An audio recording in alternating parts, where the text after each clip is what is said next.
Good morning, all again.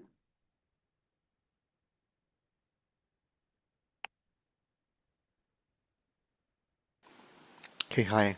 Good Hello. morning. This is Kamraj. Hello, sir.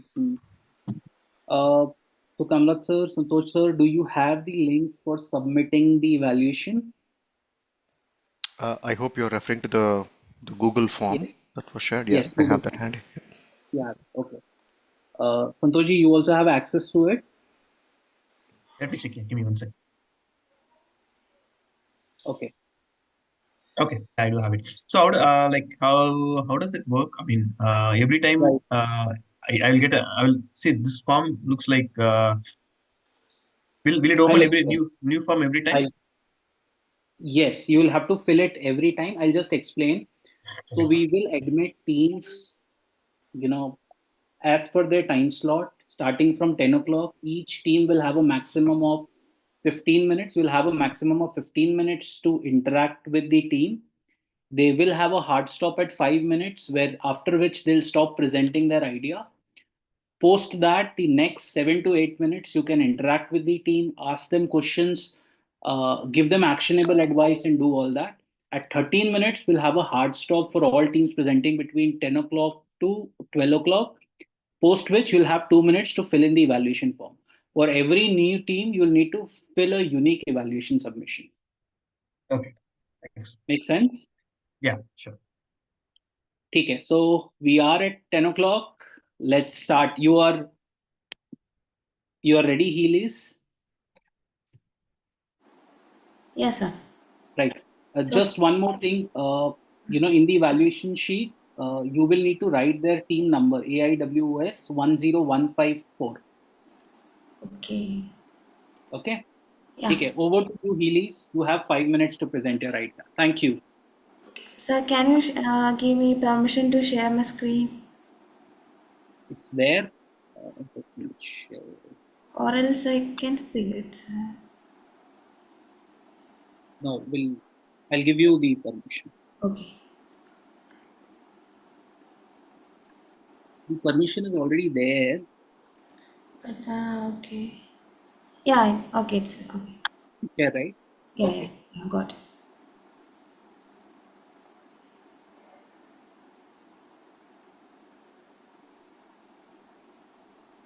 Your 5 minutes have started. Okay. So,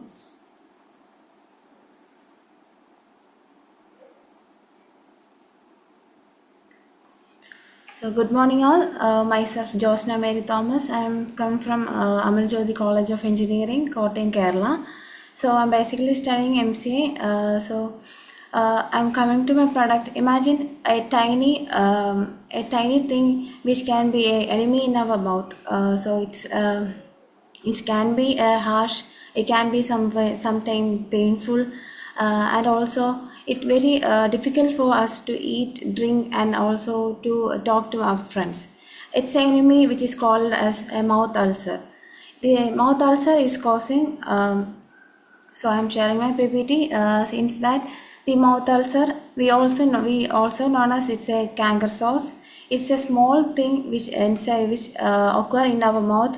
It can be of small or large, or it can be a very huge large. It causing due to some including stress and also some allergic food when we eat. It's a small pore which is coming in our. It can be in our tongue. It can be in our mouth skins, etc.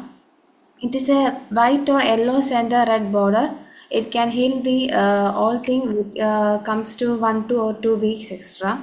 So for that thing, I have developed a product called Healy's or the ulcer heal patch. It is mentioning that it's a product. It's a transparent patch. It can be made from tapioca starch, and also some adding. We can add some natural adhesives like turmeric, beetroot, or any other natural strains, etc. So comparing these both things like tapioca starch and also the stains, we can develop a round or any shape of patch. We can we share them. We know that. So when any pain or any injury came to done in our hand or leg, we use bandages. It's like that. It's also a bandage or a patch. It is transparent,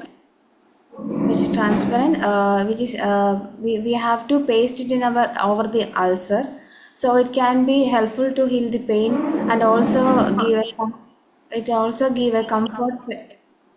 It give me a comfort when we eat or drink or else to speak to our friends. It can be it also use vitamin B12 and also the aloe vera gels.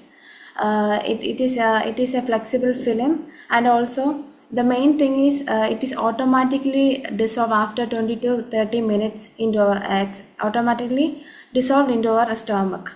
So it is no need to remove this patch in from the ulcer. No, that pains are occurring there. So these are all about my product, and coming over to you.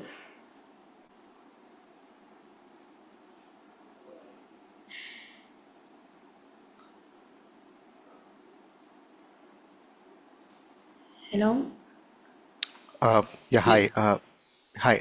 If I'm getting the name right, is it Josna, correct? Yes, yes, Josna. Yeah, thanks a lot, Joshna, for helping us understand the idea that you have. I have a couple of questions here. You said you are an engineering grad, right? Yes, And how yes. come you were able to come up with an idea that is going to be more into the med tech Yeah, side of it? yeah, yeah. What is the relevance there? Many times. I think from my childhood onwards, I have this mouth ulcer issue. When the disease came to my mouth, it caused very pain, and sometimes I cry for that because it caused many pain for me to even to talk to my friends. Also, it's very difficult, and also for eating and also for drinking any water also it caused some pain in this my childhood onwards.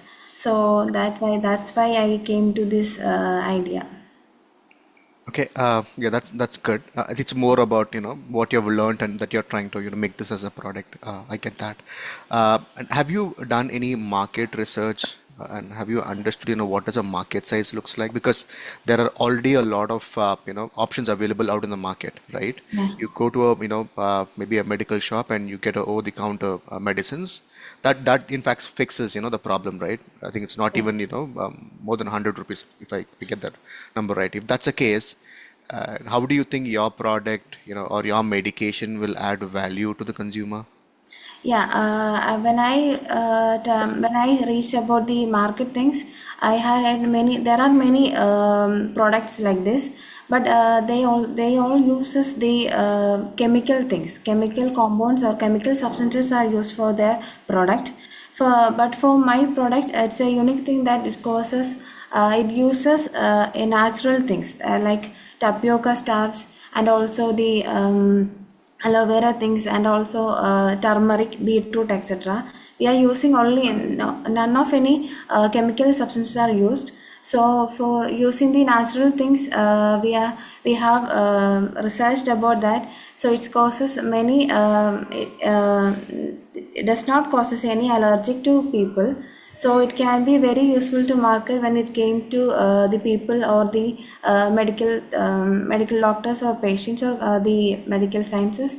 So when I searched about this and also many asked about the doctors or anything, they told me about that the when the patch is automatically dissolved to our mouth, and also it uses the natural thing, so it can be very useful to the people, and also not any discomfort are occurring, so it can be very useful to market when it came to the people.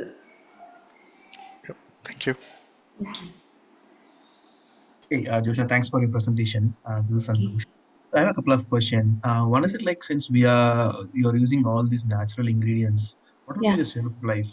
Like how long like a patch manufactured and how long it can be on the shelf? Yeah, well, I done an experiment on this. Uh, Okay. okay, at that time, it only take for the manufacturing thing. It only take like 30 to 40 minutes for me. And also there is some use of medicines like B complex, and also some aloe vera tablets are there. So Okay.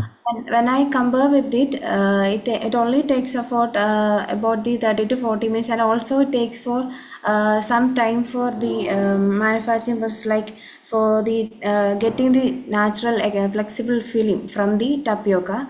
So it takes Okay. only some of minutes for that, because from cutting out the starch, heel and tapioca things, and also we rest it for 30, 10 to 15 minutes.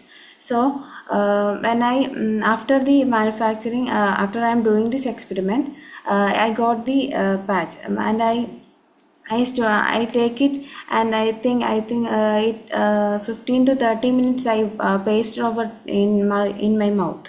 So it doesn't causes anything, and also like it doesn't causes any discomfort for me, and also it causing ulcer, and comfort for the ulcer, and also relieve the pain, and also when I added and also I added turmeric and beetroot also Okay. separately.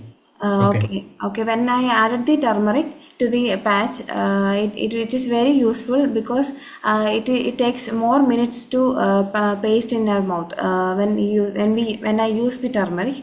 When I come to beetroot, and also it uses some flavors also, so it can be very useful when we didn't get any bad odor or anything like that. Okay.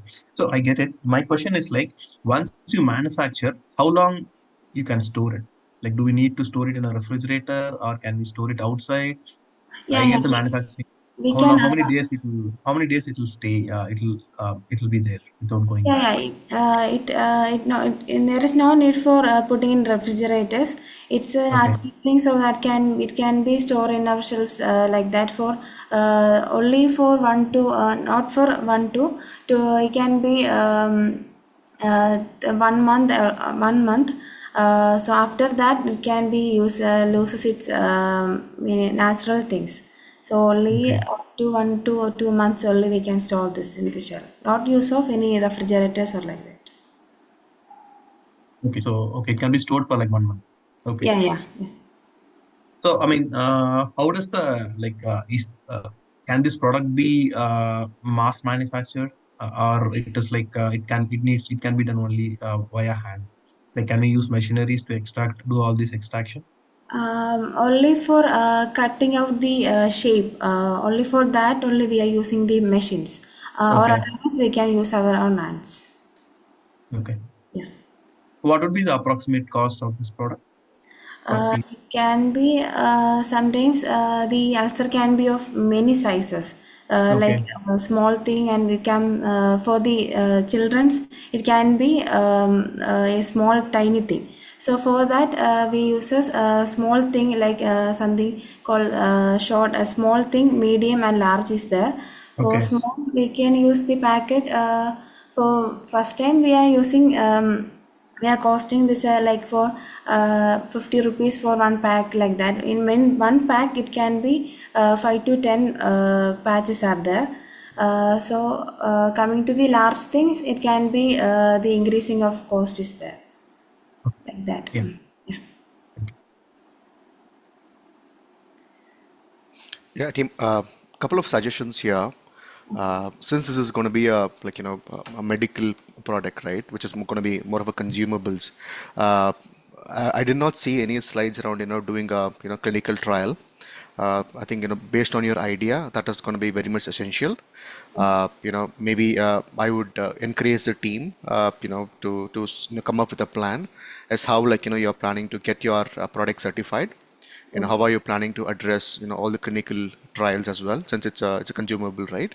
Okay. And also it will be helpful to see how are you planning to target the market, right?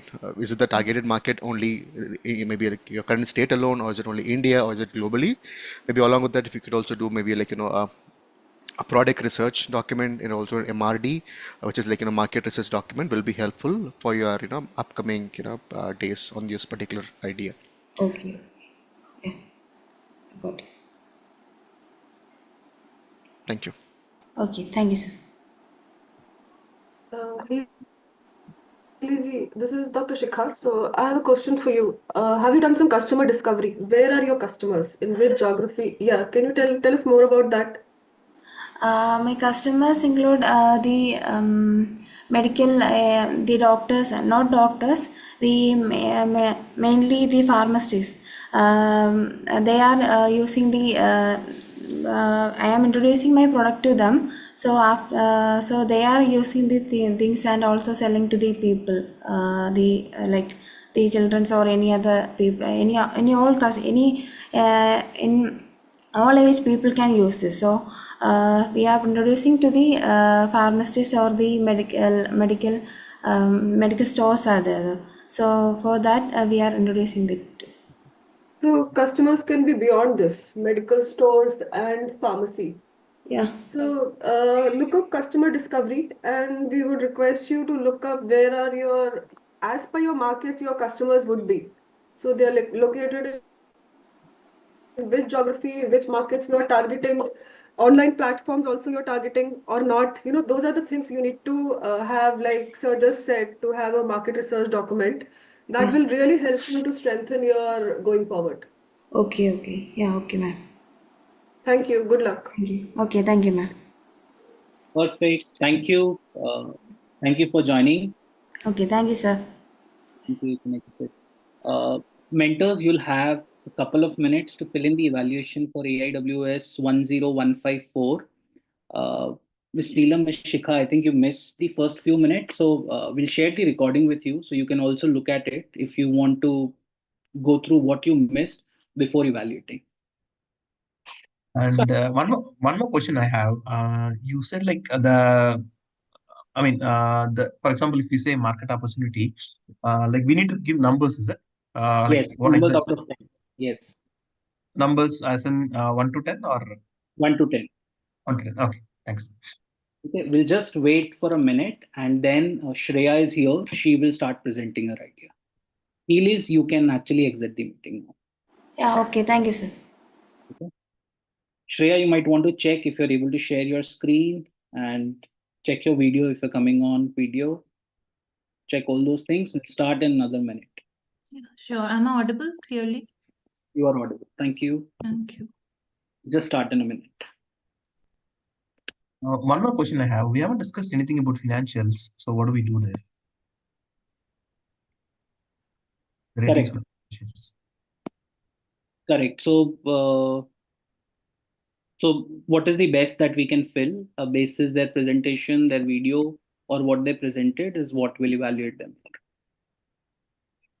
Now, how do we like grade them or for the financials? Correct. Neelam, any suggestion there? Since we did not, we can ask the participants those related questions, but since we can understand the market size and the what the shelf life, and plus she mentioned, I think, what she's going to sell it for. So just an assumption we can take right now for that particular company. Okay. Okay. So we'll evaluate as per the information that we have at this point. And let's start with Shreya. Should I begin? Yes, let me just check with the panel. Can we start now? I'm good. We can go ahead. Perfect. Let's start, Shreya. You have exactly 5 minutes to present your ideas, and we'll have a hard stop for you in another 14 minutes. Thank you. To brighten your world sustainably, here's presenting GLED light bulbs. Our story began when we realized that not just the prices of the present day LED bulbs have reduced, but also there is an unnoticed reduction in the lifespan claims. They have reduced from 50,000 hours to just 10,000 hours today, and the warranties have also reduced from 3 to 5 years to just 1 year today. The problem with the present day LED bulbs is that 90% of the body is made up of plastic and the 10% is the PCB and lightning part. All their parts are glued, soldered, machine pressed, making them non-repairable, non-recyclable. And this leads to environmental hazards. This accumulates around 100 million kgs of e-waste in India, and the production and disposal of these bulbs contributes to 10 billion kgs of CO2 emissions. So over the years, we have penned down ideas, we have had discussions, made drawings and made rough sketches, and now we have 3D prints of functional prototypes ready. So introducing G-LED, reusable LED bulbs with replaceable PCBA cartridges. So whenever your bulb fails, you simply pull out the faulty PCBA cartridge and you replace it with a new one. It is as easy as replacing a SIM card in a mobile phone. And see, your bulb glows.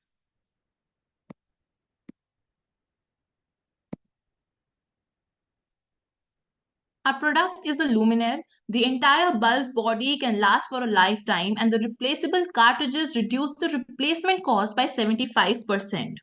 GLED will be available in range of lights and has a competitive edge over others in reusability, lifelong warranty, cost effectiveness, and waste reduction. Our market survey shows that 70% of the respondents are happily willing to inculcate GLEDs in their homes.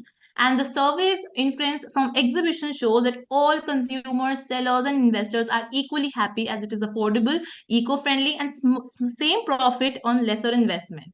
GLED supports circular economy by providing exchange offer on all the LED lights and cartridges and conforms to sustainable development goals as each GLED cartridge will save half a kg of CO2 and 10 liters of water.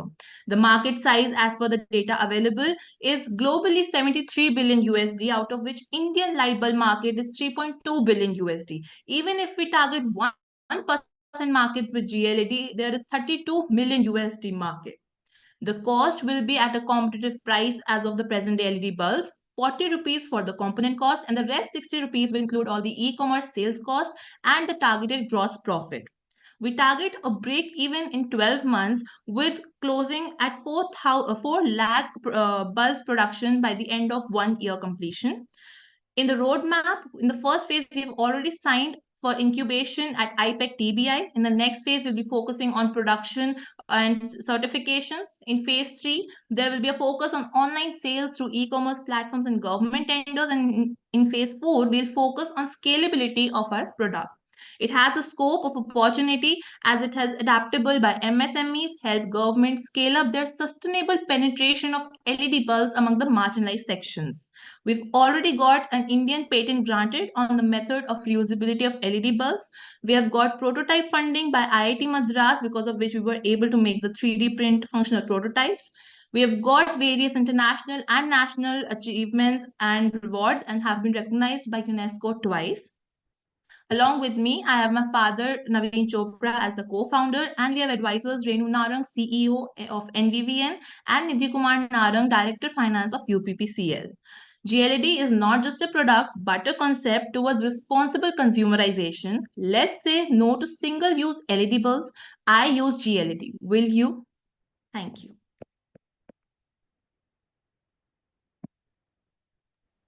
Thank you, Shreya. Over to mentors. Yeah, thanks, Sri. I think this was really a comprehensive, pitch. Couple of questions. What would be the manufacturing cost of your LED bulbs? So the manufacturing cost for an LED bulb is 10 to 15 rupees in the bulb's body, 10 to 15 rupees, and 10 rupees for the cartridges that we will be selling. And just a second.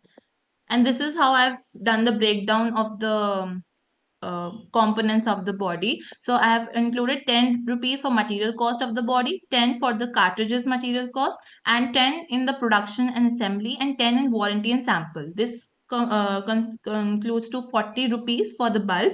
And over that, we have 30% of gross profit that we're targeting and 30% of e-commerce and sales, the margins that we have.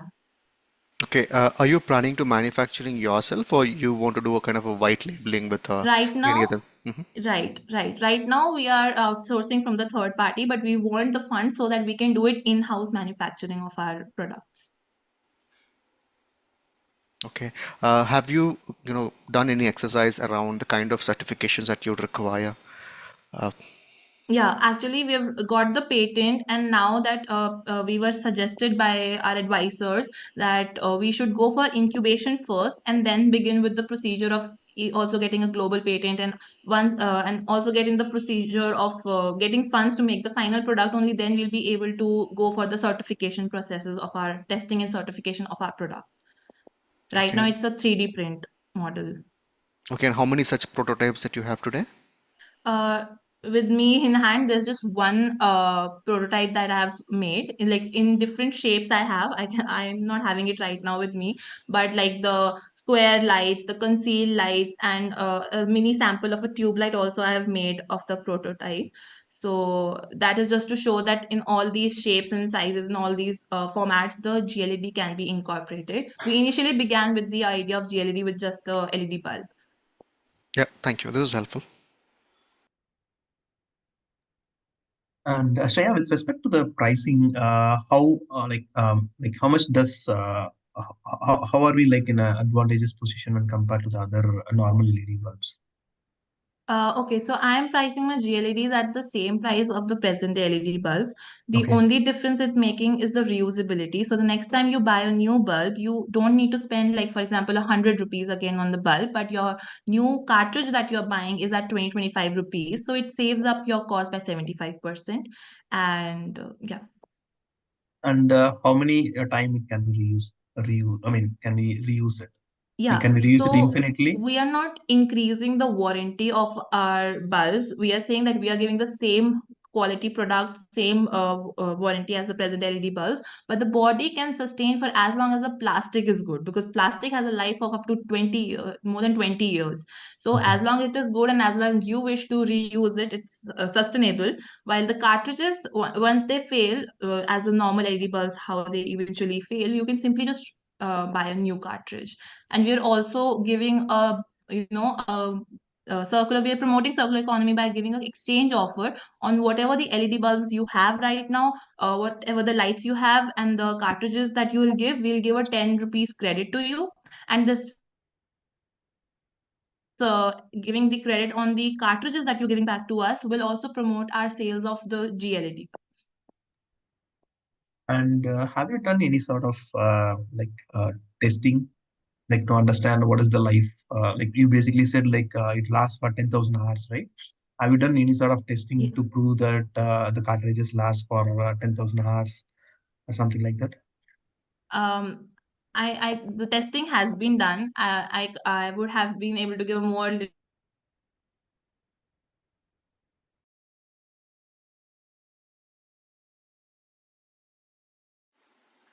Shreya, I think you're breaking up. I'm not sure, is it only for me or is it for others as well? Yeah, even for me, it's breaking up. Okay. We But we lost have done the that. testing for the same. Shai, can you say that again? Your voice was breaking.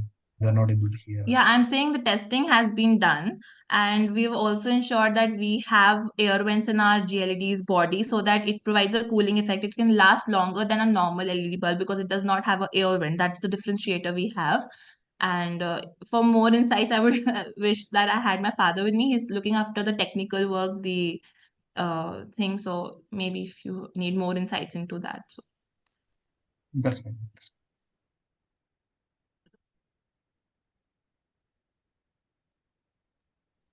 So, Shreya, you want to sell 30,000 bulbs in a month.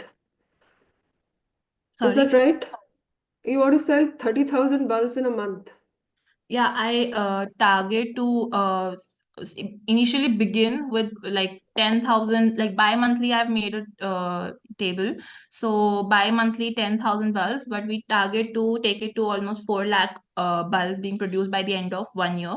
And whatever revenue we Can generate, you, sorry. no, hold on. My question is even before that. Can you drill down the steps you want to achieve this much amount of sale? Do you have a business plan in place? This is a wish list. Where is your timeline? What are the activities you wish to do? Can you tell Ma'am, us more about it? Ma'am, actually, I've not included that here because we were told that this money valuation thing won't be included in the presentation. So I would give you a more better. Okay, Like so tell me, how do you plan to get these many bulbs? Let's not talk about revenue. Tell me how you're going to get hold of 30,000 bulbs in a month. Tell me. Yeah, so basically, what we are targeting is that now that we have the 3D print models ready with us, we are looking for like around 15 lakhs of funds that we require to make the in-house molds and the dyes of these products. And uh, actually, this project requires huge investment. So after the completion of 1 year, we basically whatever the money that we earn from it will be used as a constant investment into the So how, let me production. reframe again. Sorry, yeah. Let me reframe again. How many bulbs you have produced till date? We don't have any bulb ready because we do not have the funds to make the final saleable product. We just have a 3D print model right now, the 3D print But prototype that we have. okay, okay. So how do you know it will be successful if you've not printed even a single piece? Ma'am, because of our presence in all the exhibitions and competitions that we've been part of, where people have encouraged us and asked us how do we buy it. We have not seen a single person saying this won't work. There have always been a positive feedback on, because our GLD, there's just one thing that made me really happy, even after the feedback from the mentors, that our GLD made others think about the 10% of the lightning part and the 90% of the plastic body. And the present day LED manufacturers won't inculcate the same, even if they can, because they are already making huge profits on these bulbs and lights what they are selling. And they would not, and this GLED will disrupt the market if it comes in the market, but this can be disrupted with a cause, and somebody who has the cause and will to bring a sustainable change. It is just same as putting a ban on single use plastic bags. So it's a revolutionary step that somebody has to take it, and I want to be the one. When do you plan to make your first bulb? Ma'am, we have just got signed First with bulb, the. it could be bootstrap. No, you don't need money to. I mean, you don't need investment to make at least 10 bulbs. Ma'am, So when do I you plan would to make your first prototype? I would have done that, but what our advisors and mentors who have been throughout these years, they suggested that you should naturally grow and look for investors. You should be able to pitch yourself and get investments, maybe a small investment, but start with the investments first. And I mean, this is their advice. So we are just working on all the money that we get as rewards from different competitions. I've got from different, like Washington of University had a competition there. We got a reward money. So we are using these to come to the stage, and then we got a prototype funding from IIT Madras. Now we have the 3D print model ready with us. So this incubation also is one of the reasons for that, so that we go through a channel and we go there, is because I have my advisors who are working in the energy sectors. They are also willing to give us financial support and all of this, because it is a huge project and this needs All investment. right. So, yeah. Thank Okay. you, Shreya. Good luck. Thank you, ma'am. Thank Shreya, you. Shreya, one piece of advice is like I think you need to have some workable prototypes. Probably with one piece of bulb, the investors might not be very keen on investing. At least prepare like one batch of prototypes, which will uh, which will give some confidence to the investors. Yes, Thank you. sir. And these are like functional prototypes. As I showed in the video, the bulbs actually glow. And that was like a very initial prototype that we had recorded. I have now the ones which are very smooth and they're very sleek. They are aesthetic. I have them. I do not just have them right now with me. But as what you said is, I'm able to understand that you should have some market ready saleable products to show to the investors. Is that what you Okay. say? Thank Um, you. Majorly, Shreya, just one thing. If you are if you're able to get customer feedback on something and then taking that feedback into consideration, that can actually help. Got it. Got it. Thank you, Shreya. Wonderful Thank you. presentation. Best of luck. Thank you so Will much. Thank you. you. Have a good day. Thank We'll, you.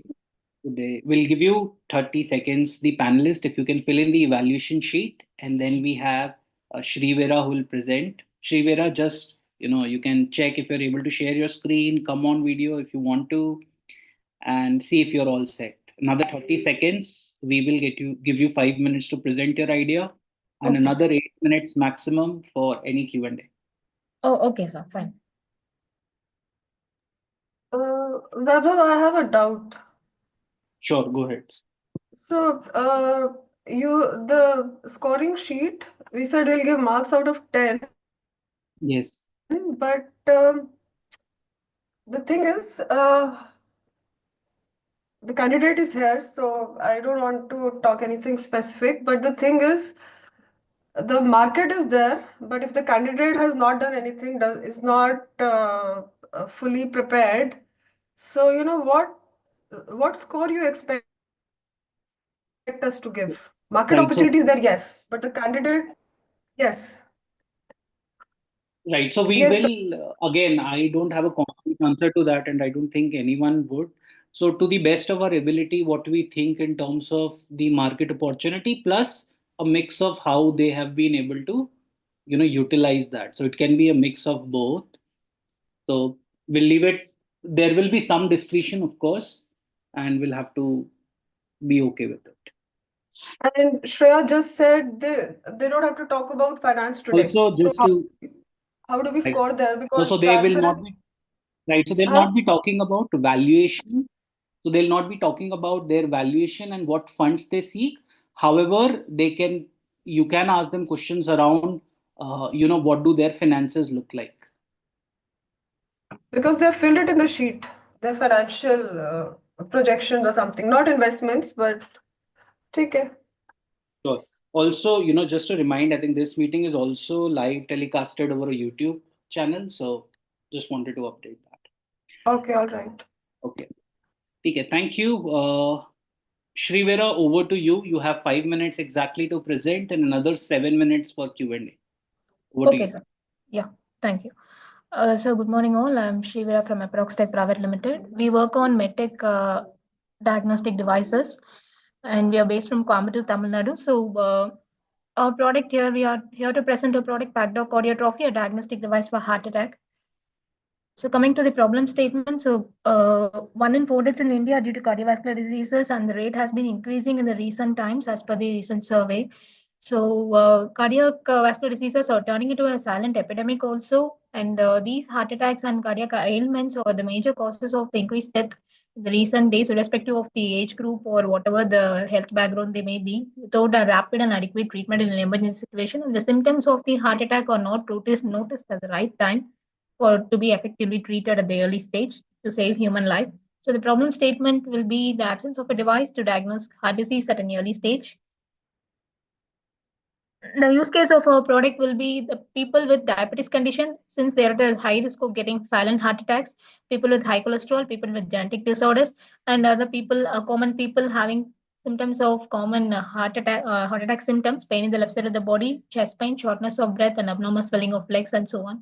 And common category of people will be drivers, loco pilots, and BP patients in specific.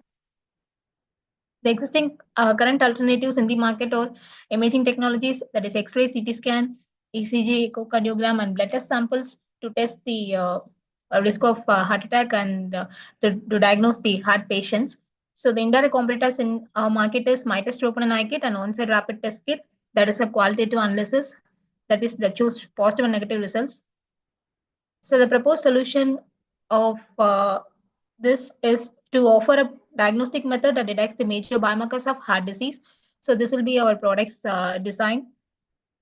This kit will be like the working of a glucometer. So this strip uses urine sample and also blood sample. That is two types of devices. One using the urine sample and another using the blood sample will be devised. So both will be analyzing the biomarker of troponin I. So that is the gold standard of testing whether we are at a risk of getting some heart ailments or not. So this will be the tested via urine sample and blood sample in separate types of devices, and separate kits will be given. Separate urine analysis strips and blood analysis strips will be given.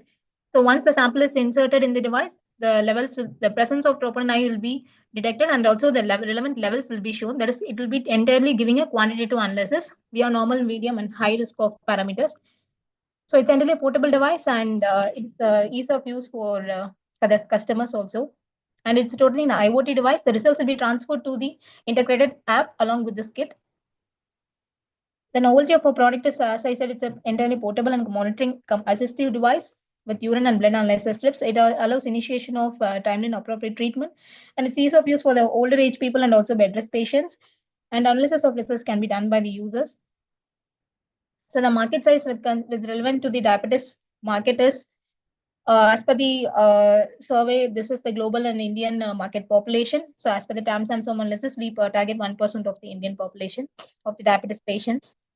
So the business model will be B2B2C and also B2C. The go-to-market strategies will be by approaching the doctors, especially the cardiologists and nephrologists, specific to reach the targeted customer segment, and tie up with the labs and existing diagnostic centers, multi-specialty hospitals and pharmacies, and also insurance companies, and having various dealerships and also the digital marketing strategies. And also by conducting awareness camps regarding the overall cardiac wellness. The revenue model will be asset sale. So estimated price will be ranging from 3,700. This is just an estimation, 3,700 to 4,500.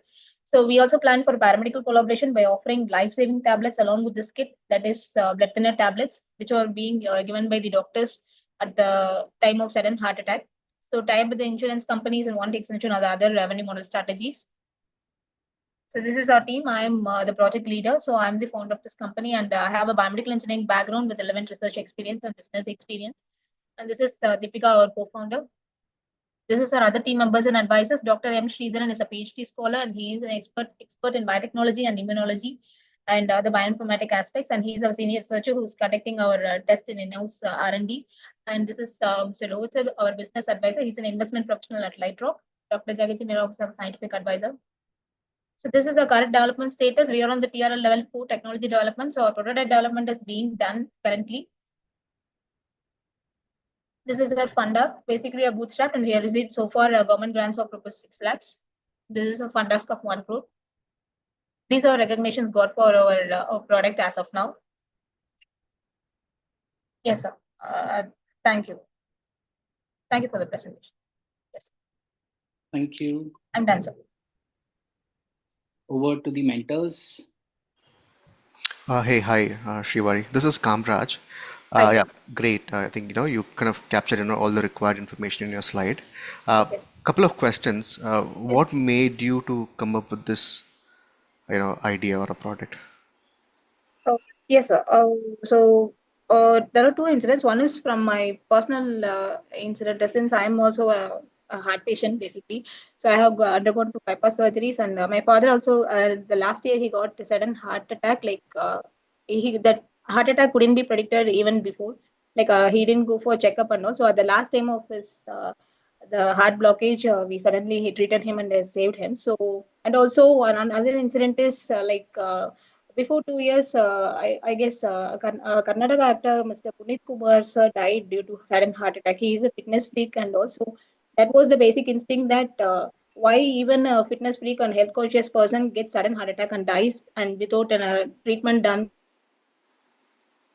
In the advancement of the technological world and the treatment, very advanced treatments are being done in India.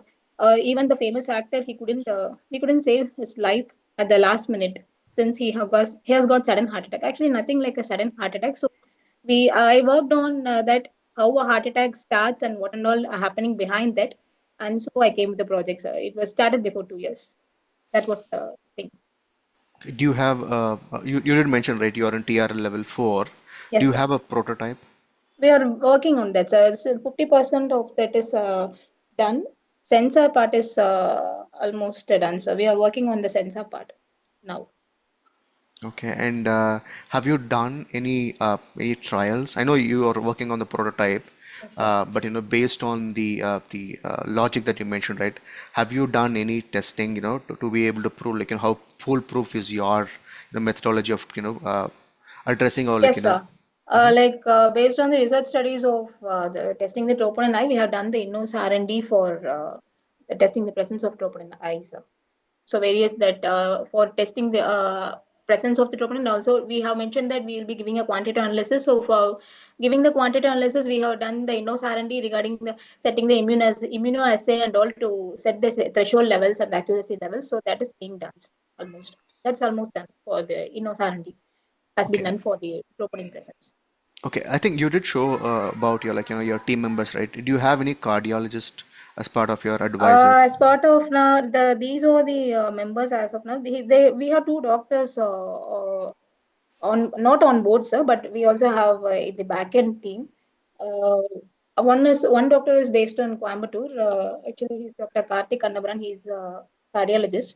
So we have him, and another is from Chennai, sir, Dr. Periyaswamy. So we have two cardiologists to get just the advices regarding our product. So we started overall from there, sir. Okay, and I think the product that you mentioned, right? It's not going to be a wearable, correct? No, sir, it's Uh, not going to be available. It's like going to be like the how we use glucometer to check the blood glucose level. It will be like the handheld kit. okay, maybe I'll allow maybe other panelists to ask questions. Yeah, thank you. Okay, sir. Yeah, thank you, sir. Hey, Srivara, like, how does it work? I mean, basically, do I need to check it day? I mean, do I need to do a verification when I have some symptoms, or how does Okay. it basically work? Okay, sir. So, like basically for common, all people can just test it when we have some symptoms visible outside. So, what basically the principle is, scientifically speaking, once the troponin I when it will be released is that some sort of damage starts to her troponin I will be starting to release. So, after it's starting to release after 2 hours, the symptoms will be visible outside. So both blood and urine the same timing only will be there. So symptoms once it is visible outside, then we can just take this strip and we can test as per. If we need to use urine sample, you can, or if we need to use blood, you can just test using a prick of blood. So this is for common people. So for why we choose diabetes patients as the primary market targeted customers is that the symptoms won't be visible outside for diabetes patients because they have the extreme numbness in their body. So regularly they need to check sugar levels before and after food. So what we suggest to the diabetes patients to use is that, so if it is Monday starting of the week, they can just check the troponin levels if it is at a normal rate or medium or high range. So once if it is normal, they can just check it like twice or thrice in a week. So if it is medium, then they need to check the levels and they just need to go to the hospital that if some sort of problem is in the heart or not. For further diagnosis, they need to reach the hospital, and for high also. So in such a way, we are planning to instruct our consumers based upon the health condition of theirs. So if they are diabetes patients, separate instructions will be given to them. If they are common people, then symptoms, if it is visible outside, they can just check it. So this is how it works. And so the device needs to be like it has to be bought, right? It's not only just the strips. The device also needs to be procured. Yes, a device needs to be bought. So initially, we plan to give like 25 strips of Okay. when they on the initial purchase. Then after that, they can just buy the strips out. And is there a way you guys can combine the diabetes parameter Yes, also sir. in this? Yes, sir. We are working on that also. So once it is launched, then future for upgradations, we are having that also in plan to induce some other biomarkers also, like for blood sugar level and all, and whatever possible proteins can be analyzed. That also we are planning to infuse in this. Thank you. Yes, sir. Okay, can you please tell me which would be a better specimen according to you, urine or blood? Why do you want to use both? Yes, ma'am. Actually, first we were analyzing to like first our work was on only using urine sample to focus on a non-invasive method. But after that, our advisors and we have got into the BIRAC team and their technical evaluation team has advised us to infuse blood also so that to in order to like make the users preference while using this because some will prefer your blood sample and some will prefer urine sample and also why urine will not be used for some sort of patients like if somebody has kidney issues they'll be having problem in urination so for those sector of customers then they will need to go for blood sample so depending upon the health condition of the customers they can use urine sample and blood sample simultaneously. Okay, so what sensitivity and specificity you wish to achieve with urine and with blood sample? Blood is almost 100, blood is 100%, ma'am, and urine we try to achieve for 95%.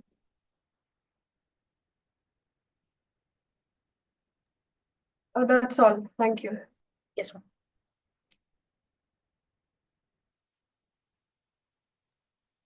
Neelam, do you have any questions?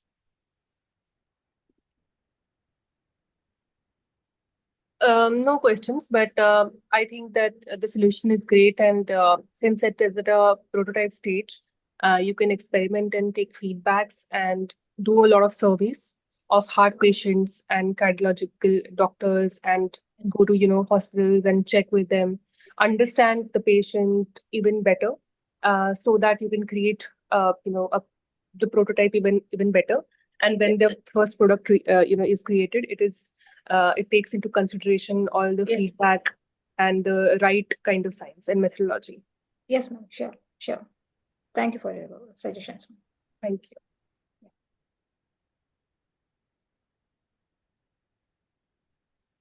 Okay, thank you. We'll give you another 30 seconds, panelists, to fill in the evaluation form. Thank you, sir. Thank you.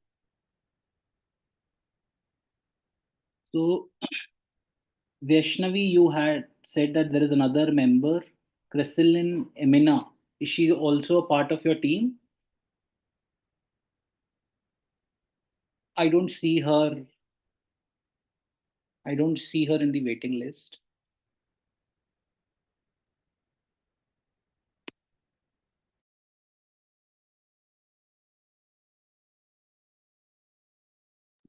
Okay, sorry, Dr. Sudeshna, you've not presented? No, not yet. Okay, okay, my bad, my bad. Okay. So, Vaishnavi, you'll need to wait. It will be Dr. Sudeshna's turn and then we'll start. Sure, sir. Is my screen visible?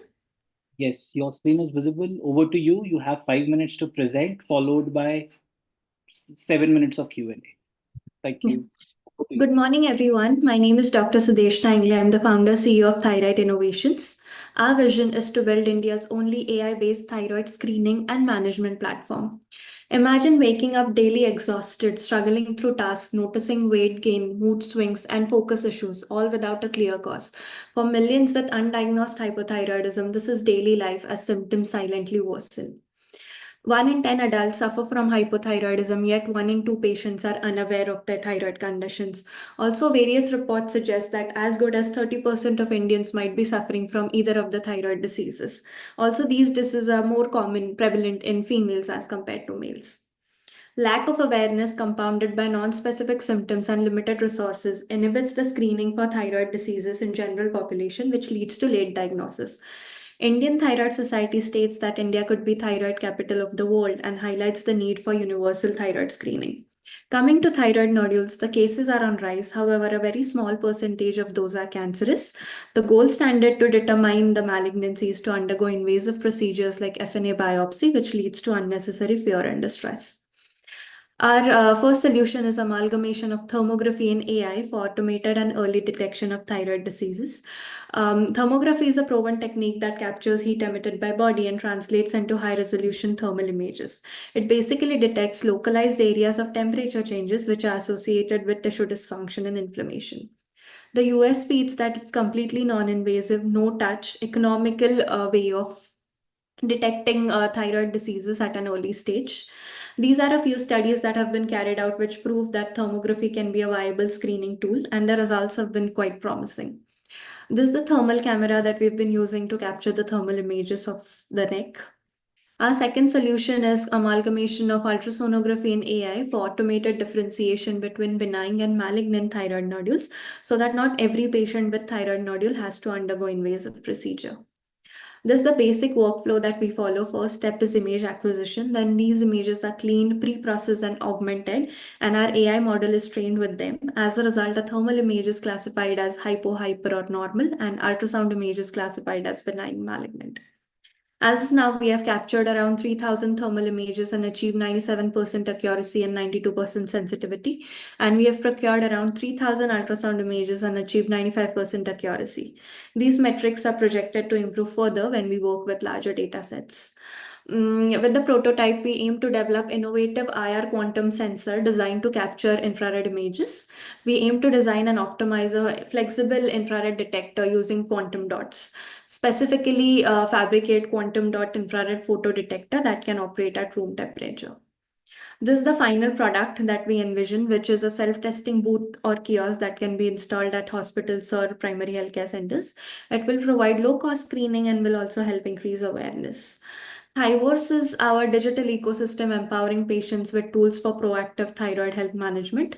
Within AIWOS, Thyra is an AI-powered health coach delivering personalized guidance based on each user's health data. As of now, blood tests are being used to detect thyroid diseases. However, the reference ranges are outdated and inconsistent. Also, TSH, which is the primary test, screening test, has been suggested as it is not a good viable test for early detection. As compared to traditional path labs and hospitals, Thyroid provides high quality yet affordable holistic screening and management platform. Our value proposition is that we provide non-invasive AI-driven solution that enables early accurate thyroid screening and personalized management. Our TAM would be across around 142 million people in India. Uh, as of now, recently we have been a grantee of Nidhi Prayas. Last year we were the grantee of Nidhi IR. Recently we have been selected as a deep tech pioneer at Global Summit in Paris. We have also filed for a provisional patent and will be going for a final soon. This is the roadmap. In the coming year, we would be focusing on developing the prototype and also building the management app. These are the funds required for the next 1 year. Coming to my story, I've always had a history of thyroid disease. My symptoms were vague, but my blood work never suggested it. When I came across thermography, I decided to test this technology with the help of PhD researcher, and the results were astounding. My thyroid problem got diagnosed much before it was showed in blood. This has motivated me and my team to bring the solution forward. This is my team. As a team, we have a good blend of both technical and clinical skills. These are the advisors. Thank you. Thank you. Yeah, hi. This is Kamraj. Yeah, thanks for the presentation. So, are you trying Yes, to propose your solution through a kiosk? Is my understanding correct? yes, sir. So that's the final solution. As of now, we are concentrating on the software part. Okay. And do you have any working prototype? So we are using the thermal camera as of now, which is there in the market. Hmm. But for the prototype, we are going to be using the quantum dots. So that is something that we'll be working on the next in the next 12 months, so that even the cost of the machinery would reduce because thermal cameras are quite costly. Okay, but I think primarily, your product would work more on the AI front, correct? Yes, sir. But I think that can be reproduced, right? And why are you trying to, wait for a thermal, camera to come in? I'm asking, just to ensure, like, how foolproof is your product? Like, using like, machine vision, will your, whatever you're trying to recommend, will it work or not? Do you think for that you require an investment to be coming in? Yes, sir, because thermal camera is needed to capture the thermal images because that's the technique. We are not using a normal camera. So we need thermal images, and that is why we've been using a thermal camera. But now, in the next 12 months, we'll be working with quantum dots so that the need of the thermal camera, if at all the results are quite comparable with what with the thermal cameras, then we won't be using it. But yeah, of course, we would be needing funds for that. Okay. Uh, and how different this is, like, from the traditional, the results that we get, right? I think Yeah. today, right, if you want to, go test yourself, for thyro, you know, uh, you know, uh, any disease, right? I think it falls somewhere between 1,000 to 3,000, right? If that is the case, right, after bringing in your, solution or a product, what is a value that maybe like, patient would get, or like, what is a business around it? So the first thing is that it will be as an early detection tool because most of the patients don't know because the symptoms of thyroid diseases are quite vague. So people don't go for a blood test. Then the second problem is that the TSH test, which is being prescribed as the first test to know if you have thyroid. So that's not a viable screening test. Many of the patients are being missed just because of that. Also, the reference ranges that we have for every blood test, those are inconsistent across labs and they are quite outdated. So these are three problems. And then the solution that we have, the screening, it would be completely non-invasive. There's no radiation involved. Also, it will be an economical way. So it will lead to early detection. And what will be the price? The price that we are targeting would be around 100 rupees per screening test. Okay, thank you.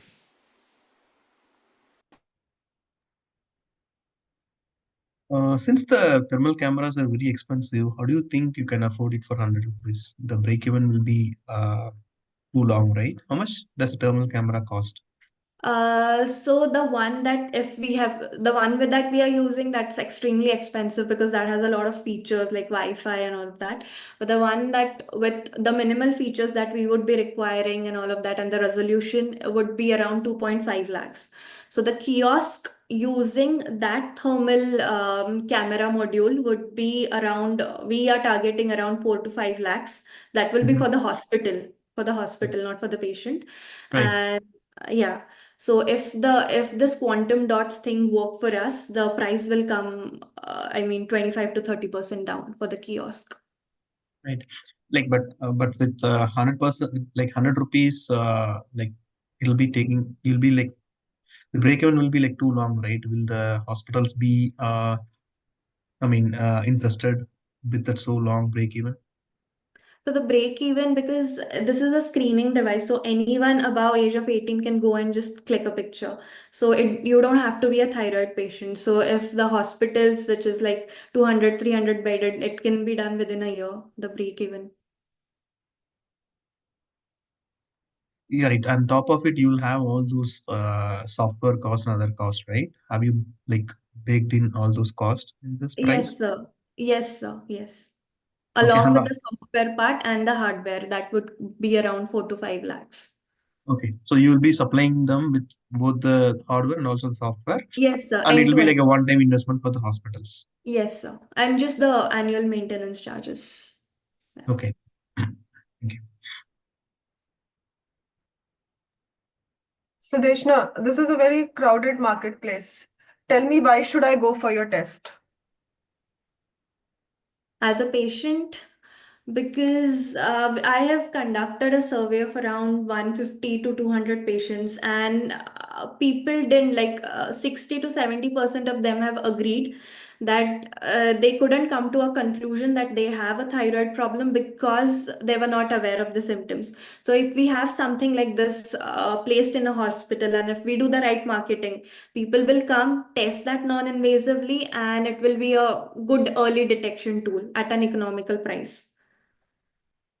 How much sensitivity and specificity are you targeting? So as of now, we have 97% accuracy, 92% sensitivity, but that's just 3,000 images. So we are targeting around 97 to 98% sensitivity as well as specificity. All right, good luck. Yeah, thank you, ma'am. Dr. Sudeshna, thanks for the presentation. I wanted to ask you, why do you want to partner with hospitals? Because if I am not feeling well, only then I will go to the hospital. But the solution is to detect it early, right? Even when Right, I am not sure about it. right. So, ma'am, hospitals is one prong of our business plan. We'll be also targeting the CSR market, government, so that this screening can be used like statewide or something. When we penetrate into the government sectors, it can be like a national screening way So of you're doing it. talking about setting up kiosks in villages or cities, right? That's what. Yes, ma'am, that too. But initially, we'll be going along the hospitals or primary healthcare centers because that is how the trust will build. And only when something like this is initially installed in a hospital, that's when people come and trust it. Okay. So, yeah. Okay. Okay, thank you. Yeah, sorry, I just have one Sorry. suggestion to Sudeshna. Sure, That's sir. okay. Yeah. I think in your slides, right, I did not see, are you really targeting the preventive healthcare market? Okay, sir. I think it's more showing about like the ones who are prone to like thyroid diseases, but maybe like if you could also include right preventive healthcare, and also if you could understand what does a market size looks like, I think you can take a different direction. I believe I think that's going to be like added feather to whatever we are doing today. Sure, sir. I'll try to add in that. That's a fair point. Thank you. Thank you so much. Thank you, Dr. Sudarshana. The panelists will give you 30 seconds to fill in the evaluation form.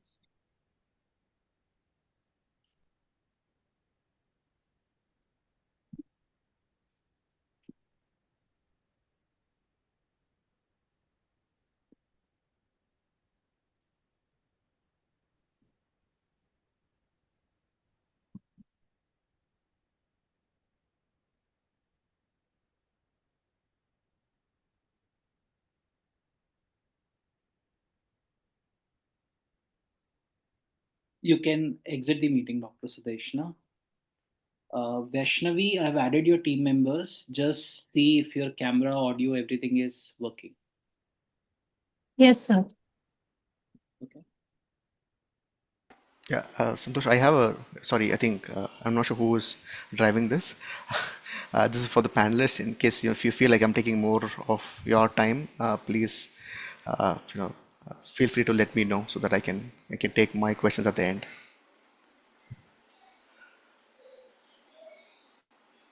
Nothing at this point. Thank you.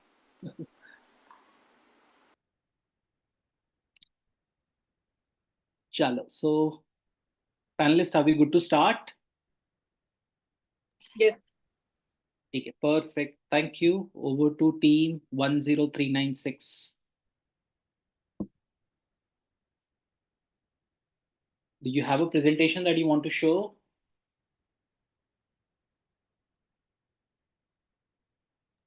No, sir. Can we start, sir? Yes, you can start. You have exactly 5 minutes to complete your idea presentation. Thank you. Over to you. Good morning, sir. Myself is Vaishnavi and my teammate is Kristin. So we have come up with an enhanced communication aid for the hearing impairment. Over to Kristin. She will be talking about the technical idea of the idea project. So you weren't able to understand what I was trying to say, right? So this is the problem that we have identified, and the solution that we have come up with is our topic: enhanced communication aid for the hearing impaired. This is basically to bridge the communication gap between the people with the hearing disability, so that they'll be able to communicate in a much more efficient manner. And also, moving on to the technical aspect, this project uses many media pipe holistic function and LSTM neural networks to get the data from the uh, users, to predict them and to display the output in the form of text, that is captions. So this can also be termed as a much more customized and personalized model, wherein we'll be able to give our input in a much more feasible way. Let's say I'm saying hi in this manner, doesn't mean exactly the hi will be in a 90-degree, right? So we'll be considering all the different regions across the globe. And also, this project can be integrated with many other online video conferencing platforms like Google Meet, Microsoft Teams, and things as such. Moving on, Vaishnavi will be explaining.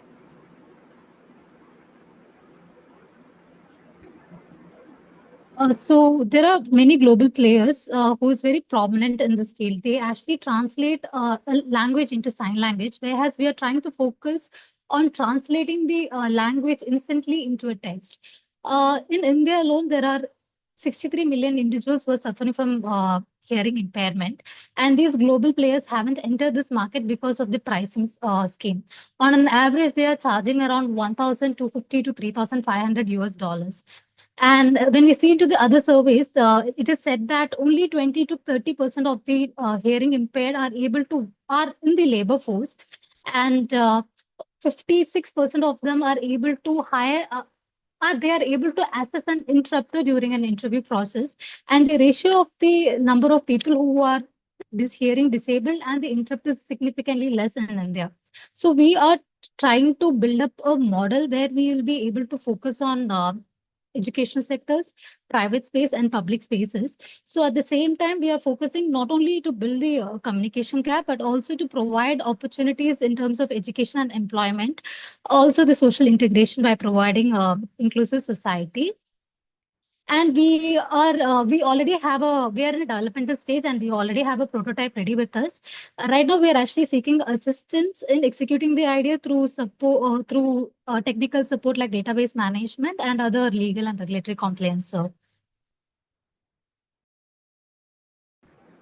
So to conclude, we like to say that coming from a medical background, that is Vaishnavi, and me coming from an engineering background, we have used the concepts and ideologies revolving around these factors to come up with a managerial solution since we are doing our MBA right now. Thank you.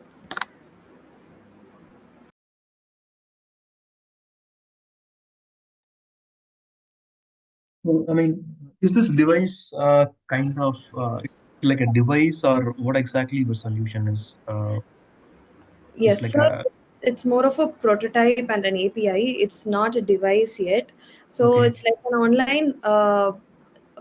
online service, sir. Yeah. So So the person with the disability, you guys capture their sign symbols using video cameras, or yes, how sir. is? Yeah, so how the in-depth, detail of project this works is that the camera will be accessed initially, and let's say I'm a person with the disability, I'll be training the model that is giving the data in the form of input to the system, and then these data will be collected in the form of data points, and it will be stored in the system, and while we are running the model, it will display the output as to whichever data we have given in, sir. That is how it works. Okay. Have you tested this training path? How long does it take for somebody to train this model? So it depends on the person who is going to train that, because as I mentioned, it's a personalized model. So let's say I'm giving an input of five sign languages initially. So but the other person, they wants to give an input of 10 sign language initially. So it's not like a specific time period, but let's say it takes about a minimum of 1 minute, because we are using the keyframes and frames to capture the images, because generally in any video it is basically a collection of images, right? So all these images will be captured to form one data set, and we can customize that images as well. Let's say I'm giving the time keyframe as 30, so 30 different images wherein I can say hi in all the different angles, so that whenever the output is run, the hi can be detected in any angle which I say. I mean, if you see in the general practice, the sign language is it's a globally standardized one actually. So there are Yes. common sign languages which can be incorporated irrespective of a person. So are you guys planning to incorporate those globally, globally adopted sign language as a base, or it is like every time every person has to, I mean, uh, train the model from the scratch? No, sir, definitely not like that. So we are using the globally basic sign languages initially, but then the main purpose is to make it in a customized and personalized model. But as you said, globally is what our target focus is upon, sir, so that we'll get a much more better reach and much more utilization for this product of ours.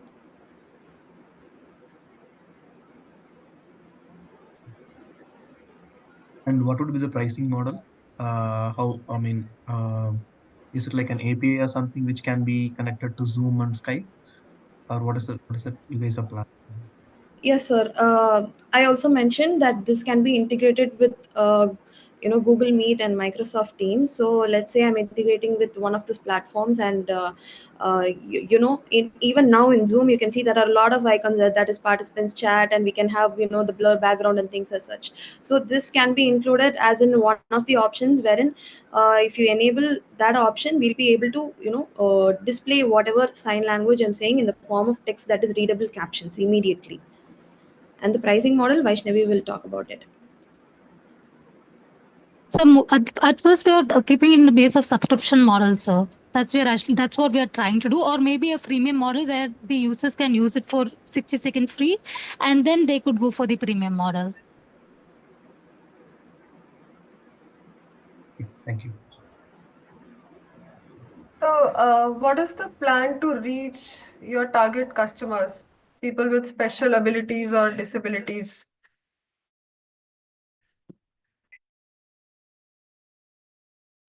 Ma'am, we're trying to reach this to freelancers mostly, ma'am, so that they could actually communicate with others, since this requires an online platform. So we are trying to reach it through our freelancers, and we also have a couple of friends who have hearing disability. So we are actually trying to focus on them right now, ma'am, currently, so that we have a better reach in future. So, are you targeting any institutional settings? Ma'am, since this is in a developmental stage right now, no, ma'am. Once we are completely developed, of course, we'll be targeting institution, because in India we have 388 schools alone for this deaf people. So once it is completely developed, we will be targeting in the educational institution primarily, ma'am. Yeah, so it will be good to develop your use case with them, with one of them, which is closest to where you guys are. Ma'am, Thank I'm you. sorry. Yeah, thank you, ma'am. I'm saying it will be nice to develop your use case with the Yeah. institute close to where you are. Yes, ma'am. Okay, ma'am. Thank you, ma'am. That will give you real feedback to make the product better. Okay, All the ma'am. best. Thank you, ma'am. Thank you, ma'am. Thank you so much. Can you tell me that in the beginning, I think you mentioned you translate languages into text. Is it only restricted to sign languages or any languages? No, ma'am. The model that we have developed right now, it's only for sign languages.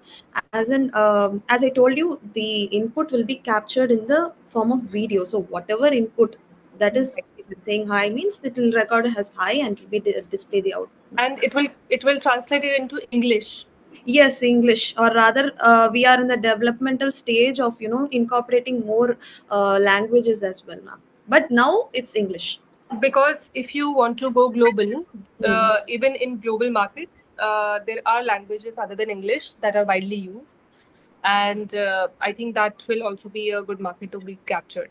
Yes. And as I think other mentors also suggested, you have to, partner with organizations to develop the product together and launch a pilot to find out how effective the solution is or what else can be added to it. Okay. Okay, Thank ma'am. We have that in mind. Yeah. Yeah, hi. This is Kamraj. Uh, do you have any prototype or a video demonstrating like and how this would work? So we have the prototype, but it's currently not in the system that we have logged in. It's in a Mhm. different system, and probably I can present you the output screenshot which we have. Will I that do? have that. I have that. I think that's part of your presentation, I believe. Ah, Right. I have yes. that. Yes, but I'm so sorry, but the working model is not available in this system right now, sir. Okay. A couple of questions. What happens, if the connectivity to the machine, right? Or maybe the video device that you have, if that doesn't work, like how would your system communicate or translate it? Yes. So, as we mentioned, this is in a developmental stage. We haven't gone so far into the security part yet. And that is one of the factors which we require mentorship and support from your side, sir. It's not on the security front. I'm Uh, trying to understand like how this would work on an offline condition. Offline, sir, this is completely in an offline manner. It's not in an online method. Hmm. And because I'm using the language Python, and as I told you, uh, the data is collected inside the system itself. So it's not completely transferred into a cloud platform yet. So it's not online. And moving forward, like the question that you asked, we have not looked into that aspect as of now yet, sir. Okay, I think there's a lot of groundwork that needs to be done, right? Okay. Maybe like I would request you to relook on the research that you have done, because there are so many people who have tried and attempted this, but the price point is a challenge. Like the people whom you are trying to address, right, may not be able to like afford whatever what you might be charging. So maybe I would request you to rework, like, maybe on your product that you're trying to build, and also like the targeted market as well. Okay. So, but one such other thing is that we haven't faced any such error when we are running the output model, sir. As in, it's not like the system is not detecting a different word or anything as such. So far, I feel like the accuracy is probably a 97 percentage. See, I don't have any questions or doubts about, like, the AI front of it, right? The Okay. AI front will do it, and what my concern is, who are your targeted customers are, right? That did not come out really well. You may need to work on that, right? Technical part is, I would just say, 30% of it, and remaining 70% of it would be the business and how you're planning to, like, implement it, and how you're planning to sell this, who will be, like, your targeted customers, your targeted market, and those things. Yeah, I've Yeah. done some extensive work on this, so that's why I'm saying you need to do a little bit of more work on those lines. Okay, sir. Thank you. Thank you. Thank you. We'll have a 30 seconds break for the panelists to fill in the evaluation sheet, and then we'll start with next team. Tanushri, you'll be up next. You might want to check if you're able to share your screen, if your audio video is working and everything is fine. Sure, sir. Thank you. So, Tanushri, you'll get 5 minutes exactly to present your idea. Another, I know you were to have 10 minutes for Q&A, but we'll have to squeeze out your time to 5 to 7 minutes for Q&A. Okay, sir. Okay, thank you.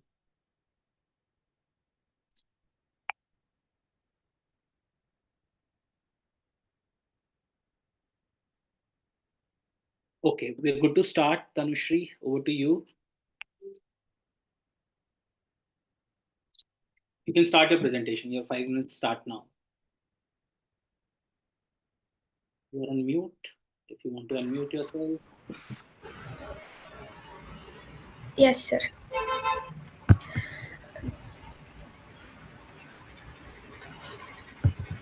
Good morning, everyone. I would like you to imagine a world where every step you take generates electricity. Sounds futuristic, right? Not anymore. With Walkward, every footstep becomes an opportunity to generate power and build a sustainable tomorrow. Today, I am excited to present Walkward, an energy harvesting solution that transforms footsteps into power, paving the way for a greener and more sustainable future. As we all know that energy demand in urban areas is skyrocketing and frequent charging of smart devices is definitely frustrating. Meanwhile, millions of footsteps in crowded places like malls, railway stations, and airports go to waste. What if we could harness that untapped energy? Here comes our solution: piezoelectric floors and footpaths that generate electricity when people walk on them. This energy can power street lights, displays, or even fed back into the power grid and can be used in the future. We are also thinking of self charging smart devices like watches and phones, eliminating the need for frequent charging. Talking about the components of the piezoelectric tiles, first one is the piezoelectric crystals that contain piezoelectric sensors, and then we have conductive electrodes which transfer the charge to storage systems, and handles heavy foot traffic. It is durable that handles heavy foot traffic, and insulating layers are on the top to ensure safety and efficiency. Tanushree, Energy source. sorry Sir? to interrupt. The Yes. slides are not moving. I think it is still there in the first slide. Oh, I'm so sorry, sir, for that. I'll check it. I'll check it. Yeah, Click, now I can see that. Now I can see you on the fourth slide. click on presentation mode and then Yeah. present. Yes, sir.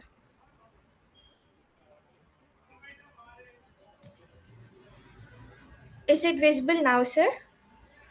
No, I think the presentation mode is hidden. Probably you need to bring the presentation mode to the front. Sorry, let's move ahead. You will need to change the slides manually, Tanushri. Can handle it. Okay, sir. Can I share my whole screen, sir, so I could Yeah, that'll be change better. the That'll be slides? better. Yeah.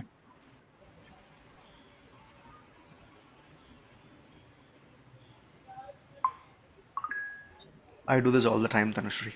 I forget to share my screen when I'm talking. We all understand that. Yes, sir. Hey, yeah, it's working. Thank you. Yes, sir.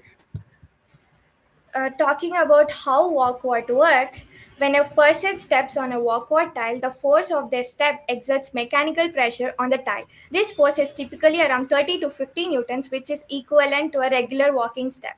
Inside each tile are piezoelectric materials such as quartz, ceramics, and certain polymers, and these materials have a unique property.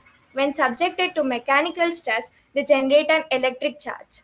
This phenomenon is called the piezoelectric effect, and electrodes embedded within the tile capture the electric charge generated by the piezoelectric materials. The raw electric charge is then converted into usable electricity using an energy conditioning circuit. The generated electricity can take two paths. It can be stored in batteries or capacitors for later use, and alternatively, it can be immediately used to power nearby devices such as LED lights, displays, or street lights. And each tile can be equipped with smart sensors to monitor the amount of energy generated in real time. This data can be sent to a central system for analysis, helping optimize energy usage and track performance. And this is the block diagram. First, we have the piezo sensor, and this converts mechanical energy into electrical energy. And we use a AC ripple neutralizer, and then it is connected to the battery, and then the inverter stores energy. Then it is connected to a switch and connected to bulbs. So this is the block diagram of the piezoelectric tiles. And talking about the advantages and key metrics, uh, a single piezoelectric tile costs between 4,000 to 8,000 depending on its size and design. And each tile requires 30 to 50 newtons, equivalent to a normal walking step, to generate electricity. And a single footstep generates 2 to 5 watts of power, enough to light an LED bulb for a few minutes. And for a high footfall area like a metro station, this could reduce electricity bills by 5 to 10 lakhs annually. And talking about the advantages, it is highly eco-friendly, and it is 100% renewable and carbon neutral. And the tiles last 8 to 10 years with minimal maintenance. And it creates a visible symbol of sustainability, raising public awareness. And it is also space efficient. It integrates into existing infrastructure without additional land requirements. And talking about the market potential, walkward budget exceeds 2 lakh crores, capturing just 1% could yield 2,000 crores in revenues. And licensing this technology and offering maintenance services could add another 500 to 800 crores. And with India's rapidly growing population and urban expansion, this is the perfect time to invest in energy harvesting solutions. Are you on the next slide, Tanushree? I can see only the advantages. Yeah. Yeah, sorry, ma'am. I forgot to change it.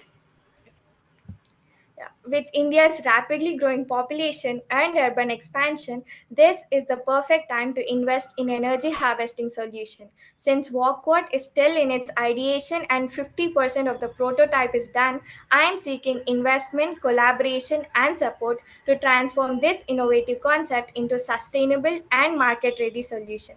With the right partnerships, we can scale the technology, create energy positive spaces, and drive a greener future. Let's build a sustainable India together. Thank you.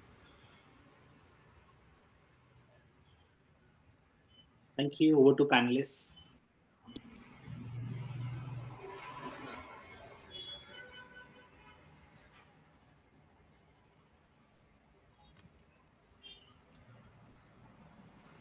Hi, Tanushree. This is Kamraj. Uh, Minu, what made you to come up with this idea? Sir, since most of the renewable resources are less, and like we mostly use coal, and like for generating electricity, we use mainly the non-renewable resources. But when we use these renewable resources, it makes us like it lasts for lifelong. And talking about the piezoelectric tiles, it lasts 8 to 10 years with minimal maintenance. So I think this is a better way to generate electricity and use it for in the future. Okay. And who are your core team members? Sir, but present I am the one who is the team lead, and my sister is also a team member, sir. Okay. And then what is the kind of value that your idea will bring in, since we have different forms of generating energy, right? You did mention about there is a cost saving for a specific metric, but what Yes. will be the overall investment for you to develop those different tiles, and how many of those tile needs to be deployed to be able to get those 5 lakhs of savings? Like almost for a high footfall area like a metro station or a railway station or a shopping mall, if we lay the piezoelectric tiles on the floor, this would like almost like 20,000 to 30,000 tiles. Then it would reduce the cost electricity bills by 5 to 10 lakhs annually, sir. And each tile costs around 4,000 to 8,000 depending on its size and design, sir. Okay, and do you have any estimates, let's say, right, if you want to cover, let's say, 1,000 square feet of pathway, what would be the the investment someone has to do? I think I think what I'm hearing based on your idea, I think your targeted audience, your customers, would be more like, let's say, state governments or maybe Yes, government sir. of India, those things. But do you have any maybe estimates around for an example, right? If you're gonna say like maybe an airport or maybe a railway station, wherever you have high dense people, right? Have you come up with any calculations around that? Not yet, sir. We are still in the ideation and the prototype making, sir. So we didn't calculate about all the calculations and all, sir. Okay, have you done any research around have this is something new to the world, or is it already been deployed anywhere? Similar kind of these piezoelectric tiles are already implemented in countries like Japan, sir. Especially in Japan, this has already been implemented. But in India, there's no, like there's no implementation of it. And I think India best suits for this idea, sir, because there are many because of its dense population and high footfall areas like Mumbai, Chennai, Hyderabad, Delhi. Like if we take railway stations, there would be millions of footsteps every day. So converting these footsteps into electrical energy using piezoelectric tiles will give a better better future for electricity generation, sir. Okay, maybe a few recommendations here, right? Yes. I think your presentation needs to be narrowed down to the specific, your targeted audience, rather than being all over the place, right? Be precise, saying like this is a targeted, customers are, and also you need to see this idea is good. This is not the first thing, we are hearing it. We've already seen this has been implemented in different countries, but the problem is, this requires a huge investment in the maintenance. The question Yes. is after doing the investment, right, what is the return of investment is a question. So maybe in your future slides, maybe you should start including how others have consumed this idea, what is the savings. I think what you're given is good, but some more realistic numbers would be helpful, along with the return of investment might be helpful for your next you know process on your evaluation. Sure, sir. Thank you. Thank you. Actually, have you done any POC on this? Since you said the average step generates 2 to 5 watts of electricity, um, like is there any POC to back that numbers? So we are still working on the prototypes. It is 50% done, and I have done the research, and I came to know that it would, generate 2 to 5 watts. We are still working on the prototype, so there is no proof of concept, and we are still working on it, sir. Okay, thank you. Okay, thank you. For the sake of time, thank you so much, Tanushri. I will give the panelists 30 seconds to fill in the evaluation form and then over to you, Anna. Okay, Thank sir. you. Thank you. Bye bye. Bye, sir. Anna, you might want to chat check your screen sharing audio in the next 10-15 seconds. Sure. I I hope I'm visible and audible. Yes, you are. Your screen is also visible. Should I start, sir? Just give it 10 more seconds. Sure.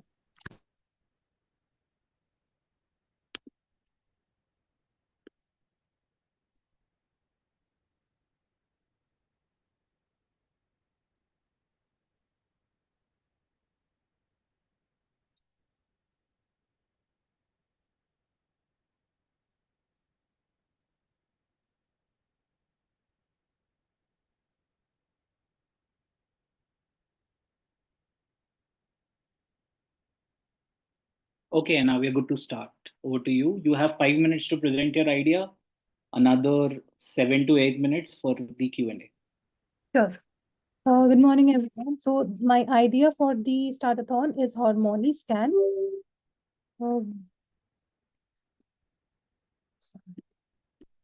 Okay. I think some part is missing. I'll go with this part of the slide this way. I think it's not loading. So the solution, so PCOS essentially is a complex and undiagnosed condition, and it's most of the time underdiagnosed. And 20% of the Indian women are currently diagnosed with PCOS, and PCOS has been leading to consecutive long-term risks that include diabetes, thyroid issues, weight gain, and even mental health issues such as depression, anxiety disorders.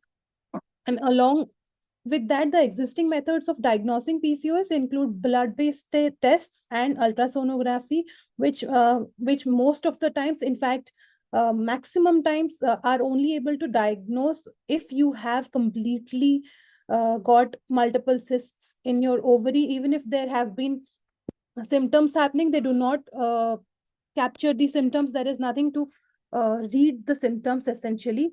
So what Harmony Scan is, it's an affordable and non-invasive wearable biosensors that real-time monitors PCOS related biomarkers. The structure of the device would look something similar, where the top of the device would have the electrical component to quantify and sense the respective biomarkers, and the bottom part of the component would have a ionogel based layer to sense the respective biomarkers from the sweat. And the methodology for the working of the sensor would include the absorption of the sweat and taking up the respective biomarkers and the acquisition of the data and monitoring from the respective applications. And this application would also be providing the user with actionable insights. These are the hardware and software components that would be used into the technology. The device would essentially monitor levels such as testosterone, estrogen, insulin resistance, and mental stress, as well as heart rate and overall well-being. The feasibility of the device essentially includes the individual component of these sensors, which have been tested individually rather than the compact solution. For the compact solution, the challenge is with the repeatability and the quantification of the parameters, which would again, the solution being the extensive clinical trials for the same after the compactness or assembly of the entire individual sensors. And this device would be aligning with all of WHO's assured criteria. This potential gives for the target audience is the non-invasive monitoring and as well as detection at the symptom stage and continuous tracking alongside, and the reach to low resource and users who do not have access to traditional monitoring procedures, as well as its economic viability. So the current market includes the wearable market specifically includes 1 billion opportunity. These are the TAM, TOM, and SOM of the device, and the competitors currently do not have a have an extensive device that gets the biomarkers. They're either an application which help manage the PCOS levels. Essentially, one has to manually input the parameters, do a blood test separately, and input the parameters to keep a record in a way. And the existing techniques are specifically ultrasonography, blood-based test, or ovulation kits that specifically gets only one biomarker. The gap that is there with the existing technology, the wearable devices and applications, is none of them offer real-time monitoring of the entire health metrics. All of them are focusing in one of the metrics, or they are just for keeping a logbook or a record of the parameters for which the user has to separately do the tests. There is no comprehensive wearable solution that monitors these multiple parameters. Hormone scan is going to be positioned at the only low cost and multi-analyte wearable device that would be tailored to PCOS management. And this is going to be a all-in-one solution so that it could differentiate from existing offerings by delivering it as a very effective tool. So what we require right now is the funding to manufacture and validate the prototype, even though individual testings have been, some of them have been reported earlier in earlier work, some of them have been done by me. And so in order to manufacture this into a combined prototype, this would require the funding and alongside the clinical trials for the testing and increasing the accuracy for the same. Yeah, I'm done. Thank you. Over to the panelists. Hi, Anna. Just so a lot of women are affected by PCOD and PCOS, and it is really difficult and really difficult to manage. You have mentioned that there are other solutions right now in the market, and you mentioned that they only capture one marker. Can you just share what is the differentiating factor, and how does it help more in terms of assessing the current situation of PCOS? And do you also provide a solution to ensure that it stays under control or reverse it? Right. So essential solutions, ma'am, are, for example, glucose detection kits or glucose monitoring kits, which is a glucose levels, insulin resistance fluctuates once someone has extensively got PCOS that is in a very higher degree of affecting their ovaries. So they are not dealing with the symptom stage, and along with that, the solution what essentially I am proposing is a comprehensive solution where I would be monitoring all these different levels. And even with the I have done my research work in which I have uh, studied this, that even with the food you have, food intake, even if the activity one does daily in their daily life also affects these individual levels of hormones and other biomarkers. So the existing solution monitor just one parameter, where for women having PCOS, all of these are kind of a combined effect to their health levels. So this would help working on the reversal. Also, there have been multiple programs where people focus on their lifestyle changes, food and exercise to get the reversal. And they have a blood test done in certain duration of time to assess what has been the improvement in that. So this would help also as a attachment to that, which would make the blood test rather continuous monitoring throughout their daily life. So you have, for example, mentioned real-time monitoring and analysis of Yes. hormonal health. Will it also provide the users ways to reduce the effects of PCOS? Yes, it would have, if I can go back, it would be connected to the apps, which would, an app which would have the record of their levels. And alongside this record, they would, this app would also provide them real-time insights and personalized recommendations to improve their well-being, because not everyone would have the same effect with even with the same biomarker. Right. So with in these kind of apps, all the health apps, the most effective ones are where a doctor is also partnering with them. Do you also have doctors who are partnering with you who create those plans for the users, and they can video call them or they can meet them through the app, or they can, they can also consult with them alongside that? Yes, ma'am. There I have had discussions with a few doctors, but yes, alongside, because I am not in a compiled stage, I am also looking for collaborations for the same. I have a discussions with certain gynecologists regarding the same. Although the number is quite few. Okay. And what is the cost of the, how much do you endure the cost for this, creating this device, the manufacturing cost?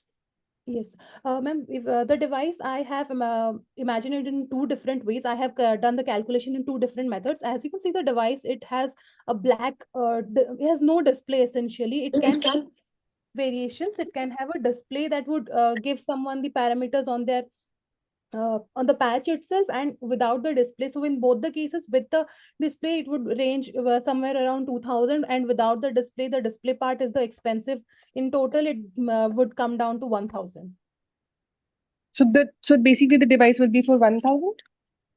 Yes. 1000. Okay. Another thing that I just was thinking about is how many devices will we wear, right? There are smartwatches, there are, Fitbits, and there are other devices also.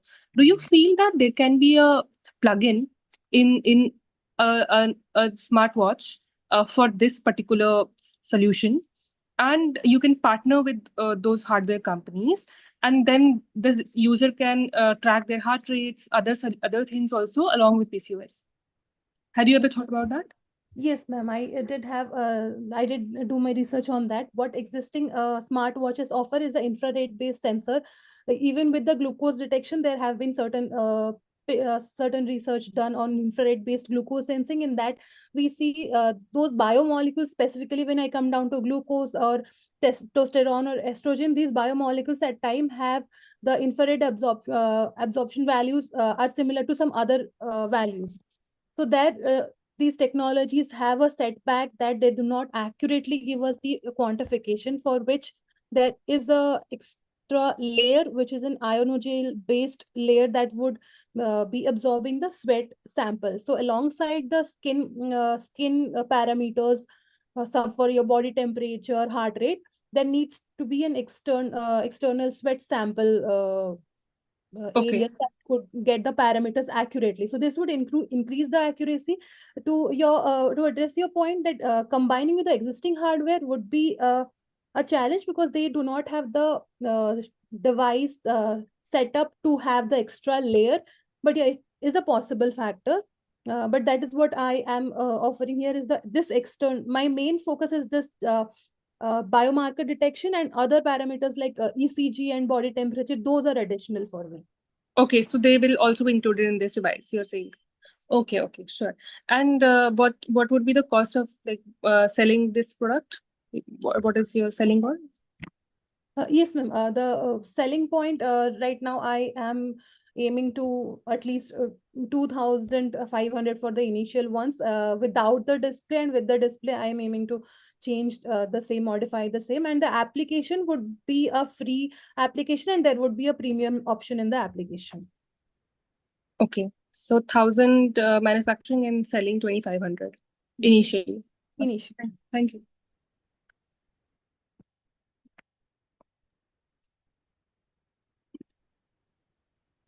Okay, if anyone does not have any questions, we'll finish it here. Thank you, Anna, for your presentation. Best of luck. Thank you so much. Dr. Pasurya, we'll give you 30 seconds to just check your camera, if you're able to share and all that.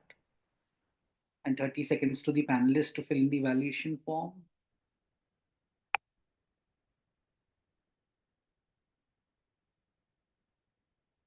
Can you hear me, Pasurya?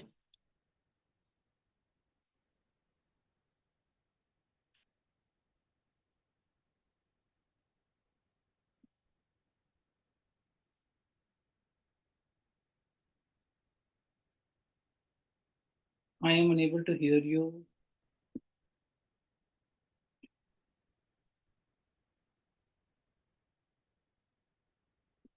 Okay.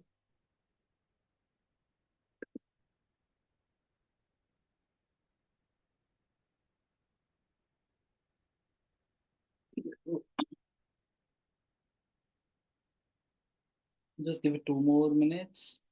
Mathili, quick question. I have been seeing you in the waiting room. Just wanted to understand what is your team number? இது மைதிலின்னு வருது. மைதிலி C4Cன்னு வருது. ஏன்னா அவ பேரை மாத்திருக்கா.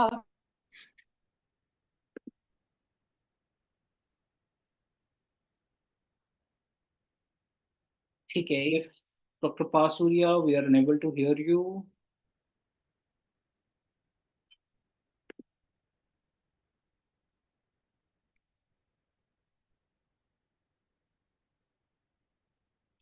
Okay.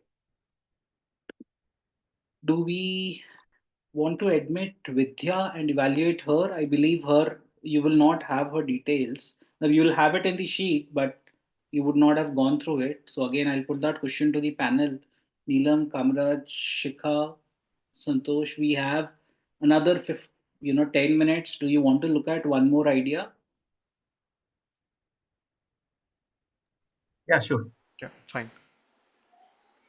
Everyone Sure, is Babu. Yeah. okay, so I'm going.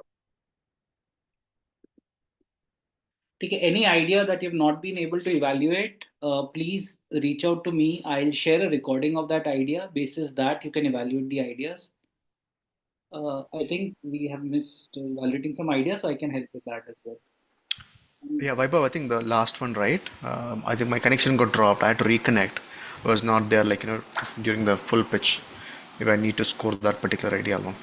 The one with 387. Right. So I'll share a video, a YouTube link. Mm-hmm. You need to move it forward and backward to see from where you want to hear. That's fine. I can do that. Yeah.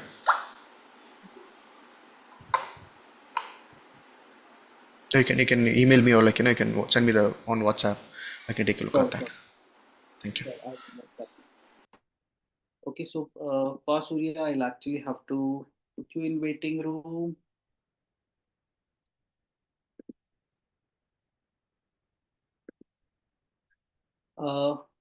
Vidya Lakshmi, can you hear me?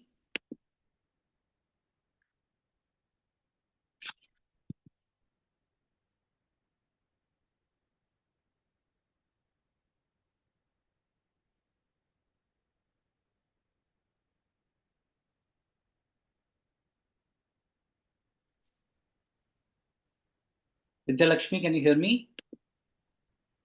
Yes, sir. Right. So your slot was at 12 o'clock. Are you ready with the presentation now? We have 10 minutes on our sleeve, so we can look at your presentation. Are you ready? Yes, sir. Okay. So just take 10 seconds to share your screen.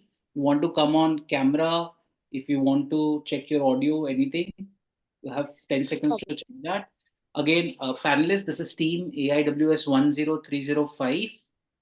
And we'll start with the presentation now. Vidya, you'll have 5 minutes for your presentation and another 5 minutes for Q&A with the panel.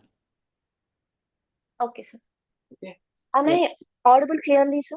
Yes, you're audible clearly. Is there a presentation that you want to share? Yes, sir. Okay, perfect. So just go ahead and share that. Okay. Okay. Thank you. Your 5 minutes start now. Sir, is it visible, sir? Yes, it is visible now. Okay. Should I turn on my camera? You can if you want. Okay.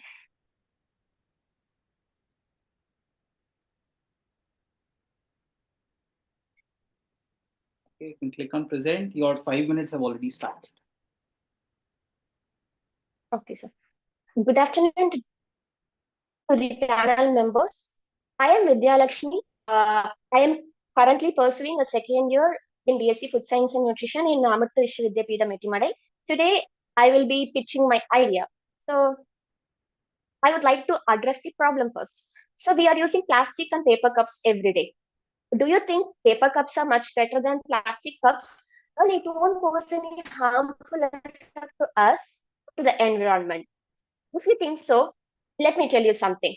An average person who drinks tea or coffee in paper or plastic cups would end up in ingesting 75,000 microplastic particles, which can even cause cancer, infertility, etc. When these are being incinerated, it causes air pollution. When these are being dumped in water bodies, it causes water pollution, and which can further lead to biomagnification. When these are being dumped in the landfills, it causes soil pollution. These are being a major pollutant. What could be the solution? Come up with an idea that blink, plant, grow. Turn every sip into a step toward a greener world. Introducing plantable banana and coconut fiber cups.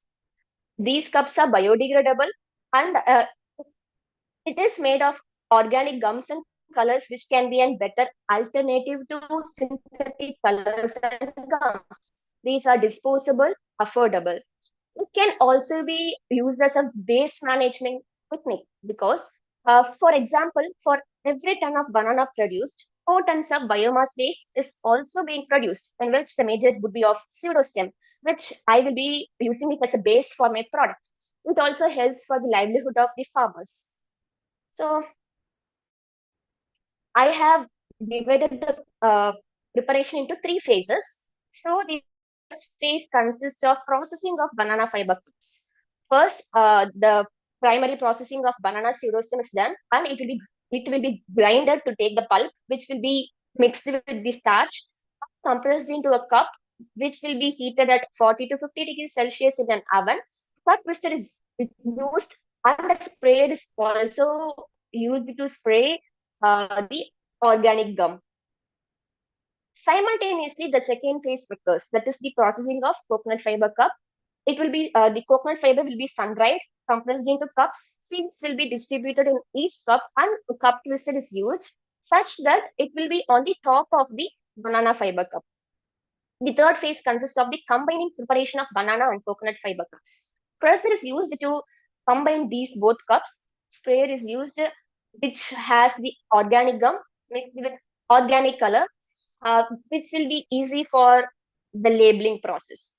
Then it will be dried in a drying room, which consists of 5 layers of conveyor belt, and it will be dried at room temperature. So this is the methodology for the preparation of the banana and coconut fiber cups. So this is the model of the cup.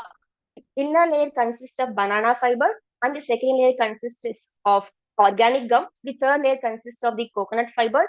The fourth layer consists of organic gum mixed with organic color. Seed will be embedded between these both cups. It has dual functionality. It can be used for drinking purpose, and it is also a plantable one, which makes the customer like to excite the customer to buy this product. And then when we talk about the market opportunity, 64% of the Indians drinks tea and 43% drinks coffee, which is our total addressable market, that is 8 billion. When we talk about the serviceable addressable market, it can be canteens of various institutions, etc. So it will be about 5 billion, which is 60% of the total addressable market. When we talk about the competitive landscape, I have a set of prices of plastic, paper, and fiber cups. These plastic and paper cups pose harmful effects to us and to the environment also. But these fiber cups uh, are much more beneficial.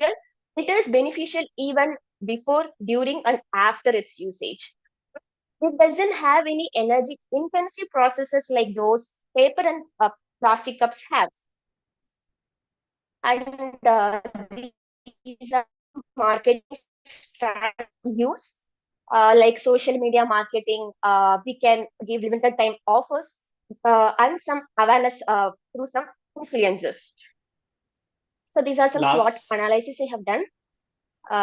And final one, choose a cup that won't just vanish but flourish. Grow green with every sip. Thank you.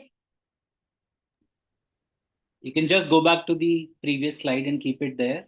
Over to you, panelists, for the questions. Hi, thanks for the presentation, Vidya. Just wanted to understand what do you call it? What is your product called? Plantable banana and coconut fiber cups.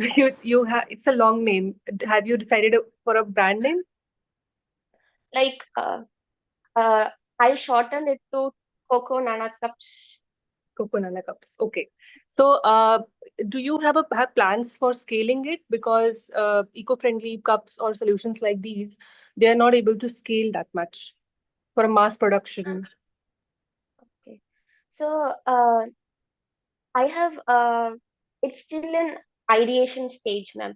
So I am working on it, and there are some more biodegradable cups, but but those are a bit costlier than these fiber cups. So I think these are better than those. What is the cost of this? Like 1 rupee to 1 rupee 50 paise within that range. Okay. Is it waterproof?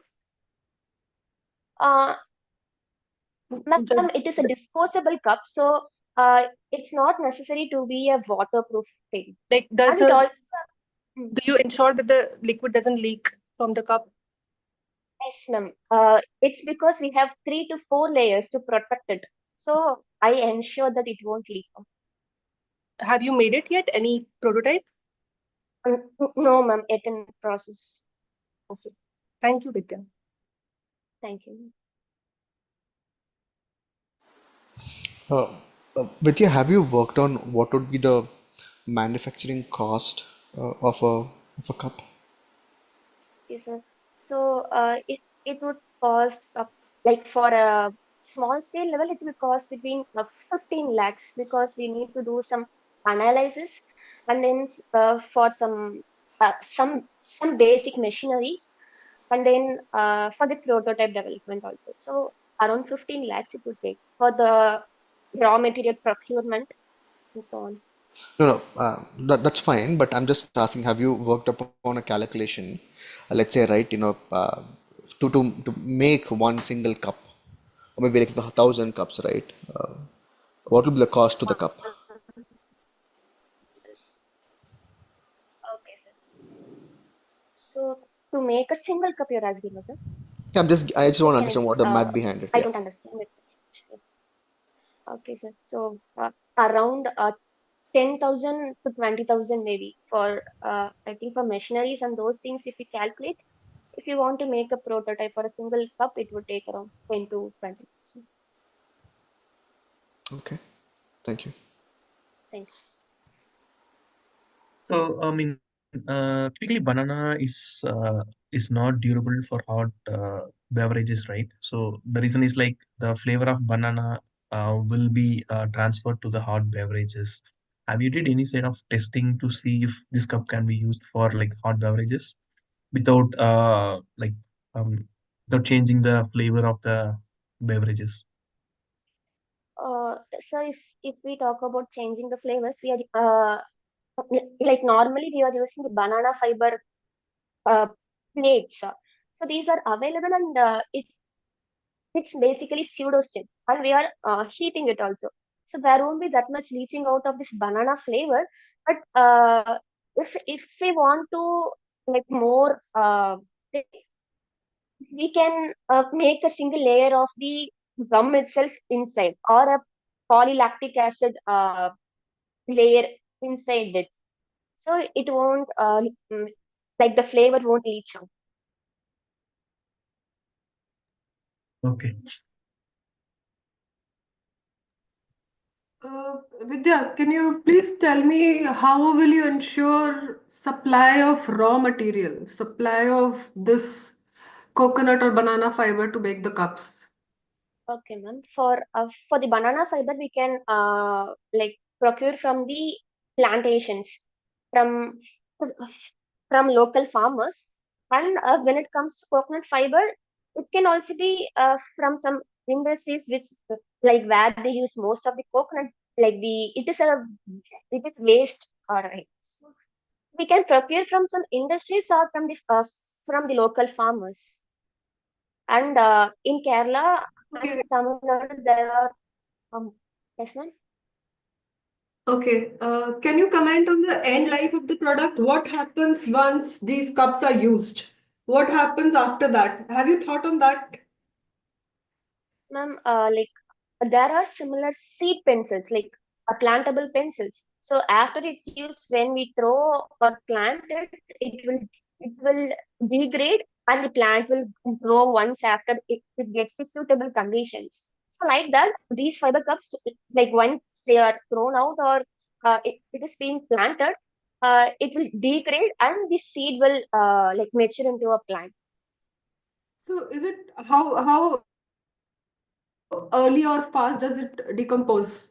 Please do that study also, right? Sure, ma'am. Sure, ma'am. All the best. Thank you, ma'am. Okay, thank you. Thank you, sir. Thank you, panelists. I think the time slot for you is over. If somebody wants to stay back, they can stay back. Thank you so much, Vaibhav, and thank you everyone. I'm logging off. All the best. Thanks.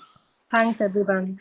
Yeah, thanks, Bob. I'll also log out. You can send me that recording. I'll just go through it and do my scorings accordingly. Sure. Yeah, thank you so much. Thanks, everyone, team. Yeah, bye. Lakshmi, you have also done your presentation, so you can also exit.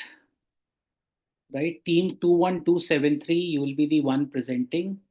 You will have exactly 5 minutes to present your idea, another 5 minutes to, have any questions.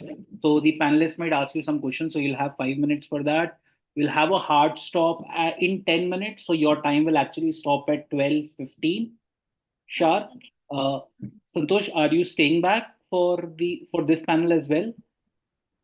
No, I'm just no, I'm not. I'm not staying back. I'm just evaluating. I'll leave now. Okay. Okay, thank you. Ms. Pooja, so at this point, you are the only panelist for this evaluation. Do you have the evaluation form with you that you need to fill? Yes, I'm opening that one. Okay, perfect. Perfect. So if your time starts now, team 21273. Okay, sir. Thank you, sir. Thank you. Good afternoon, ma'am. Good afternoon, ma'am. Our project is based on a ceiling cleaning robot, and our vision is that ceiling cleaning with smart, effortless, and autonomous solution, and a robot that cleans the ceilings efficiently, safely, and smartly, ma'am. Our problem statement is there is many difficulties faced in the cleaning process while cleaning in the heights of the ceilings, ma'am.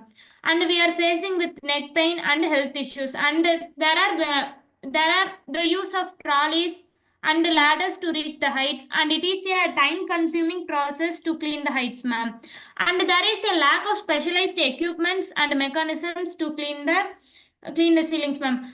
There are many existing solutions to clean the ceilings, such as vacuum cleaners and dusting using dusters and pressure washing and Just hold. I'm not able to see your pitch. Are you sharing that one? no, ma'am. Do you have the pitch deck ready? Ma'am, yes. No, ma'am, Okay, no, please. ma'am. I'm not Okay. having PPT. Okay. Please go ahead. Okay, ma'am. And a vacuum cleaner, and the duplex cleaning mechanisms are used somewhere to clean in heights, ma'am. Our solution for this problem, we addressed a solution which is a mobile robotic cleaner fitted with a vacuum cleaner, ma'am. It is fitted with extendable tubes to reach and clean the ceilings efficiently, ma'am. It is fitted with some sensors for obstacle and dust detection, and it can be controlled through our mobile phones too, ma'am. Our market analysis is based on there are about approximately 1.5 billions of 1.5 billions of the buildings worldwide, ma'am. So we are that is the term of our project, and our SAM is that there are about 300 million of the buildings in India, ma'am. That is our SAM, and our SOM is about 20 millions of buildings in Tamil Nadu. That is our SOM, ma'am. And we consider our competitors as the duplex cleaning mechanisms, which is similar to our product, but it is controlled through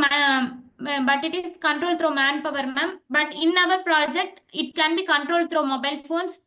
That we see as an advantage as in our project, ma'am. Okay. Trita, one of the question is how you are planning to do it. You will be manufacturing that product in-house, first question, or you'll be doing the assembling part or outsourcing it from some other party. Ma'am, it as it is a huge thing, it cannot produce in house, ma'am. We want to seek help from somebody else. So you'll be outsourcing it, right? Yes, ma'am. So have you identified the manufacturers yet, that who will be those partners from where you'll be outsourcing, and what would be the unit economics when you'll be outsourcing that? Ma'am, we thought of outsourcing with the companies which are manufacturing the um, mm, which are the cleaning services like that, ma'am. Okay, so how different you are? What just want to understand what is your unique value proposition when it comes to the robot cleaning in comparison to the existing market available through Urban Clap or No Brokerhood or other private players who are not so big. What is your value proposition in that case? How you are different from them? Because they also provide these kind of services. Yes, ma'am. Ma'am, there are many equipments and some things that is used for cleaning, ma'am. But in our solution, we are provided it as semi-automatic and it can be controlled through our mobile phones, ma'am.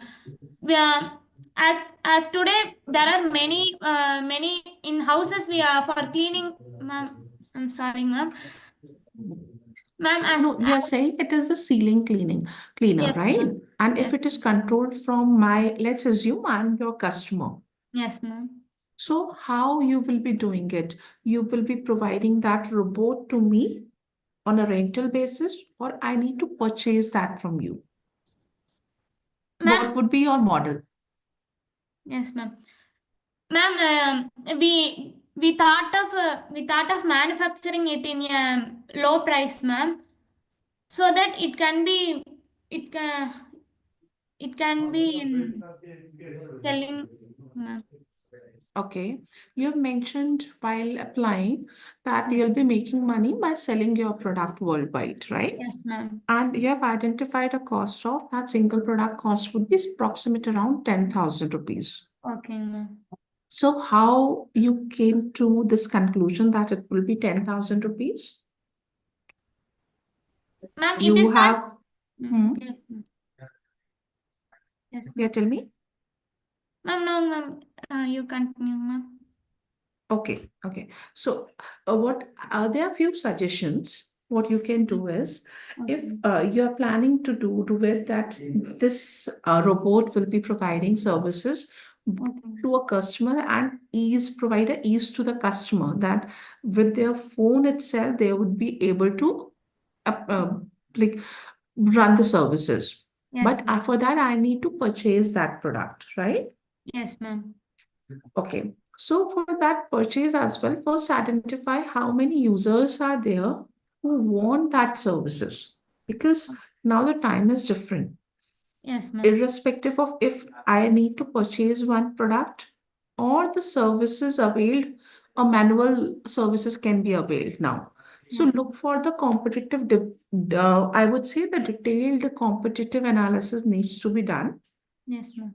So look for the market available and not just the direct market. Look for the indirect market as well, Okay, ma'am. right? Because the people who are providing services, I might prefer a urban club guy who can clean my house one time Okay, and ma'am. might cost 1,500, 2,000 rupees to me rather than buying a full product which I need to store at my home as well. This is Yes, ma'am. purely personal choice. Yes, But you need to analyze that competitive landscape along with start doing survey first. To do the survey, I would suggest validate it with 10 customers, 100 and 1,000 customers. Identified how many people, what their interest level is. Will be what are the persona of your customers? how and where are they. Then Okay. only go along with this. Okay, ma'am. Okay, thank you. Thank you, ma'am. ठीक है. Thank you, Madhurita. You can, Thank you. okay, you can exit the meeting now. Yeah, Vaibhav, I think our team 10273 is on the call. Sure. I You think, ready? Yes, sir. yeah, she's already in the call. Yeah, They hi, present, Abhinaya. I think you can turn on your camera, and if you have any presentation, you can share it. you Uh, presented, right? 273 team. it's 10273, Vaibhav. Okay, okay. My bad. Sir, am I audible? Yeah, Abhinaya, I think you are. Do you have any Okay. PPT to present? Yes, You sir. can Yes, have, sir. and we have 10 minutes slot for you, so you will be presenting for 5 minutes, and for the next 5 minutes, you will be having a QA. Okay, sir. I think, um, Pujanam, can we start with our next candidate? Yes. Yeah, I think it was time start now. Okay, sir.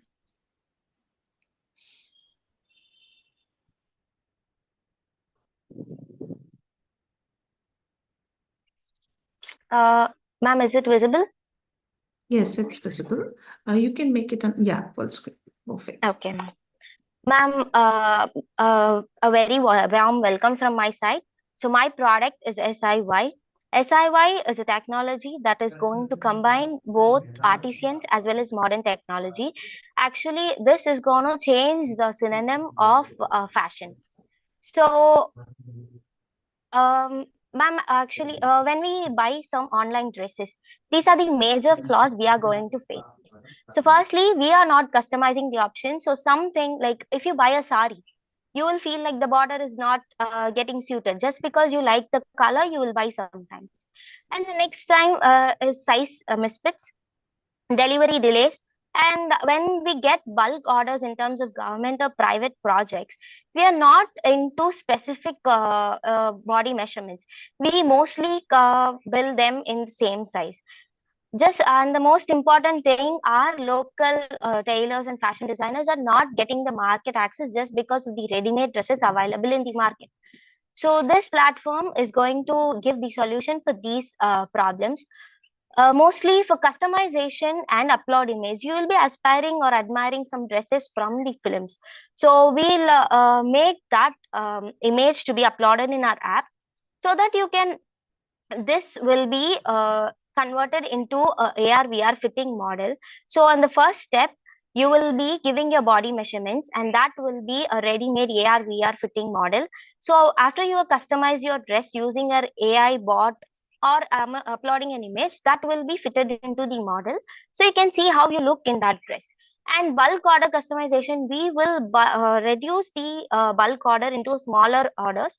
So that will be distributed into the tailors, so they will do the orders and give that for the specific body type. And from this, we can support the local artisans. And as the tailors will tell that this is the time we are going to deliver, there will be no delivery delays.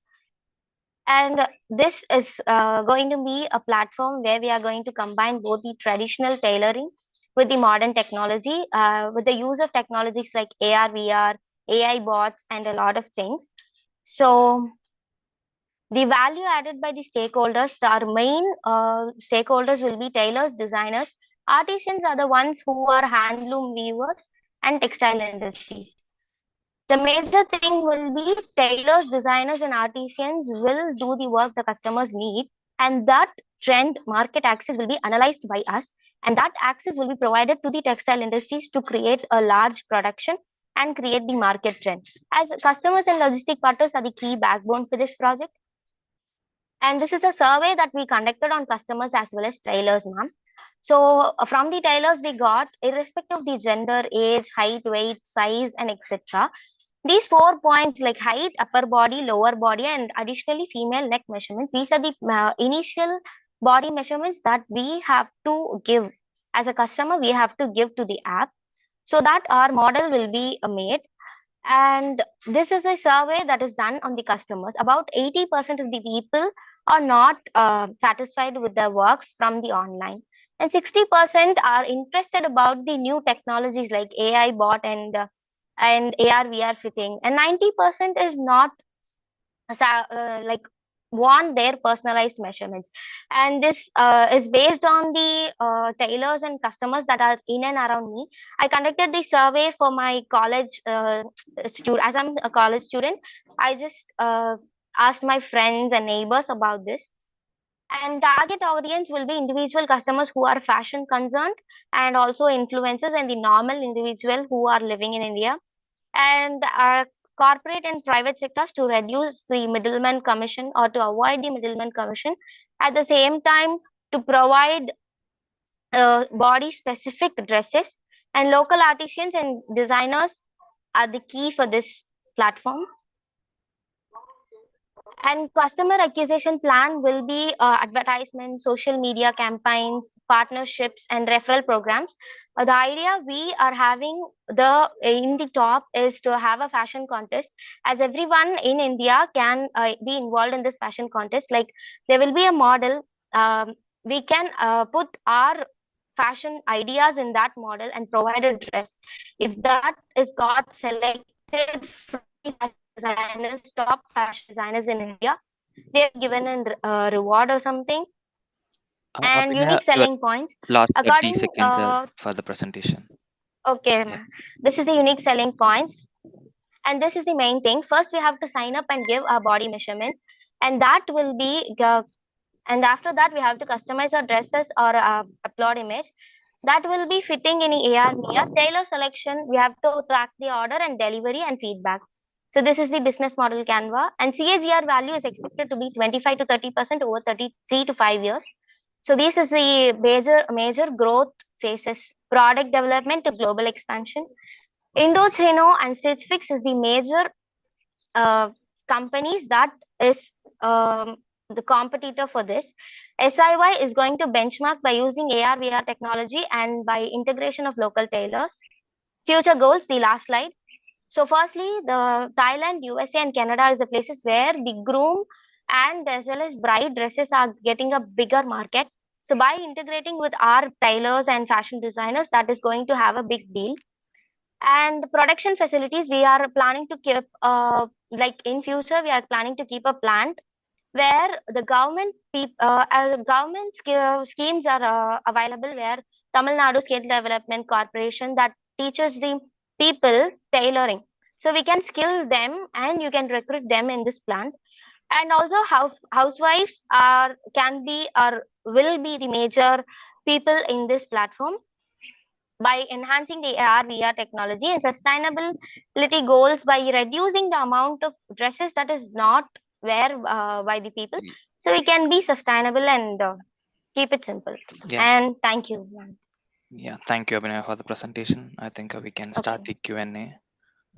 And also we have a new panelist joined our team, like Haimander Kavadi. I think you have the feedback form with you Yeah. as well. Hi.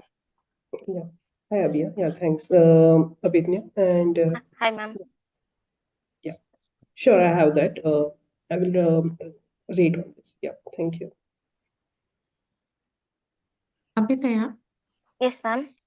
yeah, first of all, would like to understand what you are doing.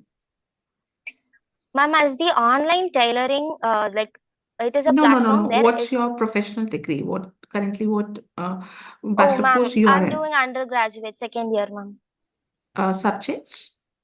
Electronics and communication engineering. Okay. Abhinaya, I must say you have put an effort into understanding the detailed industry and how to look for and have done your homework before coming. Great Okay, work. ma'am. Okay. Thank you, ma'am. Now, few questions on this. How will be, as you're saying, that you'll be the vision you have to connect the global market with the Indian artisans and the housewives and upskilling that. My Yes, question ma'am. is how you will be connecting with those local tailors and convincing them to be Yes, on your ma'am. platform. Ma'am, our plan is to just focus on minimal amount, the major tailoring, like the minimal amount of tailoring platforms that is available in India.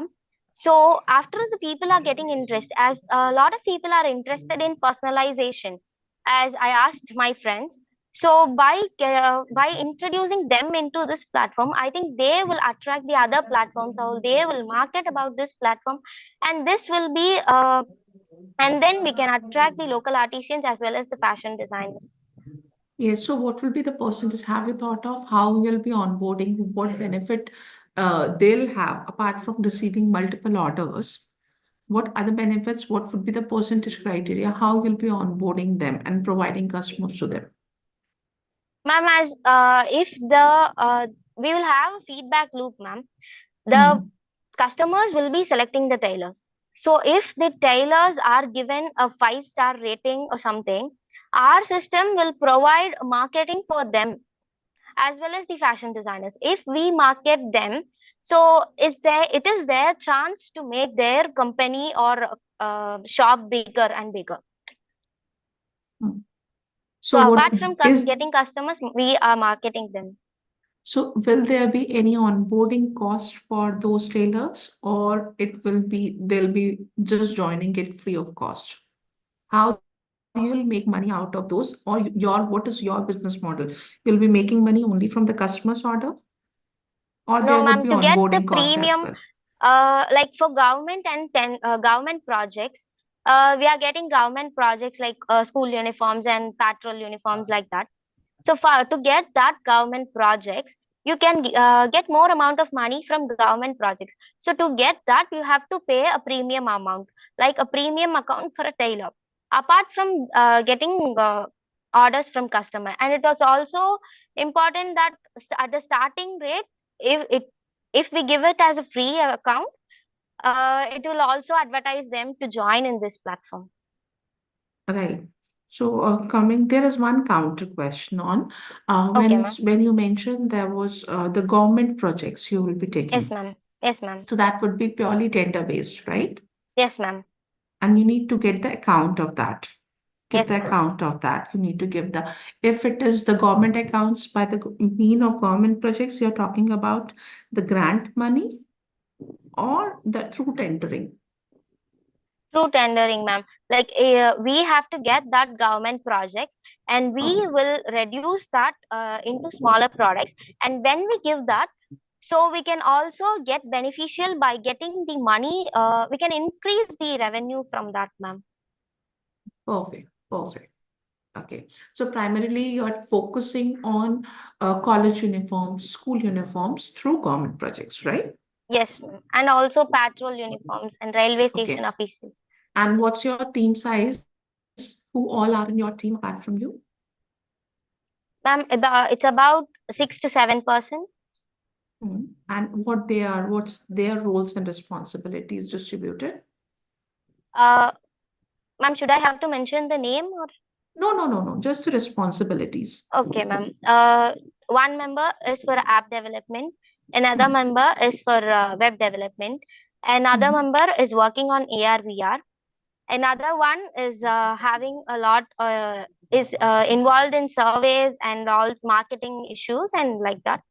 Another one is idea architect, who me and him will be discussing the ideas. The Spark is developed from me, like personalized customization risk, and he gave me a lot of ideas too. And the other one will be working on fundraising. Another one will be focusing on all things like putting into competitions and all. Okay, thank you. Perfect. Thank you. Okay. I'm done. Okay, ma'am. Thank you, ma'am. Over to you, Babu. Bhargav, do we have some time? I have a few questions. Yeah, I think we have lost 30 seconds, so we can go ahead on that. Okay, so quick question, Abhidnya. Okay, ma'am. Sorry, it may be repetitive. I joined late. Apologies for that. So No first question. issues, ma'am. What like how many government projects till now you have completed, or you have right now? How many orders you have? Ma'am, it's an idea-based presentation. Idea based presentation. Okay, fine. Yes. And can you just brief about what are the like you told that your few members are working on web development, few are working on Yes, AI ma'am. and VR. And then what are their qualifications? Like they are undergraduate, like or how Yes, is it? ma'am. All are undergraduates. Studying in second year of Second and third year, ma'am. okay, okay. So your stream is a bit different from the from the AI and VR, right? So how you guys like you all are from electronics or from different background, like from Ma'am, completely.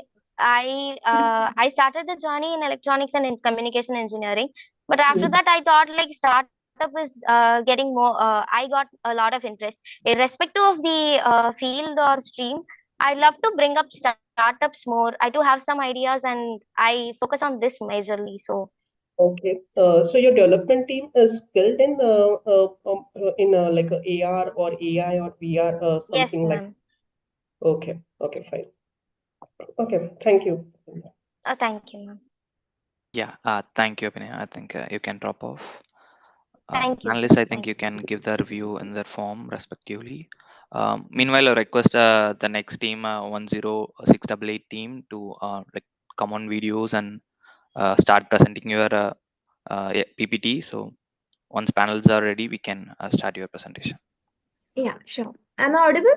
Yeah, Bhargavi, you are. Okay, thank you.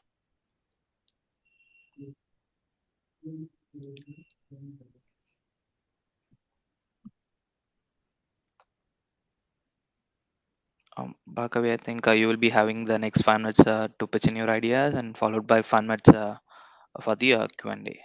So Yeah, it's gonna be an sure. odd stop. Okay. Yeah, panelists, can we get started with the next pitching?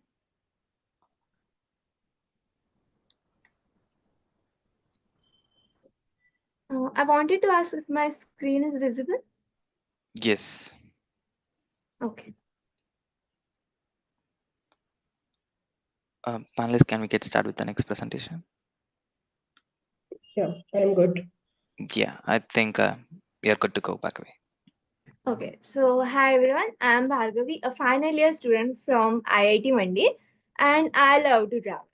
So, traveling comes with two major problems. So, first one is if you want some uh, if you want to plan some trip, it is a lot of information on internet. So many times internet is flooded with option for destination, accommodation, and activities, making it challenging to identify the best choices. Other than that, if you want to customize your trip, then you have a hefty fees packages to customize your trip, like 35,000, 20,000, and everyone knows that you can cover Manali in 6,000 only. So when I asked some of our friends that do they face this type of problems, then we got a positive response from them that yes, 68% of them find difficult for deciding a destination. And the most challenging aspects for them was choosing accommodation, deciding an itinerary, and finding the best travel services. So if we look into the market opportunity, so India is growing with 8.07 CAGR in travel and tourism industry. And the online sales account for 60% in total revenue of travel and tourism market. Based on our calculation, the TAM of our market is $760 billion. The SAM will be $18.76 billion and SM will be $2.36 million, which would be 190 crore market.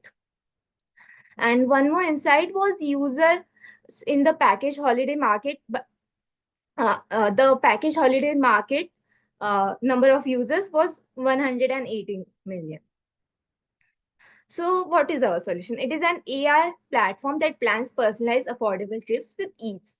So we have built this website. On it, user input the preferences like budget, travel style, and destination. And AI generates 5 different trips with respect to the user inputs and current weather.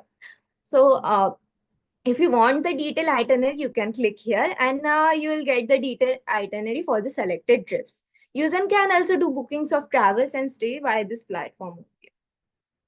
So If we talk about our current stage, so we have built the website and also bought the domain getatrip.in, and we have built the website which generates the personalized AI-based itineraries. We are yet to integrate the bookings. If we talk about our API status, so we have access to booking.com APIs for hotel and flights. And currently we are in talk for bus APIs as we need funding for that. And for IRCTC APIs, as we cannot become the PSP for IRCTC, we have to talk to the companies which already have IRCTC APIs. So we are currently in talk with Budgets. We have scheduled a meeting with their COO in the next week. If you talk about the strategic partnership, we have partnered with Himachal Tours and Travels. And here are our financial projections. So some of our assumptions was 50% of the users will book the bus, 30% of the user will book hotel, flight for 20%. And we have estimated the number of users in the first year to be 1,000. So according to our calculation, our first year revenue would be 5,15,000. And the cost to develop the product and market it to the 1,000 users, to onboard the 1,000 users, would be 1,20,000. So we will gain a profit of nearly 4 lakhs, and the ROI would be 326%. If we do the break-even analysis, we need 40 customers per month to be profitable.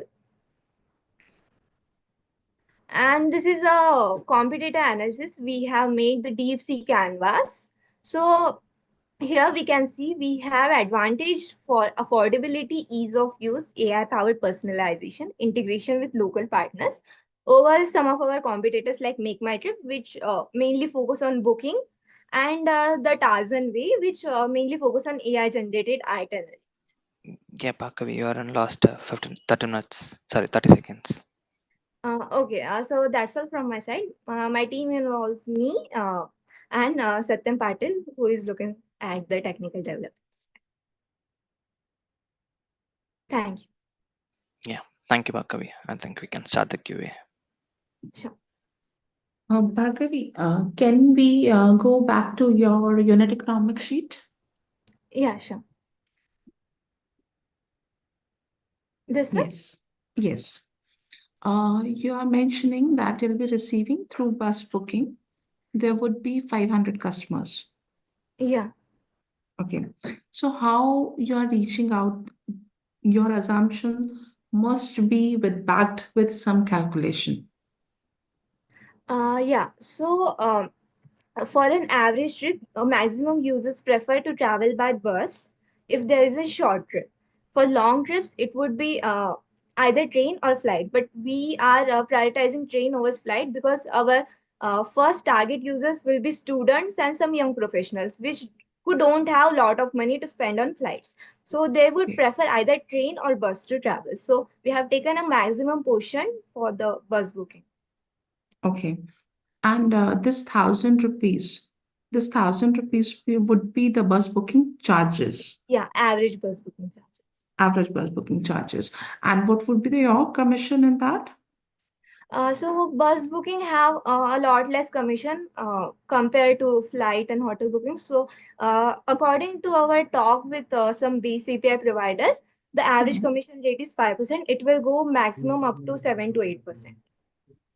So you'll be connecting with the bus services and blocking your seats like in a way the red bus is doing. So your seats would be reserved. Yes. Or you would be acting as a partner like how Make My Trip is doing to block few seats in a bus. How and what model you'll be opting for? So actually, right now we have to use the bus APIs, which some B2B startup companies provide. So the B2B API, so all the bus booking APIs work on prepaid basis. So we have to put some money in our wallet.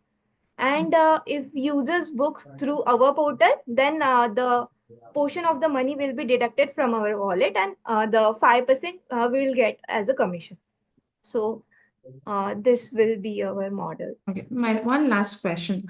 why you feel there is a need of this platform when we have n number of platforms, though you have shared a wonderful competitive analysis and how what value proposition you have, but why you feel that people will choose this rather than the existing market available where they have lots of discounts available as well and schemes available.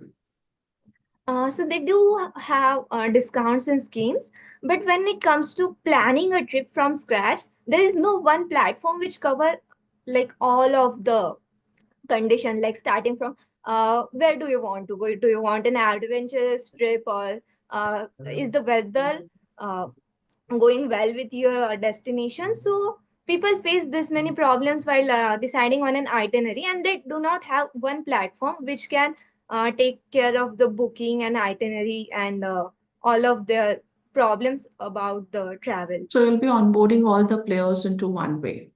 Yes. Okay, okay. Thank you. Thank you. Over to you, Ashley. Babu. Yeah.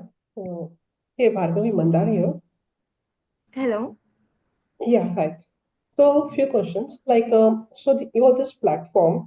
Like, suppose if I have any particular destination in my mind, so will it create an itinerary for me as well, or it's only for the person who doesn't have Your any? voice was breaking in between. Could you please repeat your question? Yeah. So my question is like, if suppose I have a predetermined destination, okay, Yeah. then I want to create a itinerary for that. Will it create for me as well, your AI? Yes, it will create. So here you can see we have two options: start location and destination. Destination is optional. You can click on surprise me, then AI will suggest itineraries. If you have some destination in mind, you can put it here. Okay. And so lots of your revenue is generation from the commission from your vendors, right? Most of the Yes. players. Okay. Like some person may do it like that way, like they can create the itinerary and they may not go ahead with the conversion on your site for the bus booking or the hotel booking. So is it the possibility like that, or they may just surf it and they may go away? So using APIs, what we are doing is we are redirecting our customers to their website. Uh, Other than bus booking, for other platform, we are doing the same. So if they are only using our link only, then also we will get our commission. And we know that in initial stage, building trust is a little hard. So that's why we are redirecting our users to the website which are already credible.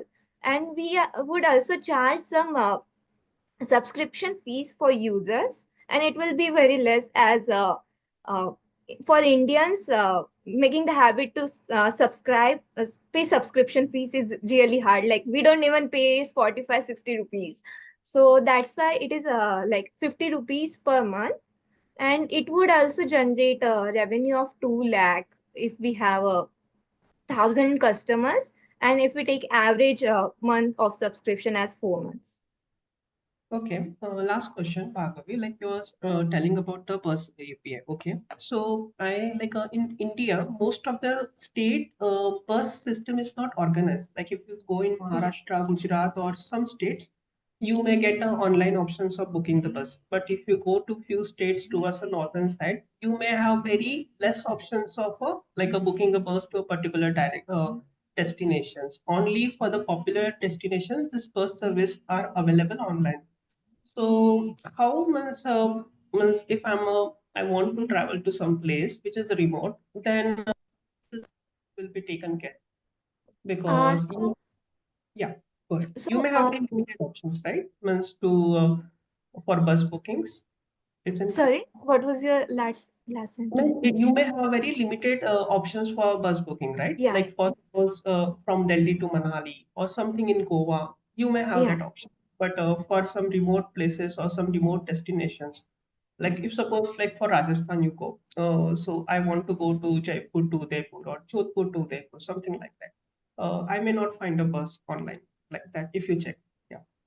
For that we are all the private sector buses are already on either Redbus or other bus booking platforms. But we are also targeting the government buses. So government buses, like many states have their own website, but they are not that much um, good, and many states don't have even the booking facility on their website. So we are planning to scrap the data from the government website, and we'll put it on our website for government bus bookings. So customer will get an idea that at what time they need to reach the destination and at what time the buses are available.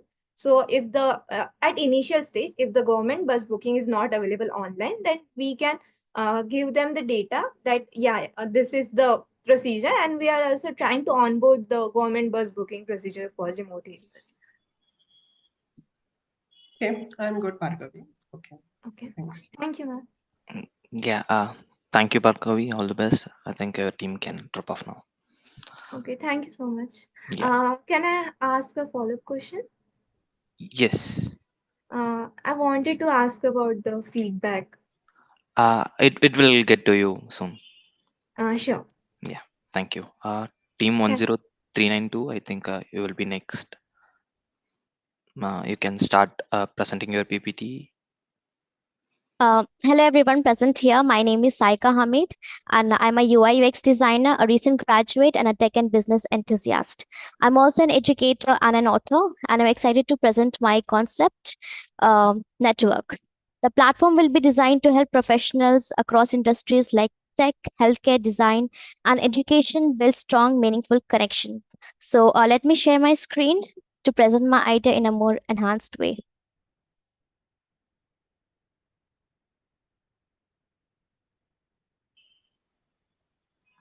Yeah, you will be having 5 minutes for presentation. So Yeah, okay, sure. Thank you. thank you. So let me ask you all something. How often have you joined a professional platform and felt overwhelmed by job posts, recruiter messages, and generic connections that never really go anywhere? So, networking today often feels a transactional and impersonal. That is why I'm here to introduce Network, a platform that will be designed to help professionals forge meaningful connections and collaborate and grow their careers without the noise of job hunting.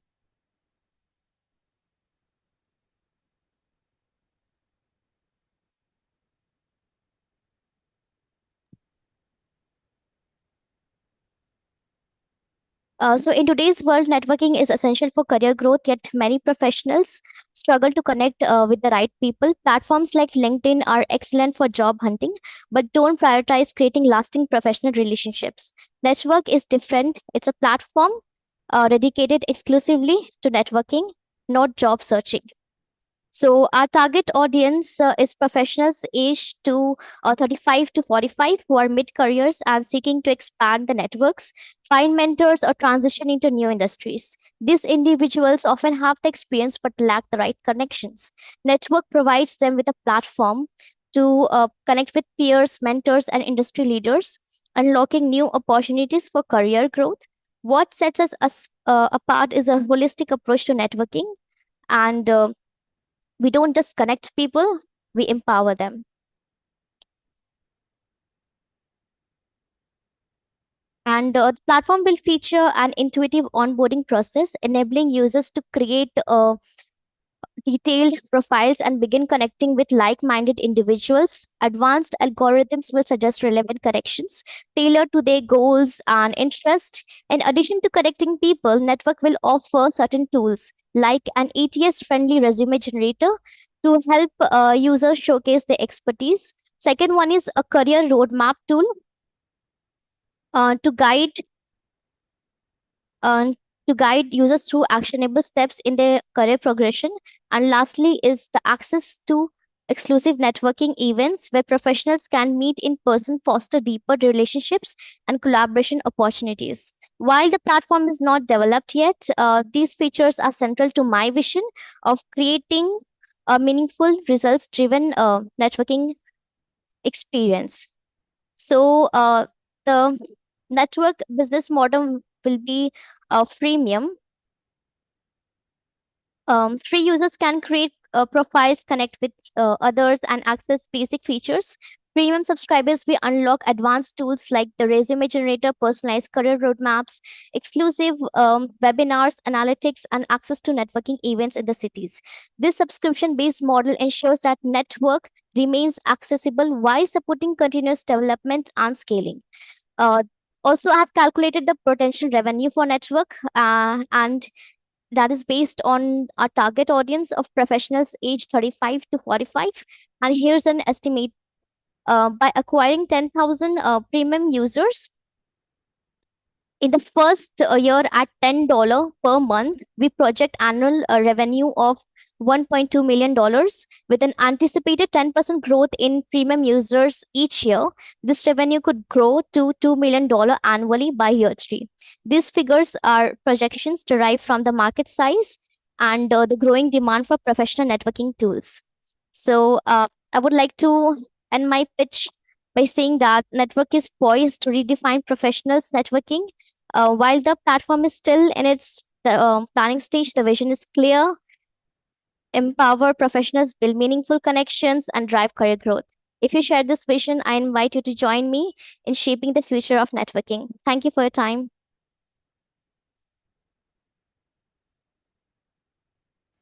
Yeah, that was a wonderful presentation. Thank you. Let's hear from our panelists.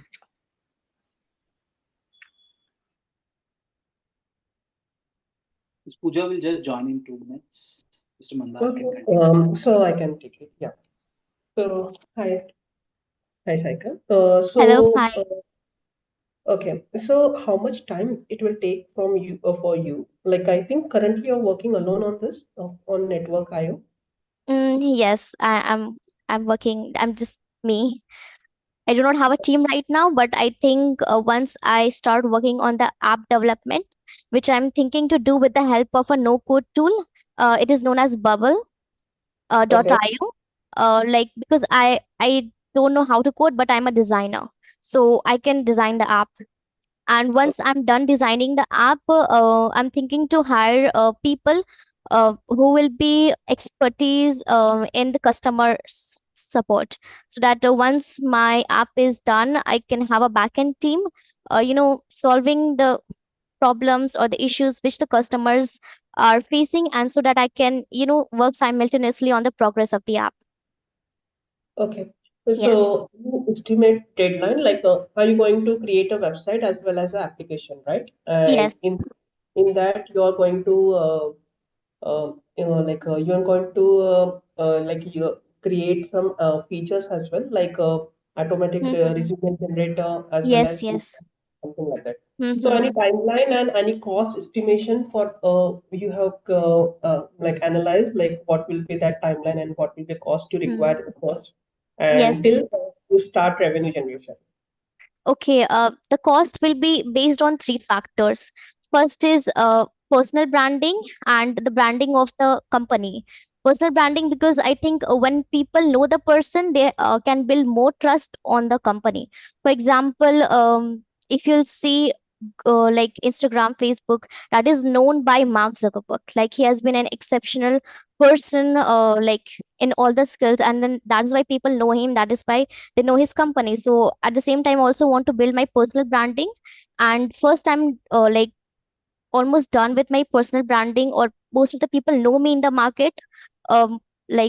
Basically the professional market. Then I want to work on the branding of my own company.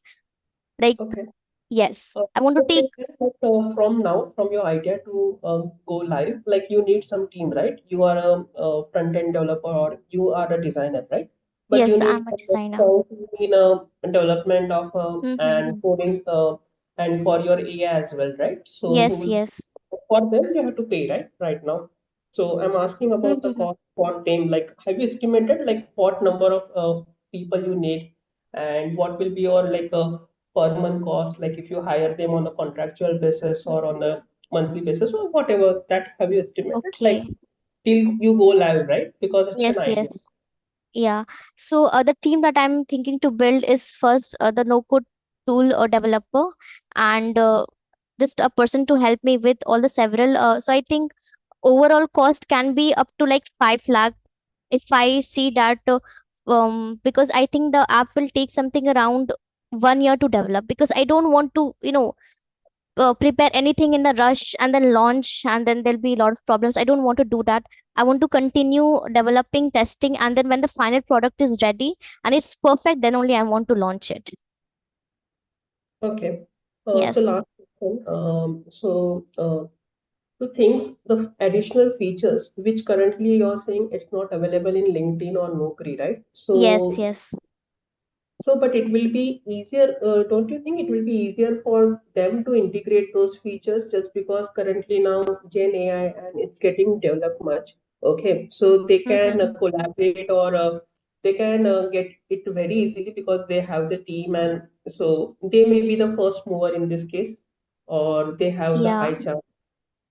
Yeah, but then you see, at the same time, Naukri and LinkedIn will still be a job hunting centralized app and not just networking. So I think even if they do that, what will make my app or company very much unique is that will not be focusing on job at all. It will just be networking and how you can progress in your career. So I think that is what will make my platform very unique other than what is already existing.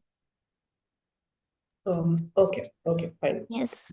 Over to you, Poonam, Pooja, if you have. Yeah, thank you, Manda. I have one question. What about the data security you have thought of? Because this would be data intensive project, right? Yes. So how you'll be take care of that?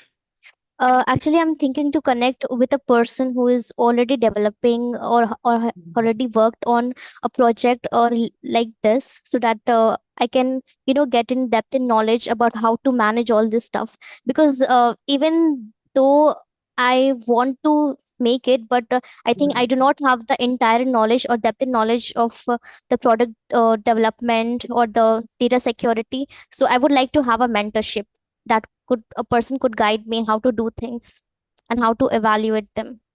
Okay, thank you. Yes. Over to you, Rob. Yeah, I think thank you. I think we have this next team 20250.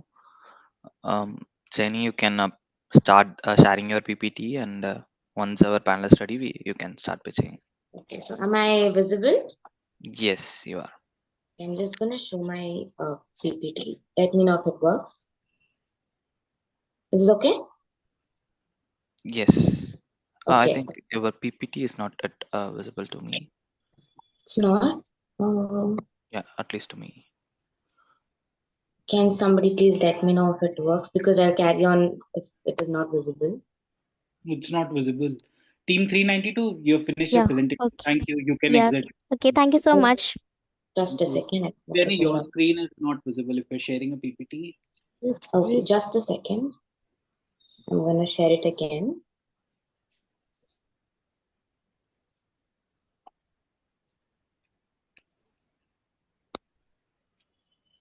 While we do that, maybe we can, maybe Jayasurya, you can admit the next person. Yeah, while sure.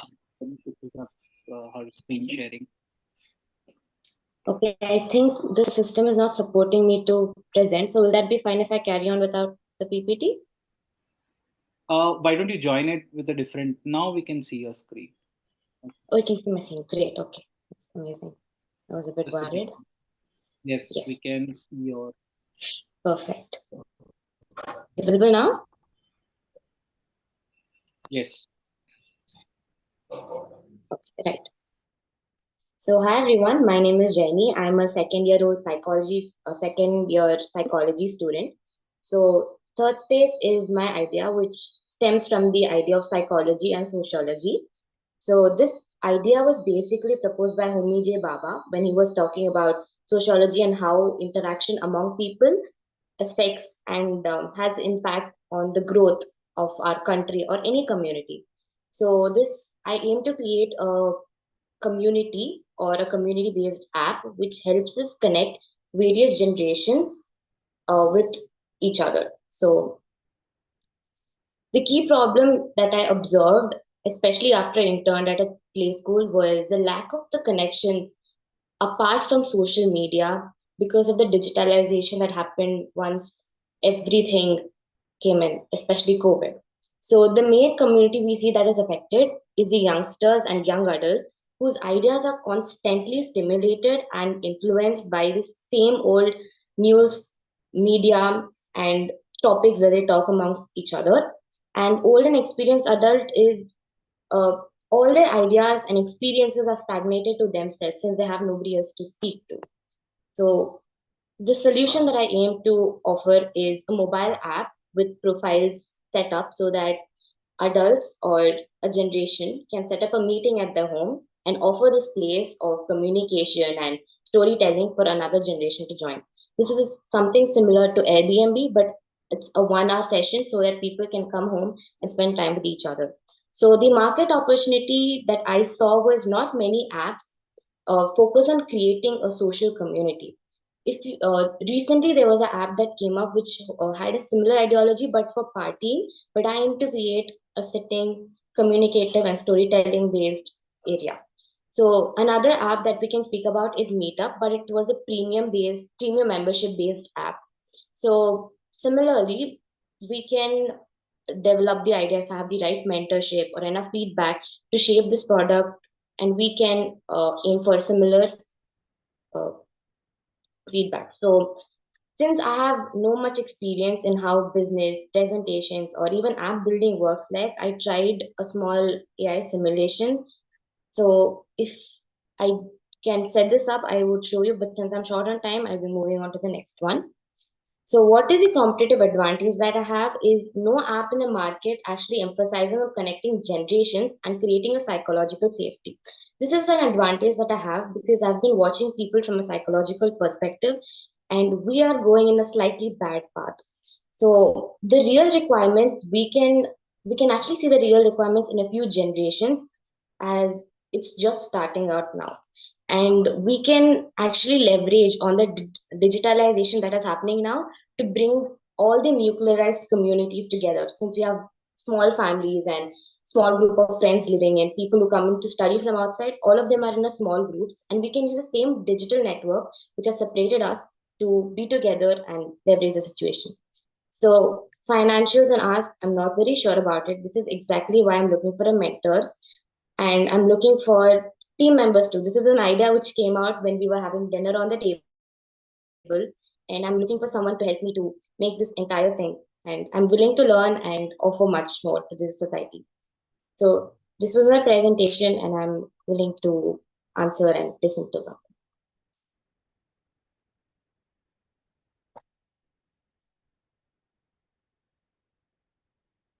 Yeah, thank you, Jenny. I think we can start our QA.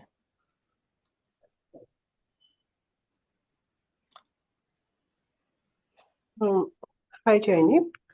Hello. Yeah, hi.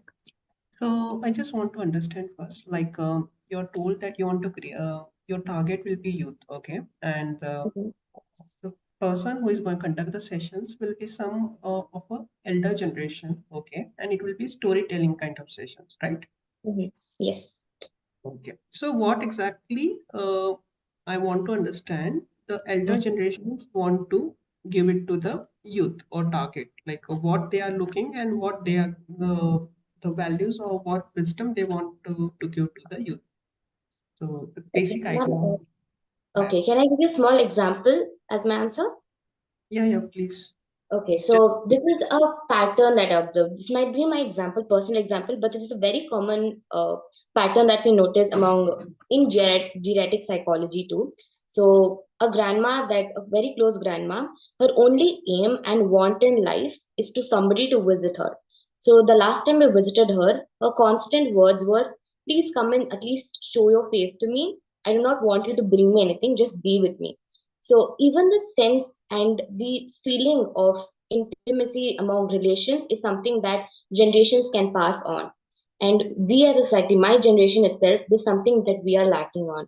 We are limited to siblings, friends, neighborhoods, and social media. We do not have the richness of the relationships that we see on the screen or in the stories. So when I say storytelling, it is also a simple act of sitting together and listening to people.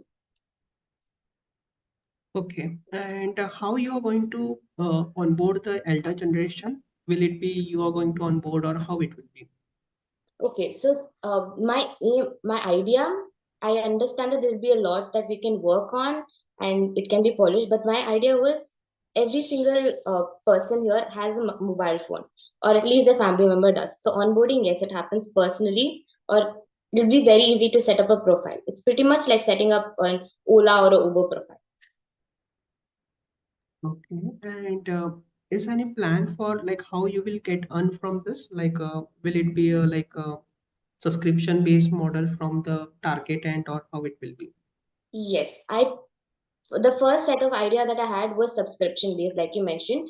But this is the pricing will be paid by the host, a very minimum cost, like 30 rupees if it's a group of, if they want to host a group of two people or a group of three people, 50 rupees if they want a group of five people to join them, and maximum is a group of six or seven people, so they'll pay a very minimum fees of 80 rupees, and we'll take very small commissions. Mm. Okay. Over to you, like Jay.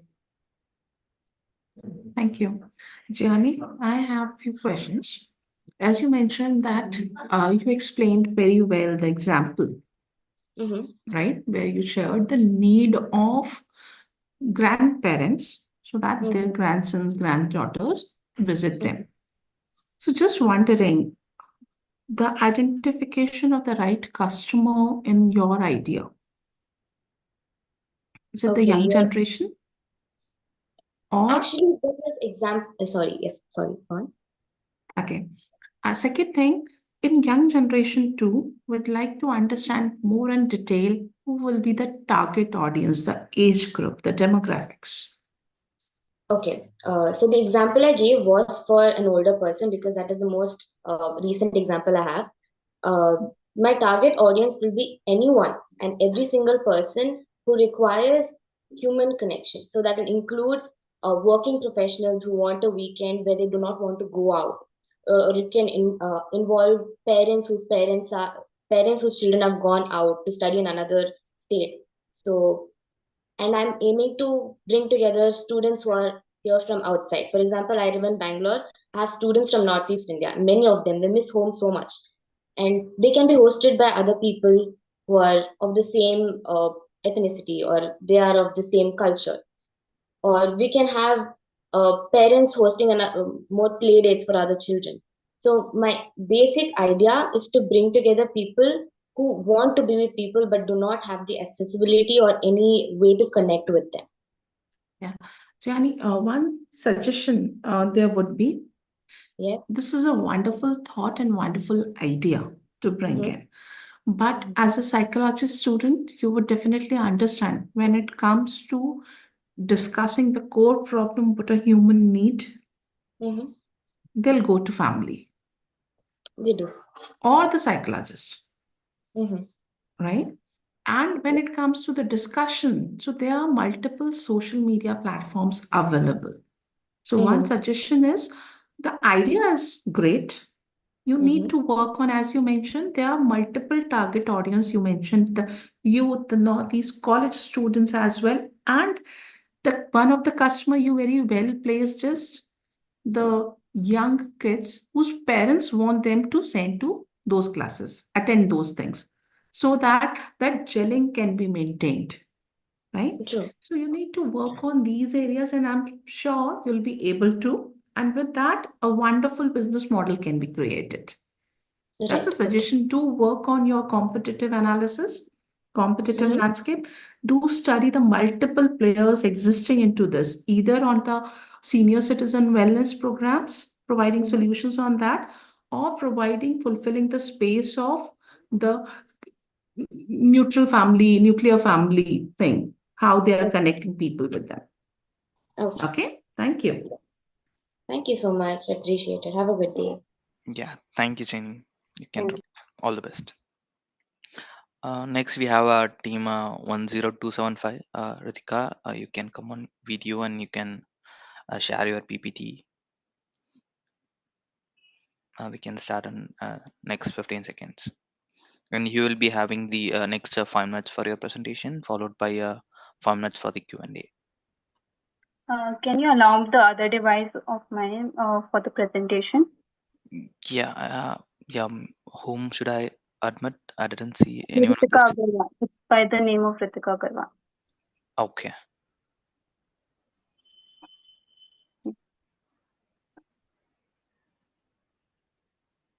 Yes, I think you're in. Thank you. Also, can you please give me the share screen? I'm allowed to share my screen. Thank you. So can I start? Yes, are you sharing your screen? I think it's not visible for me at least. I have not started yet to share. Okay. Yeah, I think you are good to go. Hello, mentors. I am Ritika Agarwal, a Delhi University graduate with the passion of bringing a positive change to the environment. To begin with, I would like to ask you a question. Do you use a plastic toothbrush in your daily life? You can unmute and say yes or no.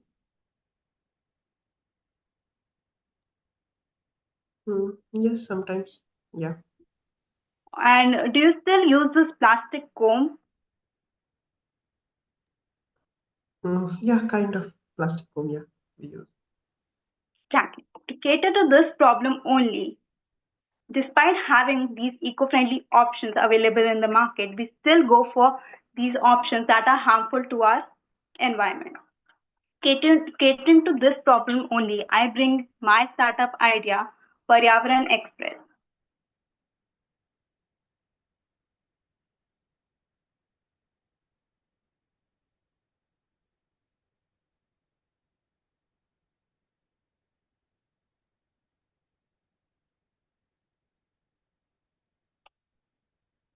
Paryavaran Express is an e-commerce platform connecting consumers with sustainable and eco-friendly options uh, from small businesses, artisans, and medium-scale brands. Our philosophy and goal is to bring like-minded people together who want who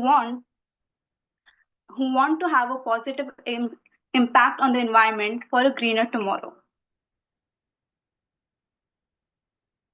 We will attract masses that are conscious about their choices and want to establish a conscious living for a sustainable lifestyle with the mindset of giving back to the nature and and sorry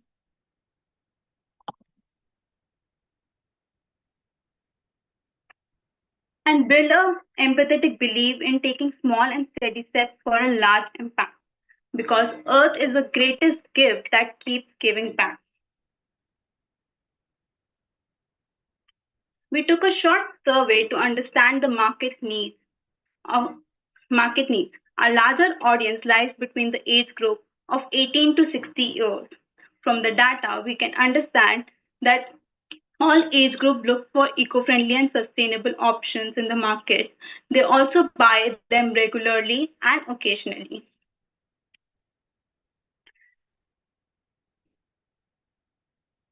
Based on the survey, we have identified these 5 major problem statements. High pricing, limited availability, lack of awareness, mindset, and authenticity. High pricing is a major problem because these products use natural resources and only a limited option is available to make a good quality product, leading to the problem of limited availability. People only go for the easily available options in the market. And the options that are available in the market do not have a valid proof or certification, leading to the problem of authenticity. As you can see in the charts also, people face these problems of high pricing, limited availability, and authenticity, and also give most importance while purchasing these problems. They buy these products from online spaces also, and also look for them in offline spaces. To cater to the problem of high pricing, limited availability, and authenticity, we will be offering a diverse categories from daily utilities, from decor to apparel and accessories by collaborating brands focusing on made in India products and partnership with NGOs and small-scale business committed to the vision. To resolve the problem of lack of awareness and mindsets, we commit to build a community around sustainability through different ways.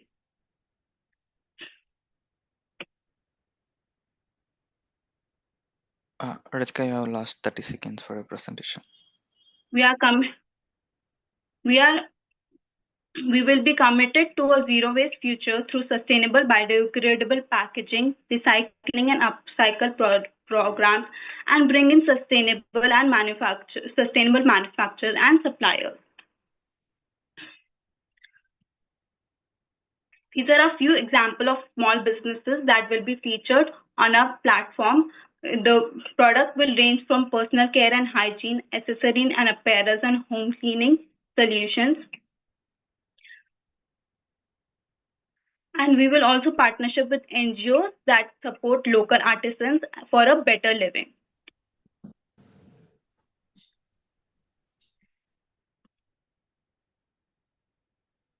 These are a few examples of brands that we can have an exclusive and strategic partnerships for suppliers and distribution solutions. Brands like DMN and Mindfood Solutions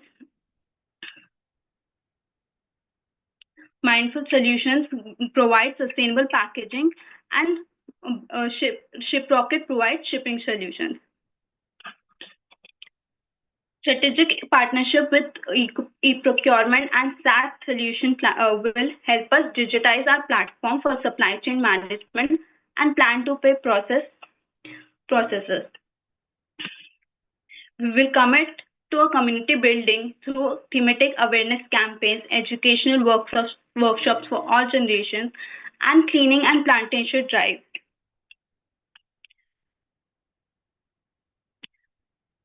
We are currently refining our vision and developing the business model. Through appropriate guidance and mentorship, we can accelerate the development of our platform. We can use the right channels for reaching the business and local artisans and NGOs, and finally launch a platform to bring in the customers and collaboration. Thank you.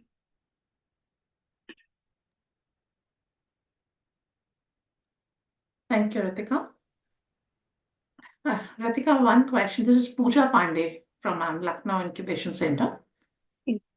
Yeah, my one question is, you shared few of the NGOs' name. So are you in talk with them, or this is just a thought? This is just the market research yet. We have not contacted them yet. Okay. So I have one question. Why would Dastcar collaborate when, have you gone through their website? Yes. So what is their daily sellable products rate? They are into handcrafted products, like I showed in the pictures, like quilts and different handmade products. So we can bring those products on our platform. So why they would? Because see, bringing the products on your platform like Amazon, right? If I'm selling, I'm able to sell only 10 products in a month. I would definitely go for on my platform. I would definitely go look out for another platform like Amazon where it can be X times, right? Right. But on my platform, organically or inorganically, if I'm able to generate a sale of approximate, I would say 50 to 60 products a day, why I would go for a platform who's yet to launch? What would be your USP, value proposition? The aim is to create a curated marketplace. So we do have many brands that are already making eco-friendly products, but there is not a dedicated space for them. For example, on Amazon, if they list their products, there are other options also available. So there is no niche market for this segment. That is why I want to bring in this platform so that people can have the options for eco-friendly products only. If they don't see the other options available only, they will only go for eco-friendly options. But I would be having Amazon in my phone in that case also, even if I'll like install your app, I would be having Amazon on my platform. And Right. while going for a purchasing a product, it is because something related to environment, it's more about the compliance. When it would be compliance handy, then everyone would be forced to do that, right? But creating that, we would have a set of target customers who are going for biodegradable products, who are looking for environment friendly products, but percentage is not that high. Yes, so to cater to that only, we will be doing the community building through awareness campaigns and workshops. Okay. And what would be the cost factor? Because cost would be a major factor while going for any purchase of a product. You show the comb. If I'm getting a comb at 100 rupees and another one at 400, the purpose would be the same. Then the only driving factor is my responsible behavior towards my nature that can not only be generated through campaigns or awareness. There should be some bonus points for me as well getting on board onto or purchasing that product. So you need to curate your platform in such a way that some attraction would be there until and unless the government itself levy compliances on it, that now onwards this would be the rule, which is quite difficult. Yes. Right. Okay, please look into that. Yeah, thank you. Over Thank to Mandar. Yeah, thanks, Pooja. Sorry. So, hi, Ritika. So, a few questions. Am I audible? Yes. Okay. So, have you decided the first set of products like you're planning to launch? Because you talked about lots of products, right? But there will be some set of products you will start with. Like, as an example, you showed us like a toothbrush and a comb, right? Yes. So, So we will be okay. starting with mainly personal care hygiene products and cleaning supplies that are used in our day-to-day life. Okay, and like Pooja said, right? What will be the price difference between that? Like, suppose, like, for example, like she said, like a comb we can easily get for 10-20 rupees, right? So, what will be the eco-friendly comb if I get from you? What will be the approximate cost compared to the market? What will be the difference in the market cost and your cost? So, like for example, toothbrush. Normal toothbrush, plastic toothbrush comes for let's say 20 rupees. Eco-friendly toothbrush comes for as low as 40 rupees. So if we put in more 20 rupees, we can go for eco-friendly option also. So we will try and bring in those products only that will cater to the problem of high price. Okay. Initially, we will bring in those products only that are low, that are affordable for the consumer. Okay. And have you tried creating some prototype or like you said for toothbrush it will be 40 rupees will be the it will be a selling price, but have you tried like what will be their manufacturing means in reality, have you checked on those factors, like have you created some prototype or something like that of As of any now, we product? have not created any prototype. Okay, Ritika. Okay, I'm good. Yeah, thank you. Thank you. Yeah, thank you, Ritika. I think all the best. You can drop off. Next team we have is 10097. Dipanshi, I think Yes, you sir. can share your PPT and we'll get started. Okay, sir. Yeah, you will have next 5 minutes. Like stick with the time for the presentation and followed by 5 minutes for the Q&A. Okay. Okay, thank you. All the best. Thank you, sir.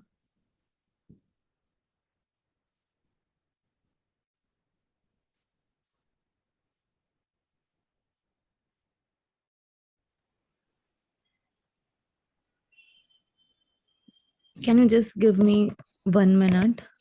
Yeah, sure.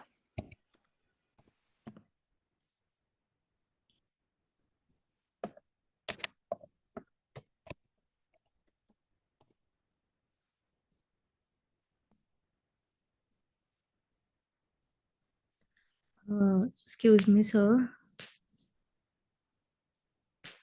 Yeah, are you Sir, facing any? actually, it's showing key I need to leave the meeting before sharing the screen. Okay, I think you can leave and join, and we'll have the next participant to be Oh, present. okay, Yeah, okay. thank you, Divanshi.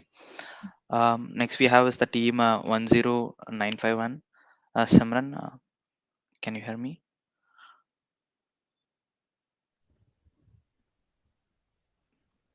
Hello, Simran, can you hear us now? Hi, yeah, I can hear you. Yeah, I think if you are good, we can start with your presentation. Give me a sec, please.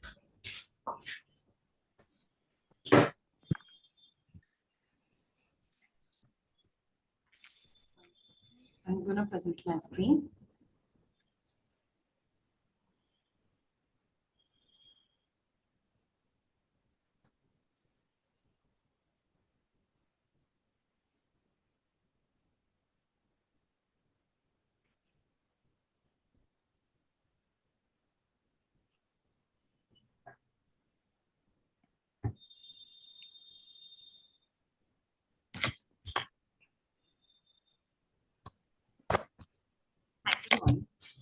My screen's, good afternoon. My screen's visible, right? Yes, Simran, and you have next 5 minutes for your presentation. All the best. Thank you.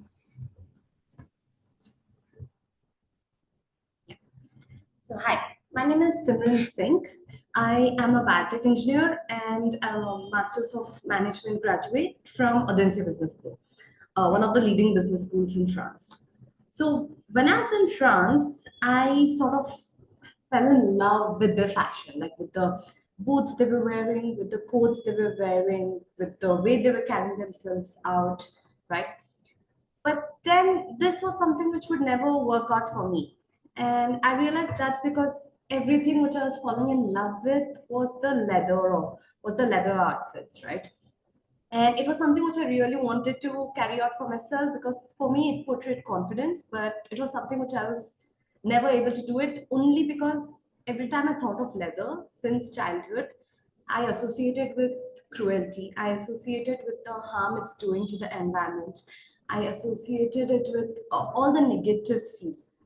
Passion for me is something which is self-explanatory, right? I wear what I feel, and wearing leather would never make me feel confident, even though it just looked amazing on people. So, and then there was the leatherite in itself, which had its own sorts of problems. As you can see, leatherite is the petroleum-based leather, and this is the predominant. Every time they say vegan leather out there, this is the predominant leather which is there, which is very flaky. It does not age well. It does not feel like real leather. It just doesn't even feel natural. So, being this person who always wanted to wear leather, who wanted to feel the confidence and the rustic look it gave, but never being able to wear it, that's where this need had always been there for me since I think I was about 14, 15, that I need a fabric or I need materials which is out there which can make me feel the way I feel, which can make me show the way I feel inside, right? And that's when I realized that there is a clear current market gap. And I know this is just not for me, this is for a lot of people out there, where you want something which looks and actually feels like leather, which portrays all its characteristics, but which does not harm the environment in the first place, right? Which is more going to be a bit more sustainable, which makes you feel nice about wearing it. I mean, let's be honest. At the end of the day, every cloth we wear is something to make ourselves feel good about it, is to make ourselves feel nice about it. So when you're investing in when you're investing in clothes, you want those feelings to come out, right? And this mismatch is something which I wanted to look at. So that is where the idea of Mycora comes. So the company which I'm presenting is Cora Threads, and we have come up with the fabric called Mycora. Now, mycora is a fabric which is going to be made out of mycelium and agricultural waste. Mycelium is the root systems of mushrooms, and they are very resilient. They are very easy to grow and they pretty much grow anywhere possible, provided we give them with a little bit moisture and the right temperature, right? And they also digest agricultural waste to actually grow. So in a way, we are creating a circular economy where we are using the agricultural waste, all the paddy burning which takes place, right? We could take that paddy and actually grow utilize that to grow mycelium and process this mycelium to get up with the leather substance which we are talking about. So mycelium being mycelium is a living substance still. So it does have its own natural manifestations. It does not look like leatherite, but it is free from the animal cruelty of real leather. It is free from the environmental harms which comes through the process of chemical tanning, right? So in a way, we are coming up with a fabric which is both. It is sustainable. At the same time, it is a lot fashionable as well. So what does the current market look like? First of all, even though we say leather is processing the byproduct of the meat industry, it is clear that these days the supply chain of leather is very much volatile. The demand for leather is strongly outgrowing the supply from the meat industry. So this drives up the leather prices. The second thing is also that currently environmental regulations are all very much targeting leather. Kanpur, which was our strongest, one of the leading industries for leather manufacturing, runs at 25% of its capacity. And as and more people become aware of it, the regulations are becoming much more harsher for leather. And finally, when we are talking about is change in consumer trends. These days, we can see a lot of people trying to actually look up sustainability and trying to make conscious choices of sustainability. But there is a market gap of what are the actual and truly sustainable products. One of the key, during our market research, one of the key findings what we had is consumers are searching, googling for sustainable products, right? Between 2016 to 2021, there's been a 71% increase in this search for sustainable products. But where are the truly sustainable products? These are the words which we keep hearing out there in the market. But where are the products which are actually developed by the consumer needs or the consumer patterns in mind? Kura would be one of those such products. Now, given that that's the market landscape where people are actually looking for the product, where people really want to buy this product, and the government regulations are pushing people away from the current market alternatives of real leather, hide, and leatherite, right? The market cap has clearly been established. The current, and I'm just looking at the vegan leather products out currently. Simran, you have the last 30 seconds for your presentation. The current vegan in India, the current petroleum-based leather, which is the predominant vegan leather, is valued at 3.5 billion USD, India alone. And even globally, there's a very huge market available. And since there's not many people out there in the space, there's a clear first mover's advantage in being in the plant-based leather industry currently.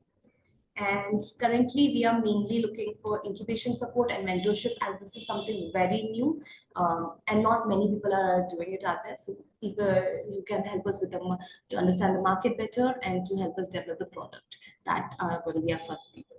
Thank you.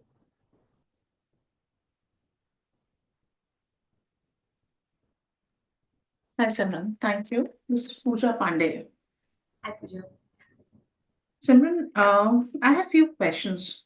Sure. First thing, what is the reason behind choosing mycelium over other vegan products? So, when I was looking at building the product, I really wanted it to be completely sustainable. Now, when you think of every other material through which we are actually using to grow leather, right? They have been banana fibers. People have been using, I think, pineapple leaves. So there are quite a few alternatives out there, but nothing grows like mycelium. Mycelium or the mushroom, since it's a fungi, it is extremely easy to grow and it generally grows anywhere, especially in a tropical country like India. It needs a temperature of between 20 to 30 degrees and like the place where I am currently in Bangalore, it is very easy to grow mycelium. It takes about 2 to 3 weeks to grow mycelium as compared to any other plant that you use to actually grow it. No other plant is going to give you the product in 2 to 3 weeks. And finally, it was that I really wanted to focus on circular economy, where I wanted to do something with the agricultural waste. Few other ideas were included building something out of the waste, or like trying to make a cutlery sort of it. But this I found that it could actually be used as a fodder to the mycelium itself. So clear advantages over even other plant-based leather, because the supply chain for mycelium can be very easily established, and it can be done throughout the year rather than being season dependent. Okay. So sourcing would be done easily. You'll be sourcing it. So currently we are in the prototyping phase. I have been growing our own mycelium at this point. We have been growing mycelium in our like workspace. The idea is that once we are able to finalize on how the final product looks like, we can see, we can check if it is makes it easier to actually see, take the local people who are actually growing mushrooms out there to give it to them, or to grow it ourselves. So you may plan it, taking over the entire supply chain at your end, the raw material thing, and then sell it the raw product to the raw material to the manufacturer, to the other manufacturers, right? This is what your plan is. If I understand correctly, you asked if I'm planning to take over the entire supply chain, right? Yeah, right. Yeah, as of now, that's the idea.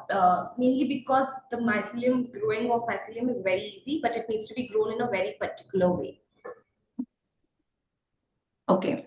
And who all will be your target audience, your target customers? So I'm not looking at B2C, I'm looking at B2B.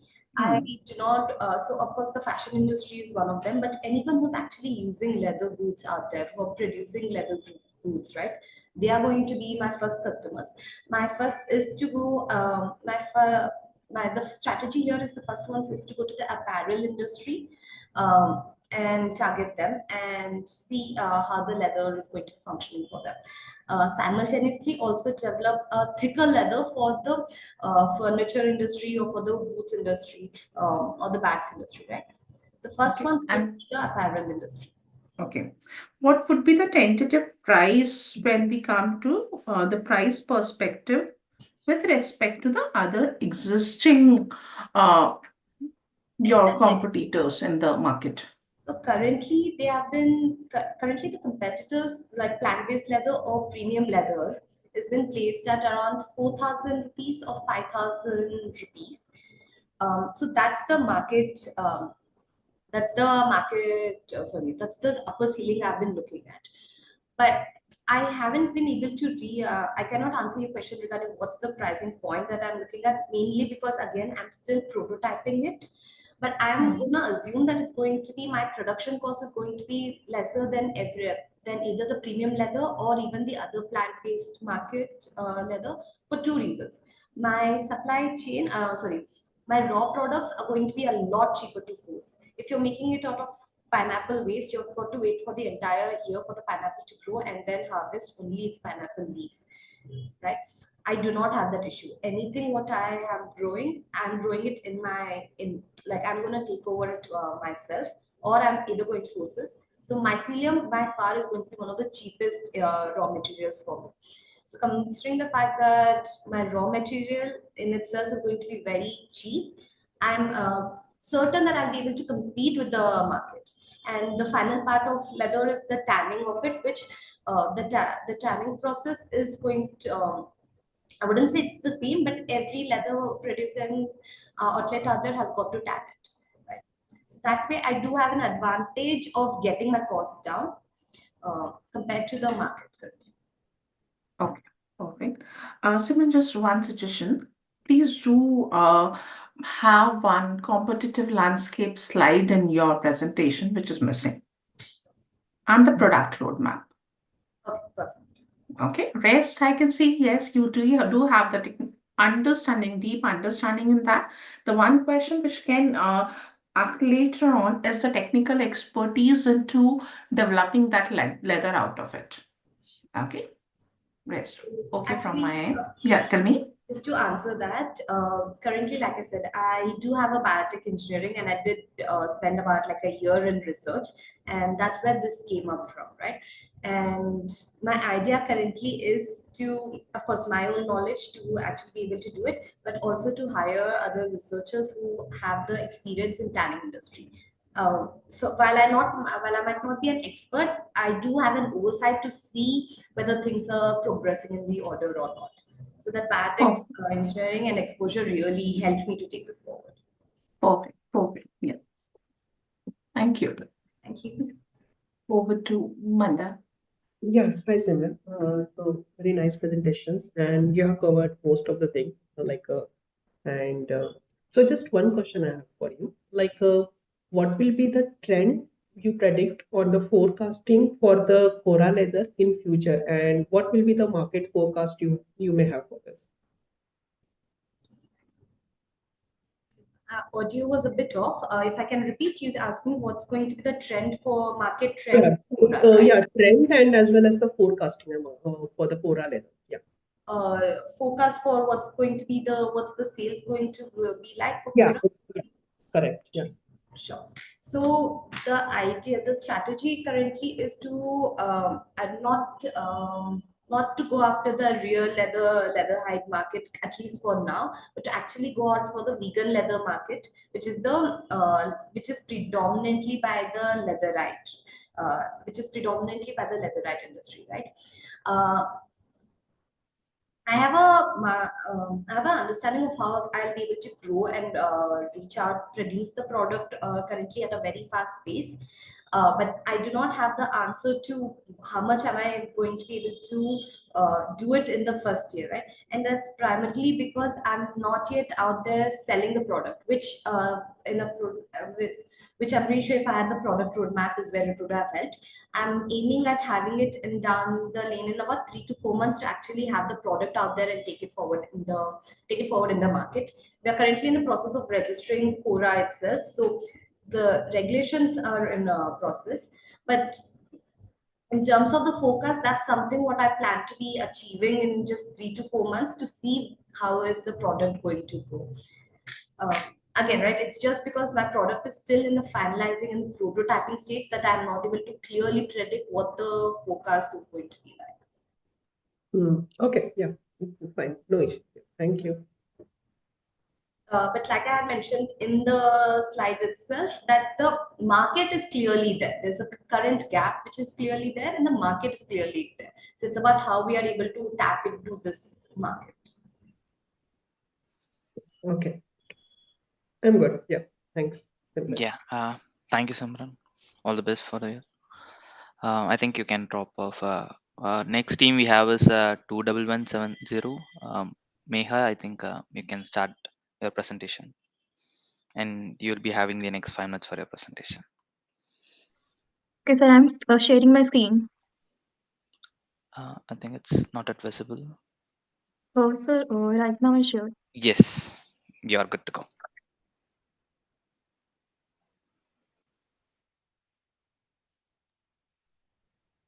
So we are team IIT Patna student presenting Neuro Assist, an innovative concept. Yes, ma'am. So Miss Pooja and Mandar, you are able to also fill in the evaluation sheet, right? Or you're filling it offline? There is one form which I'm able to see it, not the exact evaluation sheet.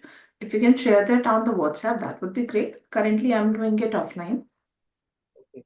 And about you, Mandar, are you also doing it offline? Yeah, I'm going to do it offline. Yeah, I'm not doing it simultaneously, but yeah, I'm just noting it down and I will do it offline. Okay, perfect. So I'll also send you the link in the Zoom chat. You can fill there. You need not keep an offline copy. If you want to do that, that's fine. But the online evaluation is what we would be referring to for the short list. Okay? Okay. Thank you. Okay, perfect. Over to you, Megha.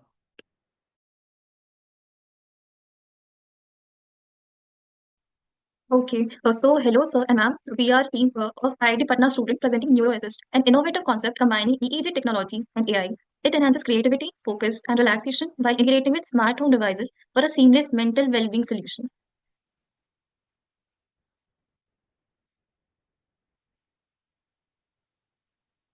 So cognitive challenge, over 70% of professional faces stresses, focus issues, and creativity blocks. Loneliness and lack of support worsen these challenges. NeuroAssist aim to address these holistically improving mental performances. So our comprehensive solution is NeuroAssist uses EEG technology for real-time brainwave analysis, offering personalized interventions like soundscapes and mindfulness exercises. Smart home integration creates optimal environment for focus and relaxation.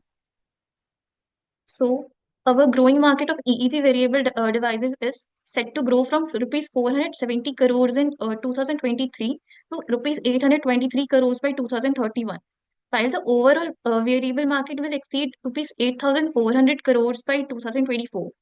NeuroAssist meet this growing demand with innovation and affordability. So, who will benefit this? So, our first target is student for their better focus, and the second is professional, which will help them reduce overcoming stress and boost their creativity at their work.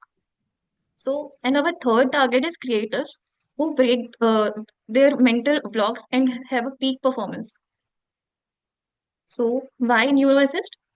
It at 5,000 with a rupees 5,000 with a 5 and monthly subscription.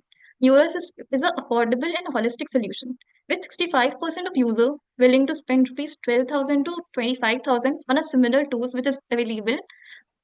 We combine accessibility with innovation, so it will be affordable to everyone from student to professionals. So our roadmap, our pilot phase, we will sell 200 devices at rupees 5,000 each. In second phase, we will scale to 5,000 units, and then we'll try to partner with universities, co-workers, and professionals. We ourselves are from IIT Patna, so we can take a huge advantage of that, and we can collaborate with our resources available here. So after that, we will integrate our solution with a smart home ecosystem like smart devices. We can integrate with it, and we can change the environment of the room by seeing their mental health conditions, and we can like play soothing musics and all. So our enhanced phase is first we will do prototype development. Second phase we will do pilot testing like 200 devices with rupees 10 lakh revenue. In third phase we will do scale of 5,000 units, rupees 2.5 crore revenue. Then in fourth phase we will do partner with universities and corporates, and then slowly we will integrate our features like smart home features where we will integrate with smart devices, and at last, we will expand it globally to reach rupees 12 crore in 3 years. So, how will we stand out in the crowd? So, standing out from crowd, unlike news and NeuroAssist combines creativity, focus, and relaxation in one platform with smart home integration and an affordable price point. So, our marketing strategy includes influencer collaboration, crowdfunding campaigns, targeted digital ads, institutional partnership, and referral program to drive adoption. So our ask is we seek rupees 20 lakh for 10% equity and strategic partnership to develop prototypes, test the product and scale the production.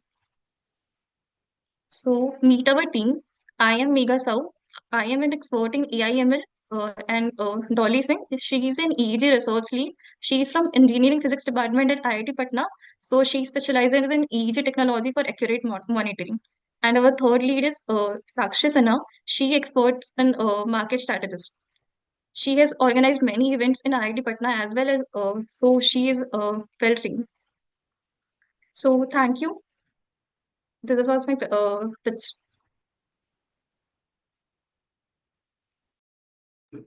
Thank you, Megha. Megha, I have one question. How you have reached out to the number, the pricing of 5,000 rupees? One would like to understand that.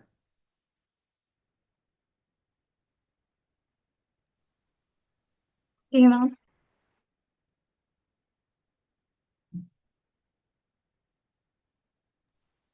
Ma'am, your voice is cracking actually. Yes, okay. I'm asking how you have reached out to a specific number of 5,000.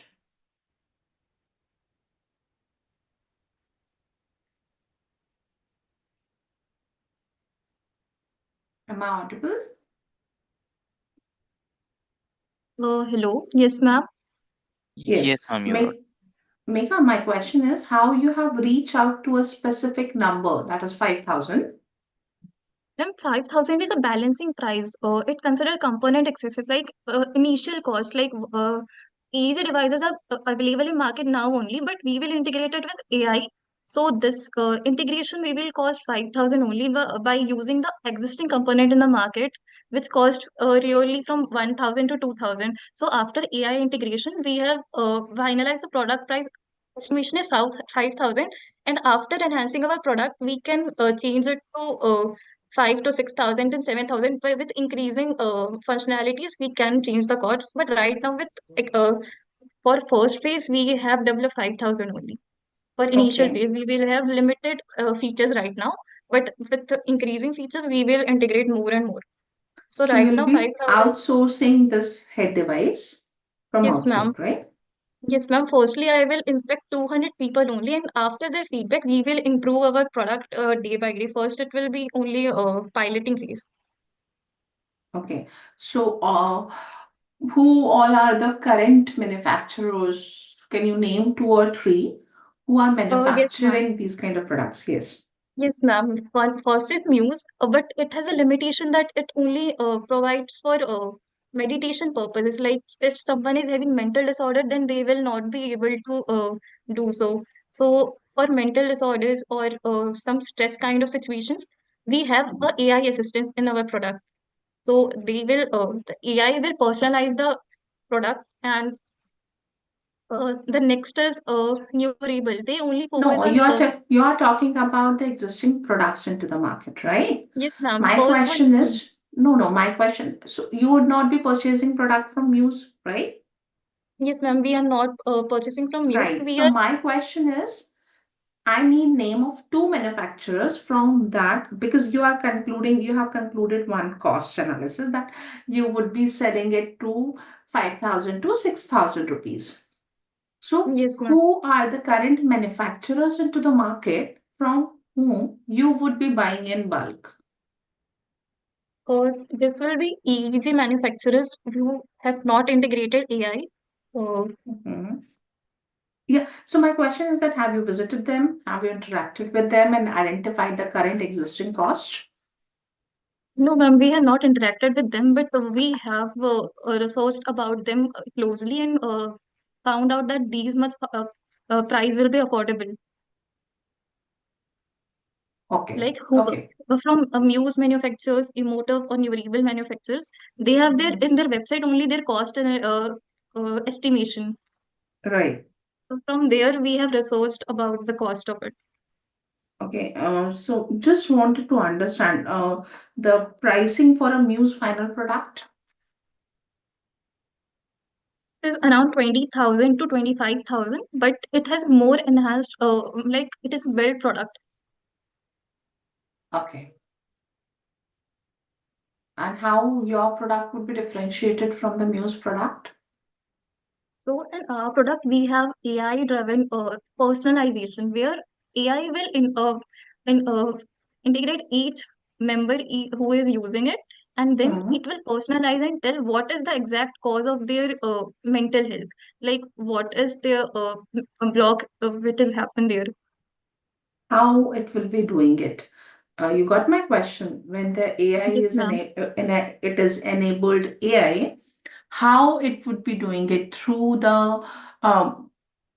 one need to fill up that mood, or it will be taking it automatically when I'll be wearing that headset. No, ma'am, it will do automatically with EEG device. EEG device is takes the neuron networks, and from Right. there it from scalp the electrodes present in our EEG device, it will Hmm. take that, and the alpha, beta, and gamma waves which are present in our brain, they will be directly tracked by our device.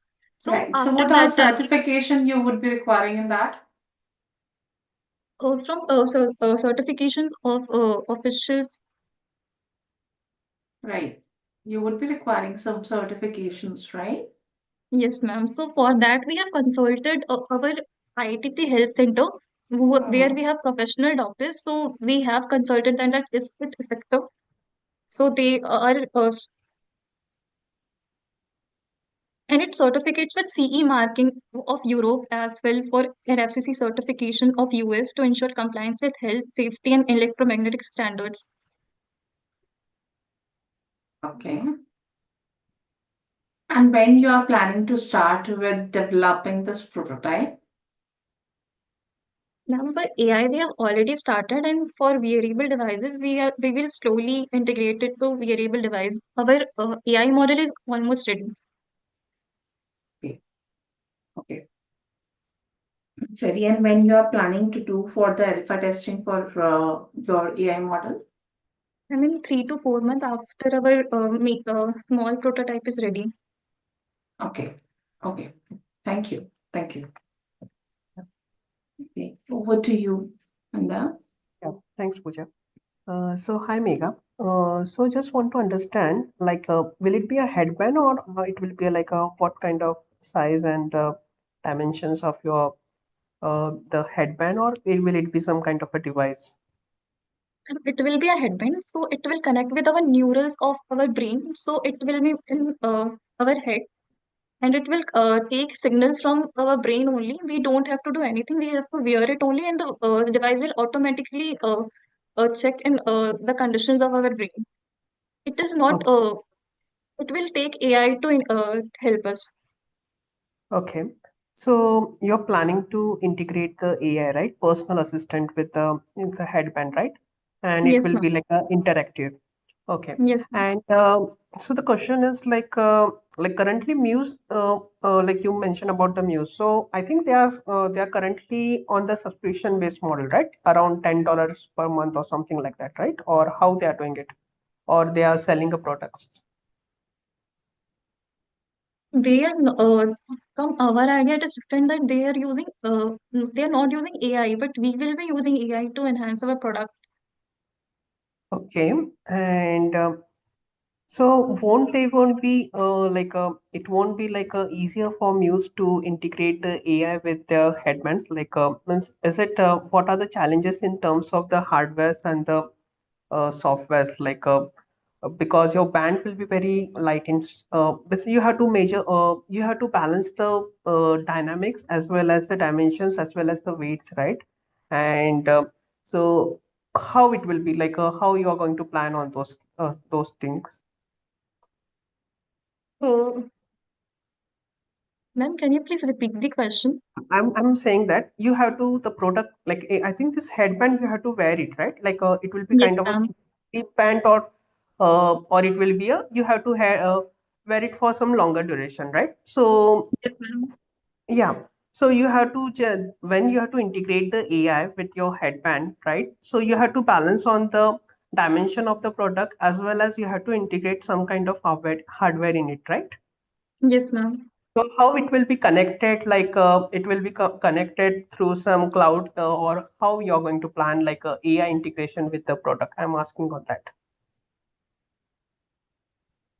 So, ma'am, we will employ pre-trained AI model fine-tuned with user data for real-time analysis, and NeuroAssist connect via Bluetooth for easy transmission and integrate with smart home devices using Wi-Fi or IoT protocols for seamless control. Okay. Or we will control our hardware challenges by incorporating advanced signal filtering and noise cancellation technologies. Okay. And Okay. we will And also partner with experienced manufacturers to optimize effectiveness. And we have IT partner resources here available. You will help us to integrate all both with cloud management. okay. So like Pooja said, like you're in discussion with some manufacturer, right? And then you will from their device, you will integrate your AI into their system, right? With the Yes, manufacturer. ma'am. So the sensoring part, you may have to install some sensors and you have to integrate the AI through cloud or your app through that US. So you will do the some kind of hardwaring as well as modification in that अच्छा तो original मुझे product every what is time मुझे required in that US. इस time ma'am मुझे ये डालना पड़ेगा ना सॉरी एक मिनट मैं म्यूट करूँ मेरे को 1 minute It was audible, Megha? I think there was some Oh, disturbance in. yes, ma'am. Yes, Yeah. ma'am. Actually, I thought that ma'am is saying something, so I stopped. No, I think that was some another next line of participant. So you got the question, like you're going to do some kind of modification in the existing hardware, right? And Yes, that ma'am. will cost you as well, okay? In terms of hardware as well as in terms of technology as well, right? Yes, ma'am. The current technology is right now only an EEG technology, not an AI-driven technology. So I will integrate and enhance the product by integrating my solution, my AI ML model. And will you will able to do this in next 3 months? You're planning to do this like all the hardware assembly and the developing a program and everything in next 3 months?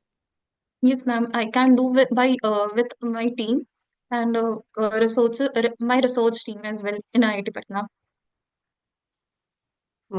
Okay, Megha, I'm good. Yeah. It will be a small prototype only for 200 people service. So it will be having less features from my actual device just for testing purpose. So it can be made in 2 to 3 months. And after then, slowly we will be integrating our smart home applications and all.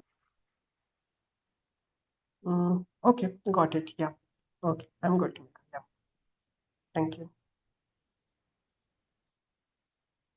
Thank you, ma'am. Yeah, thank you, Megha. I think like we are nearing 2 o'clock on the clock. Mandar ma'am and Pooja ma'am, like I think our slot conclude by 2. So I think you can drop off if you want, or you can stay. It could be happy for us. Right. And we have the next panelist, Takshana and Singh joining us. Correct. I'll take a leave. If required, do let me know. I'll join again. Yeah, sure, ma'am. Okay, thank you. There are so Dipanshi, Okay. Purbi are from the previous slot, your slot. Just that we have exhausted time. So if you want to exit, you can exit. Okay. Okay, Mandar, you're there. Okay, I can take for Dipanji and then I will exit. Okay, I will conduct for her and then I will go. Yeah, thank you. And for Darshana ma'am and Ujjwal Singh sir, like I think you might have the form access, like where you will be filling the participants' feedback. I hope you have this ready with you. yes I have the form Yeah, good to know.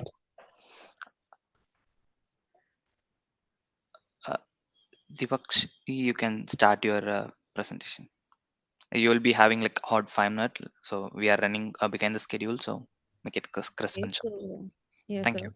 Good afternoon to each and everyone present here. I'm Dipanshi, and I'm a bachelor's microbiology second year student. So my startup idea is Cure You Gummies is my brand name, and these are nutraceuticals and vegan gummies.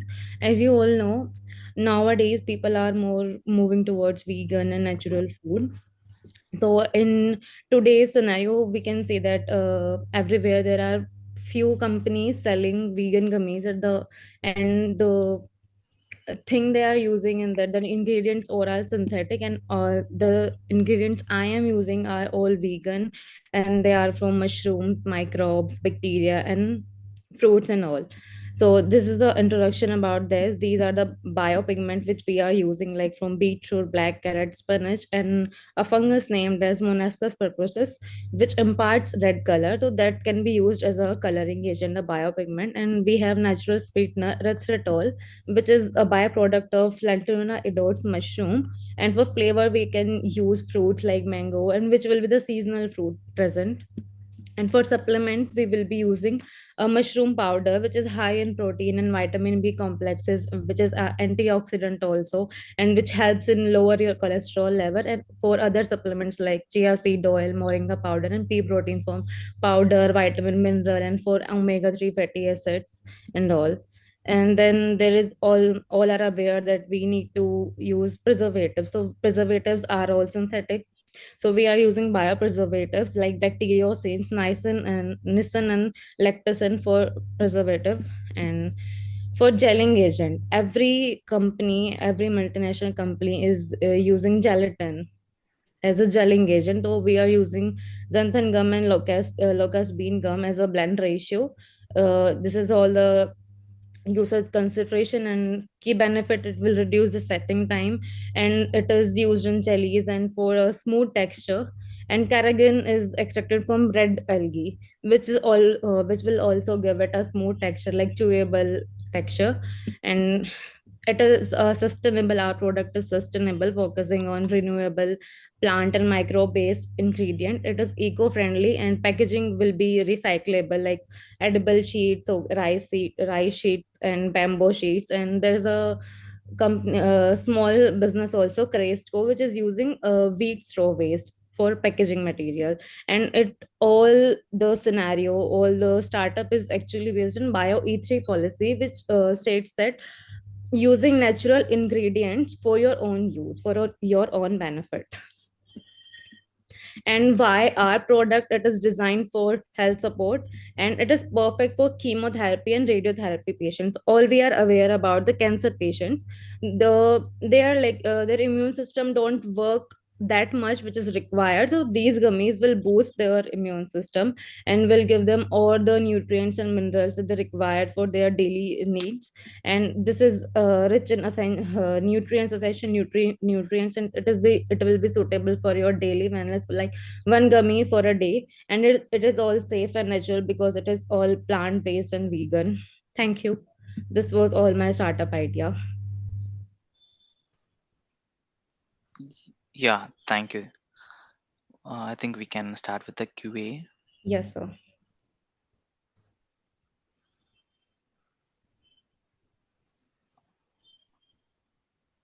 Dakshana ma'am, Yosaji sir, I think you can start with your Q&A if you Yes. have any. Okay. Is there any other jury also, or I am the only one for Uh, this? Yet? we have two more person on this call, which is Okay. Mandar ma'am and Ujvashni Singh sir. Okay. Hi. Okay. Yeah. I'm Ojasvi. Ojasvi. Okay, sorry for that. Yeah. And that's okay. Yeah. So my question is, what is the level stage of this your idea? It's on ideation stage or any Ma'am, pilot work actually, I am done or? sourcing all the raw material, and I'll be making this product by the end of January, and we'll start with all marketing and everything. And my website designing is on process, like I'm working on that also. So you have, what is your product? Exact product is what? It's gum, Vegan gummies, nutraceuticals. vegan gun. And Gummies, who are your target customer? B2B? How you are targeting B2B or B2C? How?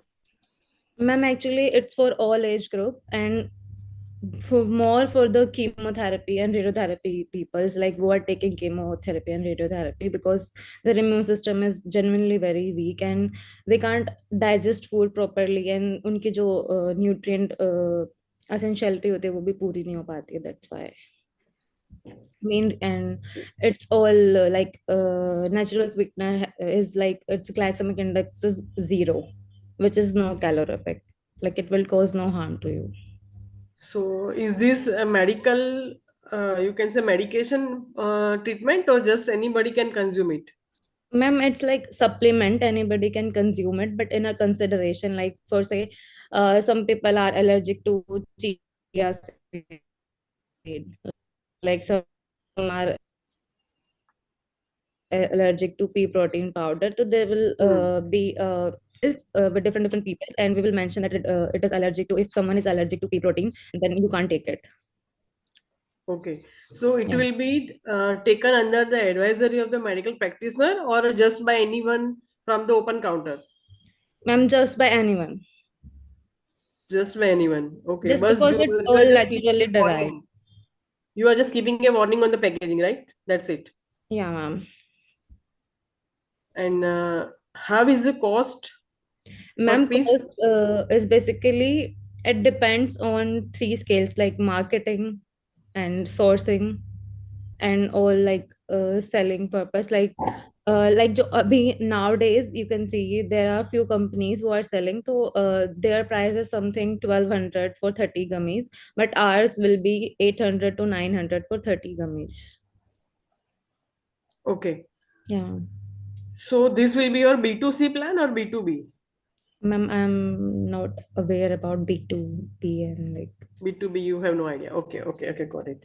So my suggestion is, if you are targeting the patients who are undergoing chemotherapy and all that, so in that case, you should try connecting with the doctors who are. Ma'am, I Uh, already connected with the doctors. Like my family is all from doctor background, and they told me about this. And I went to many research areas, like for cancer patients, for more other patients, and I took a survey from there, and then I am doing this all. Yes, that's good.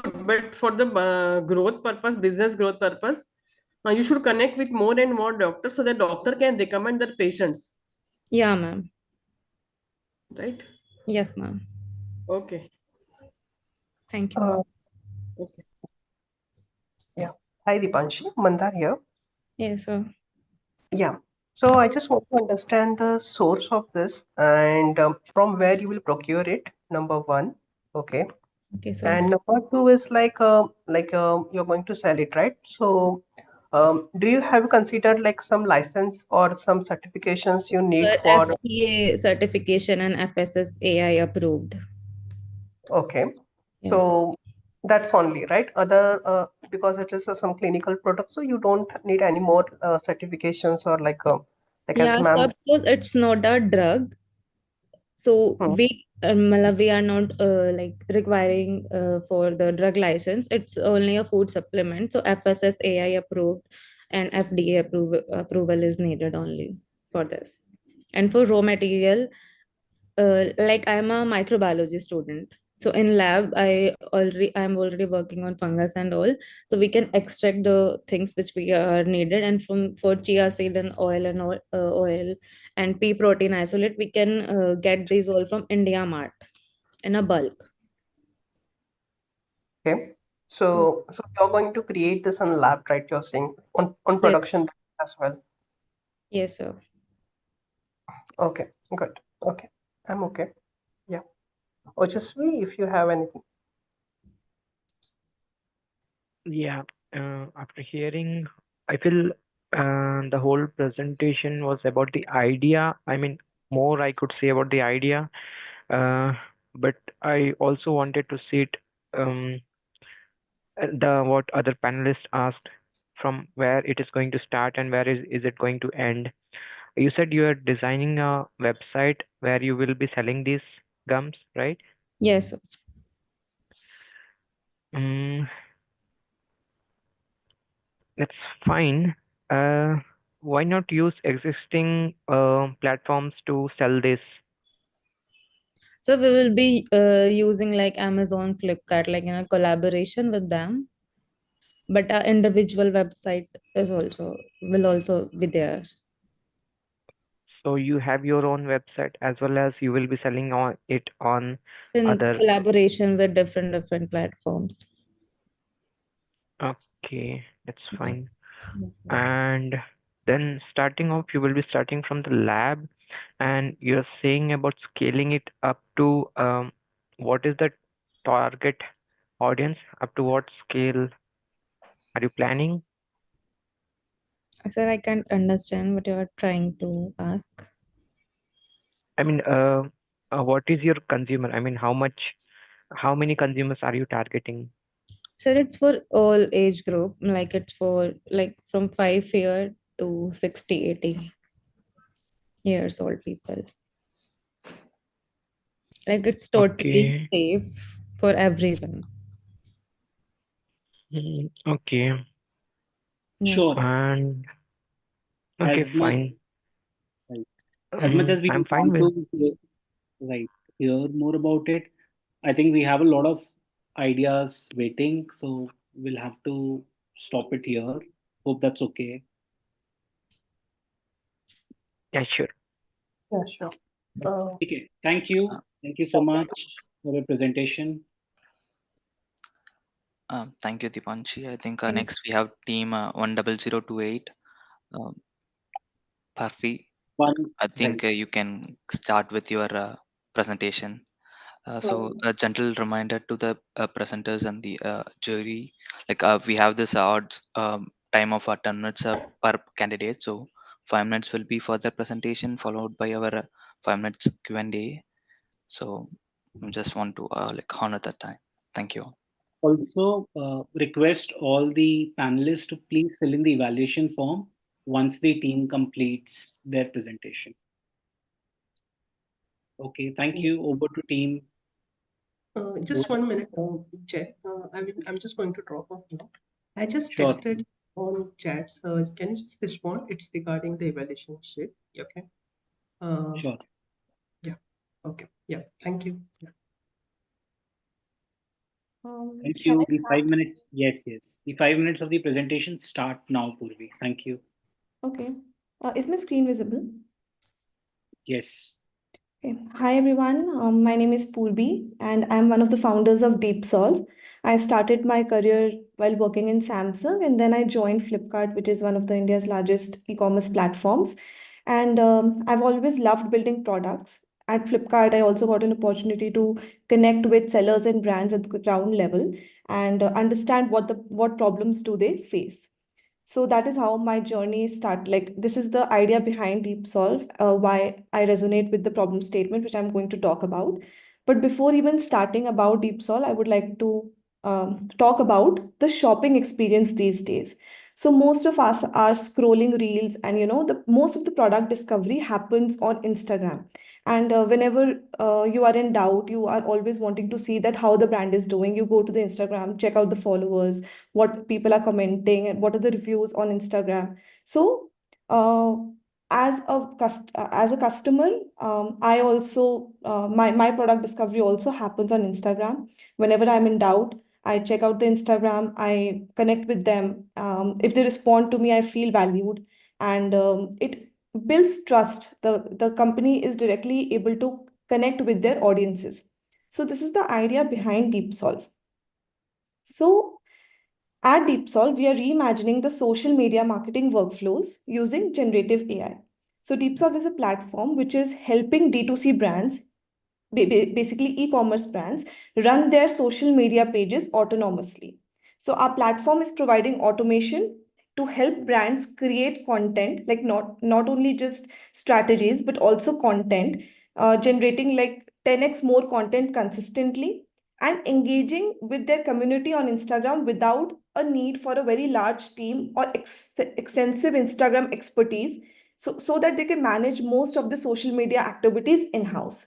Our goal is to help brands convert their followers on Instagram into paying customers. This is the idea behind DeepSolve.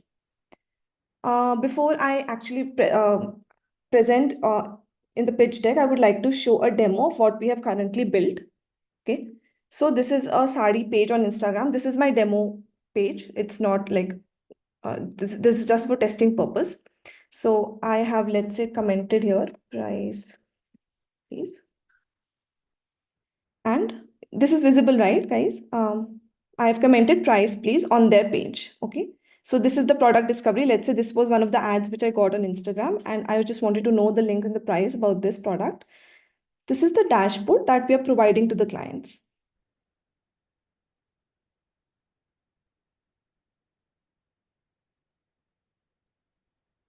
So yeah, this was my comment. Since automation is on, my query was automatically resolved. So I commented price, please, right now. And this comment was automatically DM'd and replied. So basically, they replied me instantly, and they also shared me the product details. So I also received this on my Instagram, like here, if I show you. So I've already received the details, and I've also got it in my DMs, in the messages you can see, right? So this is the automation platform that we have built right now. which is like comments and DM moderation. So all the comments and all the DMs will be automatically handled without need of a human person to handle your comments and DMs. We have integrated this with Shopify, so it automatically picks up the product that you are showing. Like for example, in this reel, this is the product that they are pushing, and automatically all these details will be fetched. This to make this trackable and to see that how many people are landing through Instagram on this product URL, we are also using Bitly integrations. All this is automatically fetched and responses are created and responded to the users on Instagram. So this is one of the workflows which we are working on, which is automatic engagement.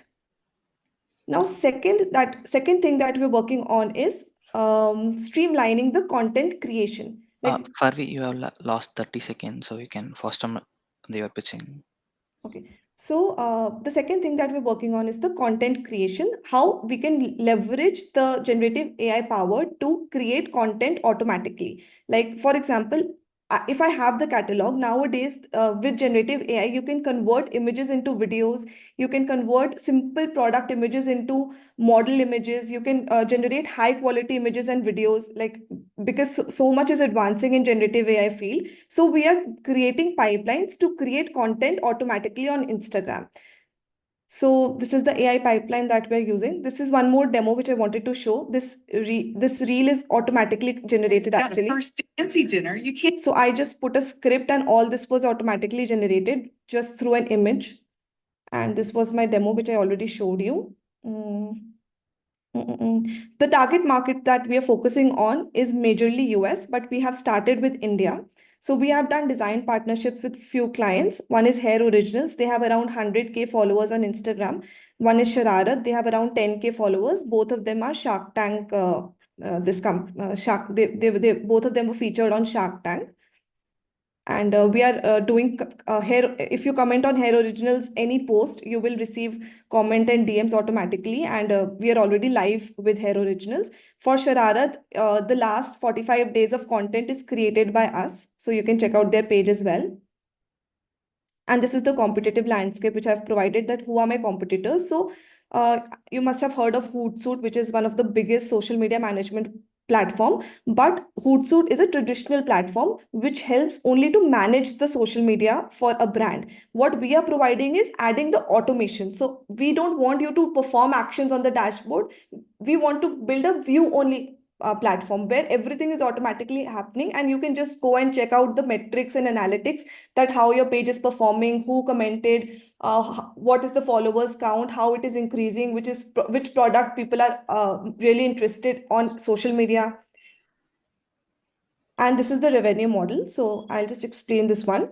So globally, you have 1.9 million sellers on Amazon.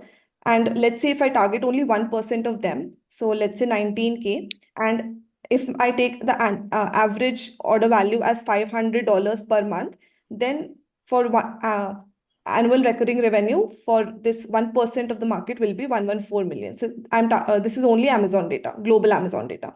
And this is the India Amazon data. So this is the market size that we are working on. I'm Purbi. I'm the CTO. I take care of the tech and product. And my co-founder, Sajid, he is the CEO, and he takes care of the business and all the sales pipeline. Thank you.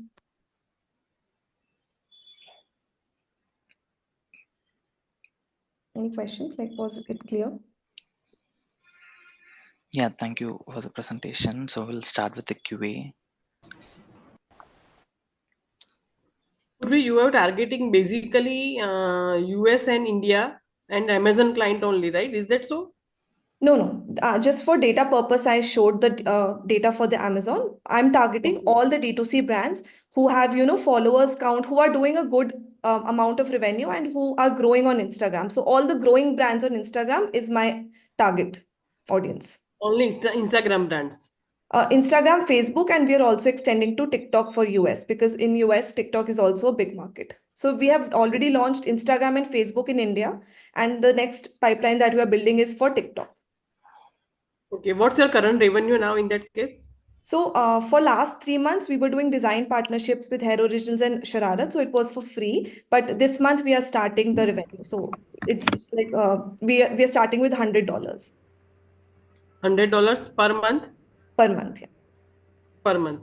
Yeah. And what will be typical size of one customer? For example, how much spend the customer has to do for your generative AI? So Monthly costing? for every interaction, we are charging 1 rupee. Like for example, if you have 10,000 comments, then we are charging 10,000 rupees. We may give some discounts. Okay, 1 rupee per comment. That's it. One rupee per interaction. So it could be DMs Means or comments. one comment raise at least one interaction, right? And Correct. maybe Yes. more. Yeah, Okay. but overall, one comment, 1 rupee, you can assume that way. Okay, but for example, in one comment, one thread, there may be more than one query, two, three queries. Then you have to respond two, three times. So Correct. is that one per every comment or how? So it starts with comments, but then queries continues over DMs. So again, one DM, 1 rupee. So One for DM, one every rupee. interaction, 1 rupee. Yeah. Okay, okay, okay. Thank you. Good.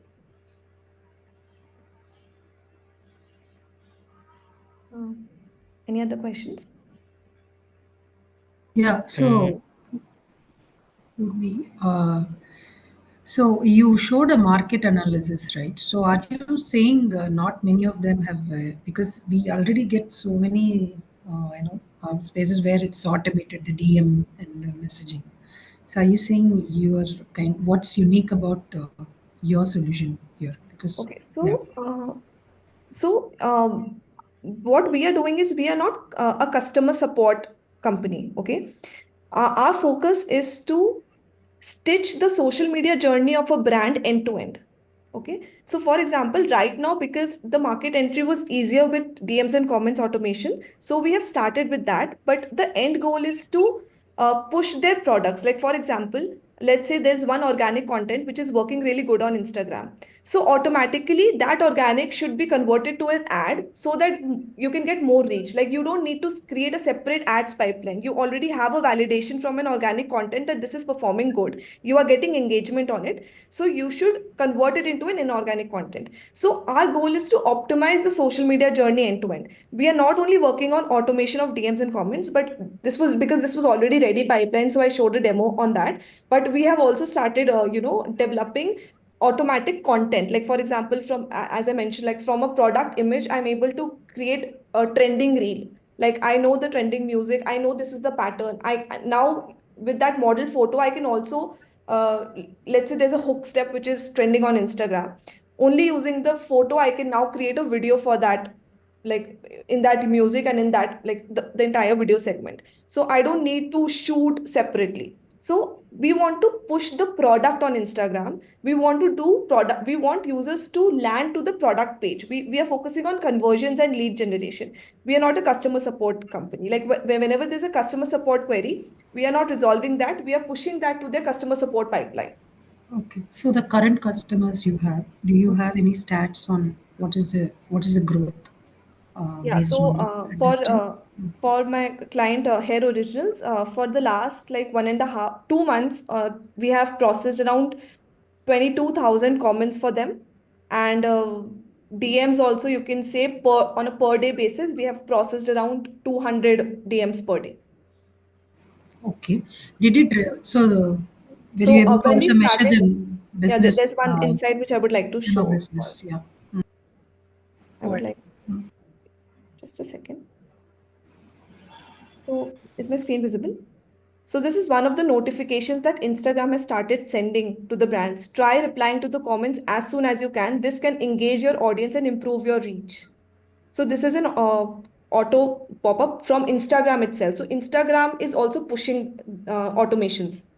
And when we No, started actually, working sorry to stop you. Especially, I want to know. You talked about the number of or the outcome of your tool, but what is the return on investment for the, Hair Originals, right?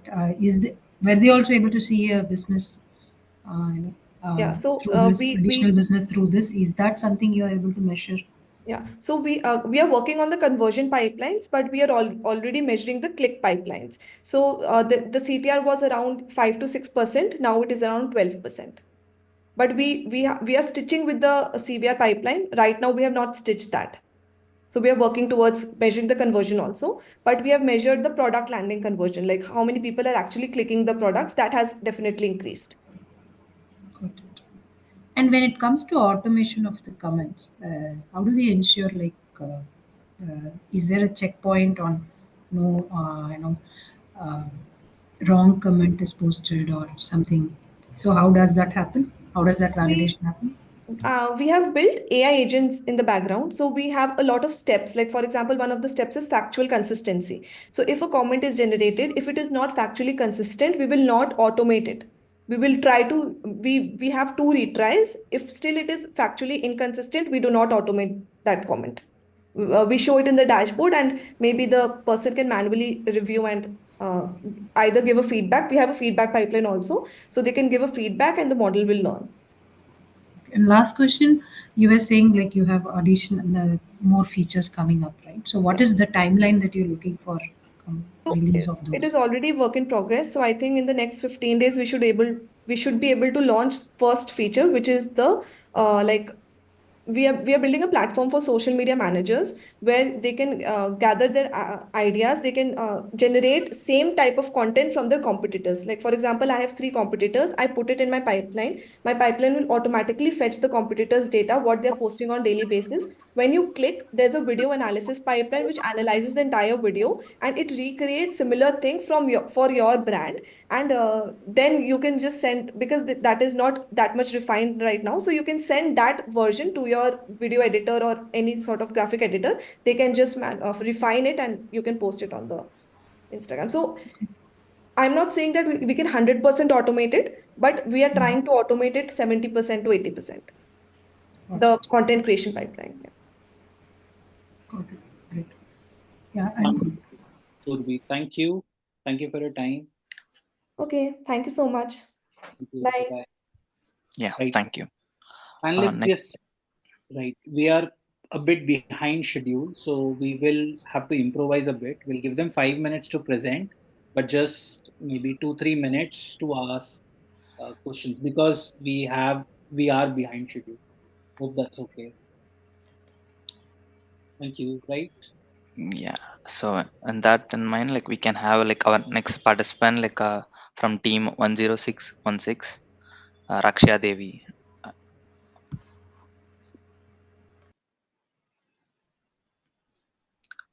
Can you hear me?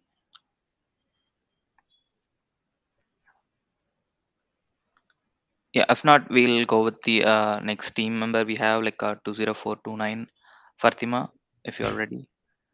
Yes, sir. Yeah, so we'll start with you. So very good afternoon. Very good afternoon, ma'am. Myself, Pratima.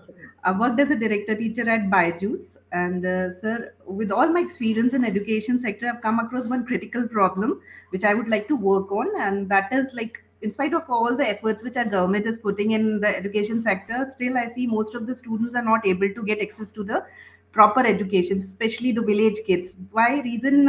It's not like they don't want to study, or their parents are not like they don't want to send them to the school. The point is like they have to work and contribute to their family's income. We cannot deny the fact, since the things have gone so costly, they just can't afford to leave their job and go to the school. So what I think is, ma'am, this is the core problem which we should work on to get our kids educated. So my app idea, Click, is based on this problem only, sir. And the Click is like creative learning and individual commercial knowledge. Sir, I'd like to share my screen for a second. So not just the village kids, even the like middle class level kids also. We see most of the kids are not able to get proper education because family, in a family, both the parents are working, like mother and father both are working, so they are not able to help or guide their students, their children. So they are moving on to tuition. They are just roaming around from one tuition to other instead of giving their time to the education. So this is what my app is all around. So before I introducing the app, I would like to just give you a few example, like what Zomato and Swiggy is doing in the food sector. and let's say what Zepto and Blinkit is doing in the retail sector, Ola, Uber doing in the commutation sector, sir. They are themselves not doing anything. They are just bridging the gap. They are bridging the gap in between the final user and the service provider. Same thing I'm looking forward to bring in education sector also. Like I need to bridge a gap in between the student and the education facilities which are available. So to bridge that gap, we have an app Click, which is further divided in two parts, which is Gyan and Pehchan. So Gyan is basically about creative videos, creative, engaging, and interactive videos, sir, which is all about like affordable, anytime, anywhere education system. Like for example, we'll be making videos, contents of the school course contents video. So as we all know, instead of learning from the books, it's quite easy to learn from the pictorial representation. So I would like to teach students with the help of videos such as a simple video like how the colors work or how the mirrors work, this kind of a video. And the second part is about Pehchan, which is about Mera Kaam, Meri Pehchan. Over here, we'll be working on skill development videos. This part is basically for the students of 6 to 14 years of age group, and this is for the youths. Here, we'll be teaching students with the help of some skill development videos, such as over here. So the point is that everything is available online, but it is not. So there's a gap in between the students or the final user and the available things. So I'm just looking forward to bridge that gap over here. For both these things like creative videos as well as skill developments also, both of them candidates will have to register on our app with the bare minimum fees of just 1 rupee per month. And here we'll be providing different learning videos like creative and engaging videos with the quiz and puzzles after every video, so that they can earn some point, and based on those points we'll be awarding them some You're rewards. not able to see anything on the screen. Are you showing anything? uh, I am so sorry, ma'am. Yes. I think unfortunately your PPT was not visible. One second, ma'am. One second. Okay, I'll stop sharing, ma'am. I'll stop sharing for. Okay, leave it. Ma'am, I'll stop sharing. So mainly, ma'am, there are two things. One is for students to teach them the course content, and one is for youth to teach them the skills. And that too, because as we have seen, ma'am, earlier we used to order just or go out to buy grocery just once in a month. Now, being Blinkit and all is there, so we kind of order every 2 or 3 days. In the same way for Uber, if we are not having a personal vehicle, we don't tend to go anywhere outside. But now, since we have a availability of the vehicle, we can easily move out anywhere. So same thing I want to bring in the education sector also, like kids who are not able to study just because they have to go out to work. And obviously, ma'am, we cannot deny the fact that they cannot leave their job to go to the school. They have to earn for their family. So I want to provide them an education facility which should be available anytime and from anywhere accessible. And so that's why I'm keeping these registration of my app with just bare minimum cost of 1 rupee. I've done the calculation also. I'll try to share my screen once again. Yeah, Fatima, you have your last 30 seconds. Okay, sir.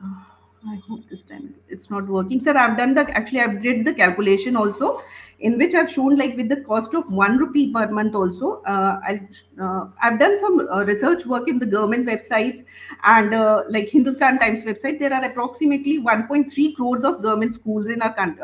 I'm just talking about UP right now, and approximately 1 crore 67 or 68 lakh students studying there. Even if we are able to fetch 10% of the student, register 10% of the students from government schools only, we'll be able to generate the profits of 16 to 17 lakhs rupees in a month. This is just about the school learning videos only. Apart from that, we'll get the skill development videos contribution as well, and not just the village student, even the private school students as well as the urban city students will also register to our app. So this will add on to it. So approximately 30 to 50 lakh of funds we can generate in a month. Then later on we can use this fund to enhance our own facilities, like for students who are not having the mobiles or the internet at their home, we'll try to come up with, we'll discuss with the government and we'll try to come up with some small lab ideas, or maybe in the local school itself, where we'll be having one computer in which we'll be uploading our website, where they can go and watch these videos, they can learn from these videos, and they can make notes from these videos, ma'am. So this is all about it. Like, I'm looking forward for some affordable, anytime and anywhere education system, just to bridge the gap what our government is not able to look right now. That is also. Actually, I made a presentation regarding the calculation entire thing, but it's not working out for me. Yes, your idea is amazing and your cause is also very good, but I am not sure how you will be able to implement it. Do you have any existing onboarded students or teachers, anything, or Ma'am, just it's just a platform in the pipeline? right now I don't have it, since as I told before itself, I've worked as a director teacher at Byju's, at Whitehead Junior also I've worked. So ma'am, like, I'm aware of the platform, like what all things we need, how to make that platform, and what to do and what not to do, and how we can develop a platform. So this is like something what I can do.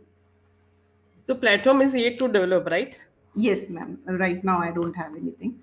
Okay, okay. So, what you are by what time you are targeting to develop the platform, and what the cost is going to develop the platform? Ma'am, actually, it will take time. I'm already in discussion with Mr. Karan Bajaj, who was the CEO of Whitehead Junior, wherein, like, if I can get help, he has a platform ready for Whitehead Junior, and if I can take some help, if I can get some help from him, then it won't take much time. Even at Byju's also, since it has almost collapsed, so even something is better than nothing. They are standing at zero, so from there we can take their help, and we can come up with like the ready-made platform with a very short time. But I don't promise that I will get the help from them. I will think like no help from nowhere, so it will take time, I approximately. don't think that big player will help you. I don't think so because they have their own revenue and own challenges. So, and my second worry is because nowadays parents are very cautious about their children's screen timing. So, in such a time, as given the example of UP, you can try to reach 1 crore students. But again, the rightly mentioned by you, the mobile availability is a challenge at one place, and at another place parents are trying to keep their children away from the mobile. So And in this is these challenges we have to develop the platform and to attract the students and parents to the platform is going to be a big challenge for you also. what I have seen is like, as we all can see in the YouTube nowadays, mobile availability and even internet availability is, I mean, it's quite common. We can see small kids making reels or maybe watching reels. So if they can use Yeah, but internet and these that facilities for. small kids are from the urban area, ma'am. There are still I think few crores of people who are using the basic phone. Ma'am, So I'm trying to enhance my app with the, like, after first lot, I'll be going up, as I said, we'll be coming up with the small lab, computer labs, wherein we'll be having with our app installed on it. For this is particularly for those kids only who are not having their own mobiles or their own internet system. They can come, and this will be in their like local village or local city itself. They can come anytime and watch those videos, and there'll be a library facility where they can make notes also. Gradually, ma'am, we'll be enhancing our things, not right, since because of the funds we don't have that much funds in the beginning. So like, gradually we'll be making our reach, our availability to even those sector of students also, which you are talking about, ma'am. And as far as the screen time is concerned, ma'am, what I think, since when I was teaching in Byju's, ma'am, I noticed that every parent want their students or their kids to learn with as much of ease as possible. They don't want their students to move out from one tuition to another. Like, as it is, students come back from school at 3 o'clock, and they are just simply moving out to their tuitions. So parents want that their student, even if they are able watching laptop or mobile, but they should get proper education at home itself, ma'am. So this won't be a big reason for not going for it. okay, good luck. I know we are running short of time. I just have one question, right? Have you thought through the curriculum? You are talking, you using the word open education, right? So have you thought through what is the curriculum that will be used here? Is it going to be a customized one? Yes, ma'am. I've thought of like Because what is making the tangible thing you have at this moment as we evaluate presently what is I've what I thought of, want to we understand. start with the CBSE syllabus content, which is like very common. So we'll come up with basically I'm trying to avoid the provide this option to those kids like who are going out to work, ma'am, leaving their education and going out to work. So for that, basically it is like students of the age group of 10 to 14. They I mean above 14 they can do. So for that we are looking for NCRT content of class 6 to 12th. So we are focusing on this content only. We'll be following proper syllabus and we'll be creating videos like I tried to show but it was not visible, ma'am. That is what we'll be working on. Right, sure. Okay. It's like, ma'am, simple efforts but a huge impact. Our government is as it is doing so much effort but it's not working out. So this can, I think it can bridge, ma'am, bridge the gap. And that's Thank why you. affordable also, because ma'am, every student cannot afford byju's fees or any other fee. So we'll have to start with the affordable thing option also. I'm not focusing on like iPhones or Androids. I'm focusing on Reliance phones, which has to reach from door to door. I mean, I want to reach in every home of a country. Yeah, that's a very good vision you have. Thank you for that. As we are running behind the schedule, I think we can end your pitch here. Thank you, Fatima. All the best for you. Thank you, sir. Hope for your help, sir. Please. Thank you, ma'am. Yeah. So next we have Rakshya, like Devi, like can you present? Yes, sir. Yeah. Thank you. Please make sure like you are completing your presentation within 5 minutes. Right. So we'll need to improvise a bit, just 5 minutes, and then maybe questions also we need to limit to one per panel. I know this is very much different for what we decided, but maybe one question for every team, and we can take turns as a panelist to do that. Okay. Thank you. Over to you, Jasurya. Over to team to focus. Yeah. Thank you, Good Eva. afternoon, one and all. I'm Raksha Devi, currently pursuing BTech Computer Science Engineering, and it's my pleasure to deliver the pitch for Art Hive. Art Hive is a platform focused on the artists, which will help them showcase and sell their unique handcrafted, personalized gifts. Art Hive aims to solve two key challenges for the artists and also for the customers.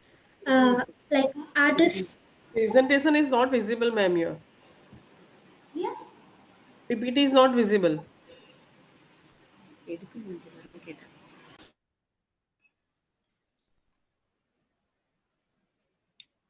you have Raksha, a PPT? Yes, sir, I have. Can you share it?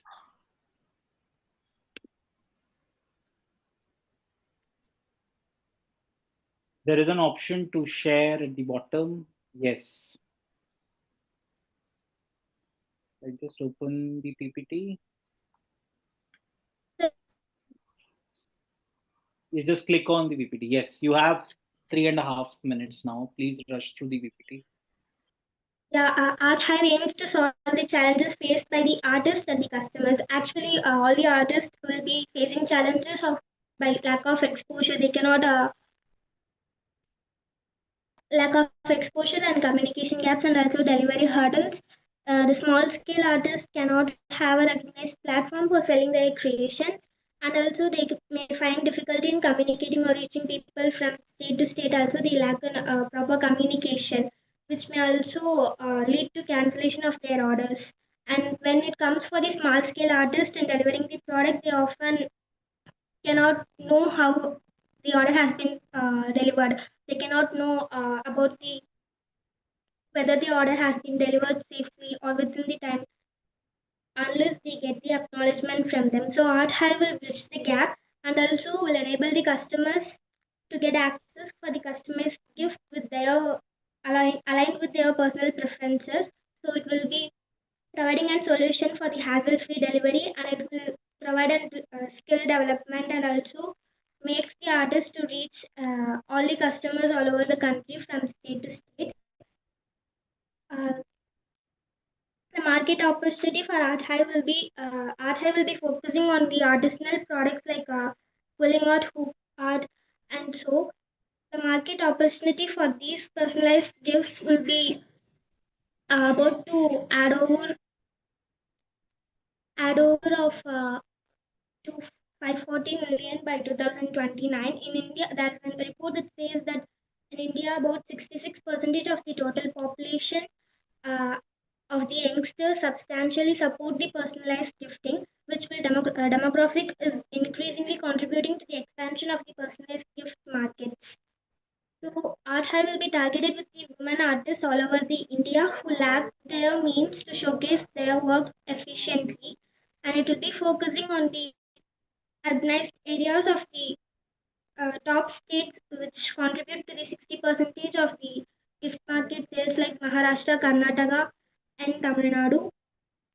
And as per a report, India has approximately 7 million artisans handling in handicraft sectors, but when focusing to personalized gifts, there are about 1.75 million of artisans who are involved in the customized gifts. So our platform will focus on the unique products that the other competitors are not focusing. So the Art High will be focusing on products like resin art and pulling photo frames, and also it will be assisted with AI, so the customers can order the place the order about the product with the help of the assistant, and it will be multilingual, so ensures the hassle-free usage of the platform by everyone. And as per the market analysis within the growing customer base, Art High can potentially expand regionally. When it comes to the revenue, can make the revenue based on the commission and wholesale reselling, like getting the products wholesaling and reselling it for the higher profits, and providing annual subscriptions for the artists, and also by customization fees, providing the charging fees for the customers for customization for their personalization preferences, and the transaction fees for the every order placed, and these can be a revenue model for the Art High.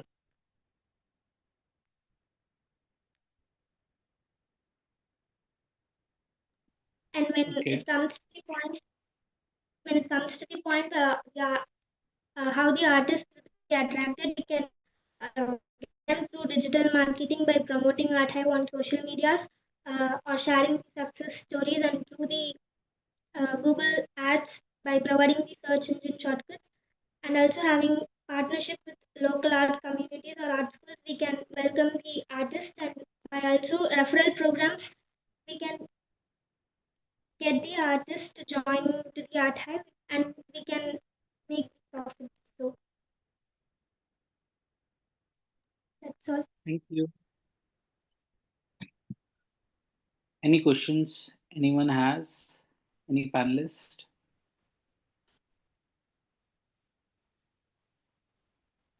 Cool. So you're asking something? Okay, Maybe I just want to know. So all of this, I think the idea was, yeah. Can you hear me? Yes. Yeah. No, is it just an idea at this time, or do you have any prototype that's done? That's the only question I I had. have already ideas so far, ma'am.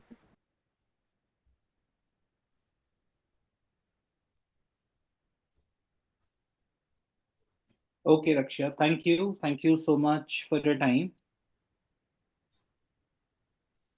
Right. Thank you, sir. We'll take Spa Surya's idea. So I'll give the panelists 5 seconds to just fill in the evaluation form. 10 seconds to fill in the evaluation form. If Surya, if you can just check your camera, screen sharing, everything in the next 10 seconds, and then we can start. Can you say something? Yes, sir. I'm ready to present. Can I present, sir? Yes. Go ahead. Evaluation of the characteristics of next generation sustainable bricks. This is what I have submitted to Shooting Star Foundation. A very good afternoon to one and all. The main background is so how to prepare the brick in a sustainable manner with the waste which is already available in the environment. The major problem statement I have quoted here is the environmental impact of traditional bricks, how it is getting different from the conventional brick to the plastic bricks. And purpose creating eco-friendly construction material with the use of waste plastic, which is present all over the world. Then the major application, it will be useful for commercial purpose in the construction industry. These are the literature review. Methodology is nothing but a collection of the waste plastic and cleaning it and shedding that polyethylene terephthalate. Then the production methods are quoted here, like first we have to melt it, then it is mixed with the M sand, or otherwise we can mix it with the construction and demolition waste which is already available in the construction industry. Then we have to add some kind of epoxy bonding agent so that it will create a good bond between the plastic and the sand. Then we have to mold and cooling it by creating the proper shape of what we are using as it is in the traditional or conventional method. Then we can solidify it. The mixed design is, since it is a student project, I have given the different percentage of a plastic waste, varies from 60 percentage to 80 percentage variation of the plastic waste, and how it is will be creating a bond and how it will create the strength and stability. For checking that, I have used 60 percentage to 80 percentage of a plastic waste. Then after manufacturing that plastic waste, the following test has been conducted, like compression, fluxural strength, water absorption, impact resistance, chemical resistance, and thermal conductivity test has been conducted. And these are all the properties of the sand. We can also alternately used, we can use that construction demolition waste also. So these are all the characteristic features of waste plastic which we can collect it from the municipality. And the processing of plastic brick. So it's very simple, like collection and shedding of the plastic waste, melting it, and analyzing the sand which we are going to create a bond between the plastic and that fine aggregate. Then how we are creating the homogeneous mixture and cooling it and shaping the plastic brick. So while varying the wide range of 60 percentage plastic to 80 percentage plastic, how it will create the strength. So this is what I have studied. See. So from the graph, from the tabular column, we can see that maximum load can be given for a 65 percentage of plastic waste has been given maximum compressive strength of the brick. So whereas while seeing the 60 percentage and 80 percentage or 70 percentage, the compressive strength will be lesser when compared to. So for normal and traditional brick, only the 4 to 8 percentage of megapascal strength will be available. Whereas in the plastic waste brick, we are getting 18 megapascal. The huge amount of strength has been showed here with the 65 percentage of waste has been added to the sand. Similarly, the fluxural strength test has been conducted. So again, the 65 percentage of waste plastic shows 4.7, and 60 percentage is 5 megapascal fluxural. So remaining and all which are lesser than that. Then this is what the graph which has been shown. So water absorption, so probably all or less than 0.18. percentage. So less than 1% is very good water absorption capacity of the brick. So normally for the traditional bricks, we are having a limit of only 20% of the weight of the brick. But here it is only 1%, less than 1% in fact. And while throwing that brick, the first crack has been appeared only at the 15th blow or 14th blow, which are less than that when compared to the 60 to 65 percentage. Then chemical resistance test. So probably this will be the Can law. we rush presentation? Last Yes. 1 minute, please. So these are all the thermal conductivity test. So all over the range, 60 to 65% of plastic waste has been mixed with the sand, which shows the maximum strength. So remaining and all comparatively less. So these are all my insights. Yes. So optimum percentage found is for 60 to 65% of plastic with 5% of epoxy in order to create a maximum bond between the plastic waste and the sand. Okay, thank you. Any panelists? I think economics was not covered, so if any panelists wants to ask around it. Ma'am, have you developed this sample or just design composition? So I have also developed the thing with the respect Samples to the developed? sensitive. Yes, yes, I'm having a small model of that plastic brick. Okay. And have you worked out the costing of making the plastic bricks? So not it, ma'am. Because you have to compare it with the current brick, concrete brick, and the other raw brick as well. Yes. Because the construction people, the builders are going to consider the cost of the brick. That is the most important factor. Apart from that, the bricks manufacturer have to purchase a plant for bricks making. So that's a capital investment.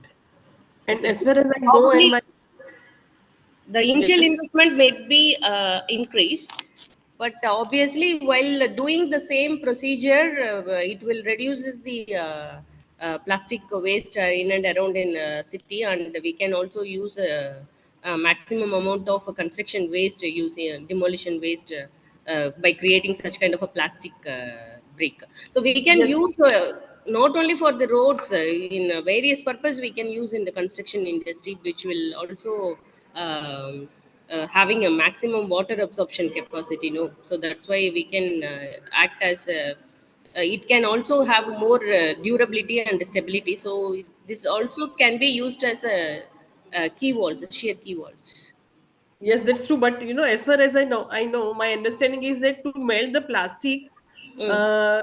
it requires a lot of power consumption. So the cost of electricity would going to be high for manufacturing these kind of things. That is what I believe, and it is true also. So to melt the plastic waste to the level raw material level, and again to the liquid plastic to mold the brick, it's Yes. going to consume a lot of electricity. So you need to check the costing Oh. uh, per brick costing for user that to be used by the construction people, because ultimately end of the day the builder and all the construction business owner are going to consider their cost only. That's the prime factor for that.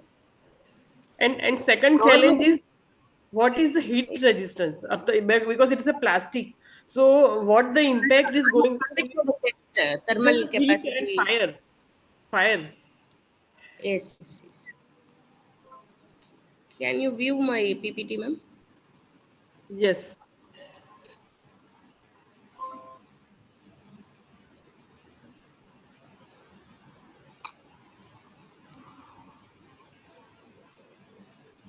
Yeah, this is thermal conductivity test which has been conducted. So which shows the good results for 60 percentage. So what So we happens can in use case, it. So when compared to that, it will conduct less, so that it will melt. When we are adding more than 60 percentage of plastic to the sand, so when we are applying the current or thermal heat, so that it will reduces. It will but what happens in case of fire? fire test is not conducted. So I have Not? conducted only thermal conductivity test. No, ma'am. Fire test is required because if in case of fire, what happens to the plastic bricks? So in order to avoid the direct contact of the fire breaks, we can anyway we will coat with the plastering, no, so epoxy. So that epoxy plaster coating will resist the fire, obviously. But ma'am, So in it will the not commercial, directly apply to the yes, plastic that's bricks. true. So That's it true. will, But yes. the application you are proposing for these brakes is the commercial application. So in commercial manufacturing and commercial applications, this is not going to be taken care by the manufacturer as well. In case of industrial product, engineering product, I agree that strict protocol will maintain by the manufacturer about the quality and the thickness of the layer and everything. But as far as commercial products are concerned, I don't know about your background, but in the industry, this is to be taken care. But in the commercial application, I think people are not so rigid about the technical specification of the product. So you need to think about your product specification and the way of manufacturing. So that this is a big risk, fire. So you need to work in more detail about this problem. I think We this is can going to create be a some problem for kind it. of additional coating over that brick. We can dip it. Sorry. We can create a additional one more coating over the brick, so that it will resist the fire. Okay, work on it. And if possible, ma'am, if you develop this successfully, first try to register a patent for that. Yeah, I filed, ma'am. I filed. You file already? Yes, filed. Okay, okay, good, good, okay. Great. Thank you, ma'am. Perfect. Thank you, Supriya. Raksha, you have already completed your presentation, so you can also exit. Kartikayani, Yes, sir. you can go on with the presentation. Have 5 minutes for presentation and 2 minutes for Q&A. Okay. Can you start? Yes, you can start. Okay. Hello, mentors, and hello, everyone. I'm Kartikaini, and I'm currently a third year college student. Okay. Every one of us would have heard stories of women feeling unsafe and insecure, right? At 2007, it is evident that women feeling safe in India has been reduced from 65.5% to 58%, which is a drastic downfall in the graph.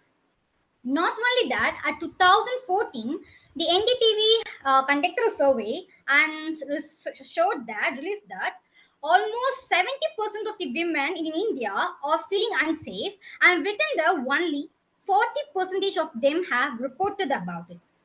So, after hearing about all these types of news and stories, we decided to come up with a solution called We Live, a community especially made for women participants. So, we categorize this community into three phases. Phase one, the membership. Phase two, events and the programs. And phase three, the security button. So anyone who wants to become a member of this community can only be a woman, and they have to undergo a lot of verification process. And once their profile is being verified, they will officially become a member of this community. So this is a prototype. So it's called We Live. So once your identity is being verified, you will become a member. And also we can it's like Instagram, so you can also share things like comments and also post things. So the next one, which is the events and the programs, we conduct programs like awareness programs and also activities to always engage people together. So this way the strangers can become a family, like they can share the inside thoughts and anything they want to share. So usually women don't share whatever like the untold moments, and there will be painful events would have happened, and they usually don't share. This is because of the fear of being judged and misunderstood. So, to overcome all these, to make them come out of the shell, we are here with a platform where they can actually open up things, open up tips, and share the insight and thoughts. Like if one person is opening up about the incident that happened to them, other person will automatically open up as well. So, it will be a platform to open up. Yeah. And then the third one, which is the security button. So whenever you go out and feel unsafe around yourself, you just have to click on inbuilt function, which is security button.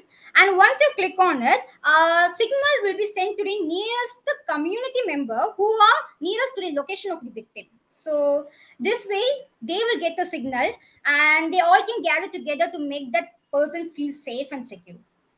And also the person can also send the signal to the nearest police station, which will also be an additional feature, so which the process can be taken accordingly.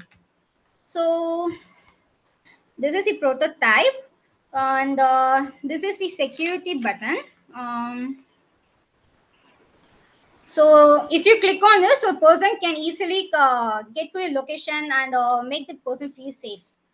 And the third one next, that is a chat box platform where the person can chat together, so this way they can get to know about day-to-day life, what happened today. So this sort of communication can also be conducted. And we also conduct programs like activities, like video conferences, so this way the person can communicate, like person can able to share the knowledge they have gained. And also this will be a platform where one person can get to other person moccasin, so they can get to understand their perspective of things and also other main factors. So then our main audience are women, so and all women can be a part of it, but we mainly focus on the women at the age group of 20 to 35, because Last. this is the age group where most of the women are being affected by the problems and the situations. Thank you. Thank you. We have 2 minutes for the questions.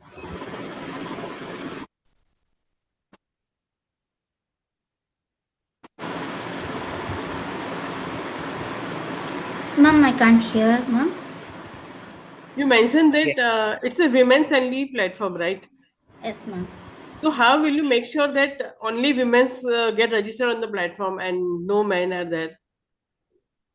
For example, LinkedIn is a very verified platform, ma'am. Only like you have to submit some of your verifications, like identity things. So this way we can verify you, and anyone who wants to become a member, they have to keep their profile. So this is much more secure. So we also secure data and everything, ma'am. So only verified people.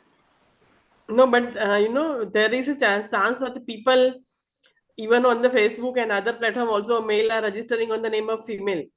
So how can you control that? You can't control that. Ma'am, if you submit your more like identity cards, some of the verification profiles, you will be verified, ma'am. That's through that way we can. Identity card means if you are asking for the government identity card, then there is a strict data control policy should be there, because people are hesitant to the for the sharing their government proof, ID proof like Aadhaar card or PAN card. So you may face this challenge. There are fictitious profile. There may be fictitious profile of other gender than ladies. So your whole purpose will not be verified. And what is the revenue model for this? Ma'am, okay. For the first month, it's free of cost, ma'am. So after that, they have to pay 399 to be a part of the community. Per month. Yeah. So what is So actually, yes, ma'am. your projection? Like if for paying that amount, we always engage people together, ma'am. We conduct get together video conferences, so this way the strangers can get to know about other person, and also like always be engaged. So it will be a platform which will be more than materialistic than be a emotion bonded thing, ma'am. Okay, got it. Thank you. Thank you. Thank you, sir. Right. So small announcement, because we were running out of time. We actually created another panel, right? And I'll request Ojasvi and Sosmita if you can join that panel. It's a temporary panel for 30 minutes. This will Okay. allow us to look at 30 additional ideas so that people are not left in Got the it. Ms. Okay, Darshana, you got can it. continue with your part. Okay, sure. Okay. Okay, we'll log in there. Yeah.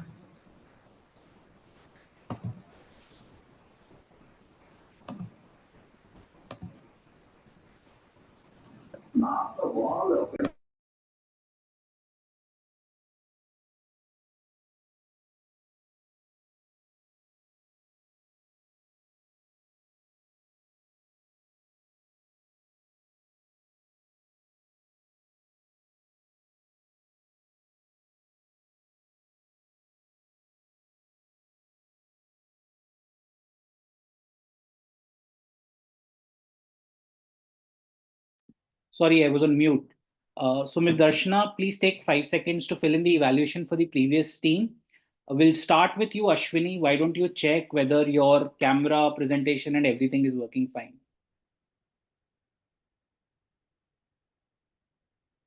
Okay, your camera is working fine. Would you also be sharing a presentation? Sir? Would you also be sharing a presentation? Yeah, I will share my project after my introduction, sir. Let me start. Okay. Okay, perfect. So, Shmita, do you have the link to join the other meeting? Yeah, I've just opened it. I'm just trying to be here till the time I get into Sure, the sure, class. sure.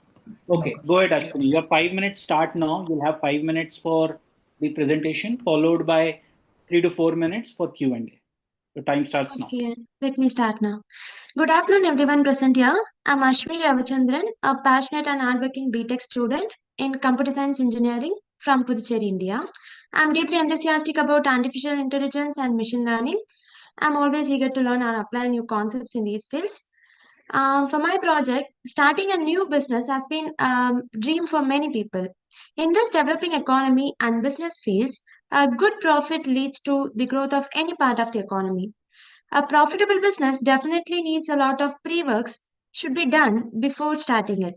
The main objective of my project is that it is helpful to the people who need to start a business, um, particular business, but are wondering where to start to attain a good value in and around the market.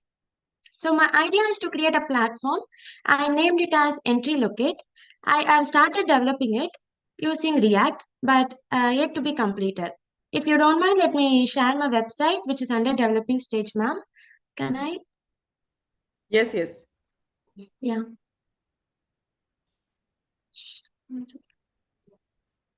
Mm.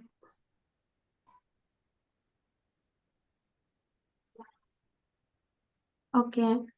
Can you able to see? Yes. Yeah. And this is my website. We can log in or sign up here. I have done it using Firebase. Let me log in right now. Yeah. Two people can use my websites, like if a new business owner or existing business. This Entry Locate is a dynamic web-based platform designed to assist the entrepreneurs in finding optimal locations for new shops. User inputs either a city or shop name here.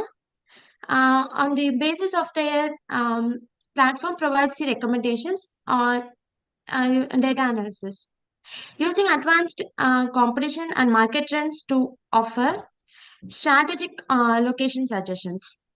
By providing clear and actionable insights through a user-friendly interface. The platform helps users make informed decisions to maximize their business success. The system leverages real-time data. I've used several APIs and also machine learning model clustering for this recommendation. The front end development, I've used React and CSS. For backend, I've started using Python, and right now I've connected with my website using Flask. Database, I've used the Firebase to save the email and the passwords accounts. For data analysis, I've used simple Python libraries like Pandas, NumPy, skitlearn, and also clustering. APIs I've used the data got from Foursquare API, Overpass API, and OpenCage Geocoder. These are all free APIs, so that I've not got numerous number of data. I got only some data. For visualization at the back end, I've used Matplotlib and Plotline, but here I've used Leaflet JavaScript library to map the exact location. In addition to location suggestions, EntryLocate will also offer new features such as average rent cost estimation for the recommendation areas and also profit calculation tools to forecast the potential earnings and guidance on local licenses and permits.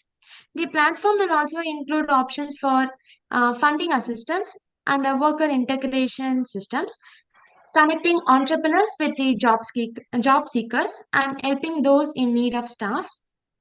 These added functionalities will make EntryLocate a comprehensive all-in-one solution for business planning and shop placement. This is my idea.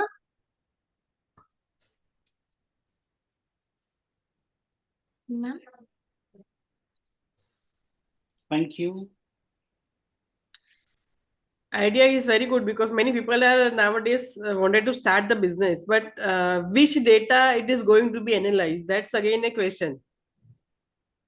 I've used Data analysis, okay, but mainly. which data it is going to analyze? Yeah, I've used a number of data per cluster and the ratings among those shops present already there. I use these types of data, ma'am. But it should be, it is location based, right? So how many locations have you covered? Pan India, your I've state? just used API, ma'am, so I can use overall world. Right now, I've just given New York as the city and business like bakery. So in that New York, exact location where I can develop my business, it will show like clusters. But for India, if you are going to develop it for India, you have to make the details and data available for all the primary industry, commercial area of the all the cities and area like that. So it's going to take a lot of time and effort. And how will you merge that all the data? Yeah, I've just used the free APIs of data so that I just got some data My set. question is, if you are going to do the develop the business, then how you are going to utilize all the data? From where you will get the data? Do you have any idea? No, ma'am, I should search for it. Yes, you should search for it because to make a idea into business, you should have the clear cut idea from where you get the data, from where you get the customer also, from where you get the revenue. Yes, ma'am. For For revenue, one I case, thought. Yes, yes. ma'am. For business Actually, idea. Yes, please continue. My initial focus was developing a user-friendly website, ma'am. But however, I have thought about potential ways to monetize this platform, like subscription plans for shops, such that. Yes, it's okay, but for to develop a business, you need lot of data, lot of configuration, integration of the information to make it work. Only Yeah. tools available with you, but without any valid data, verified data, it is not going to work. And if the user is not get satisfied in the first few trials, then he or she is not going to come back. Yeah. Yes. And also you need to connect with the experienced business person, because as you mentioned that you are also going to put the government approval, require licensing, Yeah. all that, but for that is different for different business. For bakery it is Yes, different, ma'am. for pharmaceutical it is different, for chemical it is different, for foods it is different. So you have to enter all the datas available on the government sites, and many work is required for this. So take Yeah. advisory consultation or mentoring of the seasoned professional who can guide you in all the aspects, Yeah, or sure, make ma'am. a partner. Yeah, ma'am. Idea is good, but you have to make lot of effort for implementation. Yes, ma'am. You have what you have work is just a 1%. 99% work is just pending for you. Yeah, I need to done, ma'am. Okay, best of luck. Yeah, thank Thank you, you, ma'am. Ashwini. Darshan, I'll give you 15 seconds to fill in the evaluation. Yes. Yeah, okay. Okay, thank you. Indu, Thank you'll be you. up next. Thank you. Indu, you'll be up next. Please check if your camera is working properly and if you're able to share your presentation. Okay, so your team. Great. Yeah, sir. Do you also have a presentation? Yeah, sir, we have. Okay, just check if you will be able to share it. Yeah, sir. Maybe no technicalities there.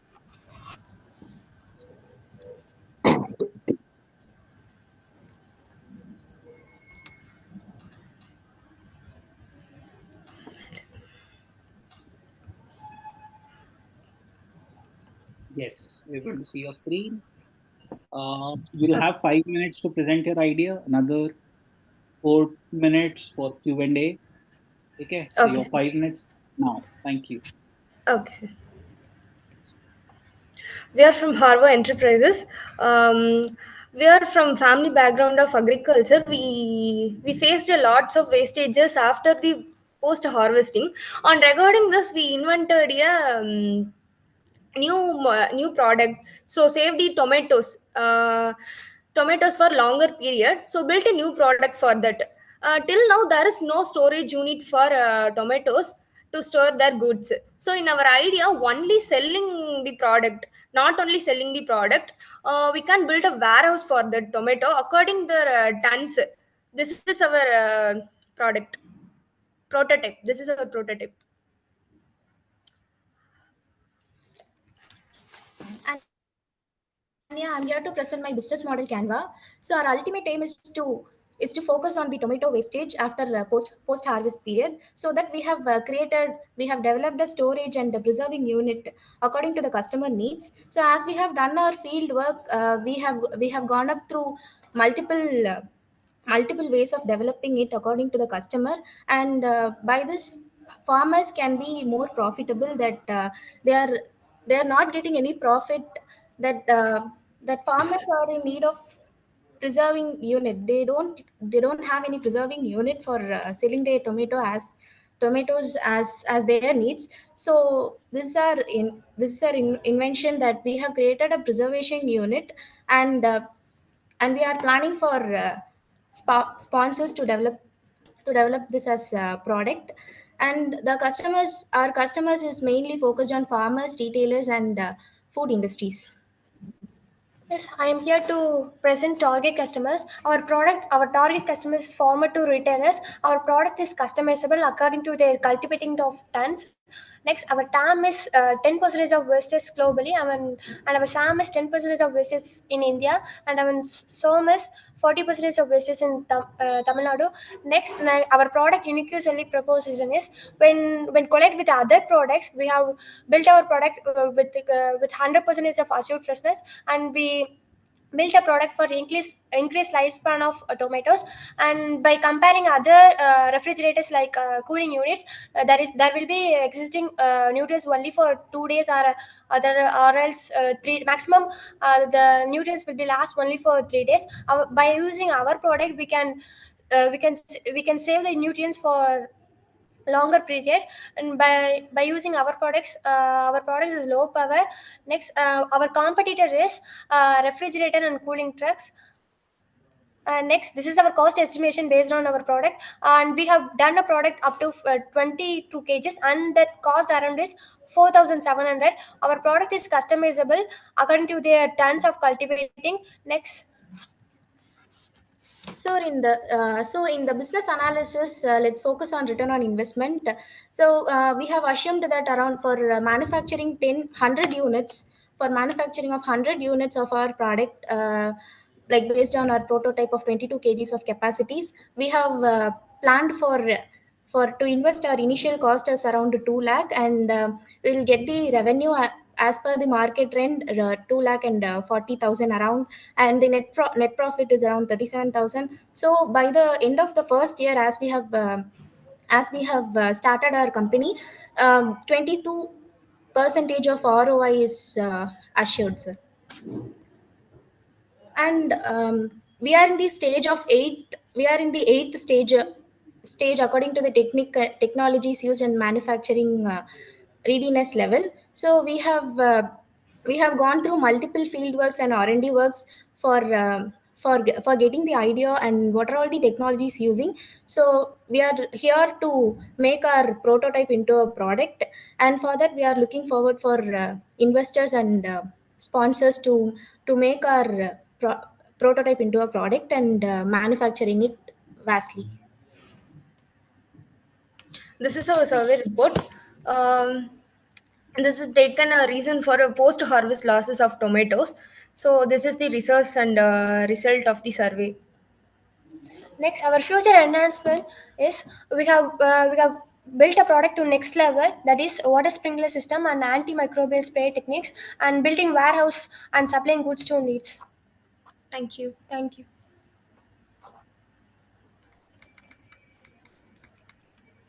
Thank you. Wonderful presentation. Over to you, ma'am, for any Q&A. Yes, very good idea, and it's really in need of an hour, you can say.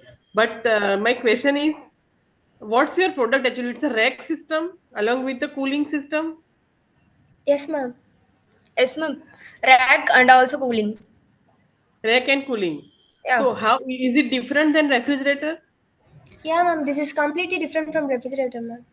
As in the refrigerator, there are a number of components like evaporators, blower, condenser. Not need of this in our product. We have given only peltier for cooling system and other for other properties for making it efficient. We have given exhaust exhaust fan and sensing for sensors, included sensors for efficiently seeing the conditions, and resistance system for in keeping racks as steel.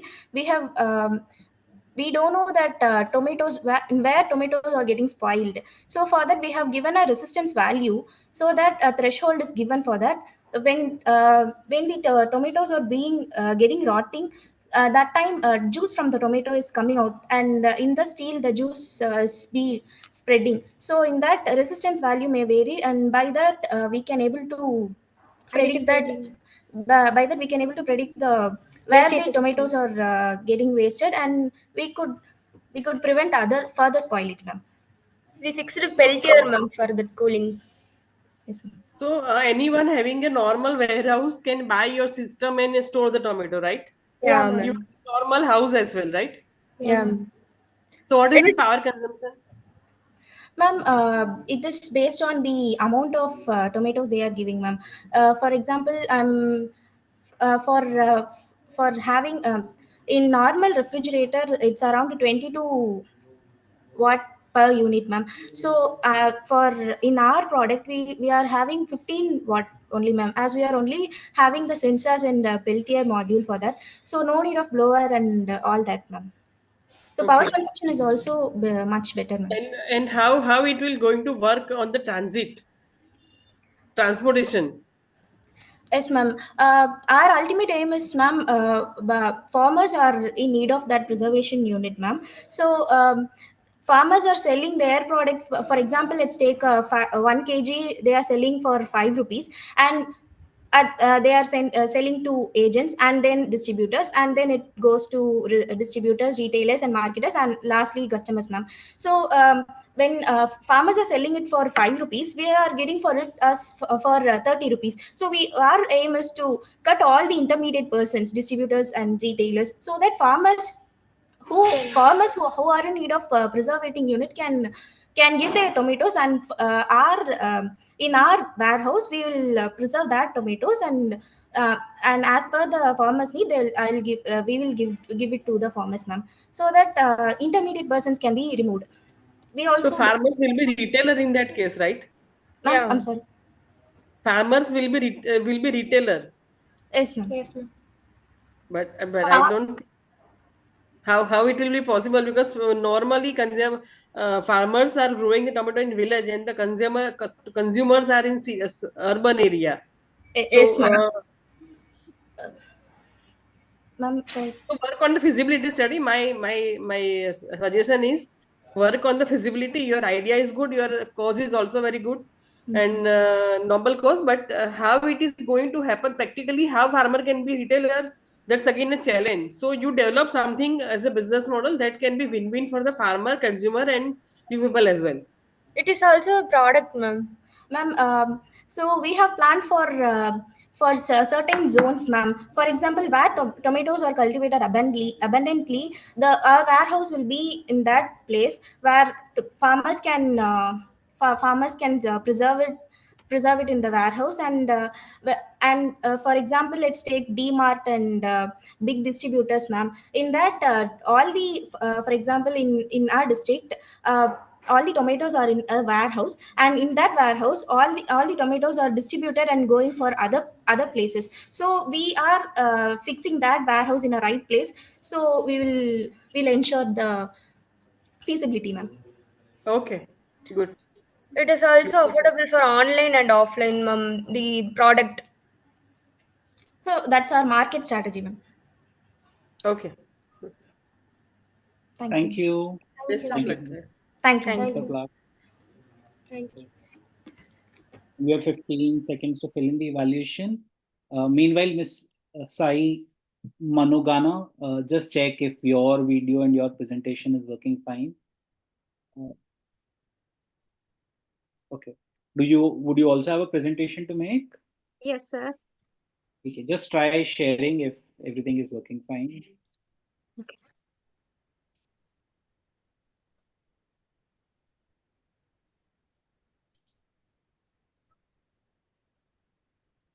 Is my presentation audible? Yes, we are able to see it. Darshna ma'am, are we ready? Just a minute. Okay, just let's wait for a minute.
Yes, we can start now. I'm Manogna and I'm pursuing BTech final year in the stream of electronics and communications. And my idea is about the skill linker, where it can target the audience like women empowering. So let's start with the introduction. This is a platform where it is used to design to address the gap of the skill linker. And here we can get a lot of opportunities for the women practically who is undeserved communities. So this aims to empower the women to provide a digital ecosystem. So this provides the skills mapping marketplace and the lot of workshops where the women can interact and upskill their potential. So this is the agenda where we had covered in this. So many of the women were untapped with the skills and talents, but lack of with the right platform. So this is the methodology to ensure the skilling way to address the identity problems effectively and build scalable solutions and to drive a real impact for the women across. So this is the women-centric platform to enable the skill sharing, mentorship, and collaboration to unlock the economic and social empowerment. So these are the challenges faced by the women. There is a limited access to mentorship and upskilling the opportunities, lack of dedicated platforms to monetize or share the talents, digital divide, especially for rural women due to accessibility and language barriers. Here, these are the solutions for in which I wanted to create a skill swapping marketplace, which is none other than it exchanges the peer-to-peer skill exchange, and we also create a virtual workshops, which means that this learns and collaborates the things which we want to. And here we also have a AI matchmaking. This AI matchmaking is used for the personal guidance and rural inclusivity. This is used for throughout offline and online integrations. These are the features and the benefits where we get. Here is, as we discussed before, skills mapping in the marketplace. Women can exchange their monetize their skills and matchmaking. This is a platform to match learner, which the mentors and the collaborators based upon the skill needs and locations and the interests. And we also provide say workshops here, training skills with the on the purpose of software skills and training skills. Rural support. This is a we provided local languages which interacts with the rural area women.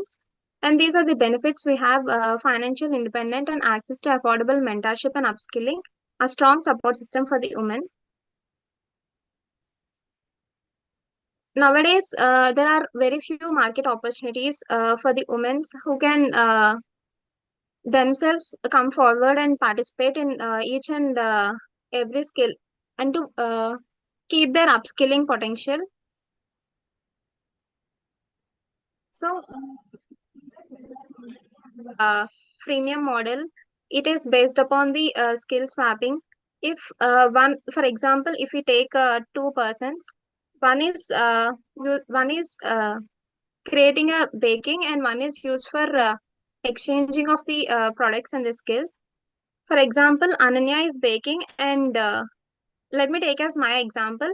And I know the coding skills and Ananya knows the baking. So if I want to learn the baking and she wants to learn the coding, I can act as a mentor and she can learn from me. And even she can act as a mentor and I can learn from her. So these are the skill swappings. And here we can use the streams. When it comes to the revenue streams, paid workshops and commissions, corporate partnerships. Women pay to access expert lead virtual workshops and small free for monetize skill shops. Collaborations with companies and NGOs for sponsorships and outreach programs. For the rural areas, we can also communicate them by creating a local organizations and community trainings and offline workshops. This is the impact for overall this economic impact and social impact and inclusivity. When it comes to economic impact, Skillinker creates a new income streams for women, empowering them to become a financially independent. By creating their videos and presenting over there, they can also become a financially independent as it is paid. Social impact, this bridges the skill gaps, fostering mentorships and builds confidence among the women.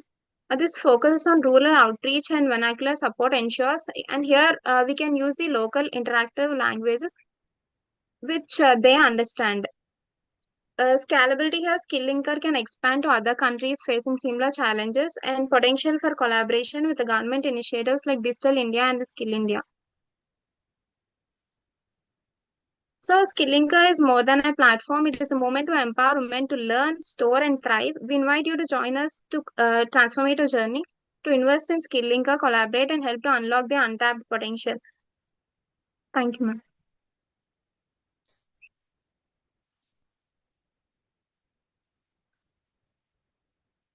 What's the stage of this platform? It's developed or it is under ideation stage? This is under ideation stage only, ma'am. This is not yet developed. This is not yet developed, ma'am. This is still under ideation. Okay. So all the things about the revenue and market size you have to develop.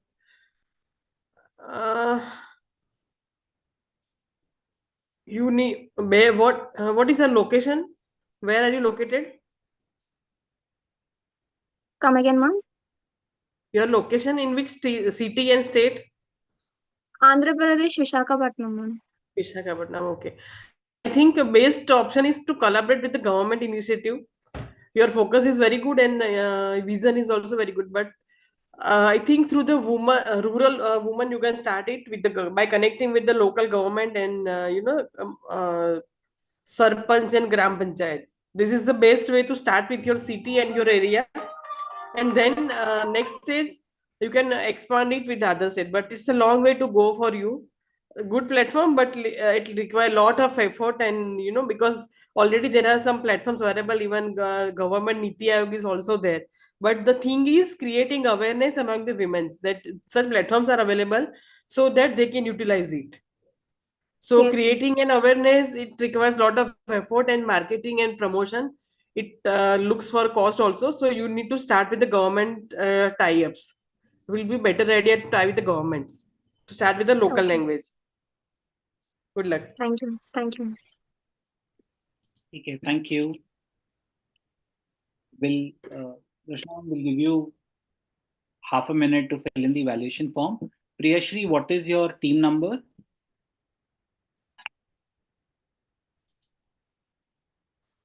Priyashri, can you hear us?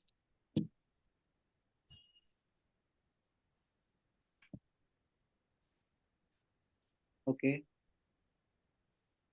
Yes, yes, sir. I can hear you. Right. What is your time? What is your team number? My time slot is from 4, actually. What is your team number? Team number. Is it given in the Excel sheet? Yes. The name is Priyashri. Your team number is 10246. Uh, Okay, yeah, 10246. Okay. Okay, so just check if you are able to share your presentation and if the audio video is working. Sai, you can actually exit the meeting because you're done with the presentation. Nah, my slot is from 4 p.m., right? No, I can start now. Yes, you can start now. First of all, I'm very sorry. I was preparing the presentation PPT yesterday, but got stuck right there because today in morning I had to volunteer in my college. So just now I No came problem, from no college. problem. Yeah. Take another So 10 I minutes. had. Take another Yeah. 10 minutes. We'll take you post that. Vaishnavi, are you ready with your presentation? Hi, I am. Good evening, team. Okay, good evening. So why don't we start with you? You'll have 5 minutes for your presentation, another 5 minutes for Q&A. Just check, will you be presenting something? A presentation of sorts? Sure. Yes, I do have a presentation ready. Do you want me to start away? Yes, your team starts now. What's your number? Vaishnavi, yes. What's your team number?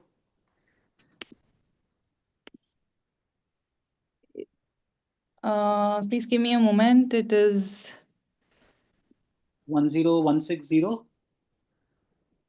Please confirm. Okay, 10160, yes. Yeah, that's right. Thank you so much for helping me with it. Right, so your time starts now. You'll have 5 minutes for the presentation, 5 minutes for Q&A. Sure. Over to you.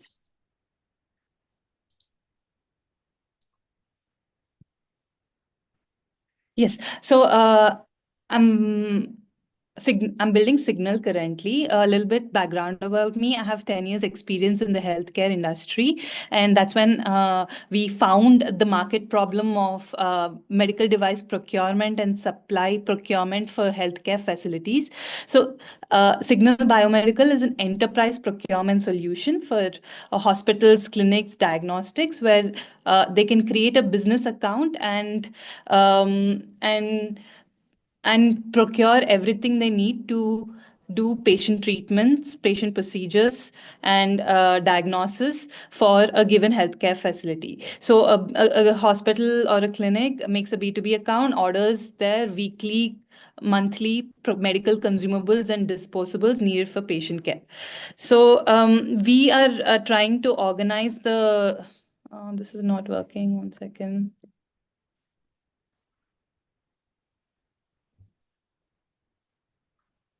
Yeah, so we're streamlining the $12 billion medical device industry by creating an all-in-one B2B supply solution for all healthcare facilities.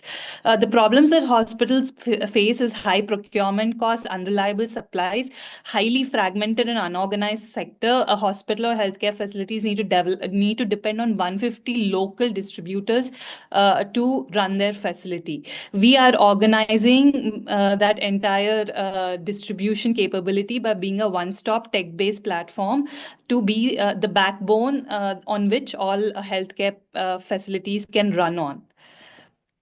So we are integrating a purchase solution, a procurement solution, an asset-based management system, AI-based inventory management system, and we also are integrating purchase finance management by enabling B2B working capital finance for healthcare providers.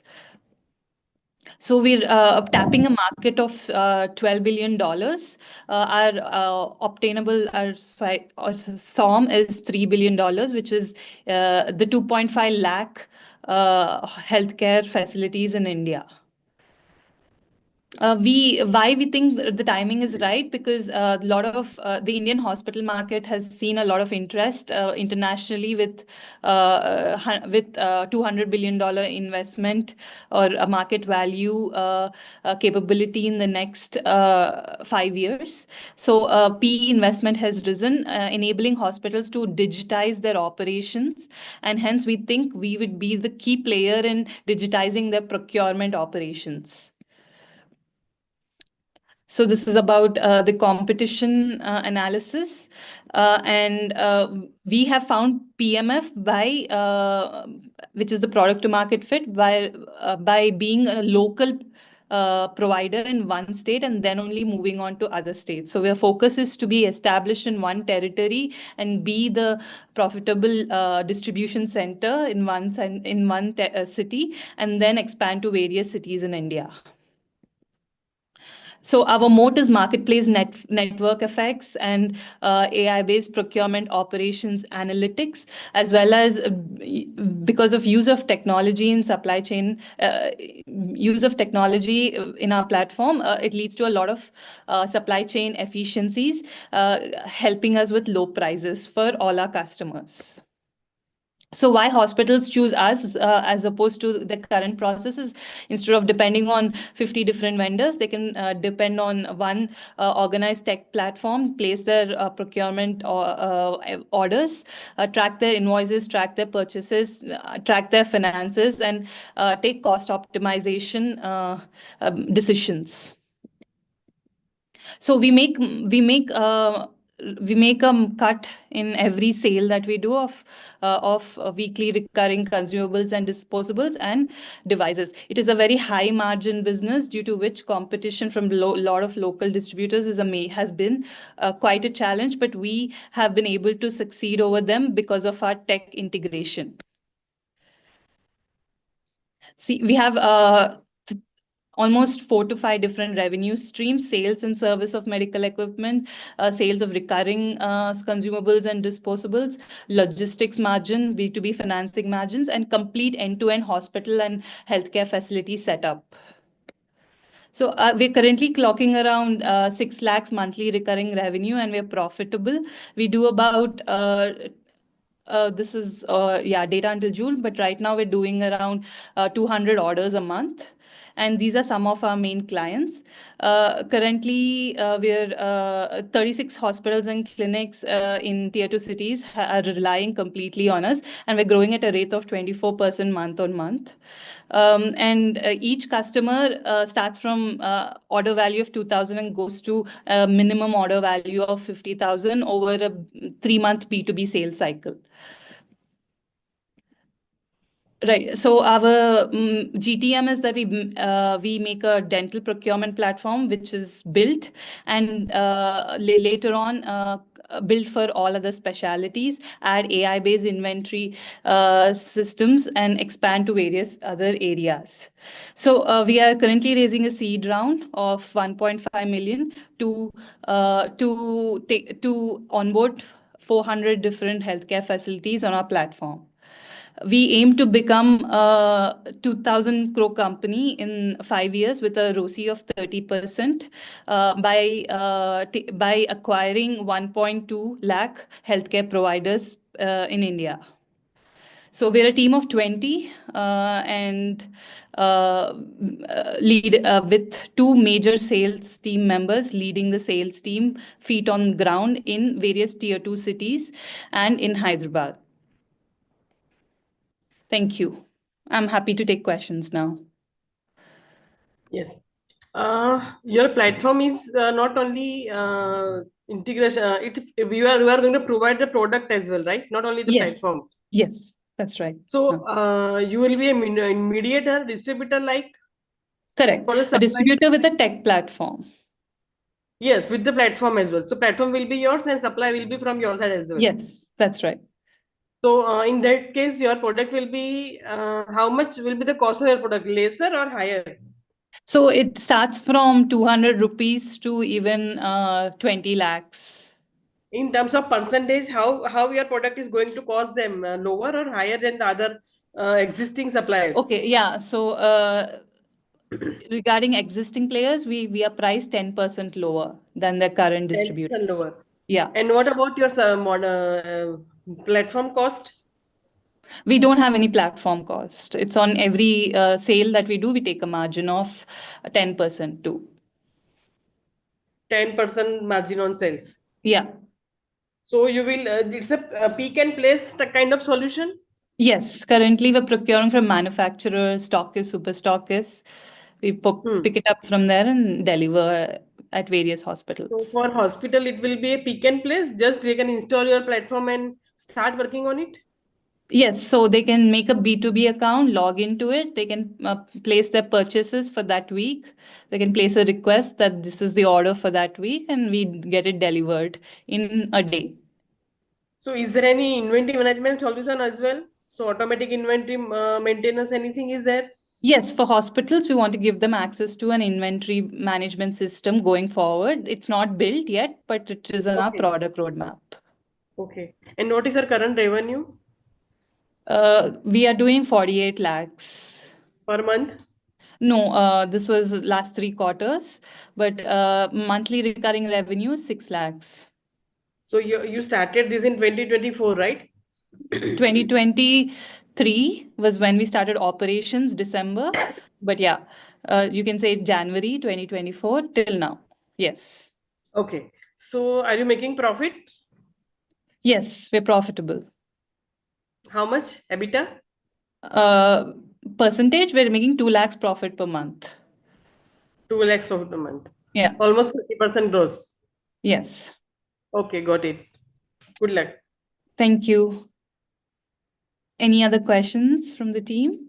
No, I have no question. Okay, thank you so much for your time. I hope I can leave now. Sure, yes. Thank you. Thank you.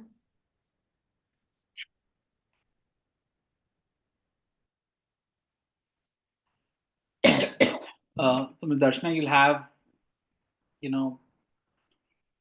15 seconds to fill in the evaluation form. The next idea that we'll take is Priyashri. Priyashri, just check if your camera, if the presentation that you're about to make is working fine and all of that.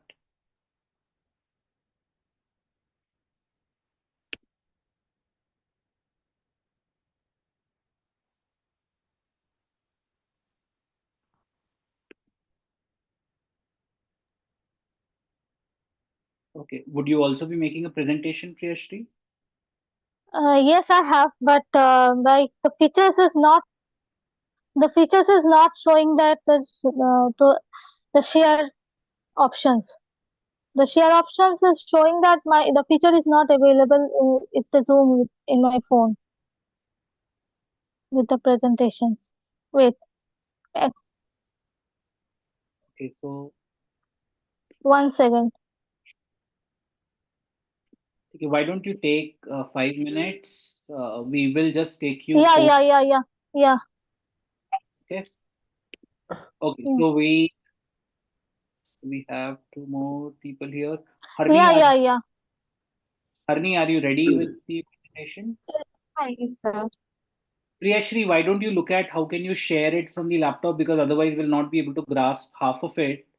So if you can join in from a system wherein you can showcase the presentation, it would be better rather than mobile to laptop interface. Just take 10 minutes. We will take you in the Uh, next call. Get it sorted by then. okay, A quick okay. right. Okay. Harni, are you ready with the presentation? Yes, sir. Okay. Can you just check if you're able to share your screen and if the video would be working fine? Oh, sir, I'm not sharing my screen. Okay. Do you intend to make a presentation? Do you have a Uh, PPT that you can share? no, sir, I don't have any. Sure, no problem. So you'll have 10 minutes, 5 minutes for your presentation and 5 minutes for Q&A. Your time Okay, sir. starts. Okay, sir. Good Uh, afternoon. 10136 is presenting, right? Yes, 10136. 10136. Okay. Yes, ma'am. Arun is also here. You have the evaluation form, Mr. Arun? Yeah, hi. Yes, I do have that. This is my last, right? Yes, yes, this is your last. Okay. Can we Right. start? Just a Yes. second. So, Arun, just for context, the presenter will present for 5 minutes. Will Okay, follow sir. Q&A. Okay, sir. Okay, take care. Thank you. Okay. Over to you. Your time starts now. Okay. Okay. Good afternoon, mentors. I'm Harini, the founder of SafeStop. Today, I share how SafeStop addresses the growing need for secure luggage storage and making urban spaces safer, more convenient, and efficient for travelers and business alike. Today's urban population is growing rapidly, and by 2036, 40% of the population will live in cities. However, the travelers often struggle to find a secure place to store their luggage, whether they are passing through a transit hub, visiting malls, or staying in hostels. SafeStop tackles this challenge by offering a seamless, secure, and flexible luggage storage solution. With a steady influx of people in urban areas, SafeStop is said to address the need for reliable and secure storage options. Despite being in its early stages, the SafeStop has generated a strong interest. A survey of 50 travelers revealed that 78% are actively seeking more secure luggage storage options. Although still in its conceptual phase, SafeStop has a tremendous potential. The market research indicates a significant demand for secure luggage storage option. We plan to partner with the key stakeholders, including travel associations and local businesses, to integrate the safe stop the lockers into establishment. And the key features include secure access control, in which we have added the biometric authentications and real-time locker availability. The app provides a real-time visibility of the locker availability, ensuring a smoother user experience. And we can also have a temperature control lockers, which is ideal for storing sensitive items that require special conditions. And security and monitoring. And the next feature is flexible payment options. SafeStop operates on a pay-per-use model with the locker rental fees starting at 50 rupees per hour. Our projection for the first year indicates a revenue of 30 lakh and primarily driven by the partnership with the transit authorities, hostels, and local businesses. As we scale, we expect a rapid expansion into multiple cities with the anticipated revenue growth over 50% on year. To fuel our growth, SafeStop plans to expand into key metropolitan cities like Delhi, Pune, and Hyderabad. We have conducted a thorough market research, and these cities show a significant demand for secure storage solutions due to growing food traffic and transportation hubs, shopping areas, and office complexes. Our scalable technology and partnership with the local businesses will allow us to expand rapidly with the plans over 100 locations across India within 3 years. While there are few players in luggage storage space, none offer a level of security, convenience, and real-time access control that SafeStop provides. Our competitors often rely on manual systems or lack advanced features like temperature control and biometric security. SafeStop differentiates itself with a cutting-edge technology, seamless user experience, and flexible payment options. SafeStop's flexibility makes it adaptable across various sectors. Future development include AI-driven optimization of the locker usage, personalization loyalty programs for repeat customer, and expansion into niche sectors like healthcare and logistics. We recognize the key risks such as operational scalability, technology integration, and market adoption.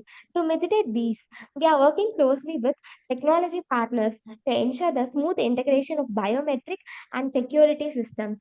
We are also conducting a user feedback loop to refine our offering and ensure the product evolves to meet the customer needs.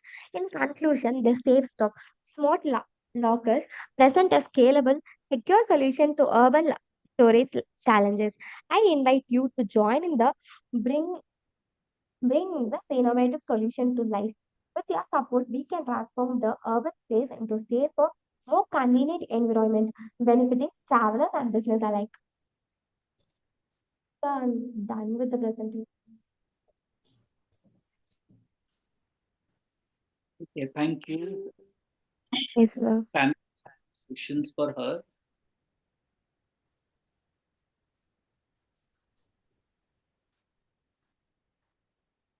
Ma'am? What is the stage of your idea? It is on idea stage or already developed? No, ma'am, it is still in idea stage.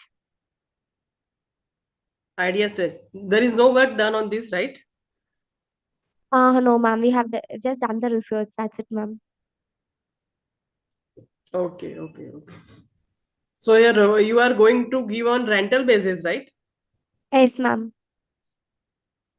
And you also need to have a space for that in every city where you can place this. So you need to give a rental to the landowner or the property owner also. Yes, ma'am. We can just have a partnership with the. Have you worked out the costing part? Ma'am? Have you worked on the costing part? The costing part, running cost, No, operating ma'am, we cost? haven't worked on it, but You just told me, you just mentioned that this is a revenue potential. But have you worked on the costing part? no, ma'am, we haven't completed it yet, Okay. ma'am. Okay, because you need to consider the initial investment in the technology as well as the operating cost. So need to check out that in the what will be the payback period for this investment.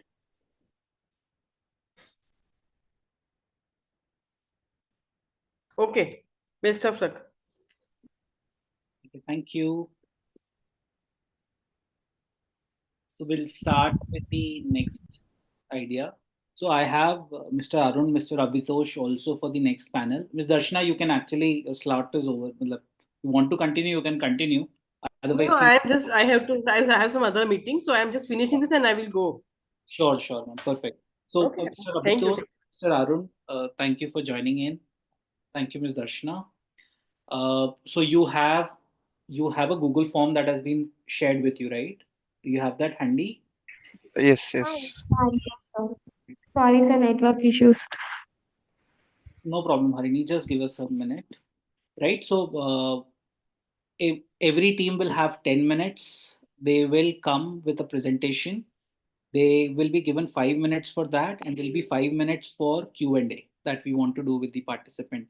At the end of the 10-minute slot, you need to fill in the Google form for each of these teams that are presenting. You are on mute. Right. Yes. Got it. Hi, Vaibhav. I was just Yes. trying to check my Google form, but I'm not able to find that. Can you help me where it is? Yes. It is not on the mail that you have sent to me. It is not in. I'll send you in the chat below. Okay, if you can send that to me, it'll be helpful. Okay. I've sent it to you in the Zoom chat. Okay, every team will have a prefix of their team number. So, for example, Harni has 10136, Abita has 10440, AIWS. So, you'll need to fill in the team number, your name, and rate the participants on a 0 to 10 scale in the Google form that is there.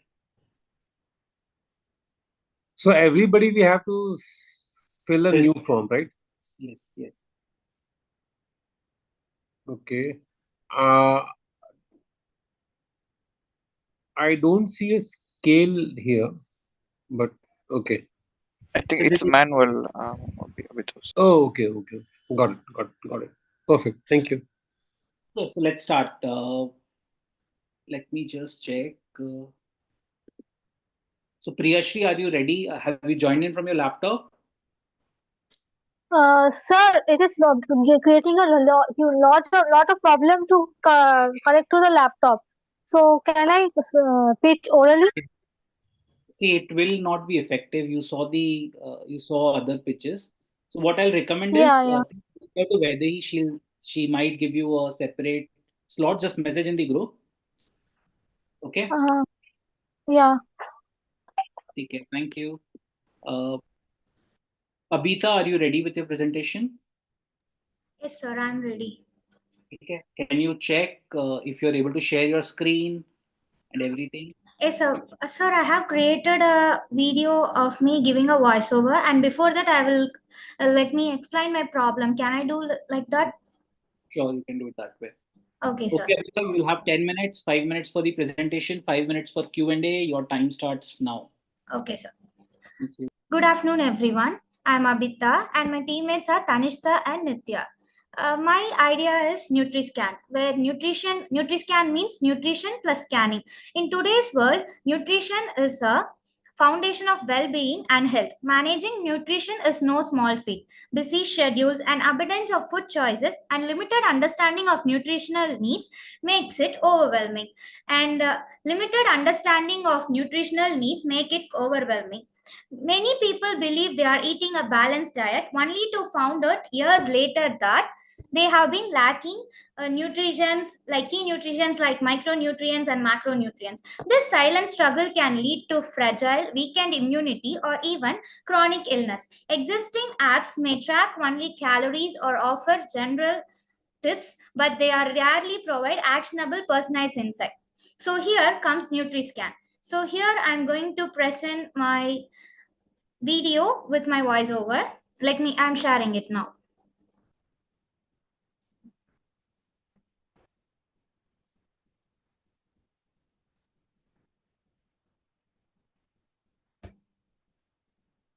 Is it visible? It's loading for me a bit. One second. Yeah, I could see it. Yes. Hello everyone watching my pitch video. My name is Abita and I am a final year student Abita, and my teammates are Tanishta sorry. and Nit. Yes, sir. No, we are not able to see the video, but your screen is visible. You can't able to see the video? Yes. Abitos, can you confirm if you see it? Yes, No, I can see it in the I screen. cannot see the video also. I can only see the folder. Okay, 1 minute, sir. 1 minute. Now, can you see it? Yeah. Yep. Yes. Can I? Yes, please. Hello everyone watching my pitch video. My name is Abita and I am a final year student and my teammates are Tanishta and Nitya. Today I am thrilled to introduce you to NutriScan, a project I have been passionately working on. It's a personalized nutrition monitoring and recommendation system designed to transform the way we approach our dietary health. With the growing awareness about the importance of balanced nutrition, NutriScan provides a simple yet innovative solution for everyone looking to maintain or improve their dietary plans. So what is NutriScan? NutriScan is a smart and intuitive platform that allows users to track their daily food intake, analyze their nutritional profile and receive personalized food recommendation. So here is how it works. Food logging. Users log everyday meal and snack they consume throughout the day. Nutritional analysis. NutriScan evaluates this data to identify potential deficiencies such as micronutrients or imbalances in the macronutrients. Personalized recommendation. Using data from OpenAPI, NutriScan provides actionable insights and suggests specific food to address these gaps. For example, if you log your meals and the system detects a lack of vitamin D, it will notify you via a pop-up. This notification not only highlights the deficiency but also suggests food rich in vitamin D such as salmon or fortified milk as well. So how does NutriScan works? NutriScan leverages advanced technologies like React Native, MongoDB and OpenAPI integration. React Native, the mobile app is built using React Native, ensuring a seamless experience across Android and iOS devices. OpenAPI integration. NutriScan communicates users' food logs to OpenAPI, which process the data and generates personalized recommendation. These recommendations are based on data sets like Open Food Facts. Pop-up notification. One unique feature is real-time pop-up alerts that notify users about deficiencies in their diet. These notifications provide precise recommendation, helping users to take actionable insights and steps effectively. What makes NutriScan unique? Comprehensive tracking. Unlike generic calorie trackers, NutriScan allows users to log all the time and all the food they consume from morning to night. Real-time feedback. The system provides instant insights and actionable steps through pop-up notifications. Tailored recommendation. Using OpenAPI and datasets like Open Food Facts, NutriScan delivers personalized food recommendation, ensuring users to meet their specific nutritional needs and recommendations. Health empowerment.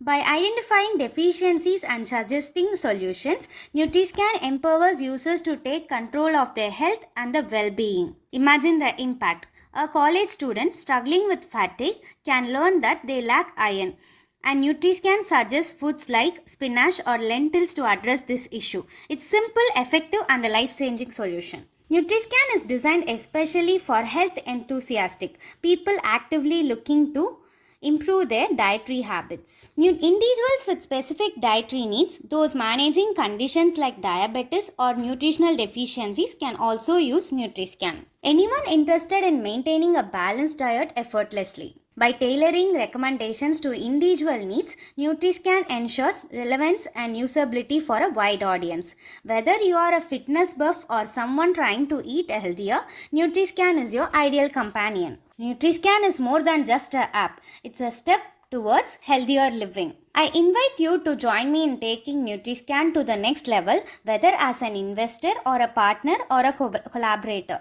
Together we can make nutritional accessible to everyone and empower individuals to live a healthier lives. Thank you for your time and I look forward to sharing this journey with you.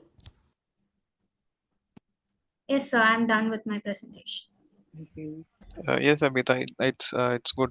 But I have few questions to clarify. So when you're saying NutriScan will be providing me personalized recommendations and other, you Yes, listed out lot of features.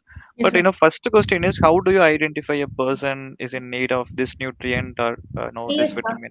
First, initially, a user have to give all their details. Like if someone is having diabetes, they will have to, while logging in the app, it will ask for the feed.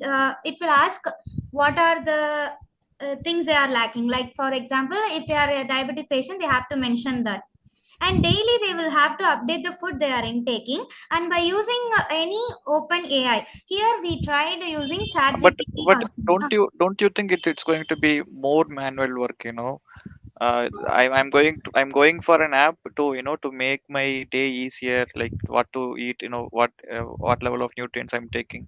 But if, you know, every day if I'm going to, you know, write or No, log sir, whatever food. don't have to update regularly. If you are in need, if you are someone who's going to gym, you have to track what you are eating. Like for example, if you are lacking micronutrients or macronutrients in your food, you will have to update that, and it will give you suggestions what you are going to eat by using any open AI as well. Okay. So I could see lot of different apps available for, you know, nutrition, vitamins, and health tracking, right? What is your unique selling point, Abita, in this, you know, NutriScan? Sorry, sir, I'm not getting you. No, no. What is very unique from your perspective about this idea?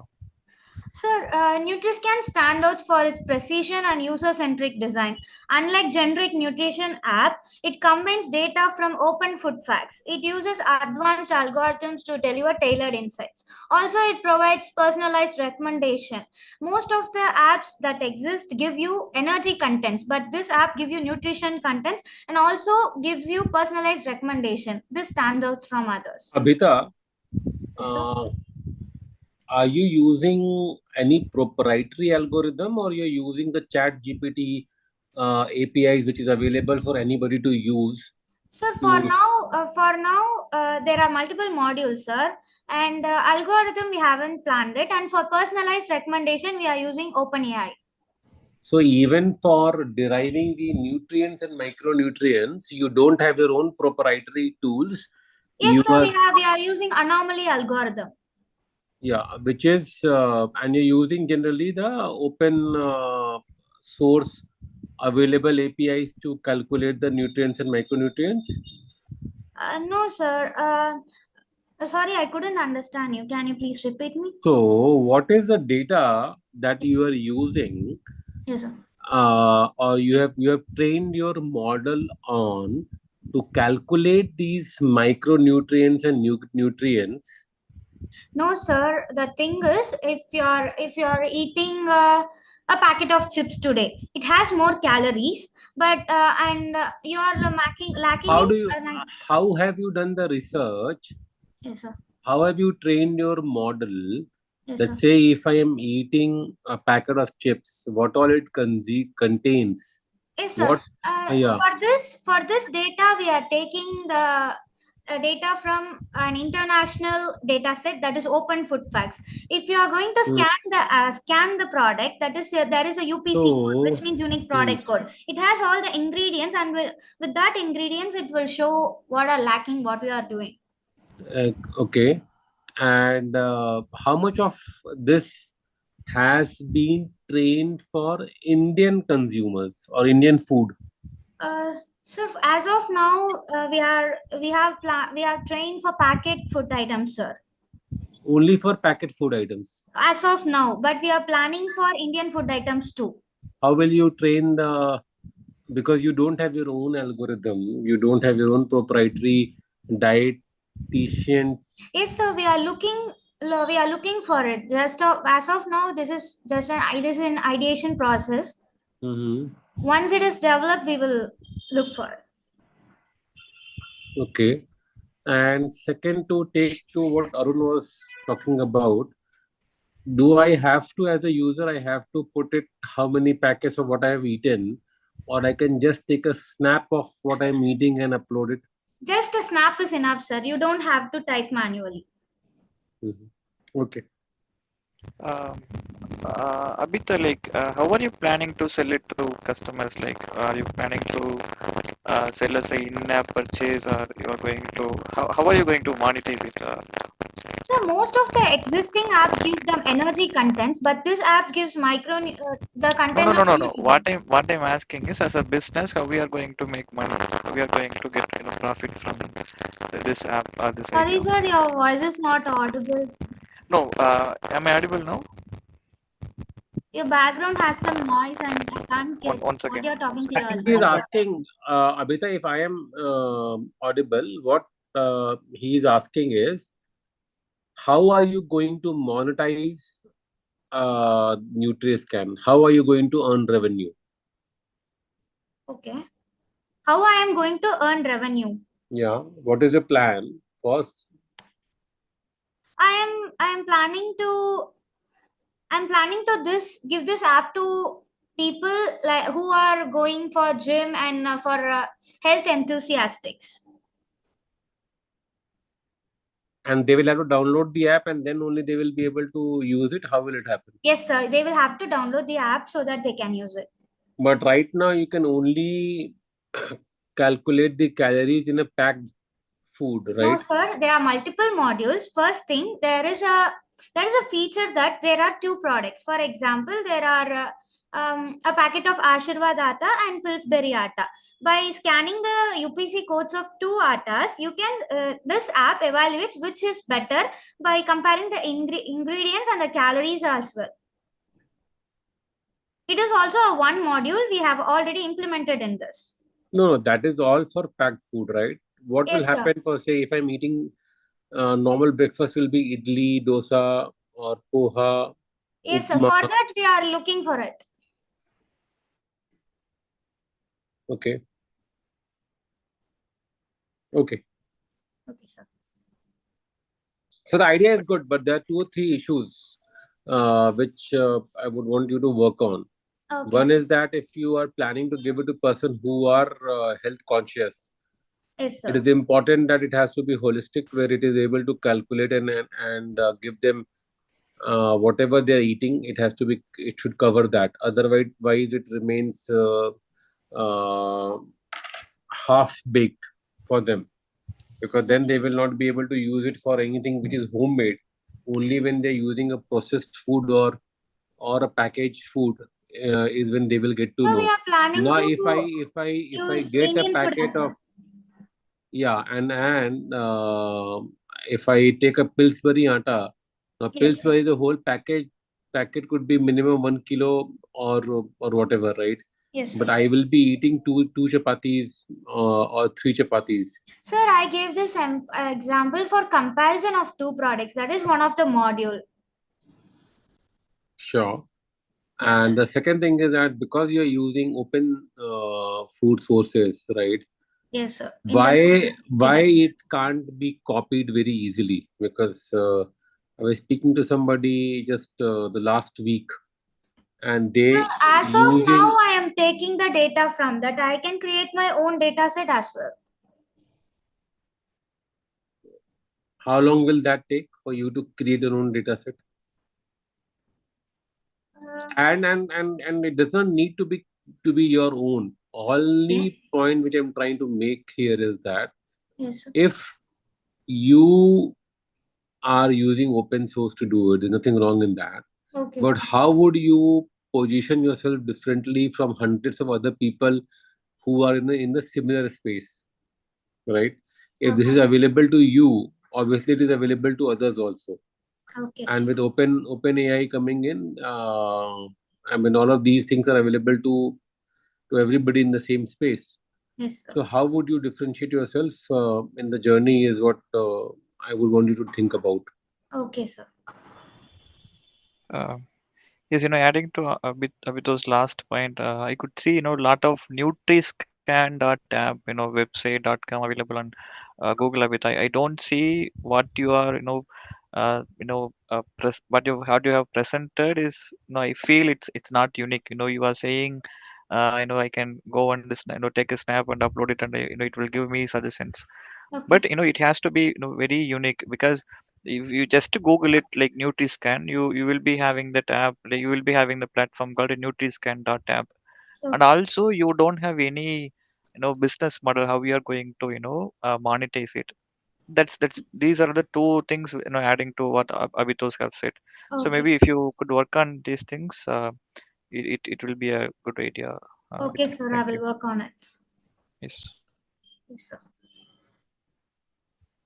Uh, yes, I think Vaibhav, I think Abitos, I think. Yeah. I think Absolutely. And you rightly said, now you are looking at the other one small point which I will kind of add to it is to what Arun said in my earlier point is that as part of the business model, if you are looking at direct to customer, cost of acquisition of customer is going to be very high for you. So you need to also look at if you can tie up with corporates or hospitality industry or for that matter insurance companies, gyms. Okay. That will be easier for you because cost of acquiring customer will be low.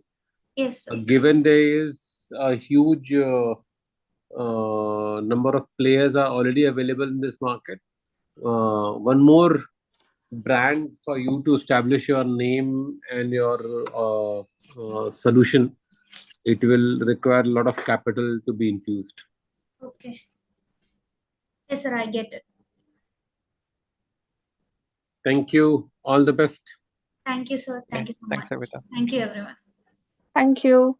So you'll have 15 seconds to fill in the evaluation form. Meanwhile, Roshni, are you ready with your presentation? Yes, ma'am, I'm ready. Okay. So should Roshni start? Abhitosh? So, Kritika, just want to confirm, it's at scale of 1 to 10, all the Yeah. fields, right? Oh, Yeah. okay. We don't have to write descriptive answers in any of these. No. Oh, oh, sorry. Okay. Then just give me 2 minutes. I had typed too many things. No worries. Roshni, be ready. Okay. 10342. You'll have 5 minutes to present and 5 minutes for Q&A. Ma'am, may I make screen share? Yeah, I'll just make you co-host. Then you can share your screen. No, we don't need to make them co-hosts to share the screen. Okay. Will allow them to share the screen. Okay. Yeah, you can share. Yeah. Anytime you want to start, you can start.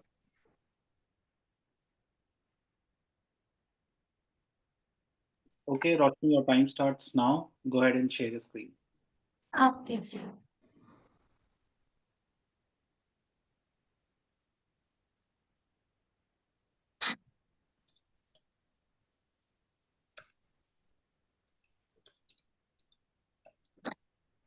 I can't share my screen, sir. There is no options like that.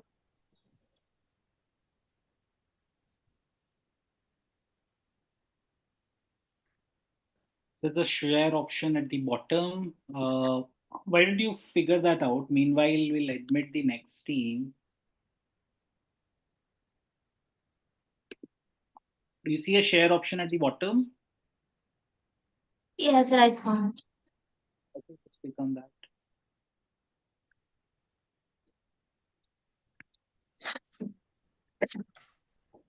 Could you able to see this, sir? Yes, yes. The screen is visible, but if you can just, yeah. Got it. Okay.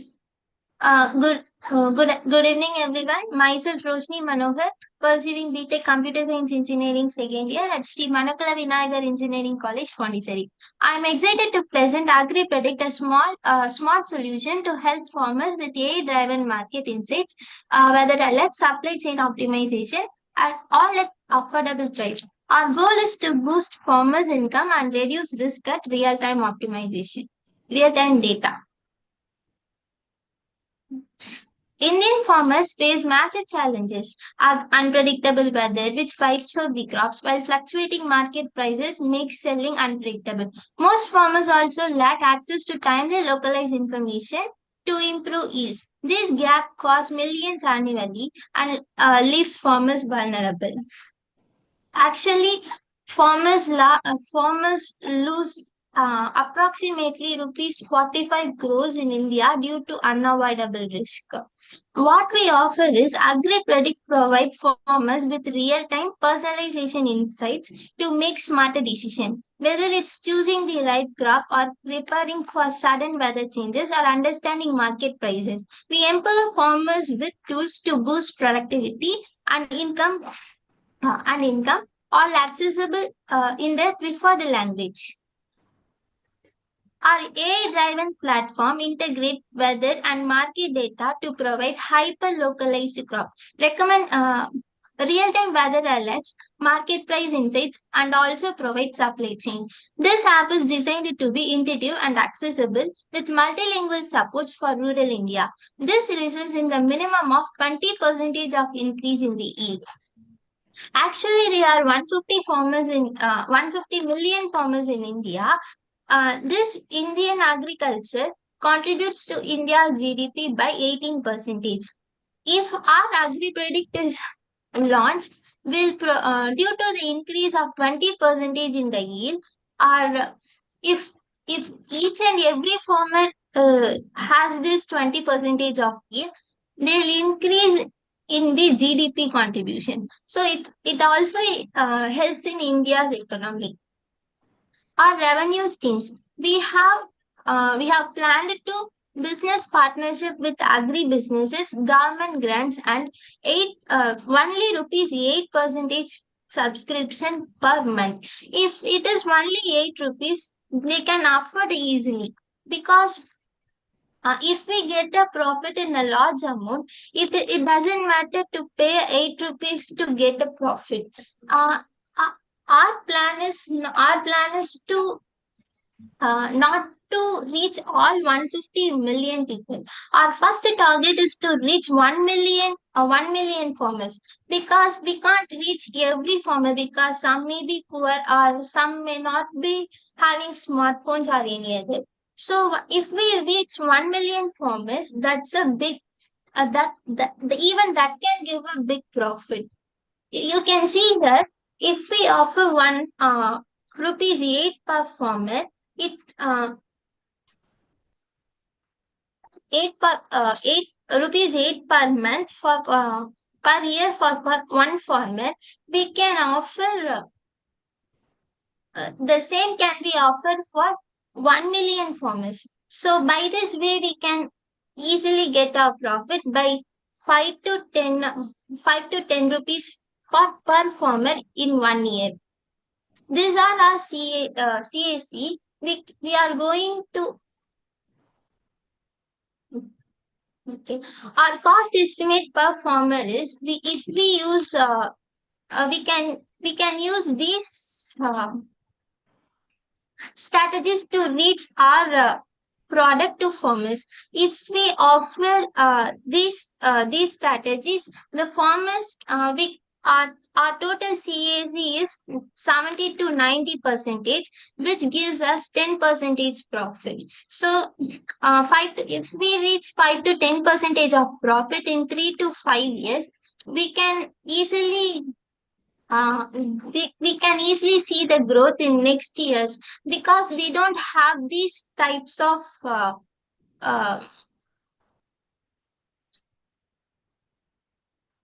this type of investments in next years, because the farmers can renew their subscription for next years by themselves. They don't need this marketing materials or digital marketing.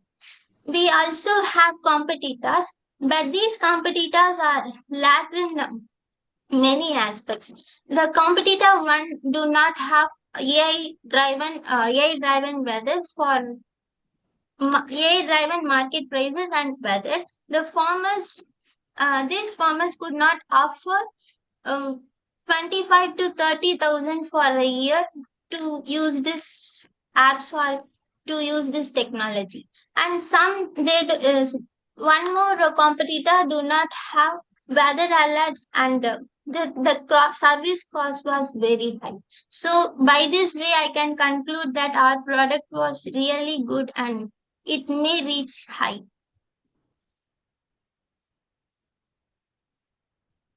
Thank you, sir.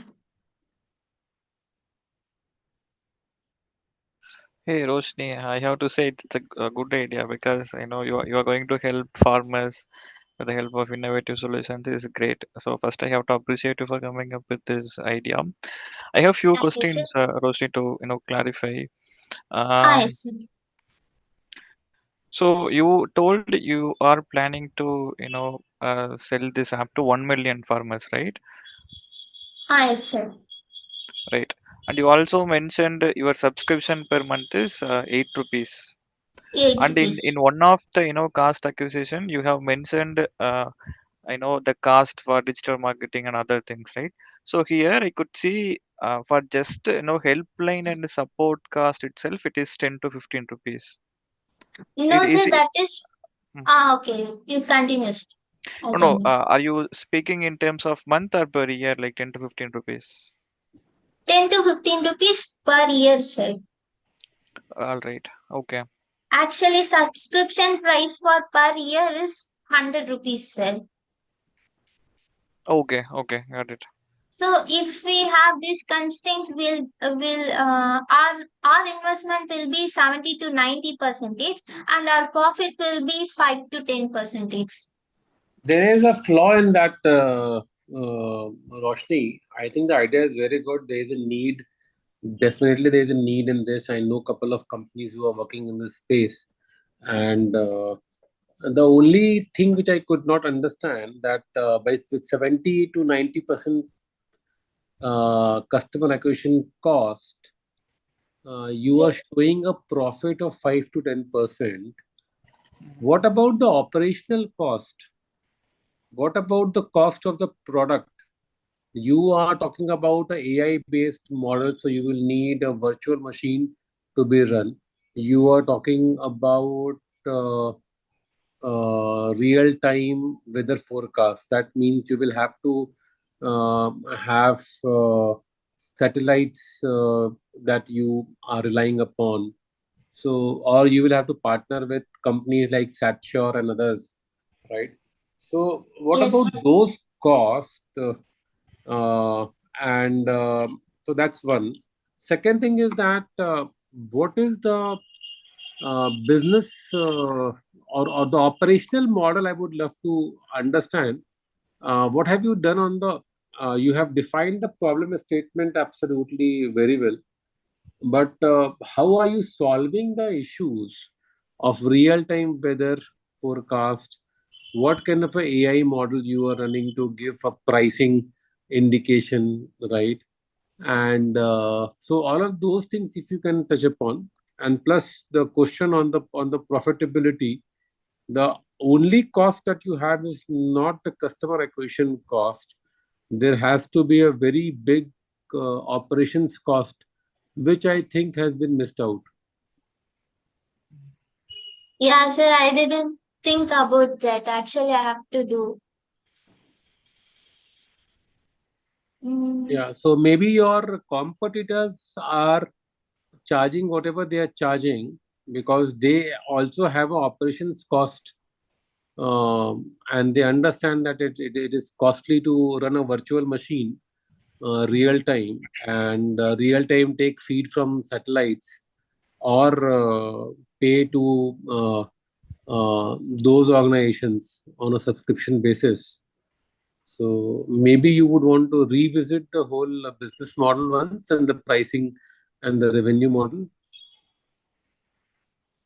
Sir, actually, there are some website that gives us these informations like future weather predictions, and these are the government websites. So why can't we integrate that with our app so that it can take the information automatically?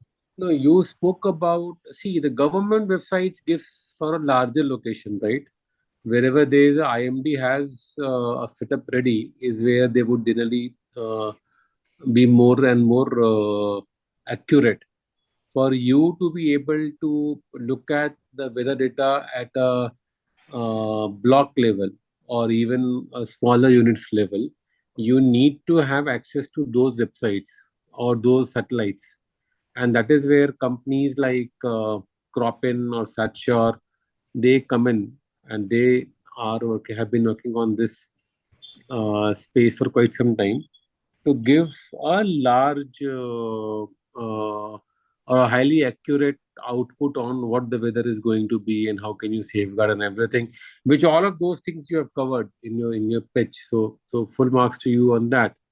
But in order to be able to deliver what you are promising, I think you will have to invest on some of those uh, technologies, and capex will have to be built on. So you will need, Yes, yeah. So yes, sir. We have to build some AI modules. So for that, of course, we need some investment. Uh, if now I told that the monthly subscription will be 8 rupees.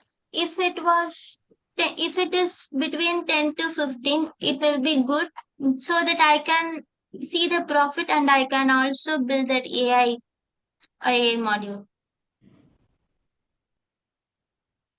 and the other thing is that the pricing that you have done for your field agents and everything, it is assuming that you have got 1 million farmers as a base. I would recommend you to do it the other way around. That what is the minimum number of farmers you need to have so that you can justify the cost of your field agents and everything else. What if you only get 1,000 farmers in first year because you are not able to reach out to more people, or the cost of the setup is high, so you will have So, to. so there are 150 million farmers in India. We can easily reach 1 million or 10 lakh farmers within 2 to 3 years. Sir. But most of them may not have mobile phones. At least in my areas where nearby village, they do farming. Rosni, but they don't have mobile phones to all do all these things. So you have to consider all those things constraints as well. My father is also a farmer, sir. So I asked most of the questions to him. He told that it in 150 million farmers, 1 million was 0.67 percentage, less than 1 percentage. So it's easy, I think so. No. You are assuming it's easy, but have you researched how many have accessibility to access this mobile phones? Yeah, maybe Geo made it easy for us. They have 4G mobile phones, and we can access it. But I just want you to consider all those things. Accessibility, digital access. That's See, it. the other thing is that, and you are thinking that you will open the app and make it available, and people will be ready to buy it, right, or subscribe to it. So, unfortunately, with most of these kind of solutions, which are very good, it needs people to believe in it and see what benefit they are getting. They might, Yes, sir, sure. yeah, They need trust. they might not know what benefit they are getting from it just by hearing about it. It will also need to be credible in terms of the result that it is showing, the output it is showing, what kind of a saving it has been able to get to them, right? Because right now, a lot of these things, and you rightly said, a lot of these things are also done in terms of what crop to be put, what farming should they be doing, depending on weather and everything, is also done by government and the block development officers, and everybody are actually that's their work. So how are you going to be different? How are you going to be more profitable for them? All of that use case will have to be proven, and then word of the mouth and everything. So I think 1 million. Well, it is important to be very very aggressive in terms of the target that you're taking, but you also need to be realistic in terms of what can happen and how it will happen. Which areas will you focus on? Which town? Which city? Which villages? Which blocks? Which tehsils? Uh, and how will you go about it? So I think it needs some work. Idea is very good. I would encourage you in second year still. So you have time. My recommendation will be please work on the idea. Keep working on the idea. Idea is very very good. And then make it robust. The whole business plan has to come out far more robust than it is right now. Okay, sir. Thank you. Yes, adding to what Abhi was told, you are solving a very big problem, Roshni. It's very important to solve this kind of problems. You have to think big, but as Abhito was told, start small with limited things, but make it fast. Maybe some ideas may be doable immediately, but this kind of ideas may take time. So I wish you to work fast on this, execute fast, and I hope it will be a huge success once you do it properly, Roshni. Wish you all the best. Thank you. Okay, sir. Sure, All the sure. best. I'll start it soon, sir. Thank you, sir. All the best. Good work. Thank you. Thank you, sir. Thank you. Thank you, ma'am. Panelists, yeah, you may leave. Panelists may take 10 seconds to give in the evaluation. And our next participant is Kamla. Be ready with your presentation. You may unshare your screen, Roshni. Yeah, thank you. Okay. Thank you. Yeah, Kamla, you may start sharing your screen.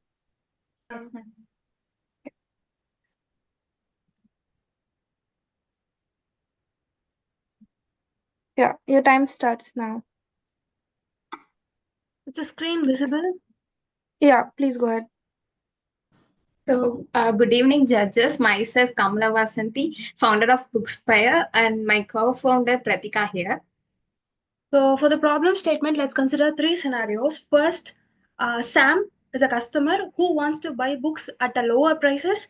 And second one is John, who is a bookstore owner who wants to increase his customer size but doesn't have an online platform. Third one is Peter, who is a content creator in book industry and wants to engage with book readers in a single platform.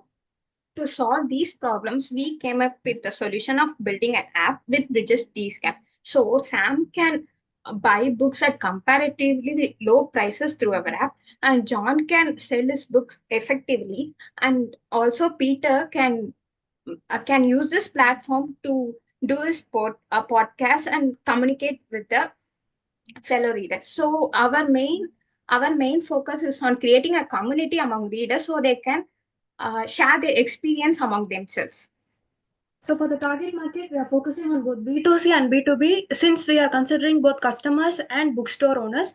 And for market segment, it will be budget conscious readers, podcast enthusiasts, independent bookstores, and small publishers. So for the size of market and service obtainable market, it will be the urban and semi-urban areas where smaller bookstores are present without a online platform. And for a service accessible market, we will be focusing on readers seeking affordable books and content creators looking for visibility in a platform. And for total accessible market, we will be focusing across India where the book market will include physical books, audiobooks, and podcasts in a single platform. So our business model lies within B2B and B2C category, and our cost structure deals with content acquisition, technology, marketing, and advertising and customer support. As for revenue stream, we plan to get commission on each book sales and subscription model for premium and ad revenue stream. So this is our cost estimation, and our Bookspire model has a revenue model of two parts. One is based on commission on book sales, and the other is based on the commission on content. So for the commission on book sales, it is again divided into old and new books in the ratio of 30:70, and for that, in the year of inception, the commission from new book sales will be 3,67,500. For commission on old books, it will be 1,12,500, and the estimated revenue for the membership revenue commission will be 30,000. So, giving a total income of 5,10,000 on the year of inception.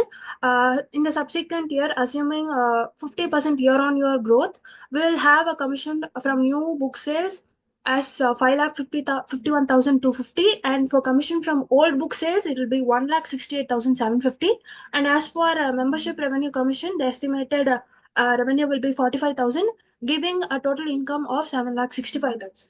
So as for expenses, we need investment for building a building a website setup and its development, which might cost 25,000 on a year of inception. And as for research and maintenance, we guess it would cost 5,000. And as for provisional and logistics, we expect it to be 20,000 of total expenses of 50,000 approximately. And as subsequent year progresses, we guess the website setup might cost 15,000, and research and maintenance may increase to 50,000, and provisional and logistics may cost 20,000, on total 50,000 approximately. So we project a profit of 4,60,000 on the year of inception.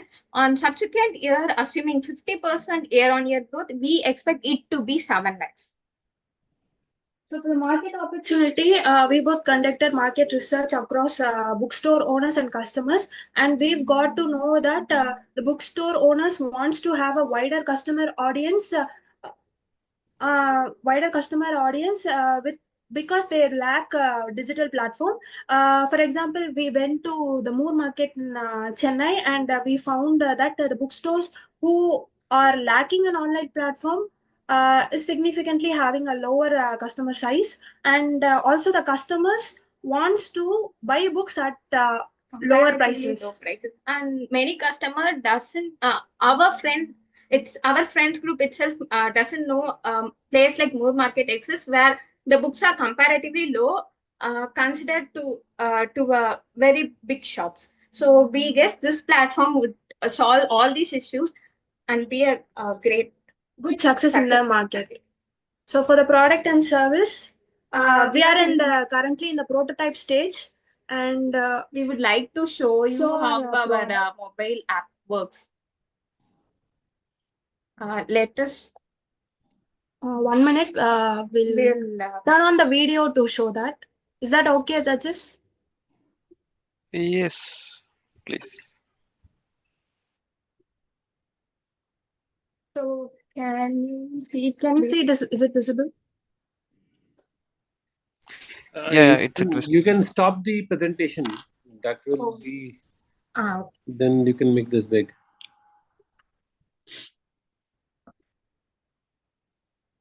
Can you see it clearly? Can you just put it a little down?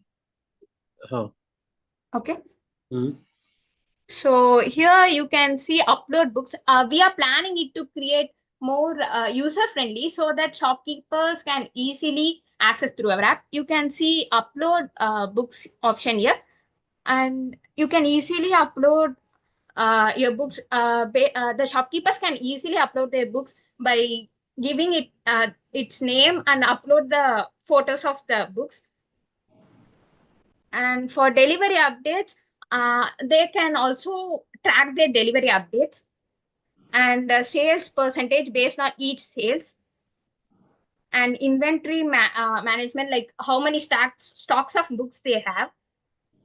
And we also have forum. As we said already, our main focus is to create an app that helps people to communicate among readers to communicate among themselves, and this is perfect. So it will be user friendly, and so that they can easily adapt to our app. Both bookstores and customers can easily interact within the app. So for the bookstores, they can easily catalog whatever their products are, and as for customers, they can easily compare the prices between the bookstores, and they can easily buy books whatever they want. So if you can go back to your revenue model. Yeah, 1 minute. We'll turn off the video. I just wanted to understand, you have put the income from commission for new book and old books and membership subscription, 3 things which you have put. Yes, what is the number you have taken? I mean, how have you arrived at that number of 3.67 lakhs and 1.12 lakhs? How many books are sold? Actually, At first year, we guess at a minimum, if minimum 150 vendors log into our app and they sell 200 books totally. For 1 year, it will be around 30 books, sir. So for 30% on old books, along with the 5% of commission rate. Sorry, how many books for the year? 30,000 totally. For each vendor, 200. 30,000. 30,000 books will be sold in first year. Yes, sir. So minimum we are taking 150 vendors onboarding in our platform, and for each vendor per year it will be for each vendor it will be 200 books approximately, sir. So at the end of the year it will be 30,000.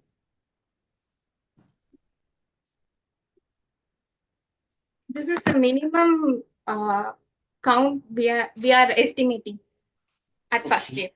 Okay. And the membership revenue is from the vendors or from the customers? No, from customers, sir. It will be like the content creators will upload their contents and if they post if they post their subscription subscription model like in the YouTube membership, then the customers will be providing money for them, and from that we will take commission. So we will be taking 5% commission from the podcasters who are Exclusive content. who are providing exclusive contents for the customers. And what will be your cost of sourcing these podcasters, or your cost of sourcing the bookstores? It will require some cost, right? And to acquire these customers who will buy these 30,000 books and who will subscribe to the podcasters, it will require some cost to do marketing. It will require some cost for people to know that Bookspire is there, and why should they not go on Goodreads to read about books, or why should they not order their books from Amazon? The reason why Amazon started was for selling books, right? So why should they not go on Amazon to buy books? And why should they not have the community or the reviews in Goodreads? And why should they come in Bookspire? So you will require to do a lot of marketing expenses on that, and then you will need some cost to onboard the sellers, the content creators. So in the expense part of it, I am not able to see that. I am not able to even see any operational cost. That means you will have zero team, and you will not be paying any salary to any team members also. You will. So how will you manage all of this? These things. Actually, as for advertising, we can go with the social media nowadays. There is a community on each social media. Like for Instagram, there is Bookstagram, who will solely focus on book readers. There is a community for them. In Facebook also there are community. So if we advertise through them, it will be more easy for us to contact through the customers. And as for shopkeepers, as we said already, we visited Moor Market, where there are approximately 300 plus shops are there. If we contact 5 or 6 shop owners, actually they are all together, but at different within a single complex, they have put their shop. So even if one if shop we attract each of them can communicate, and so the market will increase. We can gradually increase the market. Like if we attract 5 or 10 shopkeepers at first, we hope they will share their experience, and we can attract many of them too. Based on this Moor Market only, we've arrived at a conclusion of 150 vendors per year. Yes, sir. And as for our operational cost, as we asked, it is solely an app. So for it's for the cost will be mostly for development and maintenance only, sir. So as for cloud storage and all, we would be needing cost. So that is included in this expense itself. Yes, and sir. As developers ourselves, we can build the app. We are on the process of building. So we we seek investment in storage and all, since we want subscription for storage, so we are seeking investment for that. So Okay. so, and another thing, you asked why not Amazon. Like in Amazon, there are just uh, 10, 10 to 20 comparisons will be there. So, and mostly all the book rates will be same. And recently we visited one of book fair where from each bookshop we can able to see the book rates are differing. For even 10 rupees, it is differing from each bookshop. So we also got the information from each publishers and all. So like that, we guess if we seek their information and we can contact with them, we can create a community and we can attract many people. So for Amazon, as you asked, the price details there will be comparatively higher only, sir. For any book, you say it will be 500 will be the minimum rate, except in cases of offer, it will be coming down lesser than 500, sir. So also they'll include delivery, and for commission rates also, it is higher than what we project. Yes, sir. So that's Our why we say So we how? should come there. Okay. Okay. there. So how do you think that these shops in Moor Market is able to offer such lower rates? Sorry, sir. Pardon? How Can is you?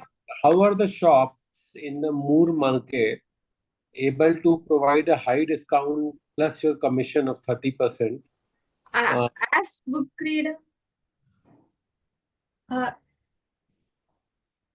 How is the cost so low in for the books that you in the market that you went to? How are the costs so low?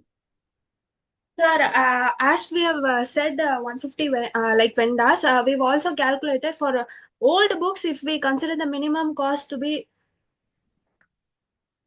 old cost to be 250, and for new book cost for 350, they will still be able to get a revenue, and also they can give us commission, sir. as book readers ourselves, we visited many shops to buy books. This we came up with the idea of the problem which we face.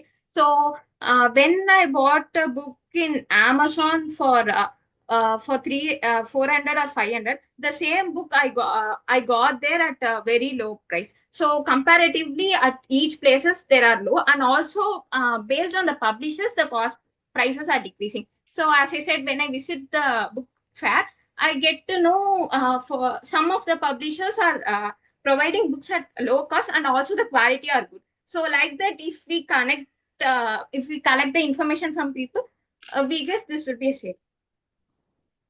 And how do you know the quality of the book is not pirated? It's genuine. Sir, while onboarding these bookstore owners, we will verify all those and then only onboard, sir, so that the quality and this piracy issues will be resolved at the onboarding stage itself. So there wouldn't be any issue from that side, sir. In Amazon also there are many issues, sir. Like when I a few months ago when I bought book for very low price, the quality isn't good itself. So if we, so I guess if we onboard the shopkeepers, uh, like if we check them and if we onboard, we guess this platform will sustain. Okay. In my perspective, you are going to play with big players, Kamala Vasanti. Like you are going to play with Amazon Kindle, like medium book reads, right? So I would suggest you to do the things fast. If you're going to make actions, make it fast. And I just want to have a quick overview of let's say you are going to onboard a onboard a bookseller, right? And you are going to sell a book of rupees 500. How much you will be making as a profit, and how much the bookseller will be making a profit, and for how much you will be selling to the reader. Let's take a book of Rich Dad and Poor Dad. You are going, the book MRP is 300 rupees. Can you walk me through how you will be starting on the book price, onboarding book price, how much you will be selling, how much you will be getting, how much you will be giving it to the bookseller quickly. So yes, it is 300 rupees. So the seller will upload the book in our app, and the customer might see it, and if they like, they can purchase this. While purchasing, we will be getting 5% of commission from the bookshop owner. So From 300, if it's 5%, then it will be 15 rupees. So like that, For each book, then we'll get 15 rupees as an average. And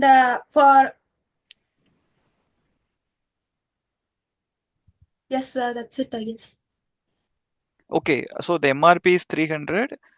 You will be getting no you will be getting for 300 from the bookseller the same price. actually, we are a bridge for bookseller and customers. So they would be using our app for which they are paying commission. Right, right. Okay. They are an aggregator. Actually, in they don't have a platform so that they can publish their books. They will also have a physical bookstore and also this online platform that So we that will will provide, be- so that they are giving us 5% So commission. the customers who can't directly go and access also can easily use. Sure. Sorry to interrupt, but we're really running out of time. Sorry, sir. Sorry, sir. No problem. Thank you so much for your time. Yes. Thank you. Thank you, judges. 10 seconds to just fill in the evaluation form, and we'll have the next team present. Ashika, you're ready with your pitch? Can you share your screen and see? Yes, sir. May I share my screen now, sir? Am I audible? Yes, yes, you are audible. We are running behind schedule, so we'll stick to 5 minutes of your presentation. We'll have a hard stop at 5 minutes. At 4.5 minutes, we will give you a warning that we are 30 seconds, just 30 seconds left for your pitch, and another 10 minutes, we'll have a hard stop for your idea. Yes, sir. Okay, thank you, Ashika. Your time starts now. Just share your screen, and we're Yes, good to sir. start. Thank you.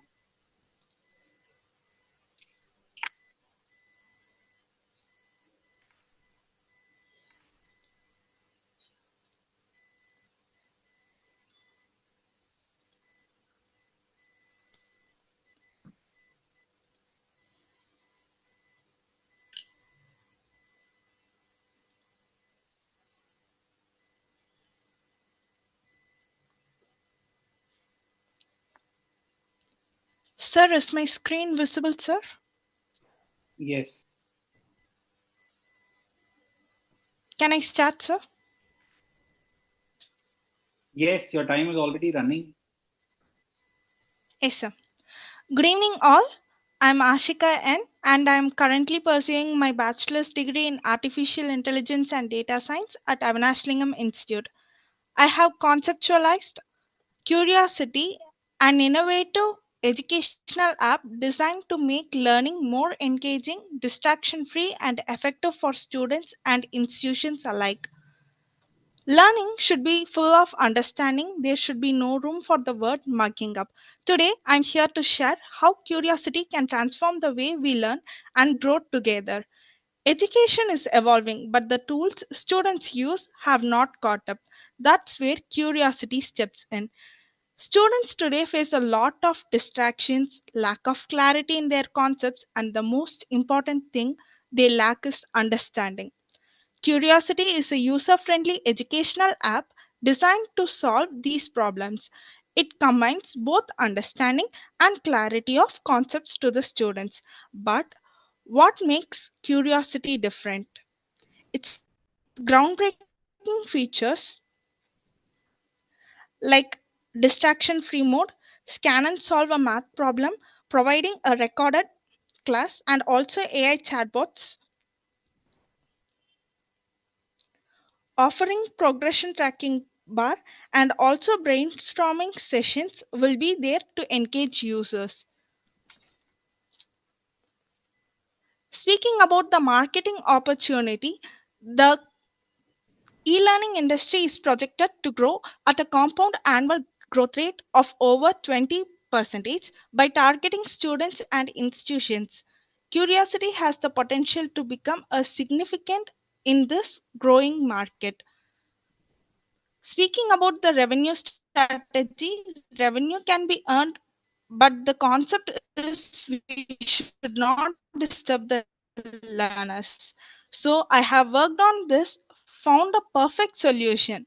That is, by doing affiliate marketing will be useful to earn more, providing paid certification and also tying up partnership with universities and schools. And by following this method, we can build the app with standard materials. In return, these schools and universities can create their own communities to circulate their notes, and also assignment submission can be done through this app.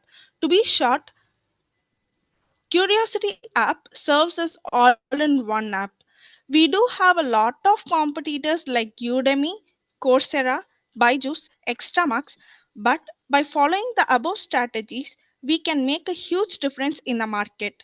Our vision is to create a global community where students can learn, explore, and excel without barriers. Curiosity is not just an app, it's a movement to Voice, make education smarter and more effective. With your investment, we can scale our platforms, reach millions of students. your voice is breaking. Can you?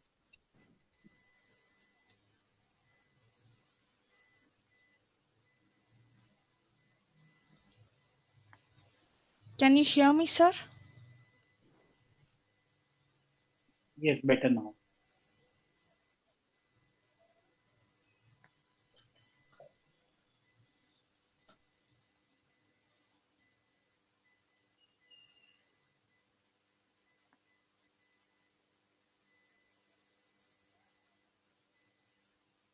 We can hear you. Sir? Please share your screen, your Sir, time. I have completed. Completed, right? Okay. Yes, Okay. sir, I have completed doing it. Over to the panelists.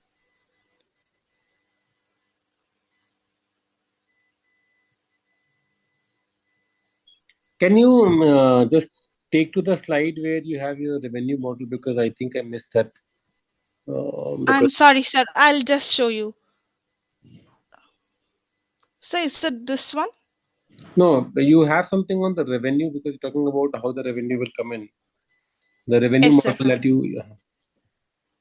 This one, sir.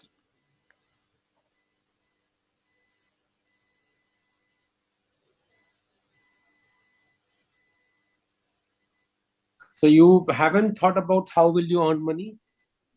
I mean, it's good that you are going to keep it free for everybody, but somebody will have to pay for it, right? Yes, sir. But the concept is we should not disturb the learners. We can provide online marketing in this app through a small link displaying below the screen, so that if they use, they can purchase some online books. Through this transaction, we can gain some amount, sir, like commission amount. Okay. And who will create these contents and everything that you would make it available on the app? Sir, to be clear, if we have a partnership with schools and universities, we will gain some standard materials, sir, so that we can create those contents using AI. And of So course, we have Google Classroom is doing exactly that. So why? How would you stand? Because I couldn't see Google Classroom. What I saw is you talking about Udemy or Byju's, which is not there anymore, which is or Khan and others Yes, who sir. create their own content, and Yes, sir. they create content for their customer and they sell content. Yes, Their sir. revenue model comes from selling more and more content on subscription, right? Yes, sir. But what you're talking about right now is that you're talking about being a Google Classroom, where a student, as per his or her school or college, they will have their login and they can see their classwork, whatever notes and everything, content will come, can be shared by the university, school, college. Sir, it is a part of the app, sir. The other part serves as those apps, sir.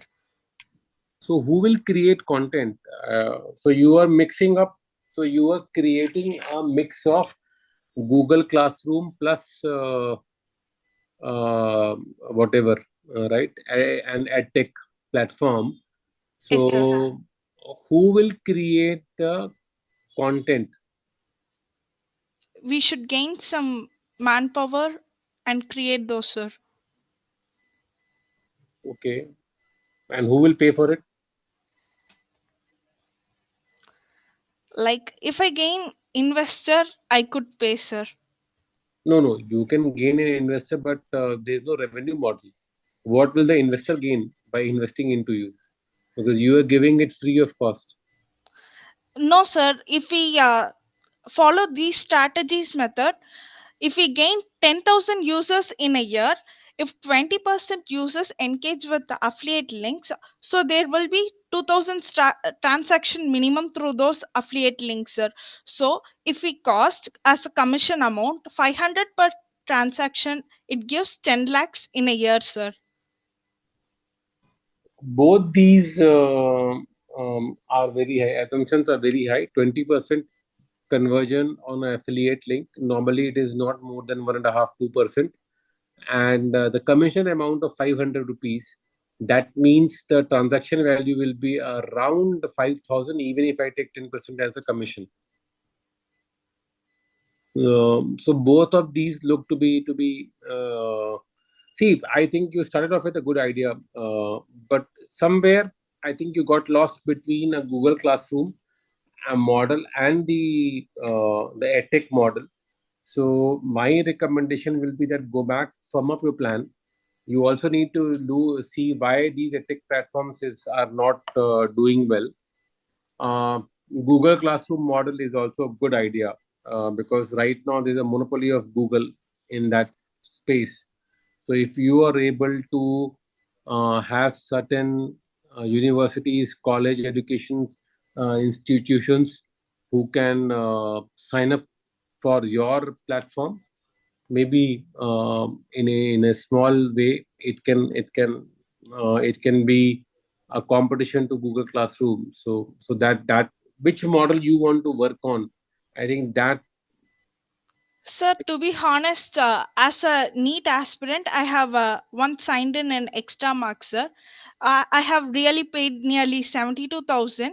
But the thing is, we have access to the specific content of NEET portions alone, sir. Even though if we pay, we will not have the access to access more videos about our subject, sir.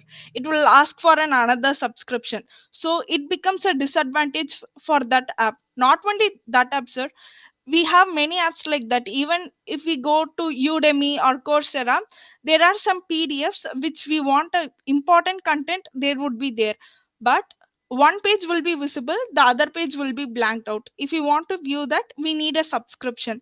So to cut out these barriers, I have formed this app, sir.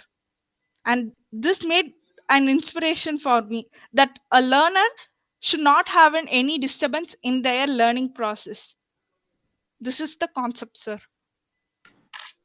Which is good, but like I said, there is a cost to create the content, and if the quality of the content is good, that people are willing to pay, that means the person who has written also is charging to create the content. Yes, sir. So the quality of the content is important. It can only come at a certain cost. That's one. Second thing is that, is there another way of looking at it? Yes, sir. We Rather do than have keeping a it completely free, do you want to have a model where you are able to charge them on per page or per usage or something? So look at that. Come back with a business plan. Right now, the business plan is not there. It's still in ideation stage. sir. Is what I believe. Sir, I do have another idea, sir. Like charging a least amounts for per video, like it might be a 2 rupee video or 3 rupee video. It's a strategy, sir. But moreover this, we can ask for funds, sir. There is an academy named Khan Academy. It also serves like this. It is a similar app like this, which provides the content for free, sir. And they are using a strategy called funding, and even Elon Musk has offered them $5 million. Yes, and the content is of absolutely amazing quality. Why Khan's thing is so popular? Because of the quality and the way it is delivered, right? Yes, sir. And that's why Yes, sir. I asked you who will create the content.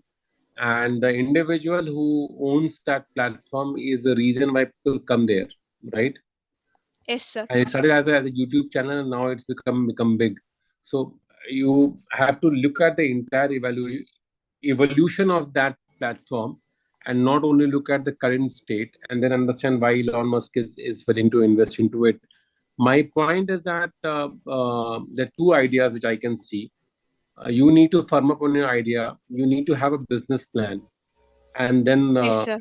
create uh, accordingly the revenue streams. What will you do? Where will the money be invested exactly, and how much? Yeah, thank you, panelists, for your input. We are overshooting time again. So, Dhara, Ashika, you can share your screen. Thank you so much, and you may leave. Meanwhile, panelists can put in their evaluations, and the next participant will be Dhara. Be ready with your presentation. You can share your screen now, and this you'll get 5 minutes to pitch and 5 minutes for Q&A. I will stop you for after 5 minutes. You may start now. Good evening, everyone. I am Dhara Bansal. I am currently pursuing my first year BTech in UIT Kurukshetra at Computer Science and Engineering. My startup, named Farm Help, is related to agri-tech domain to develop an app which will guide farmers to grow, manage, and sell their crops, and also acts as an interface between farmers and consumers. Farmers can sell their crops at the desired prices. This will also help customers in purchasing fresh and cheap crops directly from farmers. The app will suggest farmers fertilizers, pesticides, etc., suitable for their crops and guide them on how much fertilizers, pesticides should be added and provide them door delivery. Farmers can get help from the app as the app will be made using AI technology which will able to answer the questions. Tractors, threshers, truck drivers can also register themselves on the app for the transportation that farmers could purchase or access on rent. I picked this idea in concern of the farmers who have to sell their crops at such a low price that they're not able to make profit of it and end in loss. And also people in society have to purchase at such a high price as corruption is happening at the intermediate level. My competitors are the corruptors who purchase crops at low price from farmers and sell at huge price in market. This startup will also help to remove corruption happening in market and bring transparency. Farmers can also sign a contract with cafes, restaurants, college hostels, etc. for direct delivery of vegetables, etc. Also, people can offer on app to cut vegetables which will help and deliver to those who have no time to cut them. My company plans to make money by collaborating with payment providers, shopping apps for delivery of pesticides, tools, etc., advertising, commission based sales, shipping and handling fees, etc. To bring this idea to reality, I am seeking like minded individuals to collaborate. This fund will be used in app development, monthly salaries, technology and tools, marketing and launch, etc. Thank you.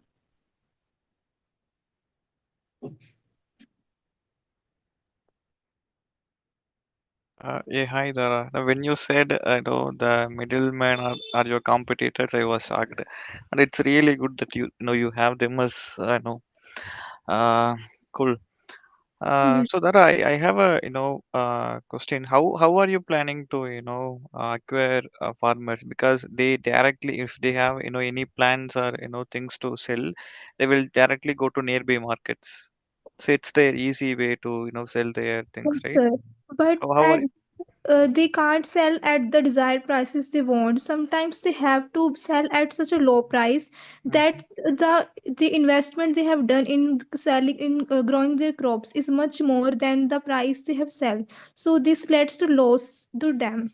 So to protect farmers from these losses and also protect the people in the market, the consumers to purchase such a crops at a high price. This app is made to remove But the don't you think corruption. what is like Flipkart groceries or Big Basket is already doing the same, whatever you are envisioning?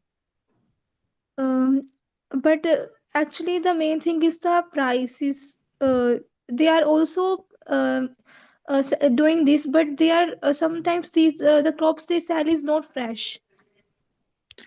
No, no, no. Let's say you have a big basket tomato in a very fresh, and where you have your Daras, your app and your platform, you are going also selling a tomato which is very fresh and things.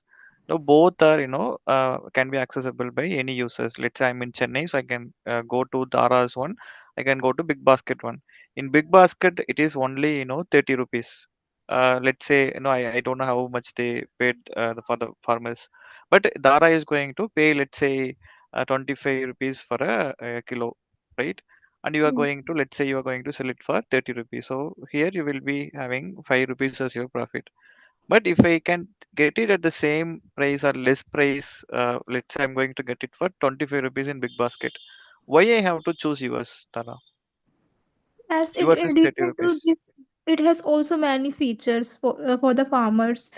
It will helps in in growing their crops, will guide them. Also, it also provides farmers door delivery But, of the but but when you fertilizers. when you presented, you only focused on how the middle like part only, like how you will be, making them sell with the help of this. Yes, sir. This app has two features. First is to act as an interface between farmers and consumers, and the other feature is to help farmers to manage their business. So we can act on both or either one. Right. So how you will be monetizing it only based on commission, or how you are going to get that? Uh, how I will make profit is by collaborating with other, or I can either collaborate with other apps like you say Flipkart, vagara, and also I can make money by advertising, commission based sales, etc. But still I'm not clear how we are going to make profit, Dara. Let's say maybe maybe that part I think I'm not clear how Uh, we are going to make profit. Sir, there will be shipping and handling fees in the delivery, or also commission-based sales, advertising, payment providers. So we can make money through them, and also as the other transportation will register themselves on the app, then that will also helps in making the money. As there will be some subscription fees for the app, which will be minimum. Got it. And Dara, it's a basic question, but I just want to understand, you know, uh, why you are helping farmers. Sir, as I have seen in the society that farmers are facing huge issues. Now you have seen in the news that they are actually facing the issues. And actually, I'm also from a family where most of our farmers. So I have seen the problems they have faced. So I want to help them, and also want to remove the corruption, and also helps farmers to in their business. Great. That I know that, but I just want to get it from you. It's good. You have this intention, because without intention, without some goal to help, really, that there will be no success in any idea, any business. It's good, Dara. Um, yes, maybe I think Abitos. I think the idea is good. Like what Arun said, the business plan revenue models has to be ironed out. There are certain platforms called Kisan Connect and others. Maybe you can study those, and that will help you to create a better interface and the business model. Yeah. Okay, sir. Okay, thank you. Thank you. Thank 15 seconds for you to fill in the evaluation form. Into your next, just check your camera and presentation that it is working. We will have a hard stop in, we'll have a hard stop in 9 minutes because we are running behind schedule. So 5:39, we will finish up with with your slot. Make sure that you complete your presentation by 34. Over to you. Okay, sir. Thank you, sir. Good evening, sir and ma'am. I am M. Indumati. My product is organic herbal tea powder. May I share my screen, ma'am? Yes, yes, you can.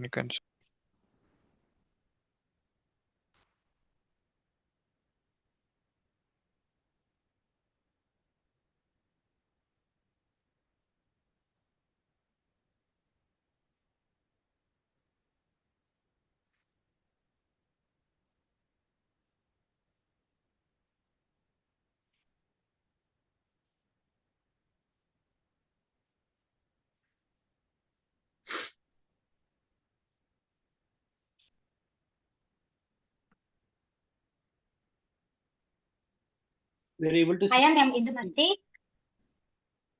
Ma'am, the screen is able. Yes, Yes.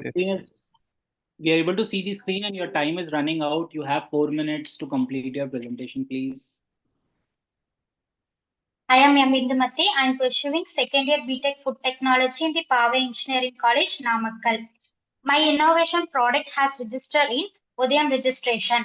My company is Herbs Mix. My company is organic herbal tea powder for diabetic people. It is made up of guava leaf, moringa leaf, and tulsi leaf.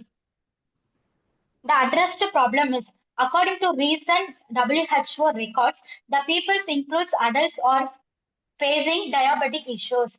Nowadays, the tea and coffee powder contains caffeine content. By consuming it causes several side effects. The problem facing by sports person, office people, disabled people and hospitalized patients, and it is mainly affected by old age peoples and diabetic peoples. The natural solution for blood sugar control. That to overcome this problem, we have made an organic herbal tea powder. This herbal tea powder is made up of natural components such as guava leaf, moringa leaf, and tulsi leaf. The guava leaf is the main ingredient for anti-diabetic property, and the moringa and tulsi leaf is for enhanced nutrition and flavor. This herbal tea powder is used to reduce blood sugar level and it is caffeine free. The diabetic patients consumes our herbal tea powder after meal consumption. It gives more health benefits. It can be consumed by all aged people. It gives refreshment without caffeine content because we are adding natural components. Who need this tea?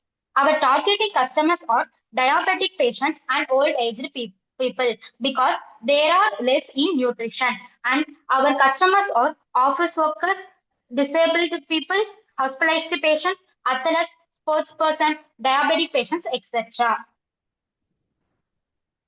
Financial project, research and development. We are research at natural leaf for suitable anti-diabetic property. The leaves are research about the non-toxology and sensory analysis.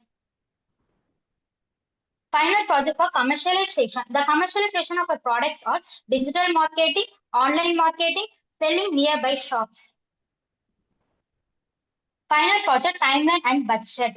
We are expecting fund is nearby 3 lakh, which includes raw material collections, machineries, and manufacturing and distribution. The key benefits of our herbal tea powder is natural blood sugar regulation. It helps to reduce stress and maintain the blood sugar level. Caffeine free. We are adding natural components, so there is no caffeine content in our tea powder. Delicious flavor. By adding natural cob leaves, it gives good taste and flavor, and it is tempting to drink. Thank you for this opportunity. Okay, that on good time. Thank you, sir. So, what is the per unit cost of this tea that you have created? 1 kg, rupees 250 to 300, sir. That is your production cost. Selling cost, sir. No, what is the production cost? Production cost is about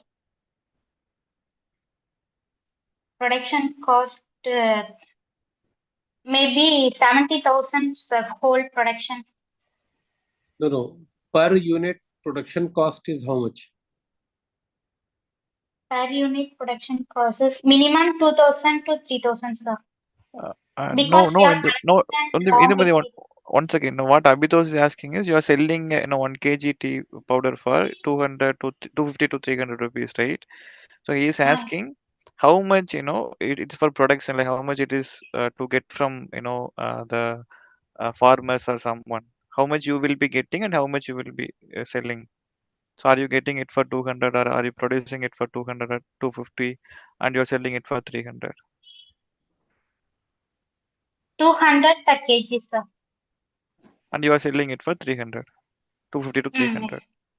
Yes, Okay, sir. yes, Abitos, here is the answer. Okay. And you are producing it yourself or you are buying a finished product and only selling it? Sir, one second, repeat the question, sir. So, who is producing this tea?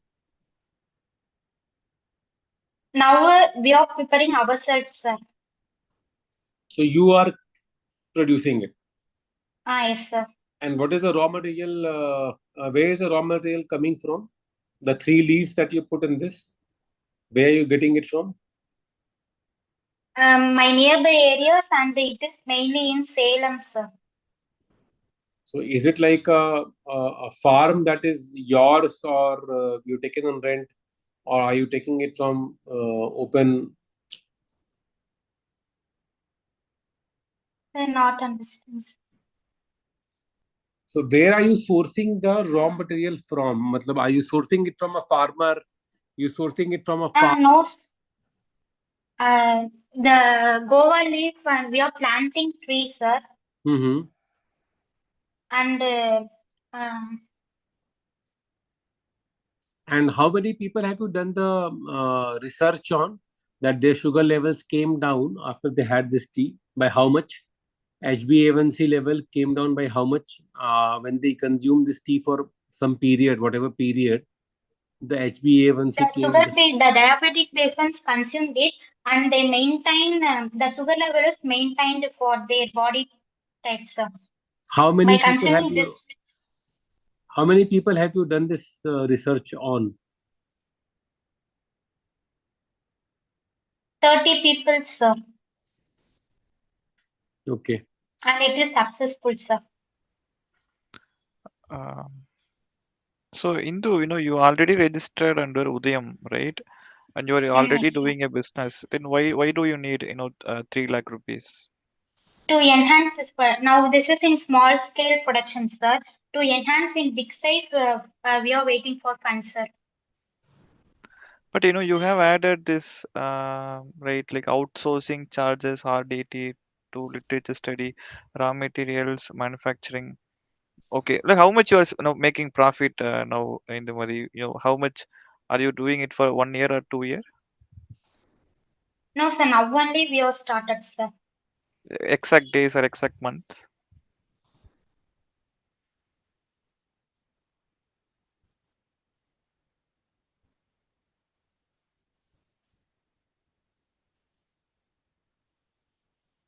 Okay.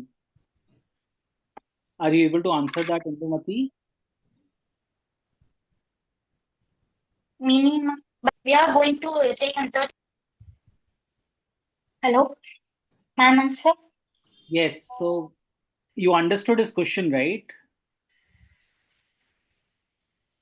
Yes, sir. Do you have an answer for that?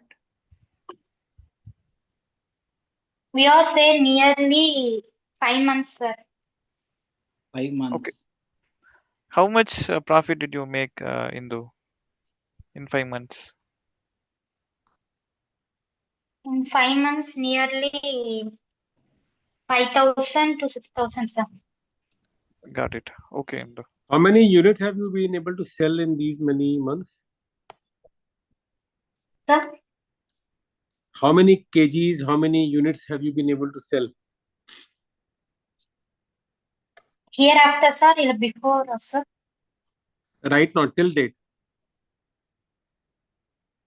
We are sailed up to 10 kg something, sir. Okay, perfect. Thank you. Thank you, sir. Are we done with the team? Do we have any further questions? No. Yes, thanks, Indu. Thank you. Thank you, sir. Amal, please check your. Oh, am I audible? Yes, you're audible. Just check your. Oh. If you're going to present something, just try sharing. Panelists will Oh, have 15 seconds for you to fill in the evaluation form. okay, sure. Is it visible now, my screen? I can see it. Okay. 1 minute. Go ahead. You have 5 minutes for the presentation and another 5 minutes for Q&A. Time starts now. Actually, 1 minute. I'm having a technical issue. Hello. Yes, we Yeah. can hear you. Why don't you go to slideshow Hello. and click on. Yes, we can hear you. Hello. Yes, Amal, we can hear you. Oh, sorry, I was not able to hear you. That's it. Is my screen visible now? Yes. Okay, thank you. So today I'm going to present to you my app called Syscare. So Syscare is particularly an app for fighting with women-related disorders like PCOS. At first, we are planning to start with PCOS and later on expand to other women-related or hormone-related issues like endometriosis, etc. So now our mission, basically what happened is that I personally suffer from PCOS, and what I could understand was that there were not enough resources, especially in India, to tackle this disease. So what I wanted to develop or build is a scalable AI-driven platform for system tracking, expert guidance, and a supportive community. The specialty of this particular disorder is that it is not having any kind of typical symptoms or anything. However, it is rather personalized. Like some people may face some certain symptoms and others may not have this. So it's very subjective. And that is why there is a need for AI-driven solutions for this, so that the underlying hidden patterns can be identified. The key features is that symptom and cycle tracking with AI-driven insights for skincare, diet, exercise, etc. Since this disease affects all aspects of our life, like skincare, diet, and exercise also, especially in exercise itself, some people may not be able to do certain type of exercises like high intensity workouts, whereas it might work for some other people who are suffering from PCOS. And that is why it is important for to develop a personalized assistant to tackle your disease.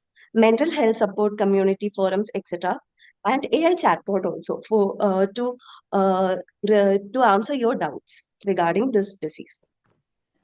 Now, what is the market scope of this app? Is that actually the global women's health market is estimated at about 49.33 billion, and it is showing a 5.1% increase in the next 5 years.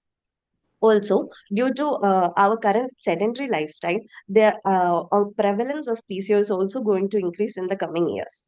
And that is why it is important to tackle this.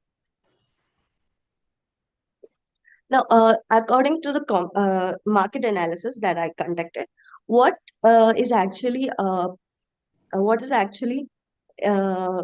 lacking is that There are a lot of fitness apps that helps you maintain your diet, and there are many skincare apps which will help you take care of your skincare related issues.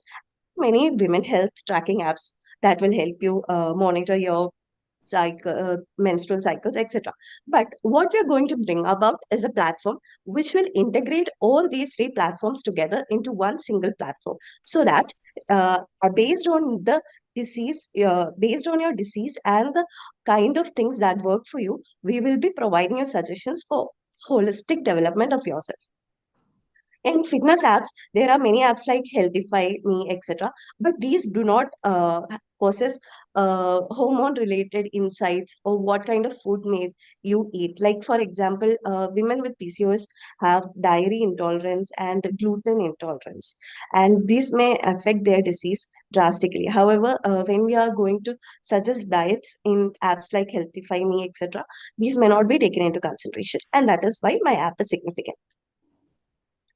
So right now we are just in the initial stage of our development, and we are researching the market to understand the requirements. The first time that I understood that such a kind of solution is required is that when I was suffering the disease, when I'm still suffering the disease myself, I understood that whenever I went for consultations, I just went to a gynecologist. But however, for this kind of a disease, a holistic requirement is required, where you have to consult a dietitian, endocrinologist, etc., to find out your actual weaknesses, and this is not affordable for the most common people. So right now we are in the market research stage, and we are planning to release a minimum viable product within the next 1 year. Now, scalability. Talking about scalability, as I mentioned earlier, first we will be releasing with the PCOS centric app, and then expand to other women related issues like endometriosis. And also, we'll also try to include collaborations with other healthcare professionals and other individuals who are into this women health market. And also, we'll also try to provide a marketplace to sell verified products which might help these women. Revenue sources, we are trying for a diversified revenue sources in our app, like advertisements, commissions when we enroll in various healthcare professionals into our app. Then in-app purchases like ebooks and other things, diet plans, etc. And then subscriptions for women, where they will be provided live guidance towards tackling their disease. Then why we need funding is mainly because this is an AI related app. We require AI professionals for the development of this app. While I'm trying to study about AI, I think it is essential to find AML experts for this, and also for marketing concerns like. I would like to collaborate with healthcare influencers and various professionals to enroll in my platform at first.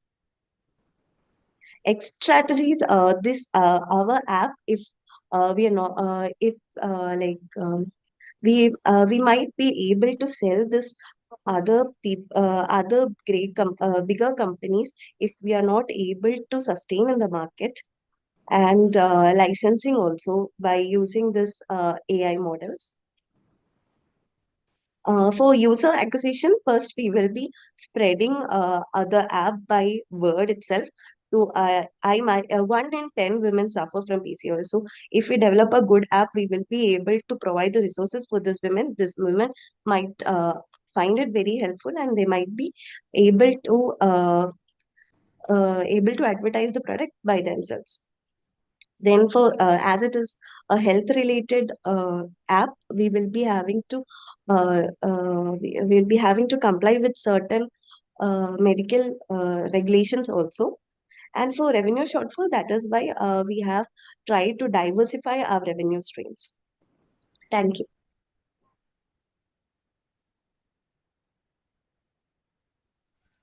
Yeah, Amal, it's a good idea actually. You're trying to solve a problem, but I just want to understand, some or most of the medical health problems has to be solved in two ways. One is we have to take care of our lifestyle, and other one is we have to take care with treatments like medication. But the app you are going to have is only one part. It's going to help me in lifestyle, or advice, or chat with AI, but it is not going to help me in treatment like medication. So, but if I am going to any consultant or a healthcare professional, he can do both. Why I have to choose this app instead of going to him? Sir, actually, that is the main issue that I was trying to tackle here, because as I was suffering from the disease myself, every time I went to the doctor, I was not provided proper information about the disease that I was suffering. And most of the time, depending upon So the once again, don't you think you have to choose a right professional instead of going to the same one? Sir, actually, I tried 3 to 4 doctors myself, Okay, and okay. every time the things that they told was just to lose weight for this disease. However, on research by myself, I found that one side effect of this disease is that even if you're not eating too much or doing other kind of things, you will gain weight in some cases. Right. Mhm. So that is why I found this important, because, as I said, in this disease itself, it's a personalized disease, and it is important to find the hidden patterns, and that is why AI will assist you. And while I'm telling this, I'm also trying to bring in health professionals also into the platform, so the people will be able to connect with them and try to find which health professional is the most accurate for them. Okay, okay. So it is going to be like my personalized app for any, as of now you are focusing on one health problem, but are you Yes. planning to scale it with Uh, others, or? yes, sir. So, primarily, we will roll out with just PCOS and its healthcare professionals, and later on, we will extend it to other diseases like endometriosis and other kind of diseases. Primarily, that women face, like that are women dependent. Got it. So I think you have showed us you have subscription and other as your business models, but Yes, have you sir. deeply started working on it? No, sir, that I am currently in just finding out the market research stage itself. So I am researching on it. Right. So, do you know any other Amal players who are doing this currently? Sir, actually, the one that I found helpful was in Instagram. I found this one influencer, but the thing was that in India, it was not possible to like follow her, because she had diet plans that was related to her country related, and also the subscription was very costly. It was not affordable for an Indian. So that is why I thought such a similar situation had to be invented in India. Okay, there is an app, there is a platform called New Me. Check that out. Yes, They yes. also have a very Okay. similar kind of a concept that they have been working on. They work a Okay. lot with insurance companies and others, and they also look at they are only focused on women health. So there are few platforms which has come up, and Yes. but what they struggled with is that they had to open up their own clinics, uh, brick and mortar clinics, to ensure that the delivery of the services, and they had to hire these experts on their own roles to ensure that the delivery of the service or the uh, treatment is as per their protocols and of a minimum standard. So Yes. I will search into it, sir. yeah. Uh, Right, Amal. It's a good idea. Maybe you have mentioned as you will be completing your MVP in 1 year. But I feel as we grow fast with AI and other technologies, some people also face this problem, and they may able to do it quickly. So I suggest you to make it fast, do iteration, and try to come up with your MVP as soon as possible, Amal. Yes, So sir. I wish you all the best. Thank you. Thank you, sir. Thank you, sir. All the best. Thank you. Thank you. Thank you. Thank you. You may take 15 seconds to fill up the evaluation form. Meanwhile, Tripti, you can start presenting your screen. This will be the last presentation for the slot 4 to 6 p.m. Excuse me, ma'am. Can I leave? Yeah, you can leave. You can leave. Okay, Thank okay. you. Tripti, are you there? Yes, ma'am. Yeah, you'll get 5 minutes to present and 5 minutes for Q&A. Okay, ma'am. To share your screen. You can start now.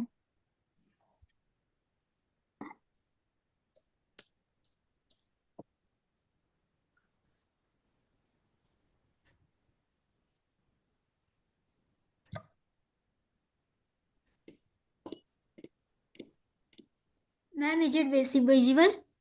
Yeah, you can go ahead. Time has started. Okay. Good evening, one and all present over here.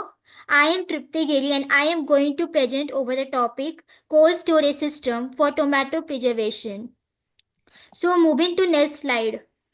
So basically, my problem statement is that how might we support tomato farmers to reduce their cost and gain control over the tomato value chain. So in recent era, we see that during winter season, in winter season the tomato price basically goes low, but during summer season, as we see that tomato price goes high. So for this, basically, I'm going to design one cold storage system where we can preserve tomato for up to 3 to 4 months in a cold storage temperature. So basically, my proposed solution is that here we are going to develop a cold storage system that named as Samarthya, capable of storing anything like any kind of vegetables at a different temperatures, and it plays a very pivotal role in the post-harvest management of tomato and all kind of vegetables. So basically, as we can see that tomatoes can be stored up to few months at a low temperature, and tomato may be stored in a cold chamber directly after the harvest or after the post-harvest, and it can also be play a great help for doing any kind of disaster or food crisis if we faced it in any nearby future. So this all can be efficiently managed by the farmer. So basically, my model comprises of internal design and external design, and in internal design consists of as we can see here, brick wall, mud wall, wood wall, thermocol wall, and stainless steel floor. So in brick wall, basically, I'm going to use a hollow brick for better insulation properties, and mud wall is also used for the providing the fire resistant, and wood wall is used here for the support between the mud wall and thermocol wall.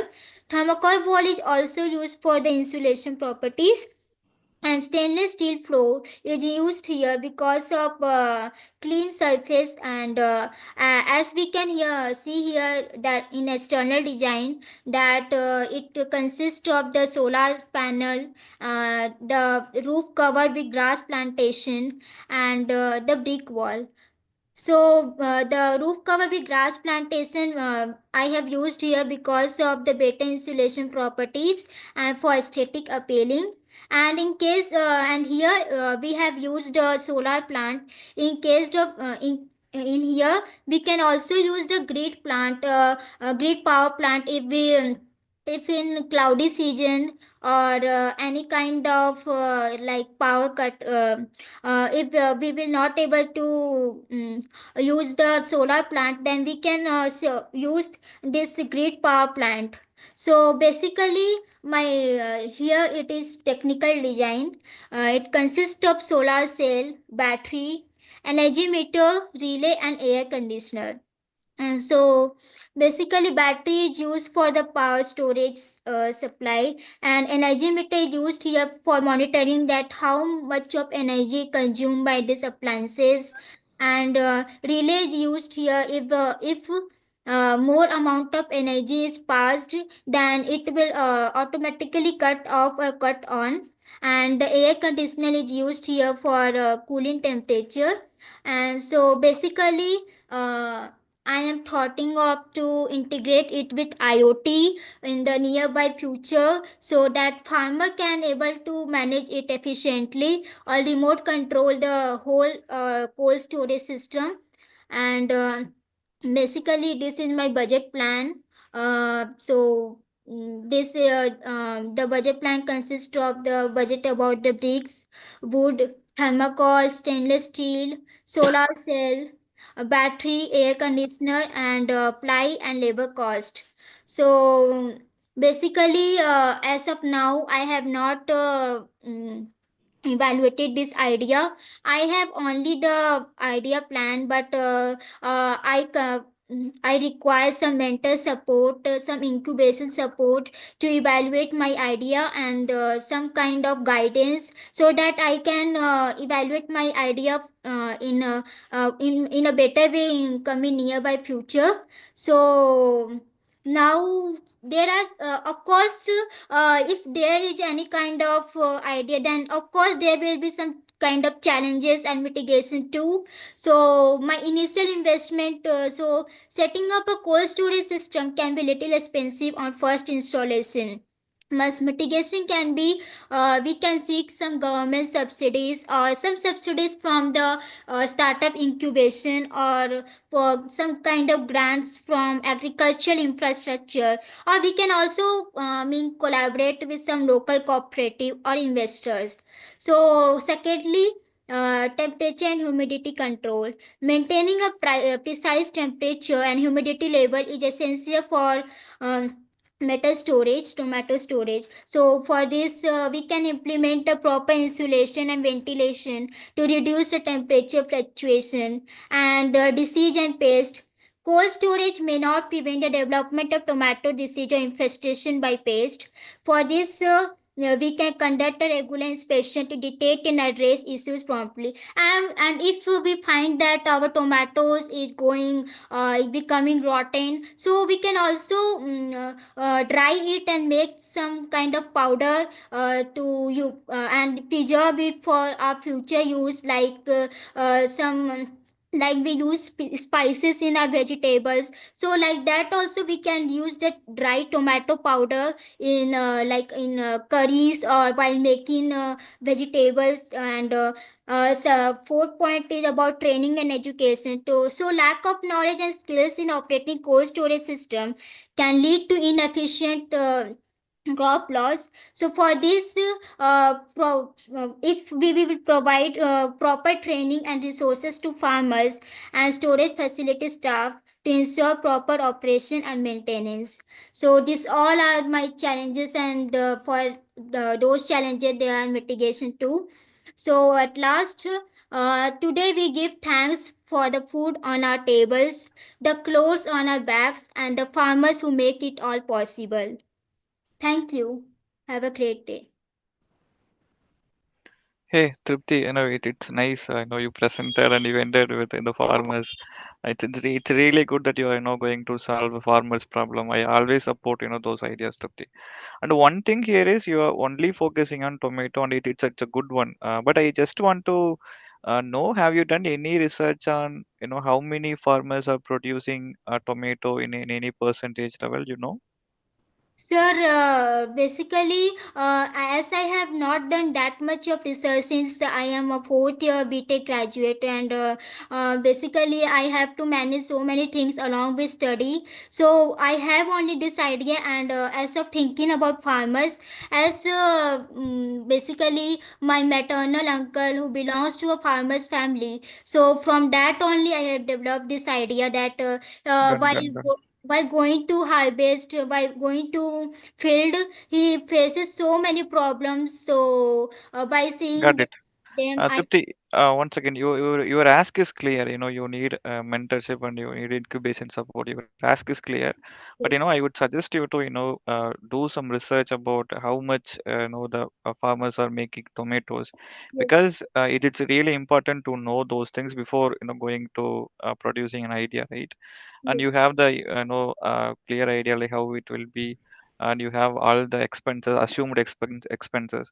Maybe I yes, would suggest you to work fast, do more research and spend more time on this idea if you yes, want to quickly make this idea a great one, Tripti. So, Tripti, I think the idea is very good, and we all keep hearing and reading on the newspaper that so much yes, of tomato was produced that it has to be thrown on the highway and yes, yes, sir. that, right? But the point here is that 2-3 things. One, cold storages do exist in these markets. So how is yours different? Second thing is that, again, I'll come back to the economics of the whole thing.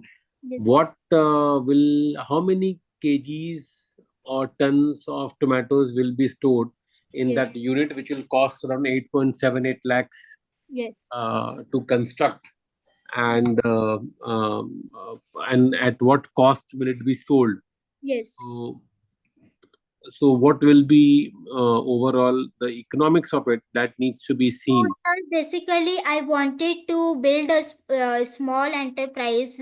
I wanted to test this my idea basically on a small scale. If it will be successful, then after that, I wanted to execute on a large scale. Understood, but how many kilos of tomatoes will be preserved Yes. in the unit that you plan to build by Yes. spending 8.78 lakh rupees? Yes. That is your ask, right? Yes. How many kgs of tomatoes will be stored or conserved in that? Yes. No, I mean, what is the capacity of the cold storage that you plan to create? So basically, I am going to design my cold storage on a 150 square meter area. So according to that, I have to research about that.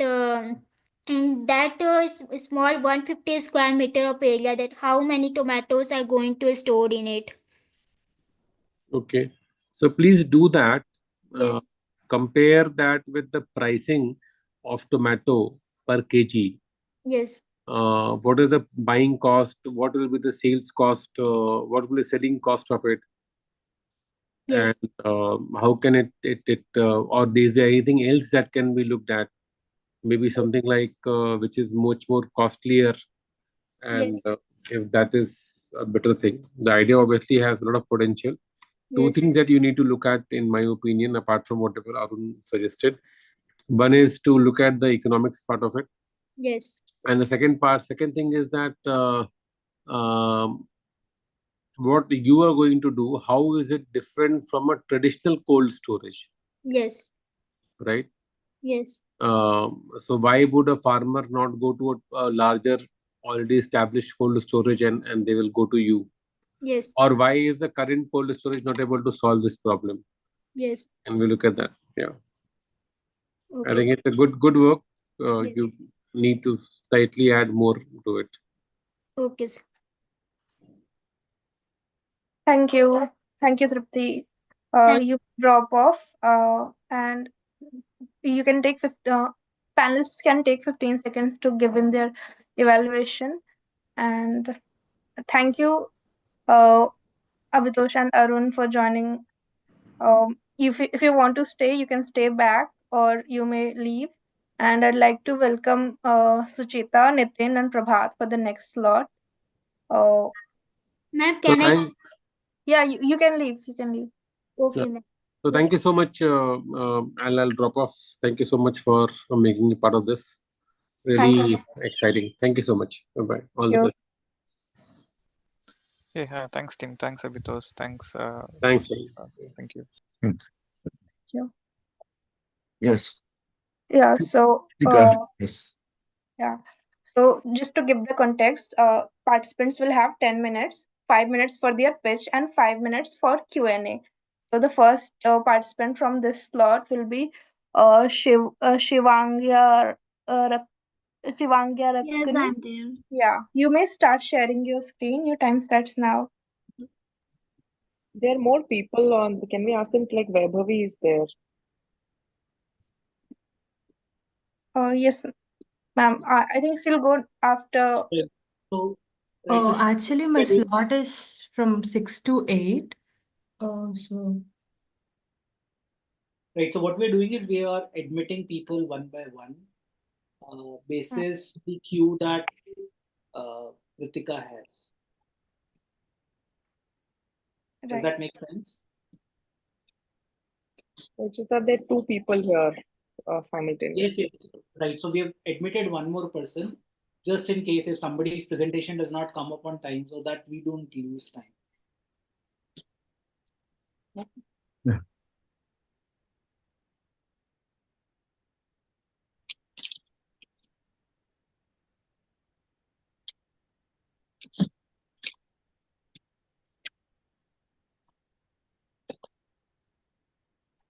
Sure, you can start. Your time is started. In today's scenario, in industry and daily routine, we have seen they cut certain shapes in larger shaped material for processing. Almost in every industries, this happens. So, what happens in an unguided scenario? In an unguided scenario, this leads to wastage of raw materials. In today's world, usage of raw materials in an efficient way is so important because the cost of any material is influenced by three main factors, that is production process, demand and effective use of raw material. So what if these raw materials are used in unorganized way? Unorganized use of raw material will lead to increase in cost of product and ineffectiveness in industry. So we came up with a solution called surface optimization, and this is an application where we provide dimension analysis, step by step solution and consulting service, and providing 3D models of their images or videos. So it has various stages, that is regular shape in regular large material, 2D in 2D, irregular shape in regular large material, and it continues with 3D also. So to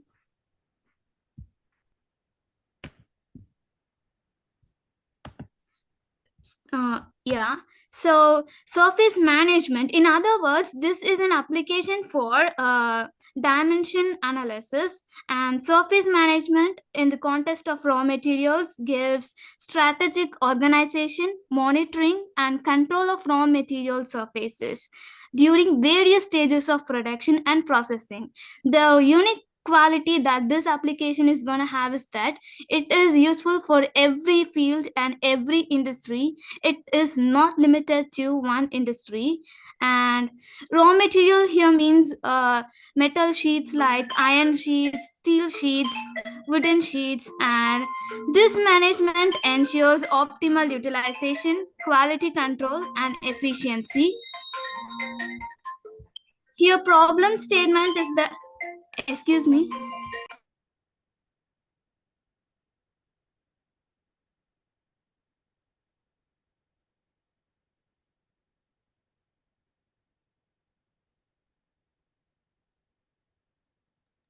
Am I audible? Yeah. Yes. Go ahead. So coming to problem statement, we are developing an application that can optimize any kind of surface in precise dimension at various fields. We're gonna have with integrated AI features, which I'll come up.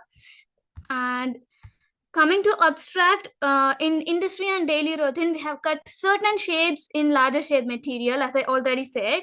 So to reduce the wastage of raw materials, we are going to propose a solution to develop an application which allows insertion of images or shape they want to optimize, to allow input of dimensional units, to give step-by-step guidelines and to show 3D model. And these are some potential challenges that I figured out, that is that failure of detection of irregular surfaces of images they upload, and changing preferences of customer, and prompt failure. And for market analysis, here comes a revenue model, like we will create an AI assistant, and instead of hiring people permanently, we are going to use cloud consulting services where we hire people temporarily according to the investment and project needs of specific field, and we're going to share some amount from the profit we get. That's how Zomato and all Swiggy business work. And according to my research, that's how monopoly business works too.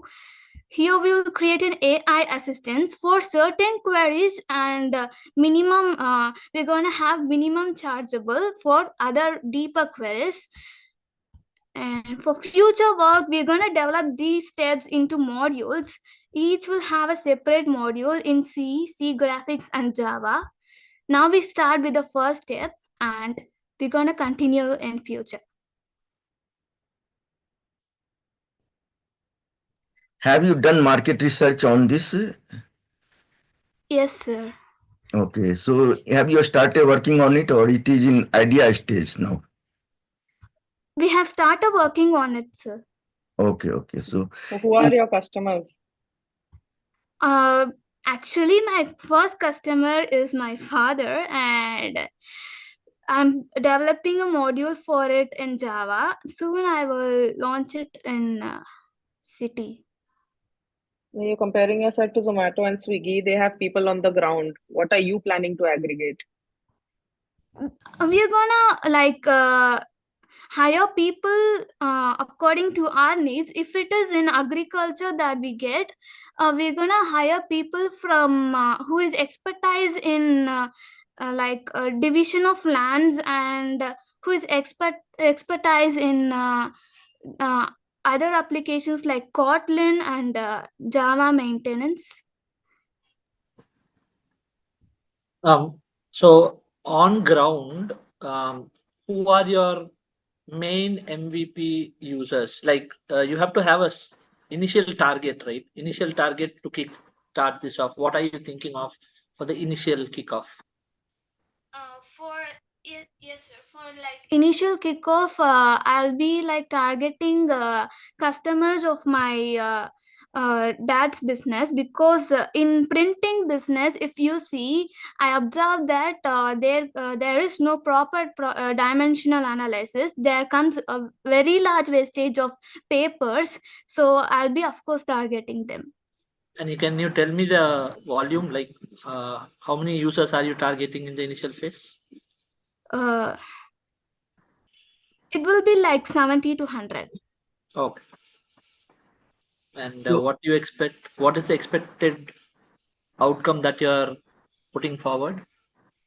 I expect that this helps them easily learn how to properly use the materials they get.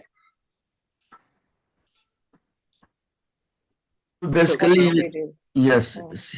So basically, your product will be a software product, AI product will be there. So to optimize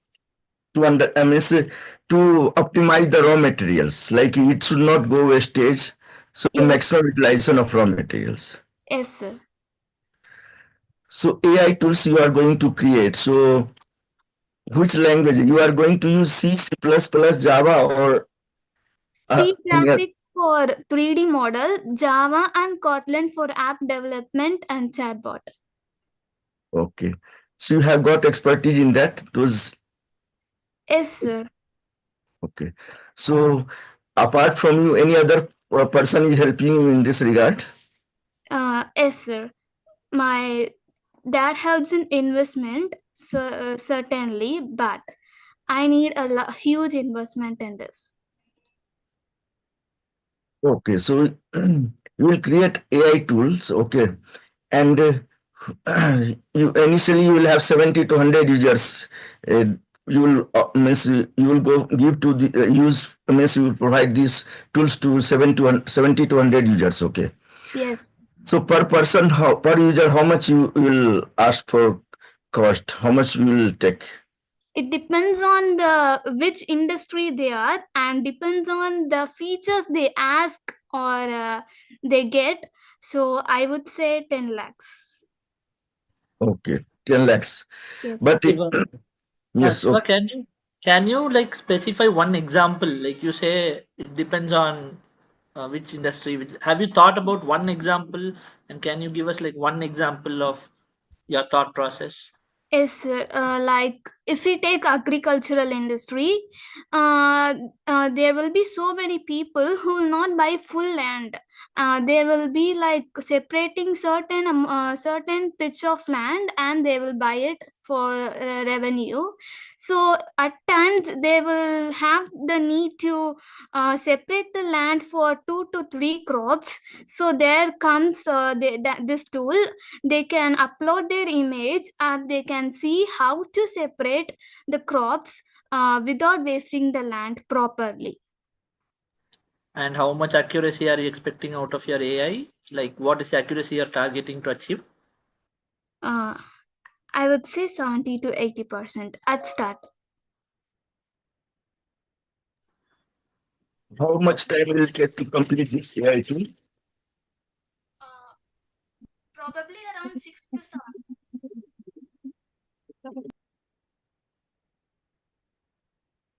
But you said that your father's customers are into paper printing, so those are going to be your first customers and Yes, not agricultural. yes, ma'am. So then to a printing paper customer, how much are you planning to charge? For them, now we have like 3 to 4 features planned for like printing sector, but I would like to charge like 50,000 would be good.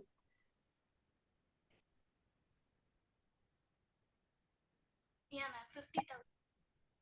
And how much do they waste in printing paper without your app? Do we have an estimate of that? Actually, I don't know the exact value, but estimating approximately there comes 10 to 20 kg of paper being wasted in every mission every time they cut. Every time they cut for calendars, pads, which paper are we talking about? Like A3 papers, ma'am. 10 to 20 kg wastage in a barrel of paper. Yes, ma'am. Like for 50,000 copies, I observed 10 to 20 kgs of wastage.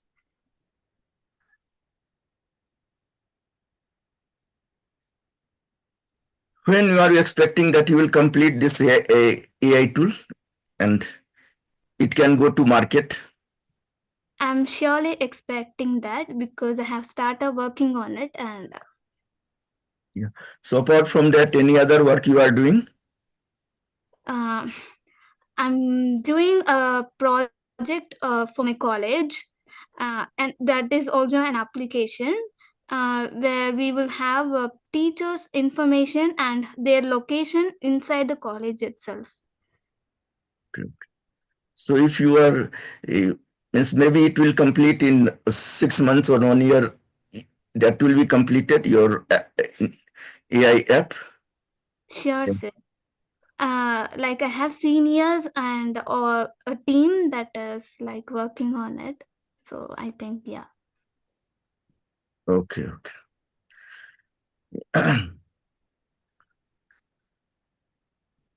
Okay. One more thing I want you to think about if you're not able to answer, but how are you going to, you say it is applicable for all markets and it's a generalized Yes, stuff. yes. So how are you going to separate out or, target investors based on that? Because it's a very generalized claim. So can you put your thought on that?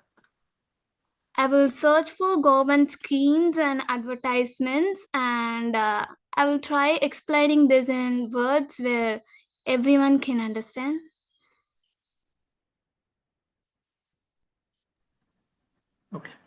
No, I think what Nitin was trying to say was that you have to customize it for every kind of customer. So for agriculture, it will be different. For paper printing, it will be different. And for any other industry, it can be different. Then I'll analyze the features about every industry and try adding it according to the industries. Yeah, it's just a thought you need to explore a little bit more. Sure, sir. Thank you. It was a very good idea. Thank you, sir. Okay, thank you. We should explore users who can invest in your application. So that you need to find it and you should research on it. Done, sir. Okay. Thank you. Okay, Thank you. Thank you, Sai. Thank you for joining. You may leave now. And panelists, you would have got an evaluation form. So you may take 15 seconds. You have to fill from 1 to 10. You have to fill in your evaluation in the Google form. And meanwhile, Kritika, we cannot fill it in 15 seconds. You give us time. After the session, we can fill all of the forms together by writing the idea. okay, you might do that as well. Okay, so I don't know if Nitin ji and Prabhat ji can do it in 15 seconds. like number from 1 to 10 maybe. I'm fine with that. You can fill it later as well. So our next participant is Vaibhavi. You can start sharing your screen now, and you'll get 5 minutes for your pitch and 5 minutes for Q&A. Okay. Uh, Your time Hello starts now. everyone. Yeah, I am Vaibhavi. Now, let me share a story about a college student, Sia, who finishes a lecture and heads to a friend's party. Now, she needs to look great and have her essentials ready in minutes. So, grabbing her luster and letter and all in one cosmetic stationery kit, she effortlessly transitions from class to a party prep. Now, with everything she needs in one stylish package like her pen, pencil, pens, scales, etc., along with her cosmetic products like lipstick, compact mirror, mascara, etc., she saves her time and stress, ensuring she's prepared and looking fabulous. Now, our aim is to design a unique product that merges cosmetics with stationery kits. Now, these innovative kits will integrate essential cosmetic items into the stationery tools. And this offers a convenient and multifunctional users solution for users. Now, we choose this idea because it blends practicality with creativity, addressing a gap in the market for these multifunctional products. The total addressable market for stationery market is about $4 billion globally as of 2024, with a growing rate of 4 to 5% CAGR. For the cosmetic market, it is estimated around $400 billion globally as of 2024, with a CAGR of 9 to 10%. So the intersection, like between these markets, it presents a lucrative opportunity, potentially tapping into billions in revenue. Our main targets are younger consumers like Gen Z and eco-conscious buyers in India, Europe, America, and estimation of 5 to 10% of combined markets. For the serviceable obtainable market, we'll mainly focus on urban and semi-urban consumers in India, launching for colleges and mainly college students and like young professions through online platforms and retail stores, shopping malls, etc. And we aim to capture zero point 0.5 to 1% of SAM in the first 2 years, scaling up with increased market visibility. Speaking of traction and validation, since we are still in the idea phase, we'll mainly focus on LOIs and pre-sales. We'll secure LOIs by approaching retailers and online platforms. And for the cosmetic thing, we'll also collaborate with most popular cosmetic and stationery brands who might show interest in co-branding or licensing. Also, when the prototype is ready, we'll conduct a small scale sales through social media, pop up stores, and college events for revenue. As we are still in the early stages of developing our kits, we do not have a specific traction metrics or milestones. However, we are aiming for some milestones like market research or prototyping or social media engagement, partnerships, LOIs, and pre sales, funding, and support. Coming to the financial projections, our financial projections are like data backed. Grandview research article, it shows that the cosmetic markets will reach over 500 billions and stationery market over 100 billions by 2028. Statista surveys indicate 43% of consumers prefer multifunctional products. Coming to the cost, each kit might cost around 4,000 to 5,000 rupees because this kit will be made up of high quality wood and the cosmetic products will be from the top companies like Lakme, MAC, Kylie Cosmetics, etc. And our business model, it also offers strong ROI potential to the investors through market demand, high profit margins, and scalability, which attracts the investors. Coming to the funds, to align funds with our growth strategy, we'll allocate some significant portion to product development because we have to ensure our kits meet the high quality standards. Also, we'll hire like skilled carpenters and cosmetic makers, which will create unique products. And investing in marketing is also essential for brand recognition. So we'll allocate from some funds to the marketing. And as we grow, funds will also go towards scaling operations, which includes hiring staff for production and sales and customer support. Coming to our team is very composed of professionals in product development, marketing, and operations, since we have links in marketing and product also. Now we are dedicated to innovation, and we are committed to delivering the quality products that meet the market demands. Our strategic plan is very clear, and we are ready to tackle challenges and seize opportunities as they come. With strong industry connections and a solid growth roadmap, we are confident in our ability to execute our vision and drive the success for our startup. Coming to the potential risk, we've observed few of the potential risk, which is there is a risk that consumers may not embrace the concept of this product. So to mitigate this, we conducted a survey where we got to know the opinions of people. And the other risk is, as a startup, we face the risk of like insufficient funding to support our operations and growth. So to mitigate this, we have clearly defined our funding needs and developed a financial plan to attract the investors. Uh, I just want to share a market size. Please wait a minute. Now coming to the global cosmetic market, it is estimated to be around 717 billion in the year 2033. And coming to the stationery market, it is estimated to be around $173 billion in the year 2033. Now, these are the basic images which we did. After getting funding, we're gonna hire a 3D animated videos, professional 3D animated videos, and we're gonna hire them and do the videos. But these are the just basic photos. Now, in the first picture, this is just a scale with a nail shaper, which comes under the cosmetic product. That nail shaper comes under the cosmetic product, and this is a stationary tool. Now, for the second photo, there is a pen pencil and a lipstick which are separated. Now, if we combine them, we'll get a hybrid product where pen pencil is attached to a lipstick. So like that, there are a lot of things like blue pen, black pen, erasers, scales, even the whole stationery kit where the cosmetics will be infused. We also conducted a survey where we asked people about where they usually purchase cosmetics and stationery. Most of them answered they'll buy in both online and physical stores. And most of the people are interested in a product which combines both stationery and cosmetics into a single package. And the thing which appeals to them is convenience, unique, stylish. Most of them chose all the three. And cosmetic stationery kit will be like 52.5% of people use it somewhat likely, and 26.2% use it very regularly.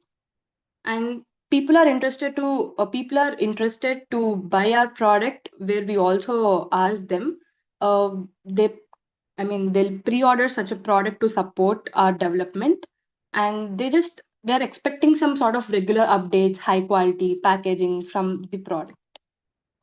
Thank you. Is it? Highlight. Yeah. Sorry, go ahead, go Sorry. ahead. Yes. So is your prototype ready? Like you have designed, like how do you develop this product? Sir, we're still in the idea phase. We haven't developed. Okay. So you have planned like in cosmetics, if you can think about Johnson and Johnson, other Lakme, many big products are there. Means big companies are there.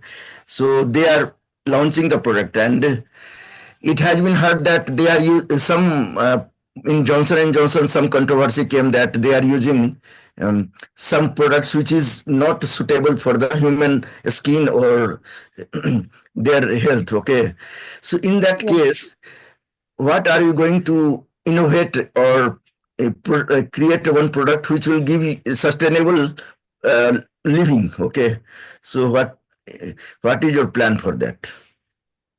Sir, we're gonna collaborate with companies which are already very popular. For example, in India, Lakme company is very popular among the consumers. So we're gonna collaborate with them, and many of the top branded companies, they established a base in this And why cosmetic. should they collaborate with you, Vaibhavi?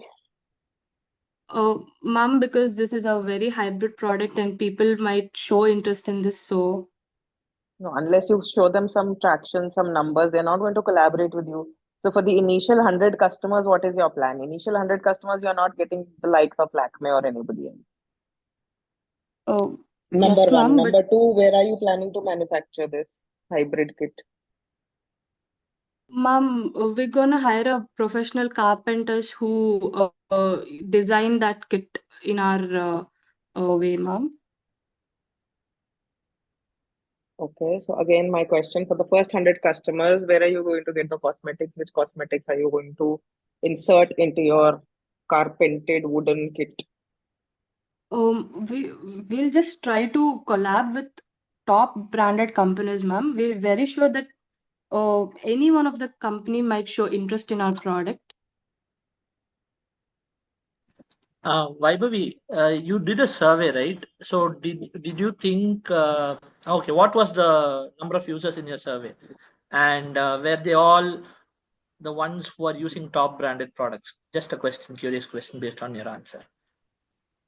Sir, many of the younger generations are using cosmetics mainly like top companies like Lakme, MAC, Got Glam. it. So what was your number of users who you did survey with? Actually, from our class, I took the survey and we've shared it to all the sections, sir. So we got 200 responses where Right. they're So interested in this are hybrid you product. okay? Like how many percentage you believe that users that responded to your survey use high branded products? Yes, sir. 65% of people are using the top branded companies, sir. Like mainly, especially they're using only Lakme and MAC. All right.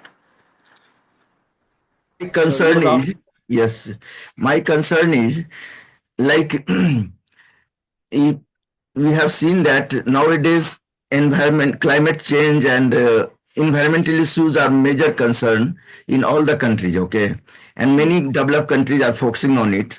So we have, in few years back, we have seen that the product which are used in the cosmetics are, whenever it is drained into the seas or rivers, that causes so many pollution, water pollution.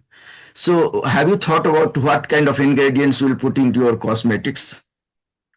No, sir. Actually, we didn't survey that. I mean, we didn't look into that. Yeah, Okay, Vaibhavi, what is your ask? What is your ask? You said you have a financial plan for investors, which you haven't shown to us. What is your ask right now? How many funds do you need? And for what all activities? Till which phase of your plan? We didn't receive any funds, ma'am, but we're aiming for some No, I know investment. you did not receive any funds. I'm saying you said in your presentation that you've made a financial plan for investors, right? Yes. But we didn't see that in your presentation. So I'm asking you today, if I decide to give you money, how much money do you want? And that money will take you to what stage? Oh, ma'am, like the amount which we get, we'll just first give it to the I mean the carpenters, and then we need it for the prototype. And I mean for the investors, we're not sure. We didn't get into a conclusion. But for the I mean the funds which we receive, we'll mainly focus it on like giving it to the carpenters and How for the much do you prototype. need? How much do you need? 10,000, 50,000, 1 lakh? What do you need? 10 lakhs, ma'am. And that 10 lakhs will go to the carpenters. Not the whole, ma'am. We'll give it to the carpenters, and even for the like. I'm sorry. Even for the prototype making, we still need, and even for the I mean for the college events, we are supposed to give it, ma'am. College? Yes, I mean we have to go to various colleges and like provide them kits. So So Vaibhavi, when you're, I see you mentioned college marketing in college events, etc. So, what do you think is the unique point which will help you get something out of those college events or whatever marketing you're planning? What is that one unique thing that you believe which you can use effectively to get something out of it? Or like most of the people are interested in these multifunctional kits. So when we go to the colleges and when we present it, people might be interested in buying our kits. So Okay, I asked college specifically because college students might not be able to buy those kits even if they want. Sir, like college students in the sense, like the BTech students, even they can buy it because they use stationery kits and they use cosmetic kits too. Okay, I'll let it But think do you, or sink in yeah, that but thought. do you think, do you think they will spend 4,000 rupees on such a kit, a college student? Yes, ma'am, because I mean, from a top branding company, only one kit, one compact powder is around 3 to 4,000. So we are giving the whole kit with whole makeup product and stationery kit for 5,000 rupees. Yeah, but that wouldn't have the foundation, right? Sorry, ma'am. That's okay.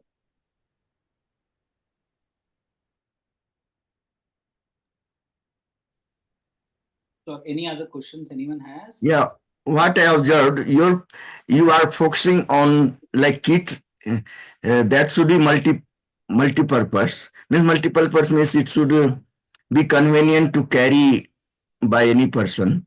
Oh, so that is your plan, but you are not thinking about the target users who can take those kits as well as what will be the material used in that particular cosmetics. So in my opinion, you should work out what will be the materials will be used for creating that kit as well as the cosmetics. Okay, so that Yes, research you should do it. yes, sure. Okay.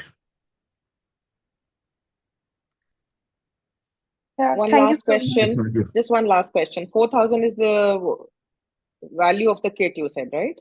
Yes, ma'am. What is included in that kit? Mom, like the compact powder, the brush, like the pencil is like the lipstick will be on the top of the pencil. So the lipstick, mascara, eyeliner, mirror, comb, and sunscreen. And coming to the stationery tools, it will be pen, pencil, blue pen, black pen, scale, eraser, and the whole kit, like the stationery box. Okay, thank you. Thank you. Vaibhavi, you may drop off now, and the next presentation will be from Sabila. Please be ready with your camera and presentation. And in the meantime, panelists can give in their evaluation if they can. Are you ready, Sabila? Yeah, you may present your screen now. Your time starts now. You'll get 5 minutes for the presentation and 5 minutes for Q&A. So we are like overshooting the time, so we'll have to keep it really quick. Okay, ma'am.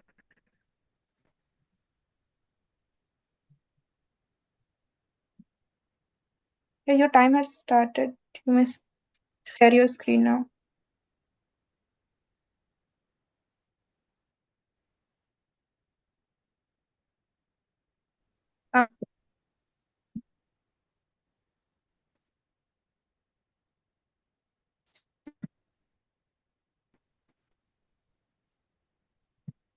Can't hear you.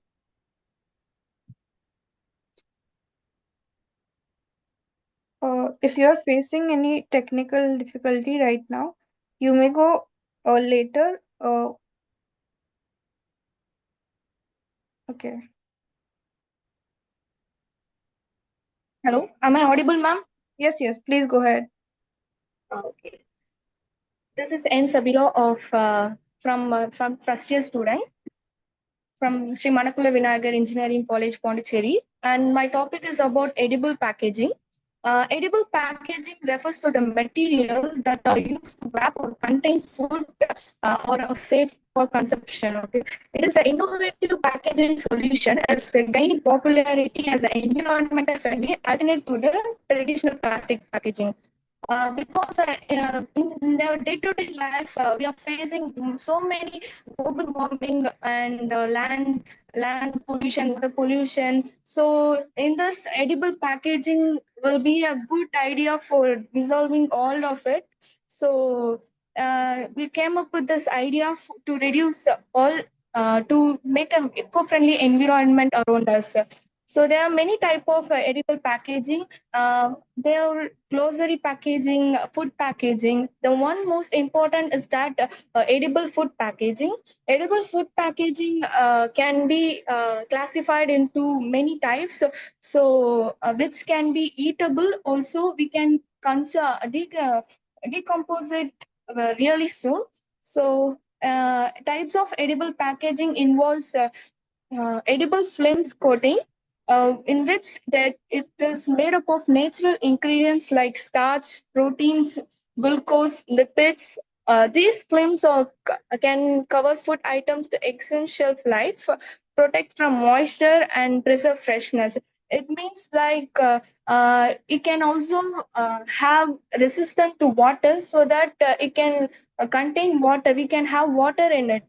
And edible seaweed vapors are like thin, flexible vapors similar to the ones for sushi roll. We can see that sushi rolls, edible seaweeds are like ocean friendly, so that these are seaweeds packaging. Seaweeds, since seaweeds are ocean friendly, we can. It is rich in iodine, so that we can use to for packaging. And rice paper packaging. Rice paper, we all know that it is used in our day to day life. So we can also wrap food items in rice paper. They are also made from rice flour, water, sometimes salt. This type of edible packaging is used in foods like spring rolls and dumplings. So it can also, edible packaging can also used in food and vegetable waste. Okay, they can also be used in peeling waste. They are made from purest fruits and vegetables like bananas, tomatoes, and they are mostly used in companies. And there are many benefits of edible packaging. The first of all is environment impact, reduces plastic waste, which is significant environmental concern. Edible packaging is biodegradable, so that we can also it is very decompostable, and reducing the accumulation of waste in landfills and ocean. It reduces the accumulation. And food preservation, since there are really many edible packaging materials contain natural preservation that can help the extent of the food. They can also extend the range of foods, the timeline of the food. So it is really useful for food preservation also.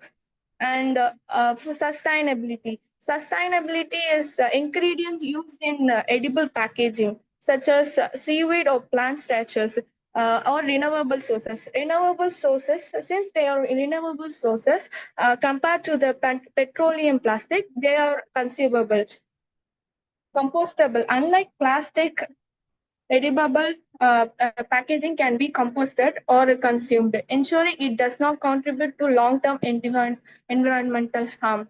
So these are the benefits of this is seaweed packaging, and this is rice paper packaging. These are the importance of food packaging.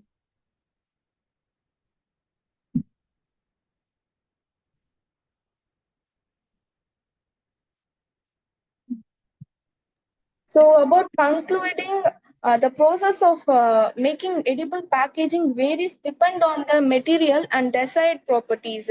The goal is to create a packaging material that is both effective at preserving the food and safe for consumption. This is the most important point of my project.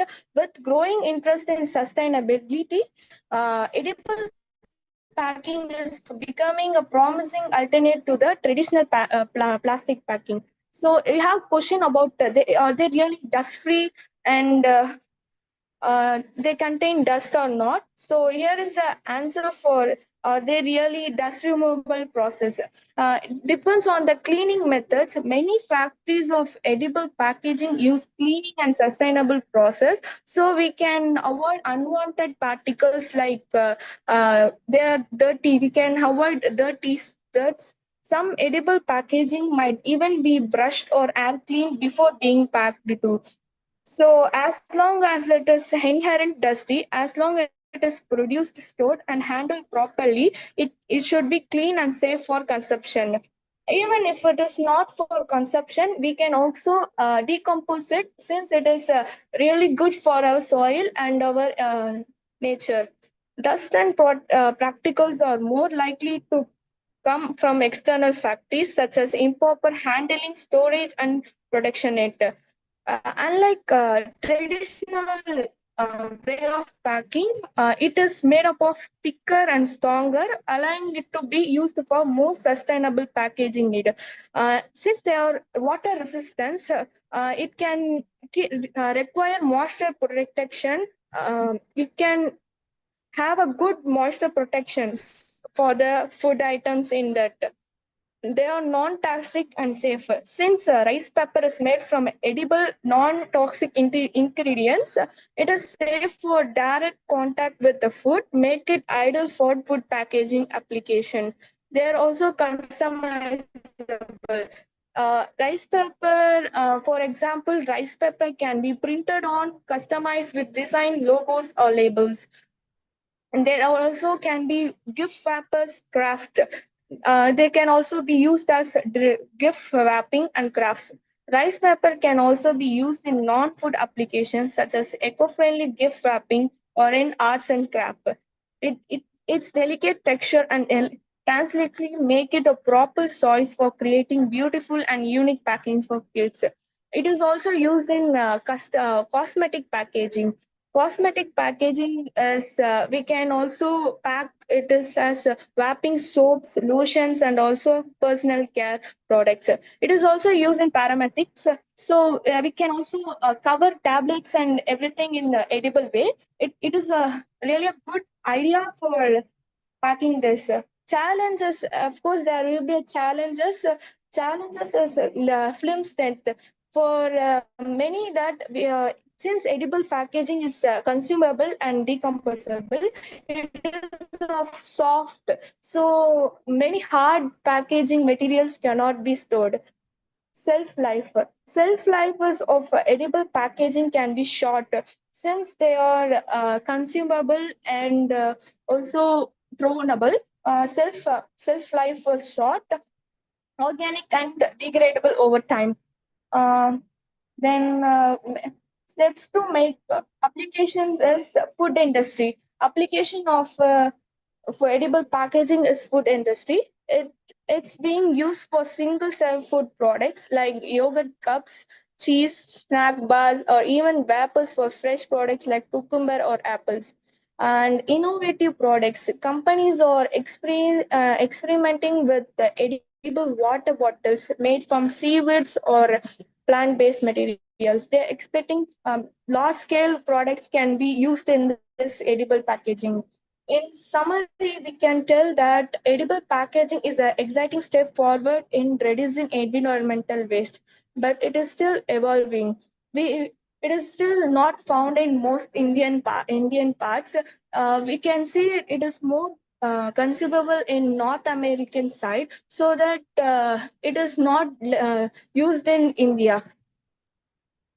As technology improves and production methods become more costly effective, edible packaging could become a more common solution in food industry.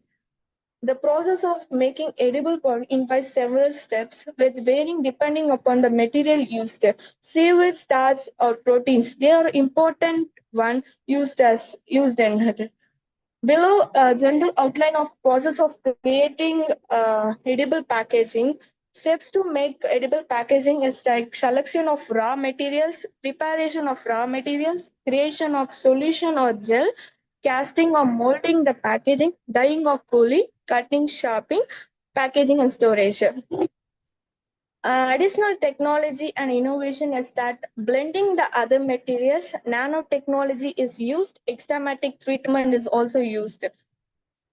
So I end up concluding that edible packaging is full of natural resource which can be helpful for all the natures.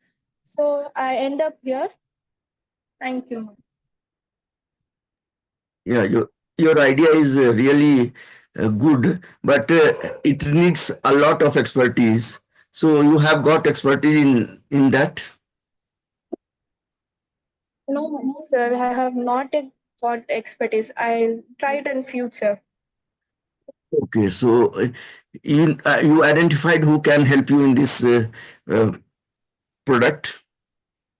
Agriculture team can help me in this product and a little bit of chemicals and kind of stuffs can help me in that product, sir.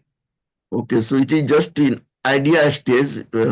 You have not means you have not created any product for this as of No, now. yet to do, sir. Okay, okay, okay. I just now involved in it project. I will do it in future, sir. Future means how much time will you take?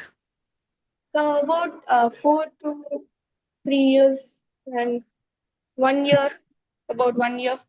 1 year. Okay, okay. So have you used any product like this who is being used in North American people by you? Yeah, about teacups and plastic teacups can be reduced into that biscuit teacups. They are also edible to eat and also they are consumed. So have you means is it available in India anywhere? Yes, sir. There's a company there for making eco edible food packaging, sir. It is Okay. not too much evolved in India, but it's they still not spread over. Yeah, How actually. big is that company? The other company. How big is the other company that you're talking who is already doing it in India? About eco, it is in Karnataka, Bangalore. How big is it? How big For it how is? much time? Too much big. It is like a medium company which is undergoing the process. I searched it. So, Sabila, like, have you uh, researched about like how does the manual production resources that are involved here, how does it affect or what risks that brings it into your idea? Because when you are talking about packing and all those stuff, we also talked about dust and everything coming in. So there is a lot of manual still involved. Any thoughts on what risks it might bring it into your idea? Yes, sir. That's what I told you as dust removal process is involved. It depends on the management which they are speaking, which they are doing it. Depends on the company which they are doing. So we can also consume it, or they are break down into soil so that we can. It will be a good natural resources to the soil since it has too much protein and everything in it. My question is, are you bringing in something to address it, or how are you mitigating that challenge? I'm not getting the question, please. I'm getting the internet connection. Okay, think about it. Think about the mitigation for that challenge if you have not thought about it. Uh, So my a major challenge is target users. If you see, government has imposed ban on polythenes and non-recycle means recyclable items. Excuse As a, me. Sorry to interrupt, but yes, we have overshot the time. So, yes. uh, Okay, Savila. Okay, yeah. so yeah. Thank So, you. thank you, Savila. Thank you, Savila. You may drop off, and panelists may put in their evaluation. Thank you. Thank Next, you. yeah, thank you. Unnati, you can start presenting your screen now, and be aware with the fact that we'll have 5 minutes hard stop in the presentation and 5 minutes for the question and answer. After completing four and a Okay. half minutes, I'll remind you that you have 30 minutes left. 30 seconds left, sorry. You may start Okay. sharing your screen.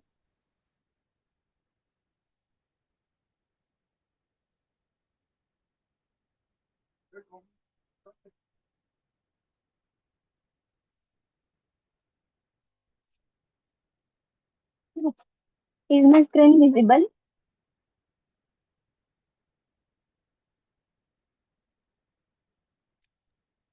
No, not yet.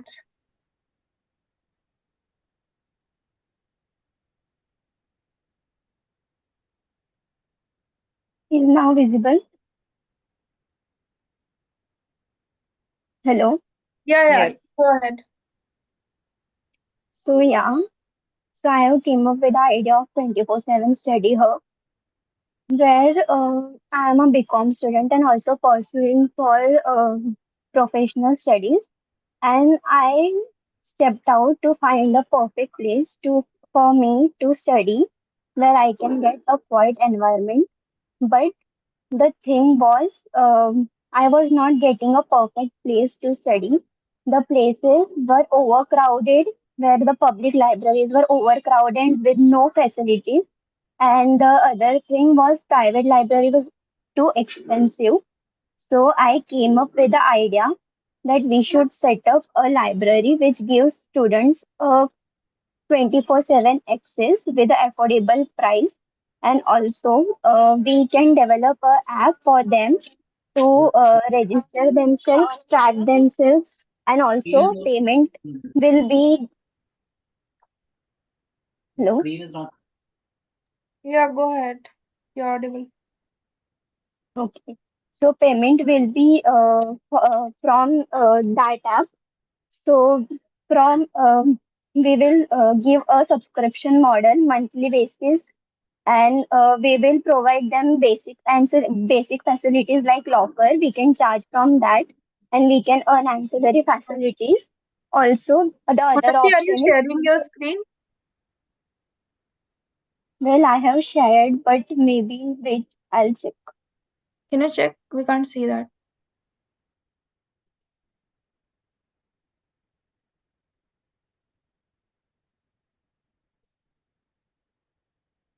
Now it is visible. Hello, Yes. ma'am. Huh. Yes, it's possible. I Go ahead. was talking about the tech integration where we will make a app for a registration, seat booking, and subscription management. After that, we will provide them a space. Also, we'll provide them a small game room where they can relax their mind after a long study hours. Then we can provide a small canteen where they can have lunch uh, as per their need, and they can make friends. And the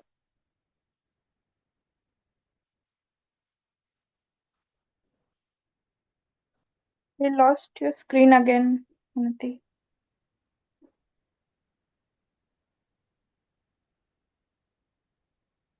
maybe there is network issue because of that. I am out of town actually. Would you like to Sure, continue? go ahead. Yeah, I like to continue.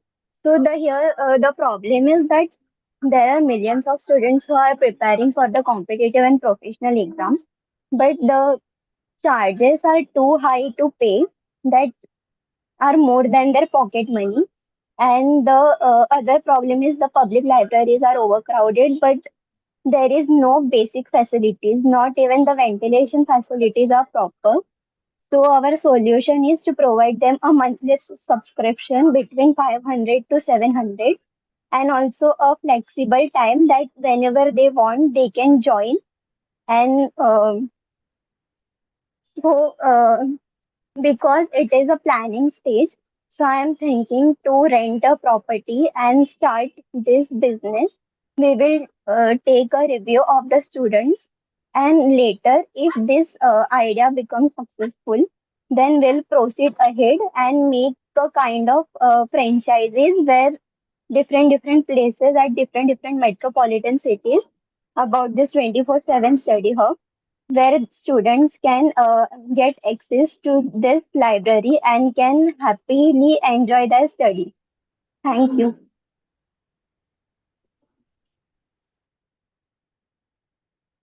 Thank you, Unnati. Unnati, have you heard of the app called Huddle for sports facilities? Well, no, I have not heard about that. I would suggest you study their model. So instead of renting it on your own and having a fixed cost on your self, I think you should adopt that model for study hubs, Okay. where they just make an inventory of all the available places and they do it geography wise. So depending on my location, it will tell me which are the closest sporting facilities that are available and in what time slots. Similarly, you can do it for study hub. So you're utilizing the capacity of places which could be empty, say 2 to 3 or 3 to 4 p.m. kind of a thing. Okay, ma'am.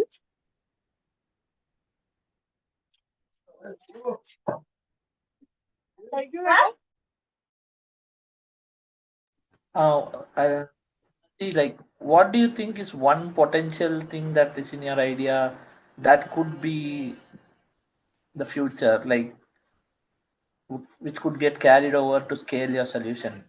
Yeah, I know there are similar solutions, but just a thought, like, what do you think is the point that can take this forward as a scalable solution? Well, sir, there are millions of students who are preparing for the competitive exams. So the scale model is we will take first a survey and we'll tell them to register and we'll make a list how many students are ready. And according to that, we will find a place and make a.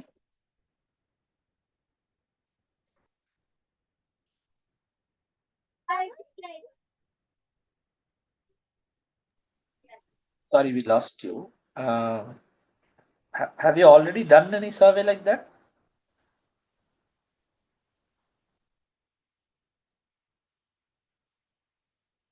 I think there is network issue. Well, I have not done a like proper survey, but for my personal experience and my friends too, we were searching for a perfect place, but we are not getting a perfect place that gives us this all basic facilities. I have been going to a public library. There's no AC is also not working properly.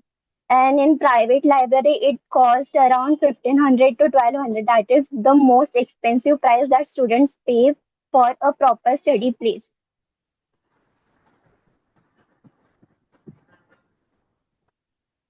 Okay.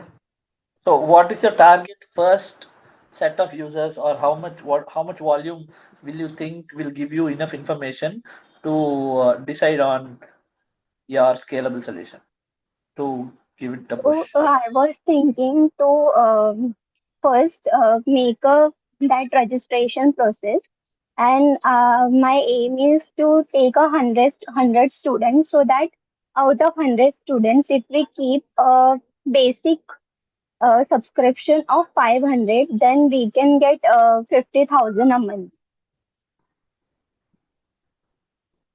So, And financial, from ancillary yeah. and from ancillary facilities such as if we charge for a locker 100 rupees, then if out of 100 students, if 50 students are also taking that locker facilities, then we can earn around like uh,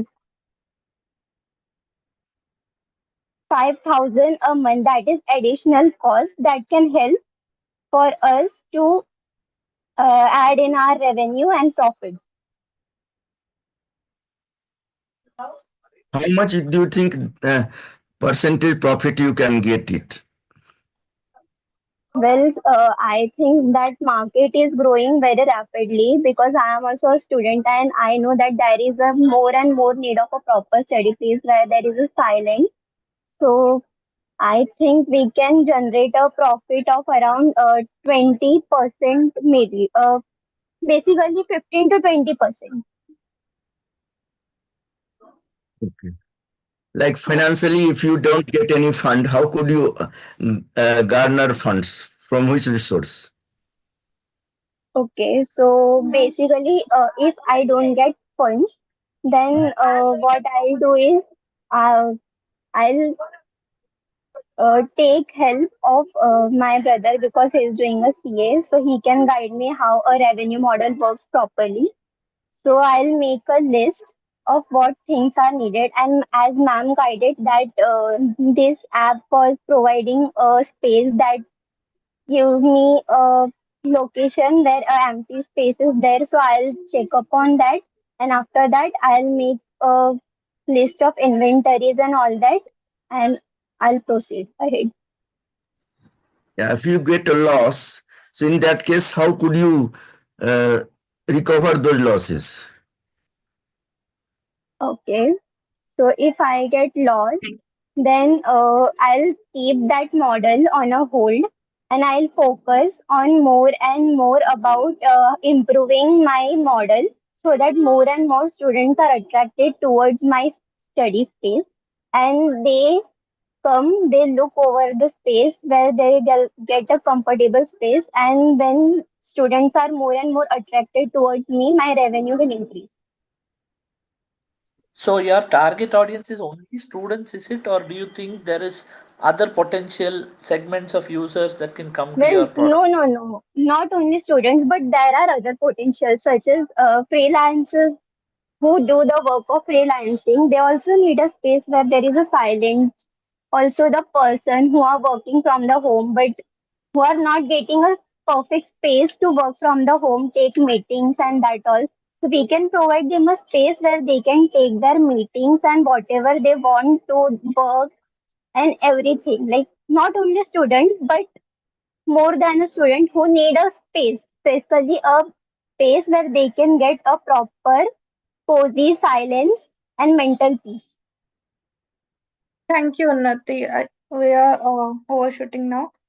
You may drop off. Sanskriti, please pull up your screen now, and panelists may give in their evaluation in the form.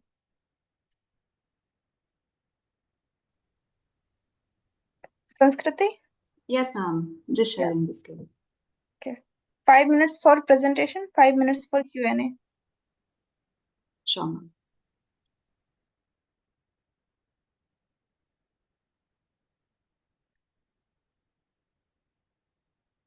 Is my screen visible, ma'am?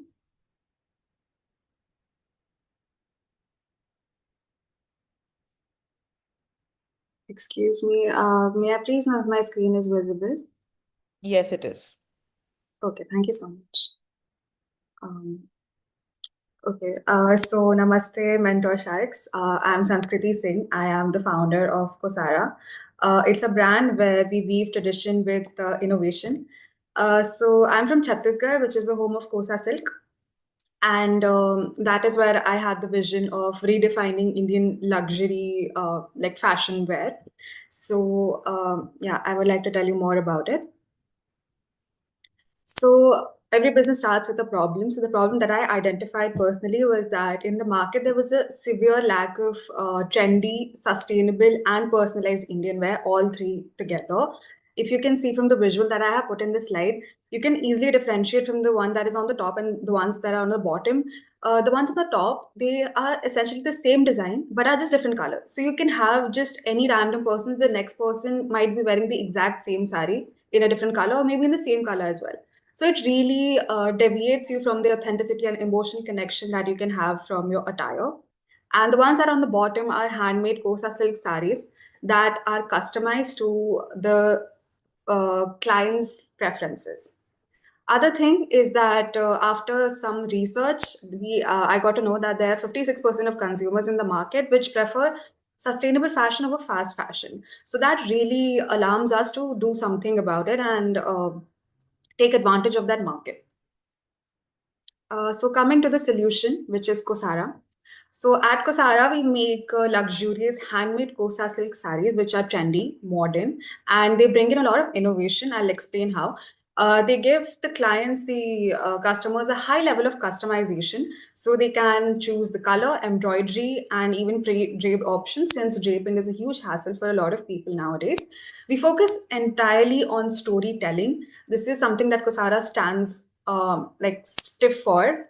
If you see the visual that I've presented, the storytelling shall go from the artisans' backgrounds, their journey, to that of their products being manufactured, the whole customization process, the whole from the weaving to everything, dyeing process, and then there shall be the delivery of the product.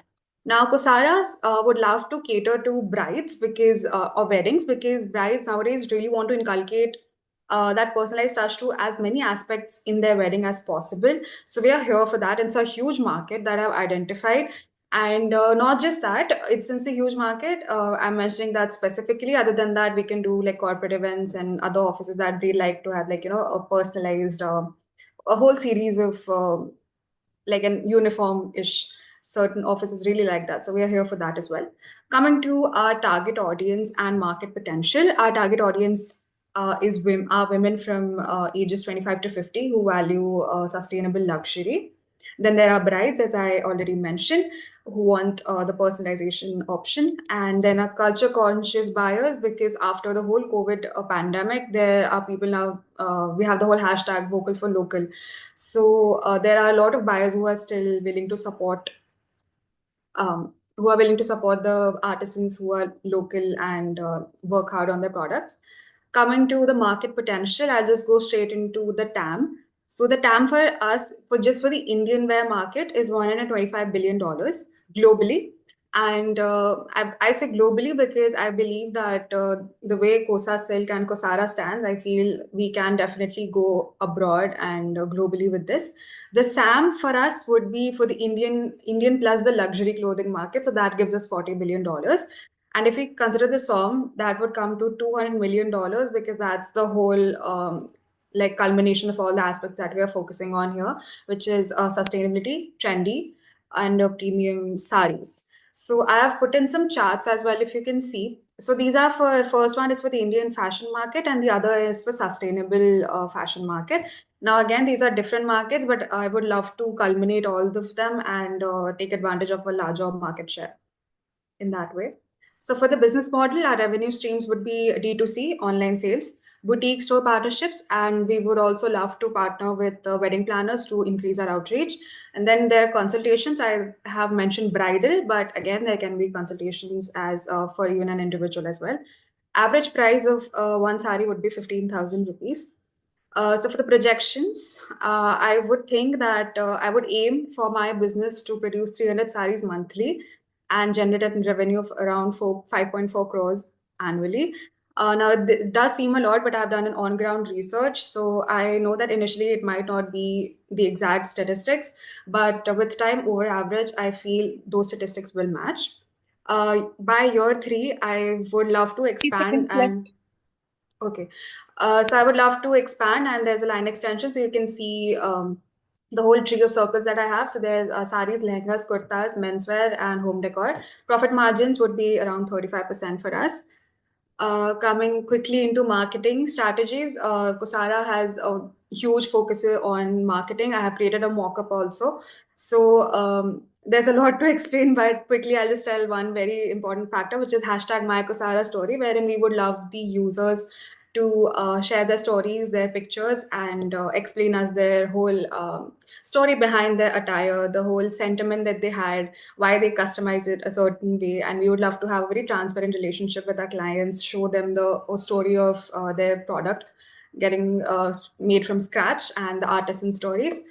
So yes, we would love to do influencer marketing and partnerships, as I've said, and I've mentioned some targets for Kosara. Other than that, we definitely expect a 20% boost in sales with targeted ads that we can do. Finally, we would love to have you on board as mentors to increase our operations and create sustainable business and redefine the Indian fashion wear.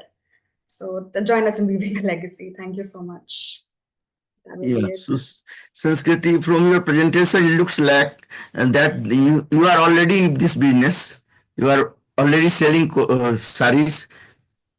No, sir. It is still an idea, although I have done all the ground research, so I'm just yet to get the trademark done and start the business. So yeah. Yeah, so your brand will be Kosara. Your name will be Kosara. Yes, sir. Okay, okay. So only mentorship you require or funding is not needed for you? So we were asked to not discuss about funding. That's why I didn't mention it. But definitely funding would be required. And then I have not dwelled deeper on it because I would love to do like exact costs and valuations. So Yeah. it is needed, but I think I don't have proper Yeah. knowledge for that. But I think you have limited number of customers. You are targeting limited number of customers. Uh, a niche market, sir, as I would like to term it as niche market. So the women that I'm targeting are a lot. Since I'm providing innovation, I feel there's a huge group of people who would be interested in my product. So I wouldn't say it's a small market. So because as for the growth and the trends as well, I think globally also this can be a great thing since sustainability Yeah. and innovation in my product. I think it'll be great. Yeah, but I think you should target rural customers. If pricing is less, then only rural customers or uh, number of customers will increase. So do you think 15,000 is not everyone's cup of tea? So if you target for maximum number of people in India especially, you need to reduce the price. So what are the strategies you are planning that you can reduce the price? Do you have any plan for that? So it is a luxury product. It is a premium product, and I have done on-ground research as I mentioned in my presentation as well. So I know that during festive seasons and wedding seasons, the products go hand in hand because of the quality, and I'm also a user of the product. So I know the value of it, but I do get your point that if you want to increase my customer base, I would have to lower the costs. So I feel the scalability is the only option that I have to reduce my costs. So that will happen eventually as my business goes with time. You much of Initially, dependent on artisans, right? Because it's all handover. So if yes, you sir. really want to scale, would you have enough artisans to support you? Yes, sir, because it's a whole generation of artisans that I am in collaboration with. Since it's in my state only, I know like the whole family is involved in the production. So yes, sir, How scalability many would be sarees are they possible. doing now in terms of numbers that they are already doing? So it And is a sorry. yeah, so if you have to kind of reach out to them for your numbers, Hmm. you will have to kind of continue with the tradition of the Hmm. continuing to do it and also to scale. You will be lot dependent on them a lot. So how do you plan to do that? So I would love to firstly these people are very ignored, so there's a lot of mental aspect that I would love to like emotional connection because not everyone is doing that, they're just primarily using them. So when we do marketing strategies, they come out to help and they really love to come in front of the camera villages. So firstly thing is that the emotional connection. Secondly, I would love to incentivize their work, and since I'm showcasing the whole 30 journey seconds on. left. 30 seconds. Oh, thank you, ma'am. On my platform, I think with the awareness, they will be very much interested to help me with my business. So, Thank you. What do you think? Do you think there is a global presence on this cultural aspect already? And in case no or yes, based on your idea, how would you want to take it in case you want to take it global? so as I said that initially it's just saris, but as so said, if I scale more, if I want to enter the global market, I would have to have more variety, and I already presented on my presentation. There's home decor and Indian wear as well because there's not as much Indian wear demand in the global market, but there's more demand of sustainable fashion. So I think I will be able to handle that with Thank a you, line ma'am. extension. Thank you, Sanskriti. Thank you so much, ma'am. Have a great Yeah, day. you may drop off now. Wonderful presentation. Wonderful Thank you. presentation. Thank you so much, sir. Thank you. I'll Yeah, take a leave. Have a great day. Thank you. thank you. Harshini, please pull up your screen now. In the meanwhile, panelists can put their scores in the evaluation form.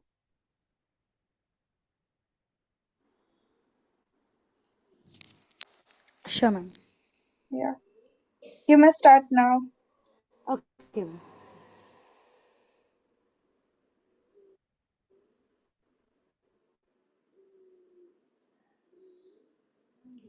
Is my screen visible, ma'am? Yeah, it's coming up. Yeah, go ahead.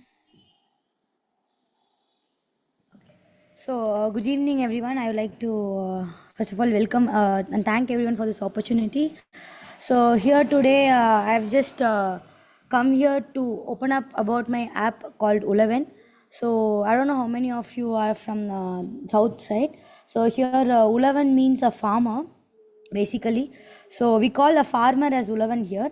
And this app is basically built for farmers who are worried about their plants that are getting affected by the diseases, and most of them doesn't know how to treat it, and they just face heavy losses because of that losses of plants.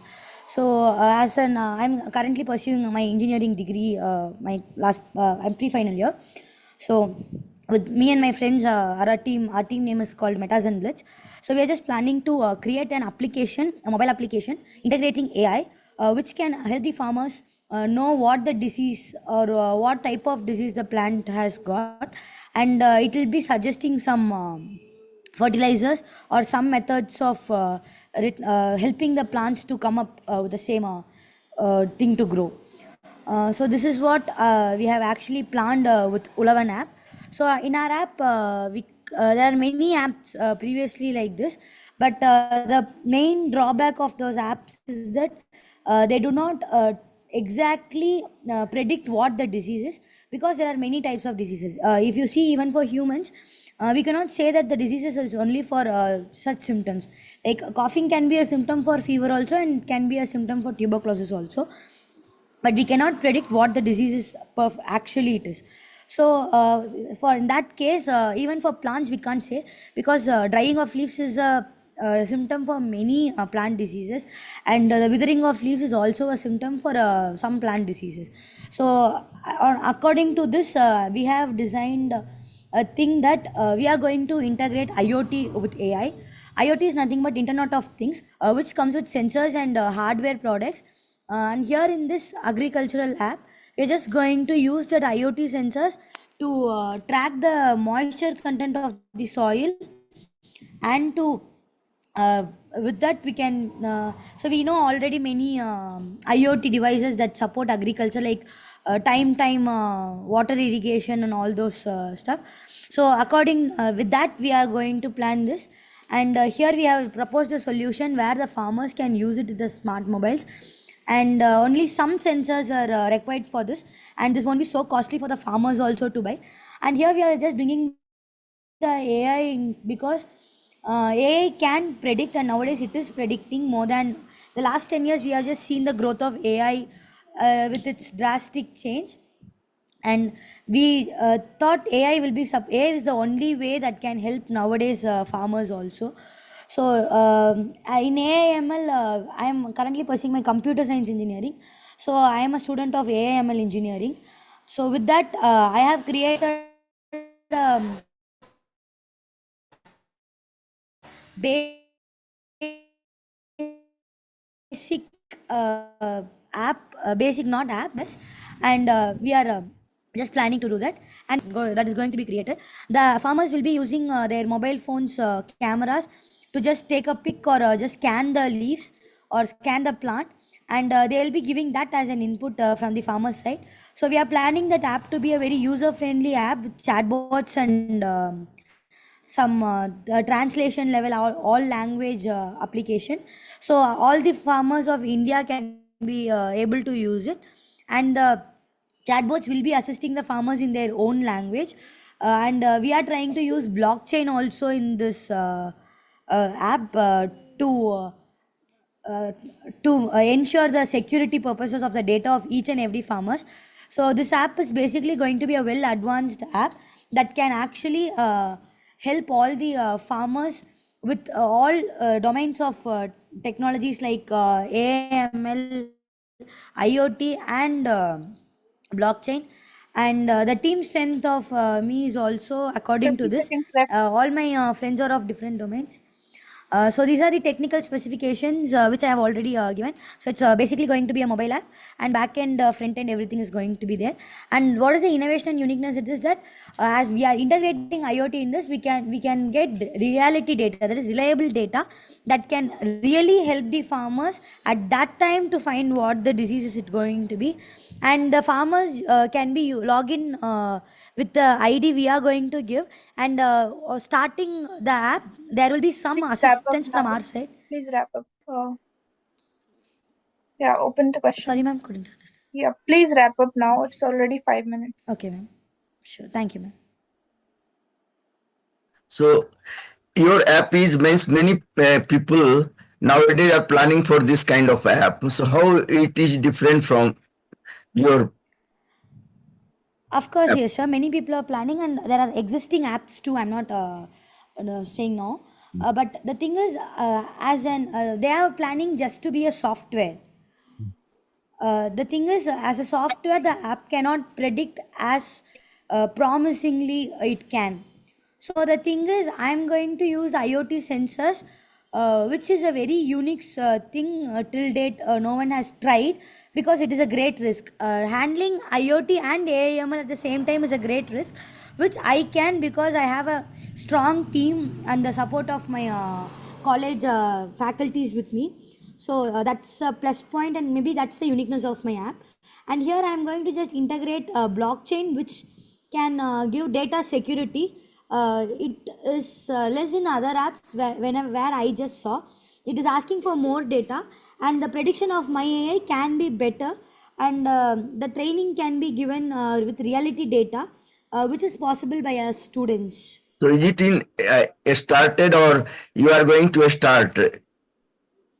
You have already Sir, started actually, working on it. we just had this as an web application, but not a complete integrated application. We just created this as a web application, but it is actually not available with me right now. So that's why I couldn't present Means that today. any So I means just made it simple prototype you for have designed prototype for this. This yeah, sir. It's as a web application I have designed.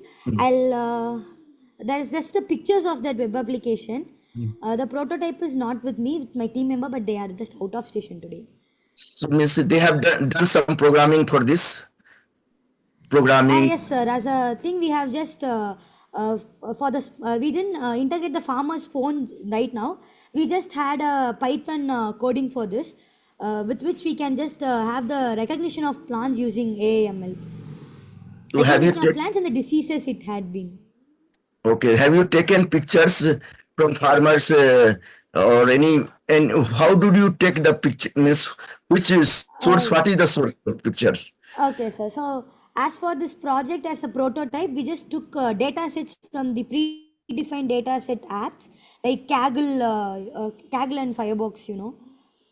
So that from there, there are many inbuilt datas. So even if we can try, Kaggle is a database source. So that gives us many datas, and we just tried this app with 1500 leaf test, and it actually worked as a web application. Shini, what was the accuracy? I know you're using some AML algorithm. So Yeah, what was sir. your accuracy? For now, the accuracy was about 80%, sir. Okay, and what is your solution for the farmers who are not yet, there are farmers who are not yet transferred into smartphones and stuff yet. So Yeah, sir. Actually, they have not. Like we just thought this as a point, but from there we have taken a trial of the farmers, the villages which are not updated yet, but they do have a fertilizer shop nearby where the farmers go reach out. So those fertilizer shops and those shopkeepers can help us, and they can be a member of the team for that updated village, or for that cases alone we are going to send some members for the field for some time, so that they can be with the farmers and they can help them assist for that particular time. And for the farmers without smartphone, there is a small negativity thing for this. yeah, how are you mitigating that? Sir, I'm just mitigating it as I think most of the farmers today in India, 90% they do use smartphones. because even for buying rations today we have to have some sort of mobile phones. So for that those 90% of farmers, it will be a very possible solution from our side. Yeah, even for UPI, we have like the offline UPI apps created today. So you need to think about that as well, that aspect as well. Just a thought. Okay, sir, sure.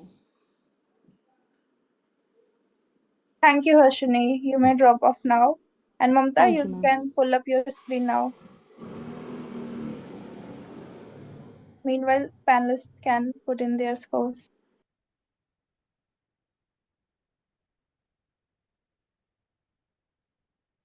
Mamta, yeah.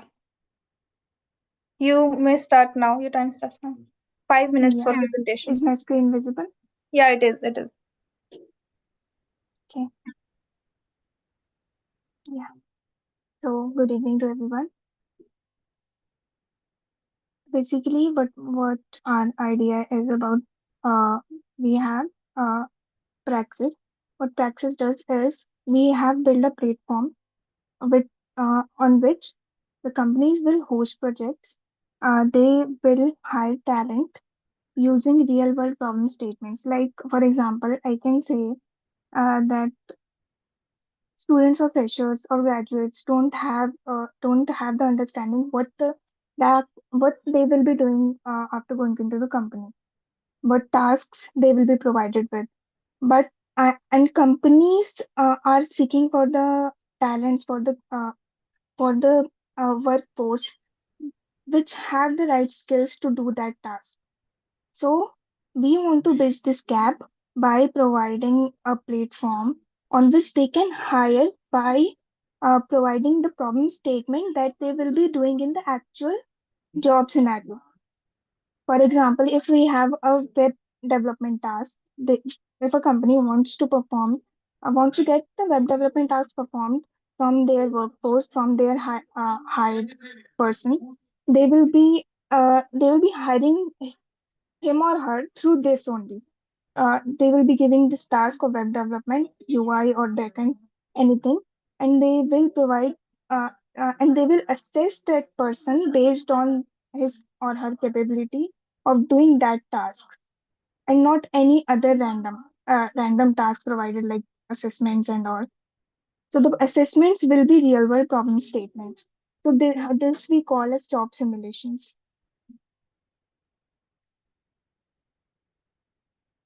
So from this, what we are doing is we can bridge this gap that companies can hire the right talent which have the right skills to perform that job. We are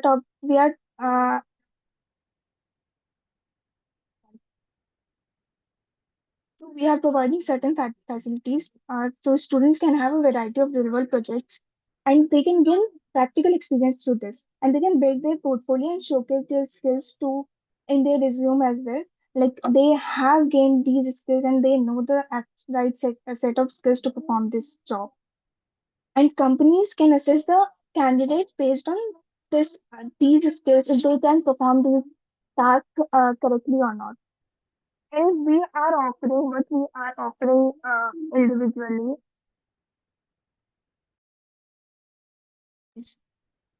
What we are offering here uniquely is that we have our AI powered evaluation for these tasks.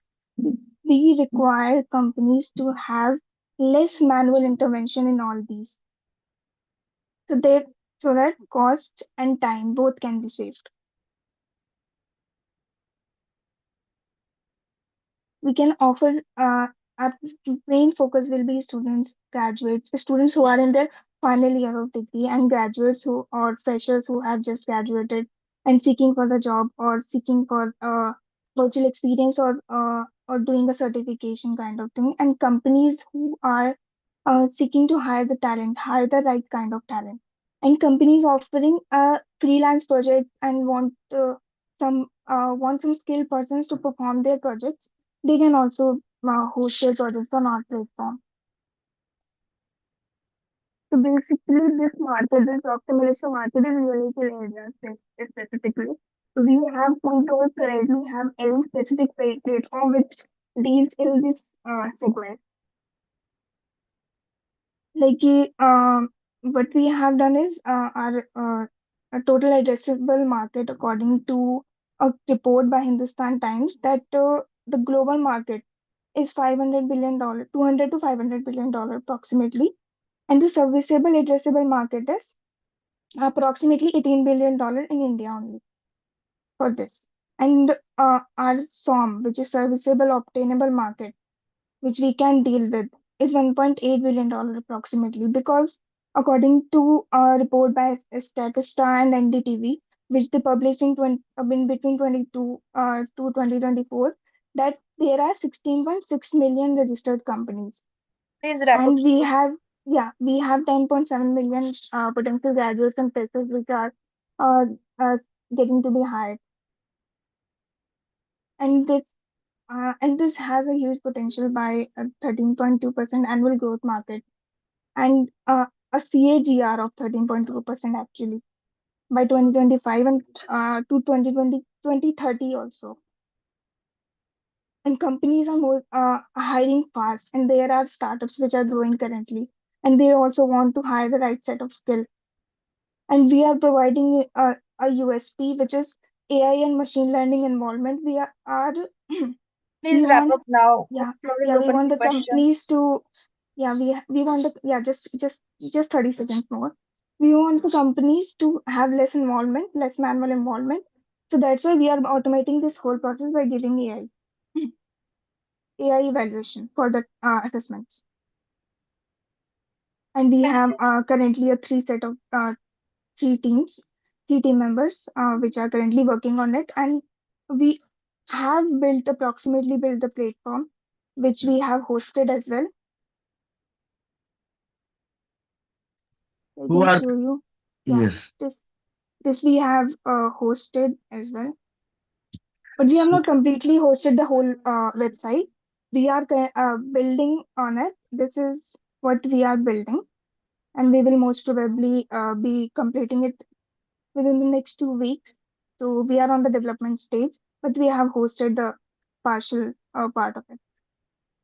Yeah, yeah, and we are on the can development stage. yeah. So this company name will be Praxis P. Yes. What is the name of this Yeah, we have named it as Plexus. Praxis? Okay, okay. So can you show how you can run, like it will be like Naukri.com or other job websites? No, it will not be like that. You can place it in the recruitment sector only, but we will be providing a unique feature like there will not be just posting of the jobs. Uh, Companies will post some project, some real world problem statement basically, on which the candidates will be assessed on our platform only. We will Yeah. provide AI evaluation for that. Our AI will work and evaluate that task which the candidate have submitted, and we will provide a dashboard to the company that these are the ranking of the candidates, and you can then they can proceed. So how much people will be register in the first phase when you complete? You think that it will be completed by next week, next 2 weeks? Yeah, we are in the development stage. Our AI model is ready, and we have left some UI work and backend integration with the AI.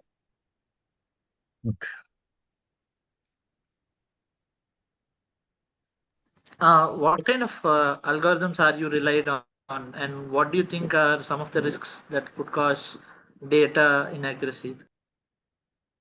Yeah, definitely there will be regular improvement this in these AI models according to the task that will be hosted on our platform. Like there will be web development tasks, UI development tasks. There will be certain other AI or machine learning tasks that will be hosted.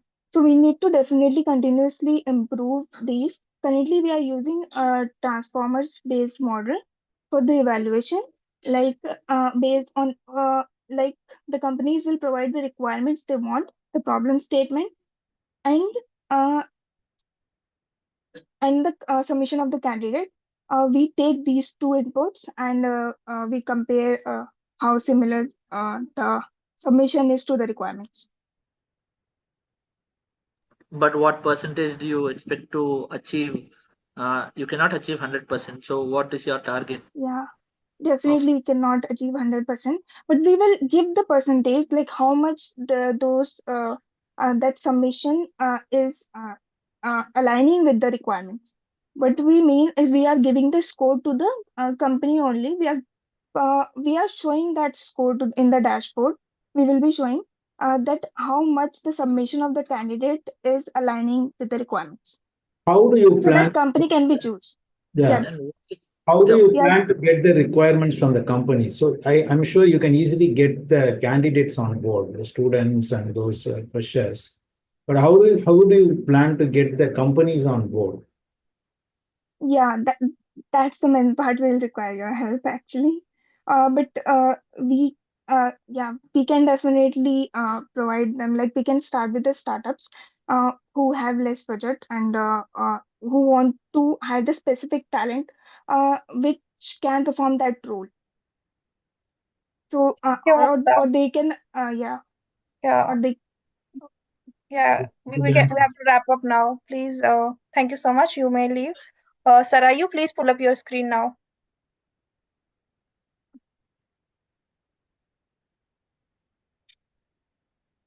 Thank you. Thank you. Sarayu, you there? Yes, ma'am. Just a minute. I'm presenting the screen. Yeah.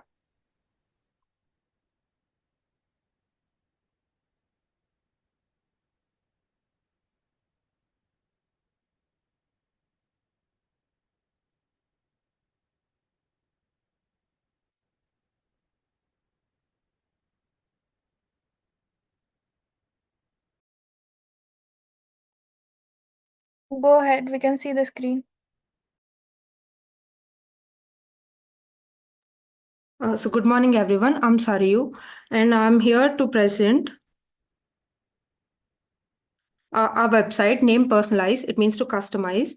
So customers these days, they want unique products, high quality products, and personalized high quality products. And many small scale manufacturers, they struggle to compete with large companies due to limited resources and less accessibility. And customers also suffer due to higher pricing of products. So we come up with a solution where our website mainly focuses on supporting local manufacturers. So we try to collaborate with local manufacturers. Here we try to bridge the gap between customers' expectations and local manufacturers. Customers can provide inputs like color, material, fabric type, etc.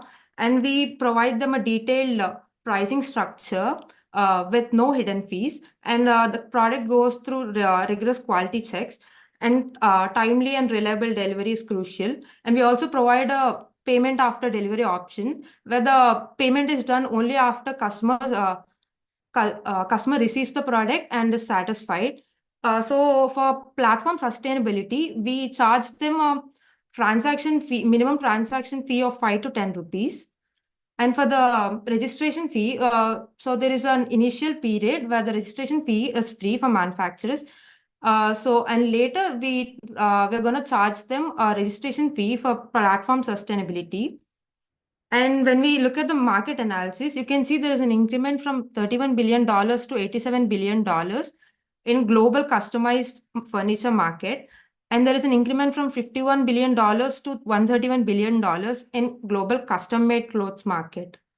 And the global customized product market was valued at 530 billion rupees in 2022 and is projected to grow. And when it comes to traction and validation, we're trying to get the trust from our customers and manufacturers by writing a commitment and showing the benefits of our platforms. And we're trying to attract customers by putting on pre-sales and also options like gifting and premium products. And we are trying to generate revenue through minimum transaction fees and registration fees. And for making it easier, we are trying to collect feedback, and we're trying to upload our platform on social media and to get excellent customer service. Thank you.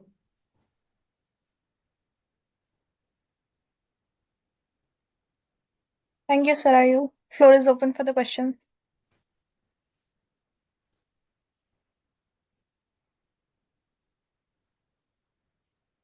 Can you explain about the target customer for your product? We're mostly trying to target customers who want personalized products, like customized ones. So basically in market products, most of the products, they live up to standards. There are certain standards for each and every product. But when we go to buy certain product, we have a certain design for the product, but we might or might not be able to find it. So we're trying to concentrate on customized products. Okay, customized products. Yes. So is it, have you created any for anyone? Means have you designed this one for anyone, any user? No, sir, this is the first time we are presenting the idea. We haven't developed a website. Okay, so what do you think is your production overhead here? What's your expectation on the production overhead here? What is my expectations on? Production overhead, like to create this, right? You require some kind of a work from your side, right? So Yeah, are we you require a looking lot for of collaborate? data from about small scale manufacturers. So we're trying to connect to them through LinkedIn or other social media platforms. We need a lot of back-end data. So are you going to be like a third party, or are you going to be someone who produces? No, we are going to be the third party. So we are only going to receive the transaction fees and registration fees. We're not going to be involved in the delivery process or customization or the manufacturing process. So what's your unique prospect? What are you adding value to? The uniqueness of our idea is about a main focus on local manufacturers. We can expand their reach through our website. How is that? Because we aren't trying to collaborate with large companies. We are trying to collaborate with small scale manufacturers. I understand, but how are you going to give them the reach? What are the strategies you're trying to use to give them the outreach? Firstly, we have to collect data, sir, through social media and all. Okay, yeah, you need to think through it a little bit more. Yes, sir. So how many people are involved in who are supporting you for this? So rightly, this is the first presentation. So me and my friend, we are the only ones. We have to build up our team. So how much time do you expect it will take? I'm an ECE student, sir. So basically, I guess we will take a year or something to develop the website, since this requires a lot of coding and all. And research is also required. You will have to meet each and every person in the industry, manufacturing industry and other industries. Yes, sir. So it So will take. Sarali, yeah, you said that you need the data. So suppose if you are getting the data from some source, you've collected the data through everything, Yes, then what is your go-to, like what are your plans with the data? How are you going to make that? we're mostly going to check the reviews of their customers, and if they actually live up to the expectations, we are definitely gonna contact them and then Can you ask like them to. refine that criteria? Like, are you setting some criteria there? Can you refine that criteria and tell me right now? We still haven't decided, sir. So like the basic one would be reviews from the customers.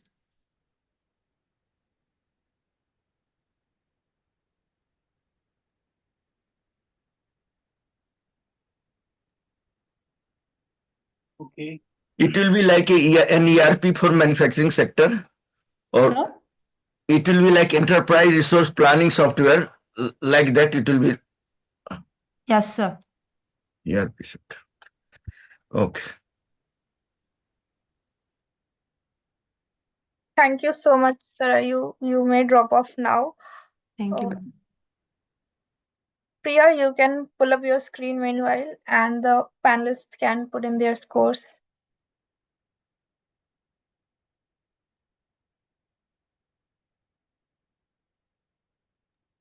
Just a second before we start. We are running a parallel panel to make up for the lost time. Amol, and if one more mentor, if you could join a different panel, is it possible? Yeah, I can help such, but Okay, Amol and Nitin. Okay, so I'll send you the link here. You can join that panel. We'll be able to move faster with the idea. all right. Okay, thank you. Thank you. You can continue with this call, and when this idea is stopped, this idea stopped presenting, we'll move on to the next panel. Thank you. Okay. Oh, you may start now, Priya. Okay. Hello, everyone. My name is Priya, and I am presenting here Ravana Technology Solution. I have over 12 years of experience in software development and around 7 years in logistics market. So this is basically our leadership team, which includes Rakesh Kumar Saxena, who has 35 years plus experience in logistics related to government contracting. And we also have Sudhanshu Saxena, who is an BTech graduate from IIT Guwahati, who brings operational and technical excellence in our company. The India has a very big growing demand for logistics today. Logistic industry faces multiple challenges, and some of them are uncertain demands. We have unreasonable rates going on, the payment cycles, the party trust issues, and again from the supply side, the fleet owners are very much distributed, and there is no on-time delivery, trip visibility. These are the major issues that have come up in the logistics industry as of now. With India has a very distributed structure for logistics. It's the backbone. Logistics is basically the backbone of all the underlying businesses, and there are a lot of opportunities to grow and to help the operations, the small scale and the large scale transporters and dealers and the fleet owners in this. So we have the problem here is that there are a lot of on ground operations that needs to be regularized and optimized, and the technology here can help in building up this project to a larger scale. What we are trying to do here in Ravana is we face problems every day, is like finding leads. We have trip visibility issues, then the tracking issues, the payment cycle unsanity. All of these problems lead to delayed deliveries, and these lead to increased trip cost, reduced fleet utilization.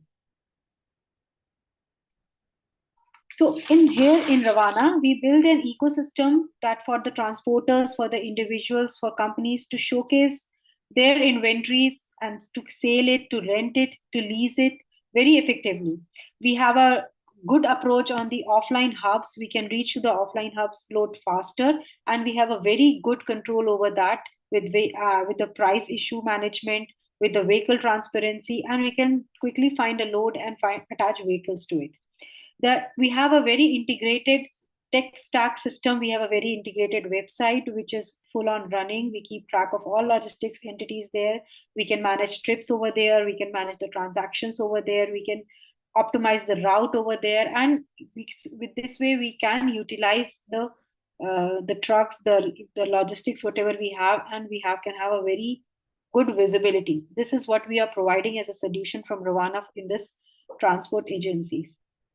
The market size for this is like around 382 billion when we consider it India, but what we can reach is 127 billion. But what we are targeting as of now to reach is 1 billion to achieve our goals.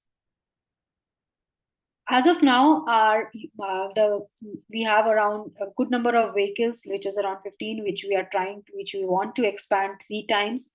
We have 80% utilization of these vehicles, and our monthly trips are around 50 plus trips that we are able to take in this logistic departments monthly.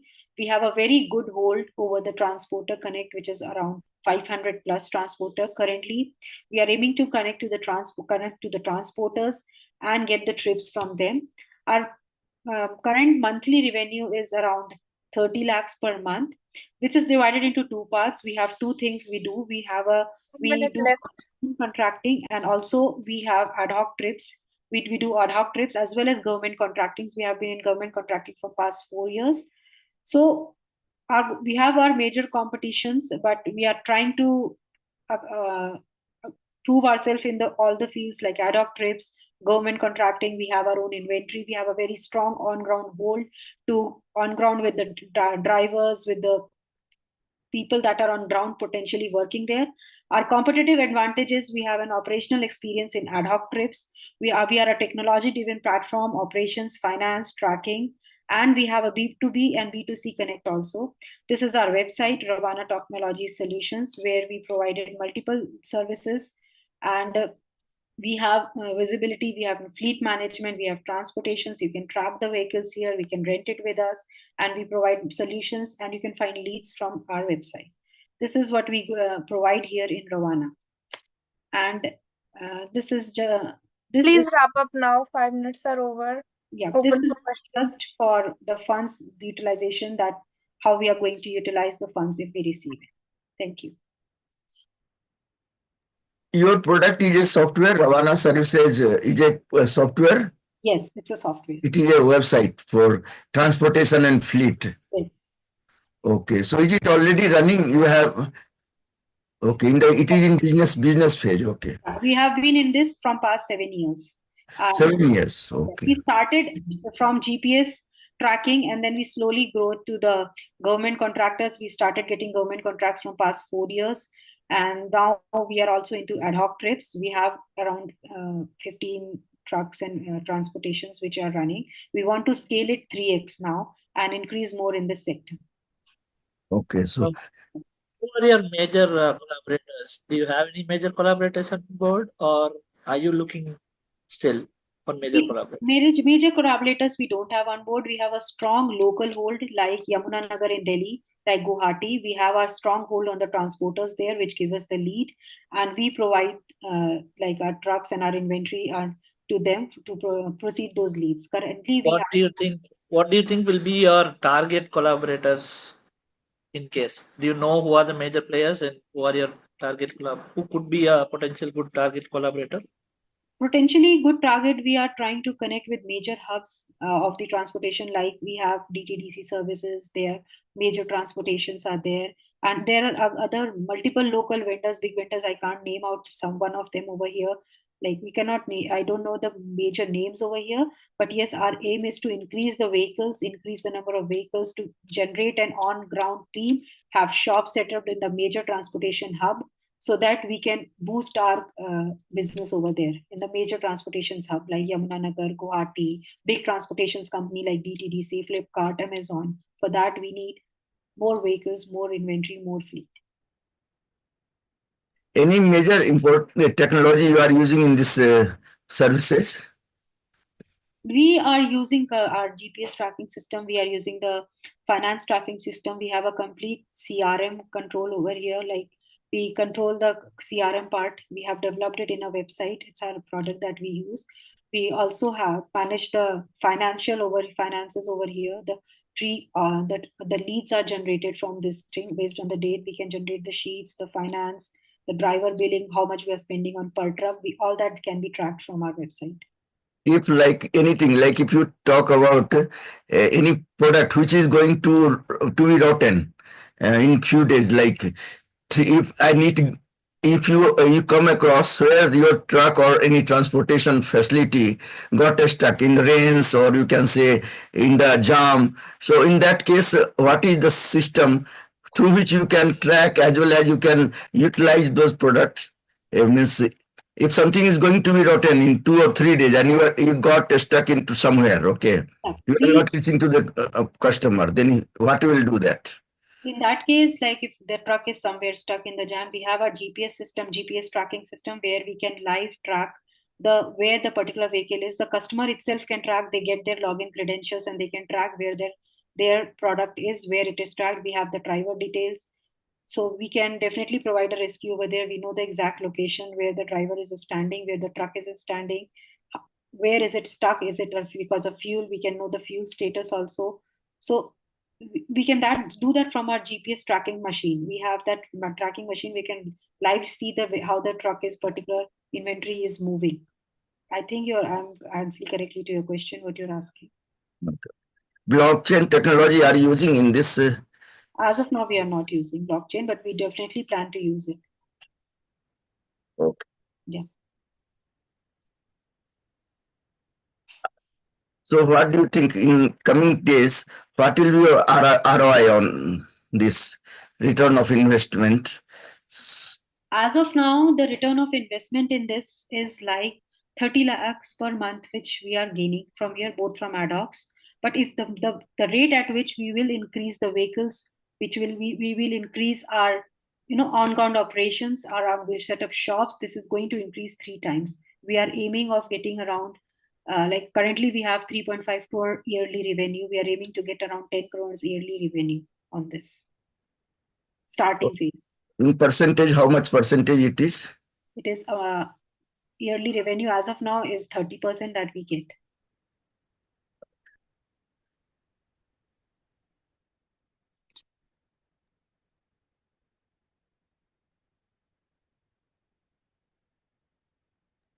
Okay, thank you so much, Priya. You may drop off now, and thank you. You can bring up your screen. Yeah, sure. Actually, I haven't made PPT.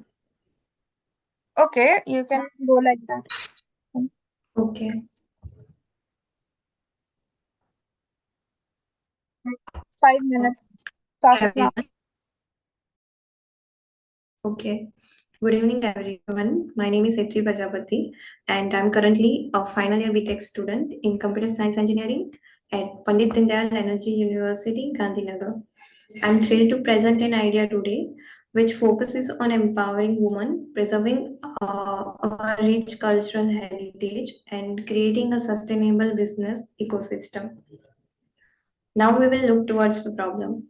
India has always been celebrated for its vibrant culture and heritage. However, in today's fast-paced world, the traditional skills and arbitrary artistry that defines our identity are at risk of fading away. My venture seeks to preserve and promote these invaluable crafts while empowering the talented individual behind them. Millions of rural women have incredible talent in traditional crafts like embroidery, knitting, which are also known as kadai and bunai, other crafts like tailoring, pottery, accessory making, hand printing, and many more. However, due to family responsibilities and societal pressures, many of these women lack opportunities to showcase their talent. Some are unable to work outside their homes, while others are underpaid for their exceptional skills. Urban women too face challenges. Many seek to re-enter the workforce after a break, but find limited opportunities that align with their skills and responsibilities. At the same time, younger generations are losing touch with these traditional crafts, putting our cultural heritage at risk. The solution for this problem is to create a company that builds a bridge between tradition and modernity while empowering women at every stage. This platform will first empower rural artisans by connecting them with modern markets. We provide fair opportunities to showcase their skills and earn deserved recognition. Second, support urban women by offering flexible roles in marketing, product management, and more, helping them restart their careers and make meaningful contribution. And third is preserve heritage, conducting workshops and classes to teach traditional crafts to younger generations, ensuring our cultural legacy thrives. This holistic approach creates an ecosystem where women empower each other, cultural heritage is preserved, and consumer access unique handmade products. Now, what makes this idea unique? This is not just a platform; it is a movement. We are not just selling products; we are selling stories. Each handmade item carries the essence of its creator, their culture, and their journey. Consumers today are increasingly drawn to authenticity, sustainability, and purpose driven purchases, making this idea both timely and timeless. The demand for handmade, sustainable, and authentic product has been a surge in recent years. By leveraging this trend, our platform positions itself as both a business opportunity and a movement to sustain and grow these traditional crafts. My execution plans involves building a platform for artisans to showcase their products and for consumers to make purchases seamlessly, then collaborating with schools, colleges, and community groups to teach and promote traditional crafts by conducting workshops. We can also conduct awareness campaigns, engaging urban women through outreach programs to highlight flexible career opportunities in the venture. Our target audiences are rural women with traditional craft skills seeking economic independence, urban women looking for flexible career opportunities, consumers who value authentic handmade and sustainable products, and younger generations eager to learn and connect with their cultural roots. Lastly, this is more than just a business idea. It is a vision of change, a future where women uplift each other instead of being judged, where tradition meets innovation, and where every piece of art tells a story of resilience and creativity. By providing a supporting ecosystem, we can ensure that women no longer have to choose between family responsibilities and financial independence. Together, we can build a future where our cultural roots and traditions are cherished and passed on while empowering women to lead the way. Thank you so much for giving me this opportunity. I look forward to your insights and guidance to bring this dream to life. Thank you, Hetvi. The floor is open for questions.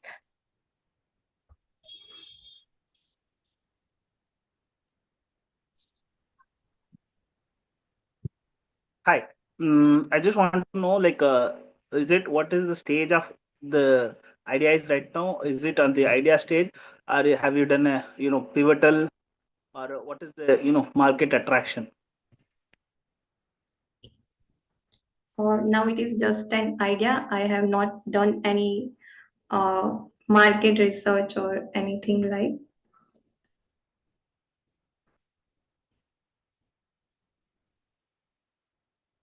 You're on mute, sir. Could you tell us that in comparison to your idea, is there any benchmark institution or organizations or firms which is running right now? Or you say like, okay, I am similar like Fab, but I have this features, I have this solution is different, or I'm like Tara Hut, or I'm similar like have you done the benchmarking at least? Yeah, there are some NGOs which are doing similar type kind of work. There is also a government policy and Mahila e-Heart scheme. Okay, actually, in my humble opinion, these are the feedbacks. One is each stakeholder who is going to be involved in this value chain, that has to be mapped, and their value proposition in terms of what they value they are going to get it, and against that, if they are not going to get it in financials, what are the social component they are going to receive it, that has to be mapped and that has to be indexed. And if that has been indexed, and you can able to say that you have been excellent in this mode, like for example. And another thing is that I able to one of the diversity, the product or category or service, the if you zero down that, that would lead you for very much focused product centric, and you can able to deploy the idea very much. Once you able to deploy that, then you can take it to diversify anything. Because in my view, if you map it now, you are getting more n number of stakeholder. Managing n number of stakeholder with indefinite value chain is a very much biggest concern. Somebody can do it. So I would advise like zero down in one, do a market research and zero down on one product, and then slowly diversify. I really appreciate the vision, but there should be a roadmap which has to be go in a practicality. Otherwise, it will be easy to say, but at the end of the day, it has to be operationally viable. Even if you show a very huge social impact, it has to be operationally viable. That is, you just have to, ensure it. That is my humble opinion. Thank you.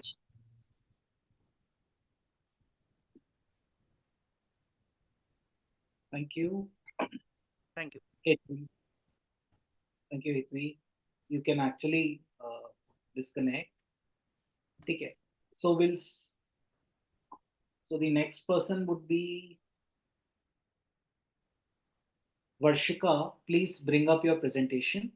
Uh, Amul, Atik, and Ms. Hema, I have shared the evaluation form with you. Hope you've already received it.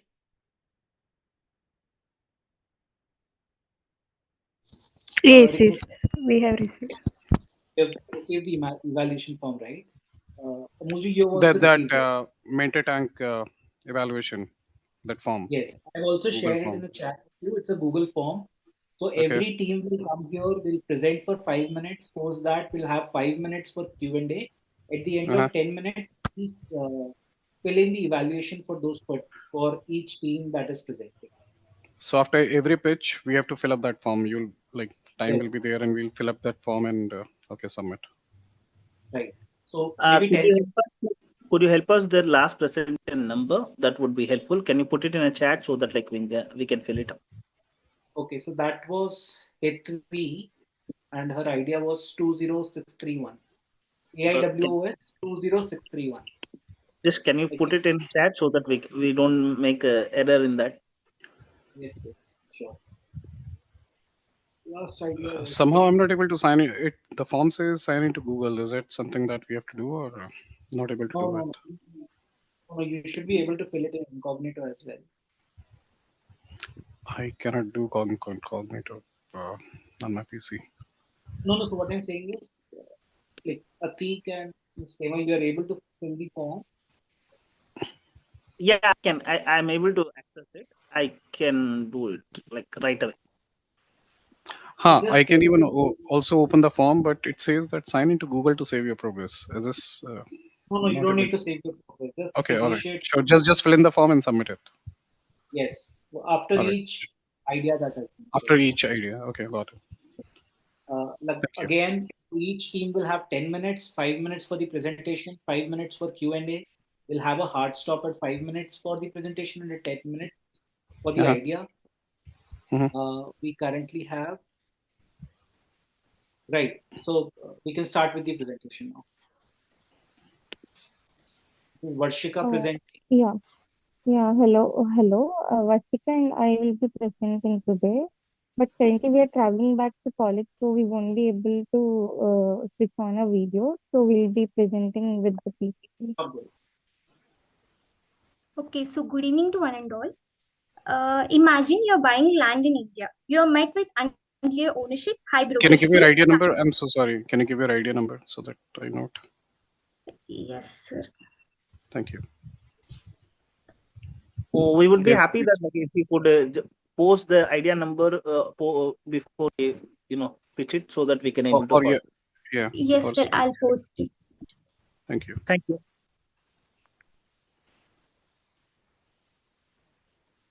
Please proceed. Sir, I'm posting the idea number. Okay. I've posted. You can continue with the presentation. Okay.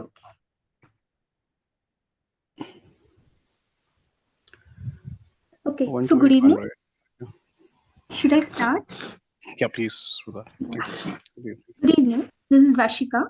So imagine you're buying land in India. You're met with unclear ownership, high brokerage fees, fragmented information, and the risk of fraud.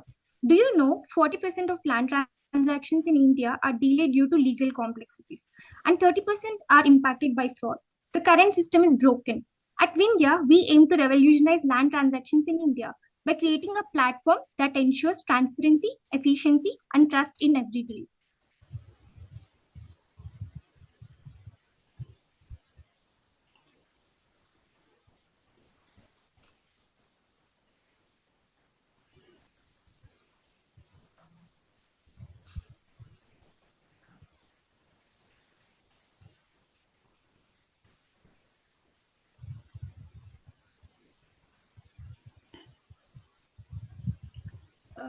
Sorry, it's not working. Can you please give me a minute? We're able to see your screen. But it's not like the next slide is not loading. Just give me a minute. I can excuse you, but not be able to give you more time. Sir, but it's not open. I'm not able to. I'll stop and I'll reshare it.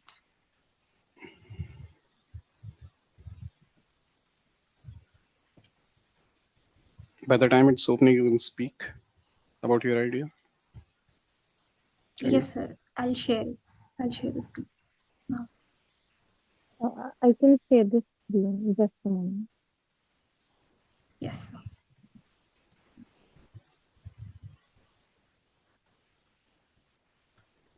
Okay, so there are many challenges faced by the buyers and sellers in the real estate sector. So first one is the high brokerage fees. So traditional brokers charge 2 to 5% commission from both buyers and sellers, significantly increasing transaction costs. So second one is lack of transparency. Title clarity and ownership disputes delay transactions, creating mistrust. And third one is fragmented information. Buyers need to search multiple platforms and rely on brokers for critical details. Fourth one is fraud risks. With 30% of deals impacted by fraud, issues like forged documents and illegal possessions are very frequent. So next, like there are already many platforms existing like 99 acres, no brokerhood, etc. But why do we want to start another platform? There are some reasons. So there are some features that are missing in existing platforms. So first one is verified and accurate land listings. So second one is poor customer support. Third one is lack of comprehensive local insights. Fourth one is limited personalization. Fifth one is inefficient search filters. And the final one is limited listings of commercial and office spaces. So what are our solutions? So we are planning to create a platform which consolidate all land listings from various regions, making it easier for buyers to browse, compare, and buy land. Also, we categorize land based on residential, commercial, agricultural, and industrial properties, and they are consolidated at one place. And the another feature is each listing includes detailed insights like zoning regulations, infrastructure proximity, and development potential, helping users make informed decisions. Fourth one is smart search with AI. Advanced filters and AI-powered recommendations, personalized searches based on user behavior and preferences. And the last one is REITs integration. So REITs are real estate investment trusts. So these offer small and large investors access to diversified real estate portfolios for steady returns. Okay, so what sets us apart? Our platform is designed to save time, reduce cost, and eliminate frauds, offering a seamless experience for all shareholders. Coming to the market size, so the real estate sector in India is growing at a CAGR 17.7%, and the residential real estate sector is growing at a CAGR of 24.77%. So Indian real estate market is currently valued at $300 billion and is projected to grow to $1.3 trillion by 2034. Commercial real estate alone is set to grow at 21.6% annually, reaching $241.82 billion. This is a massive and growing opportunity. Who are our target audience? So we aim to target individual buyers, sellers, developers, agents, and middle income groups through REITs. Our goal is to capture 2 to 5% of this market within next 3 to 5 years. Coming to the revenue streams, we have three diverse revenue streams. So the first one is commissions. So we are planning to charge 1 to 2% from sellers and 0.5 to 1% from buyers. And the second one is subscriptions. So we plan to offer subscription plans for frequent buyers and sellers, offering reduced rates for them. And third one is REITs investments. So for smaller, more frequent transactions, enabling accessibility for middle class investors. Coming to the funding, so we are seeking 30 lakhs, and and out of this, 16.7% is used to hire and train sales personnel. 33.3% will be used for platform development, ensuring a seamless user experience. 30% will be used for marketing campaigns, and remaining 10% will be used for the operating expense. So these are the detailed breakdown of the cost.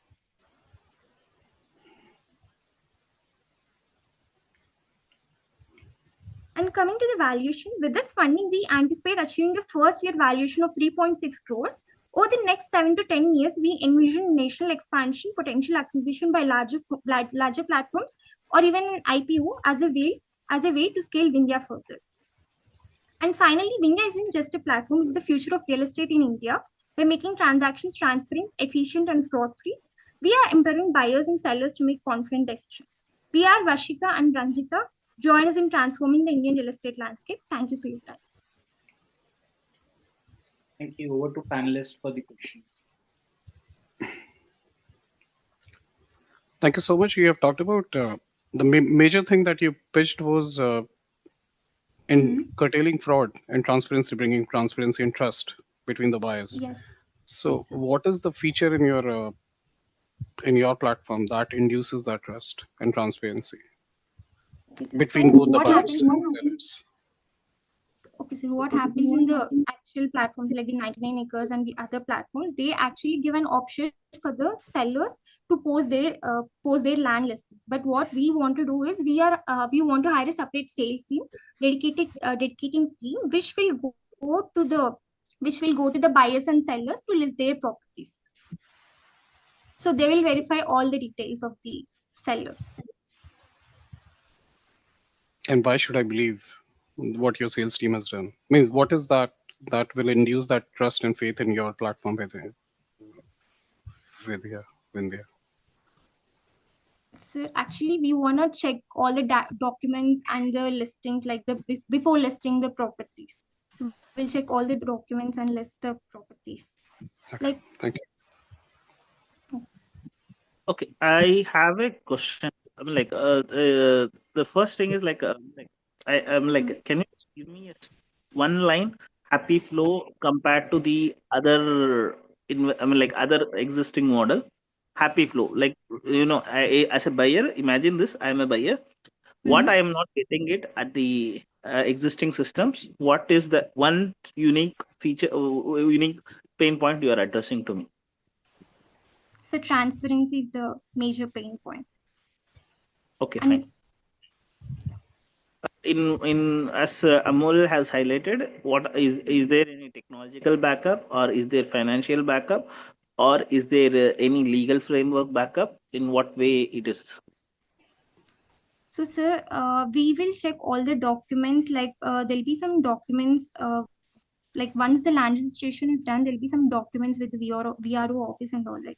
So we'll check those documents and the stamp duties and all to verify the land listings before listing the land.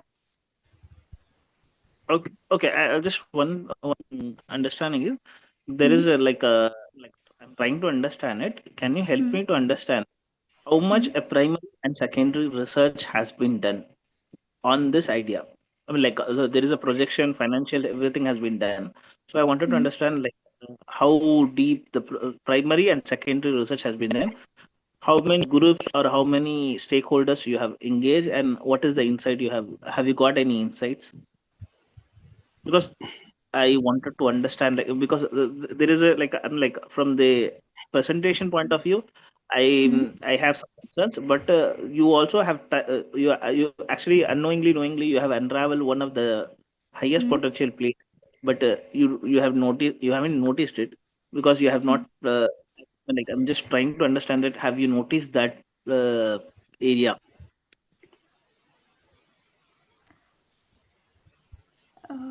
Sir, actually, I didn't get your question. If you don't mind, can you please repeat the question? Yeah, I'm asking it. Have you done primary and secondary research?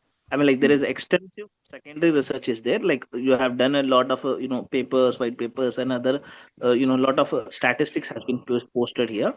And I wanted to, have you consult with the stakeholders? Like for example, have you how many buyers you have spoken, how many sellers you have spoken, how many agents you have spoken to identify that your proposed solution is their pain, it is a medicine for their concerns. Sir, actually, we didn't go to any.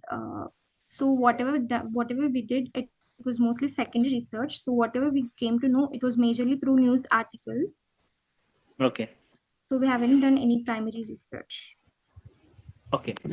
Because actually the thing is one observation is there is that whatever the service offering has very, I mean, like a very much. If you have done a primary, I mean, second primary research, you would have unraveled that there is a immense potential in another segment, that is on REIT.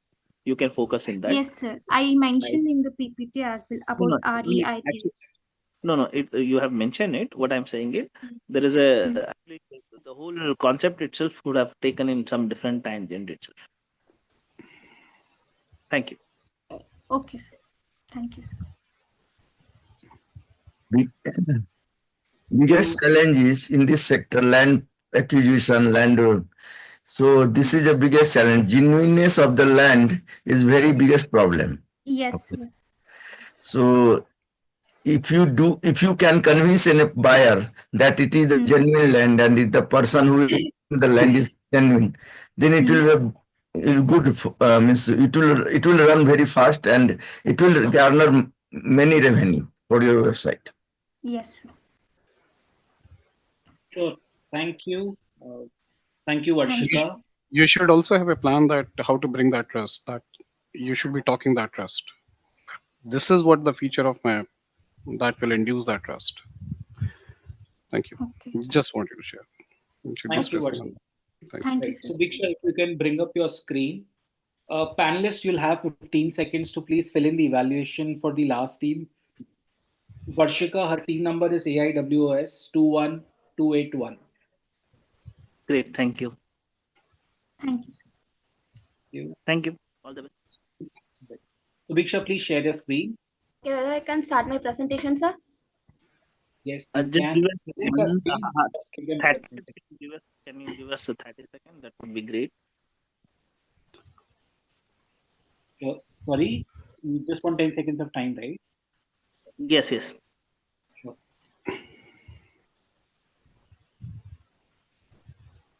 So my idea is about vehicle distance detection using ultrasonic sensors and buzzer alerts. So in the recent years, we can see many accidents because of vehicles. My idea was focused on safety features to reduce these accidents. So the system works. Hello. Yes, sir. Just a second. Panelists, have you filled in the evaluation for the previous idea? Just was looking for 30 seconds. Just 30 seconds, please. Okay. Just wait for.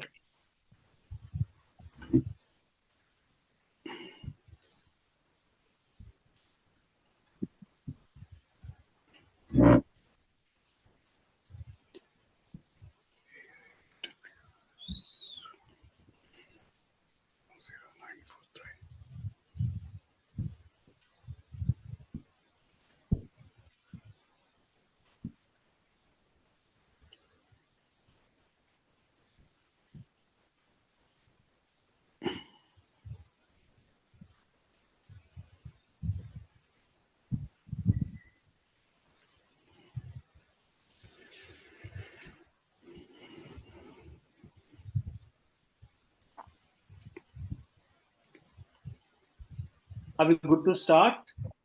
Okay, sir. Yeah, please. Okay, so my idea is about vehicle distance detection system using ultrasonic sensor and buzzer alerts. So in recent years, we can see many accidents because of vehicles. So my idea is focused to reduce the safety features to reduce accidents. The system works by using ultrasonic sensor to measure the distance between the vehicle and an obstacle. And based on the distance, a buzzer provides auditory feedback to alert the driver. And about it, current traction metrics, the metrics automotive companies like Tesla, Toyota, and Ford include ultrasonic sensor in the vehicle for parking assistance. And we can use considered user customer validation for growing market demand. The global automotive ultrasonic sensor, the market has been growing significantly due to increased demand for advanced driver assistance system in vehicle. So apart from this, we can also consider the safety regulation and consumer reference and accident data also. And this project growth rate is it is expected to growth around 10 to 12% compound annual growth that over the next coming 4 to 5 years. And financial projection analysis are the review projection from small to medium business selling is 50,000 unit per area. So these are the strategic goals is about the clarity of funding needs and allocation of fund also. So this is the purpose and scope of this vehicle distance detection.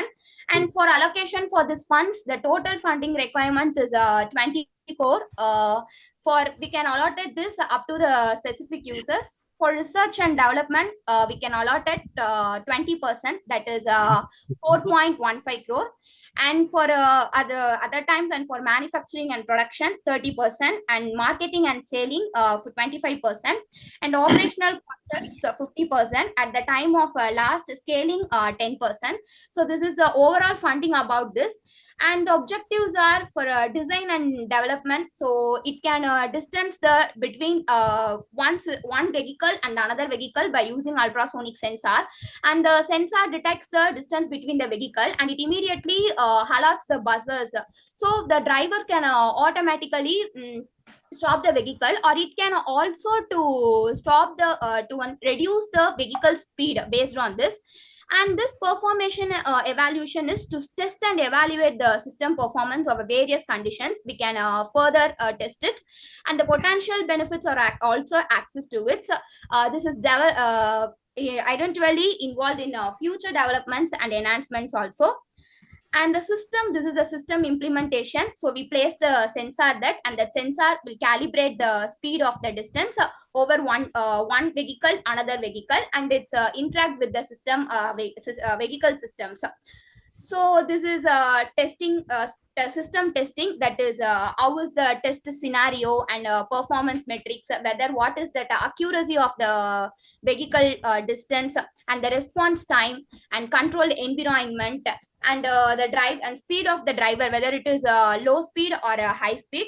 And our target audience are automotive manufacturer, automotive industries, and mainly insurance companies and consumers. So this is all about my idea. Thank you for this opportunity, sir. So, Subiksha, you are talking about detection of crash. Yes, sir. May I know what you're actually taking an action? Are you sending notification, or are you like sending it to friends, or what are you doing? That is one question. The second question is, what are you aware of the latest developments in iPhone where you have crash detection systems available? Are you leveraging those things, or are you doing something independent?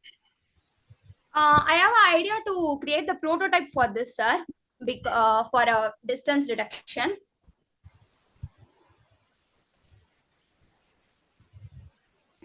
By using these sensors, and not only sensors, we can also use a microcontroller and processor and Arduino to develop the code into the Arduino, and then we projected into that vehicle.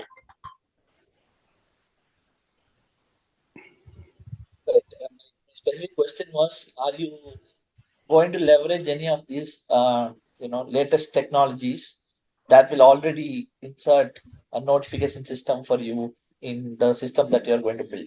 Yes, sir. It is whether in marketing it is already established, but what is my point of view is also the advancement of my idea is it can automatically reduce the speed of the vehicle. So in front, it detects the detection and it automatically reduce the speed of your vehicle. So we Your can prevent solution more is, accidents. yeah, I understand. Are you selling this solution to the end users or to the original engineering manufacturers, that is auto OEMs? Sorry, sir, I can't understand. No, who is your target audience in terms of your product? Buyers. My target audience are automotive manufacturer and automotive industries. Okay, perfect. So, don't they already have such solutions? Because many of these cars that come today, they come with inbuilt sensors. So most of them kind of have these solutions, don't they? So, but what is my idea is the speed of the vehicle is automatically reduced, sir.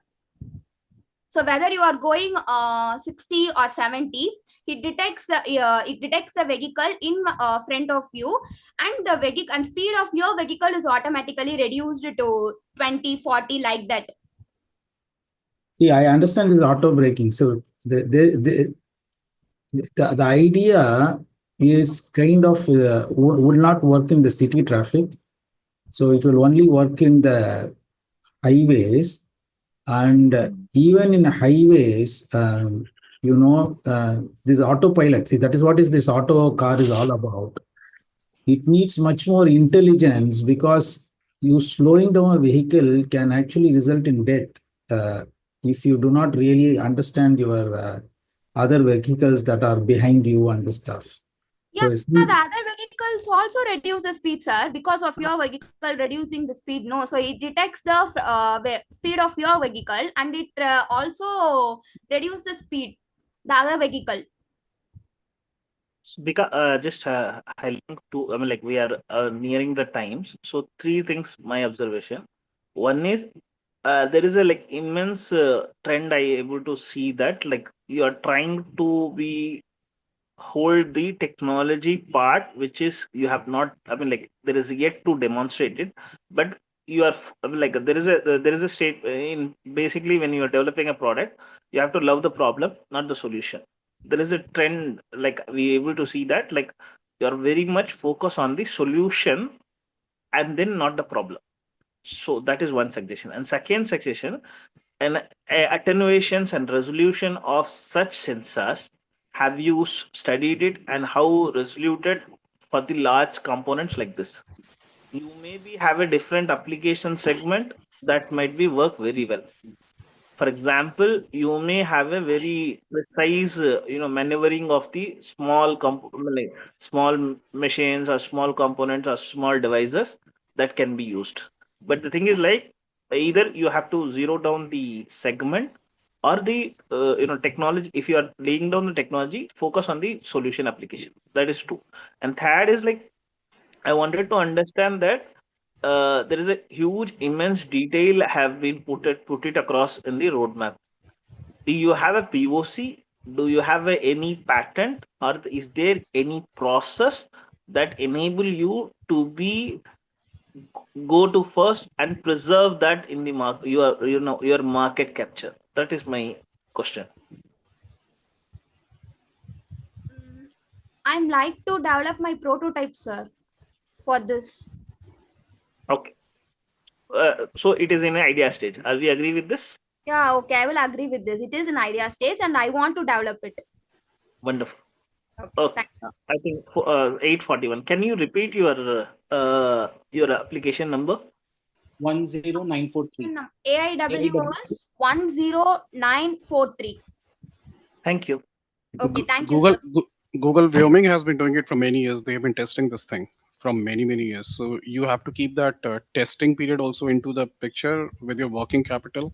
How much testing it's going to require, because it is not that very simple as much as I know the market, right? So it will take a lot of research.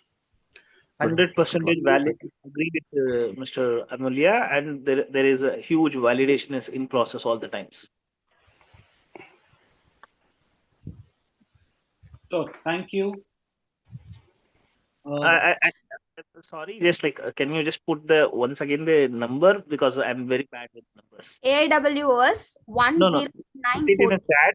Yeah, put it in a chat so that we can Okay, wait. everybody.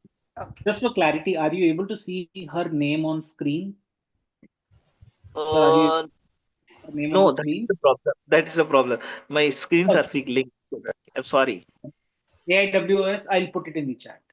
Yeah, please. I will put it in the chat, sir. Yeah. Okay. Wish you all the best. Okay, thank you, Thank sir. you. Can I leave the meeting? Yes, you can leave it. Okay, thank you. Neha, you can present your screen. Just wait for my go ahead to begin the presentation. I'll wait for 15 seconds for the panelists to fill in the evaluation form. Amul sir, Atik sir, Shahul sir. Done from my side. Okay, perfect. Anithan sir, if you can fill in the form, evaluation form. Neha, can you bring up your screen? Yes, sir.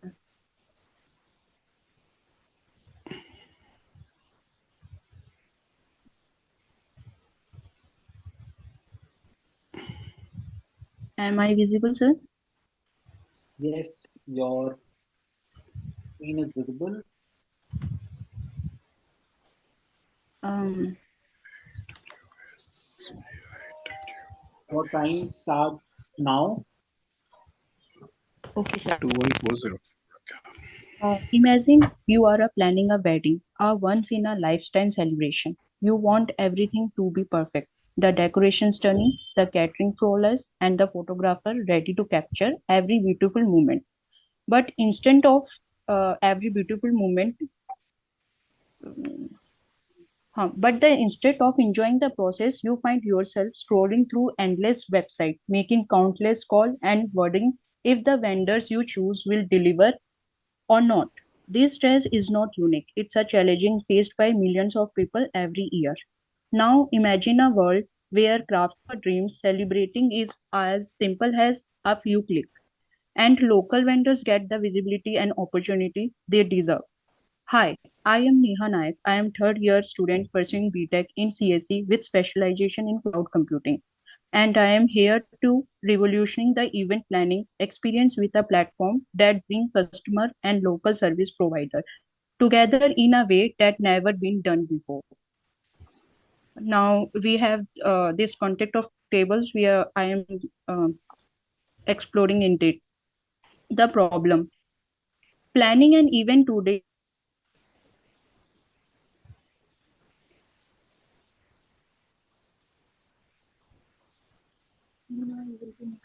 Is it me or on the lost? flip Okay.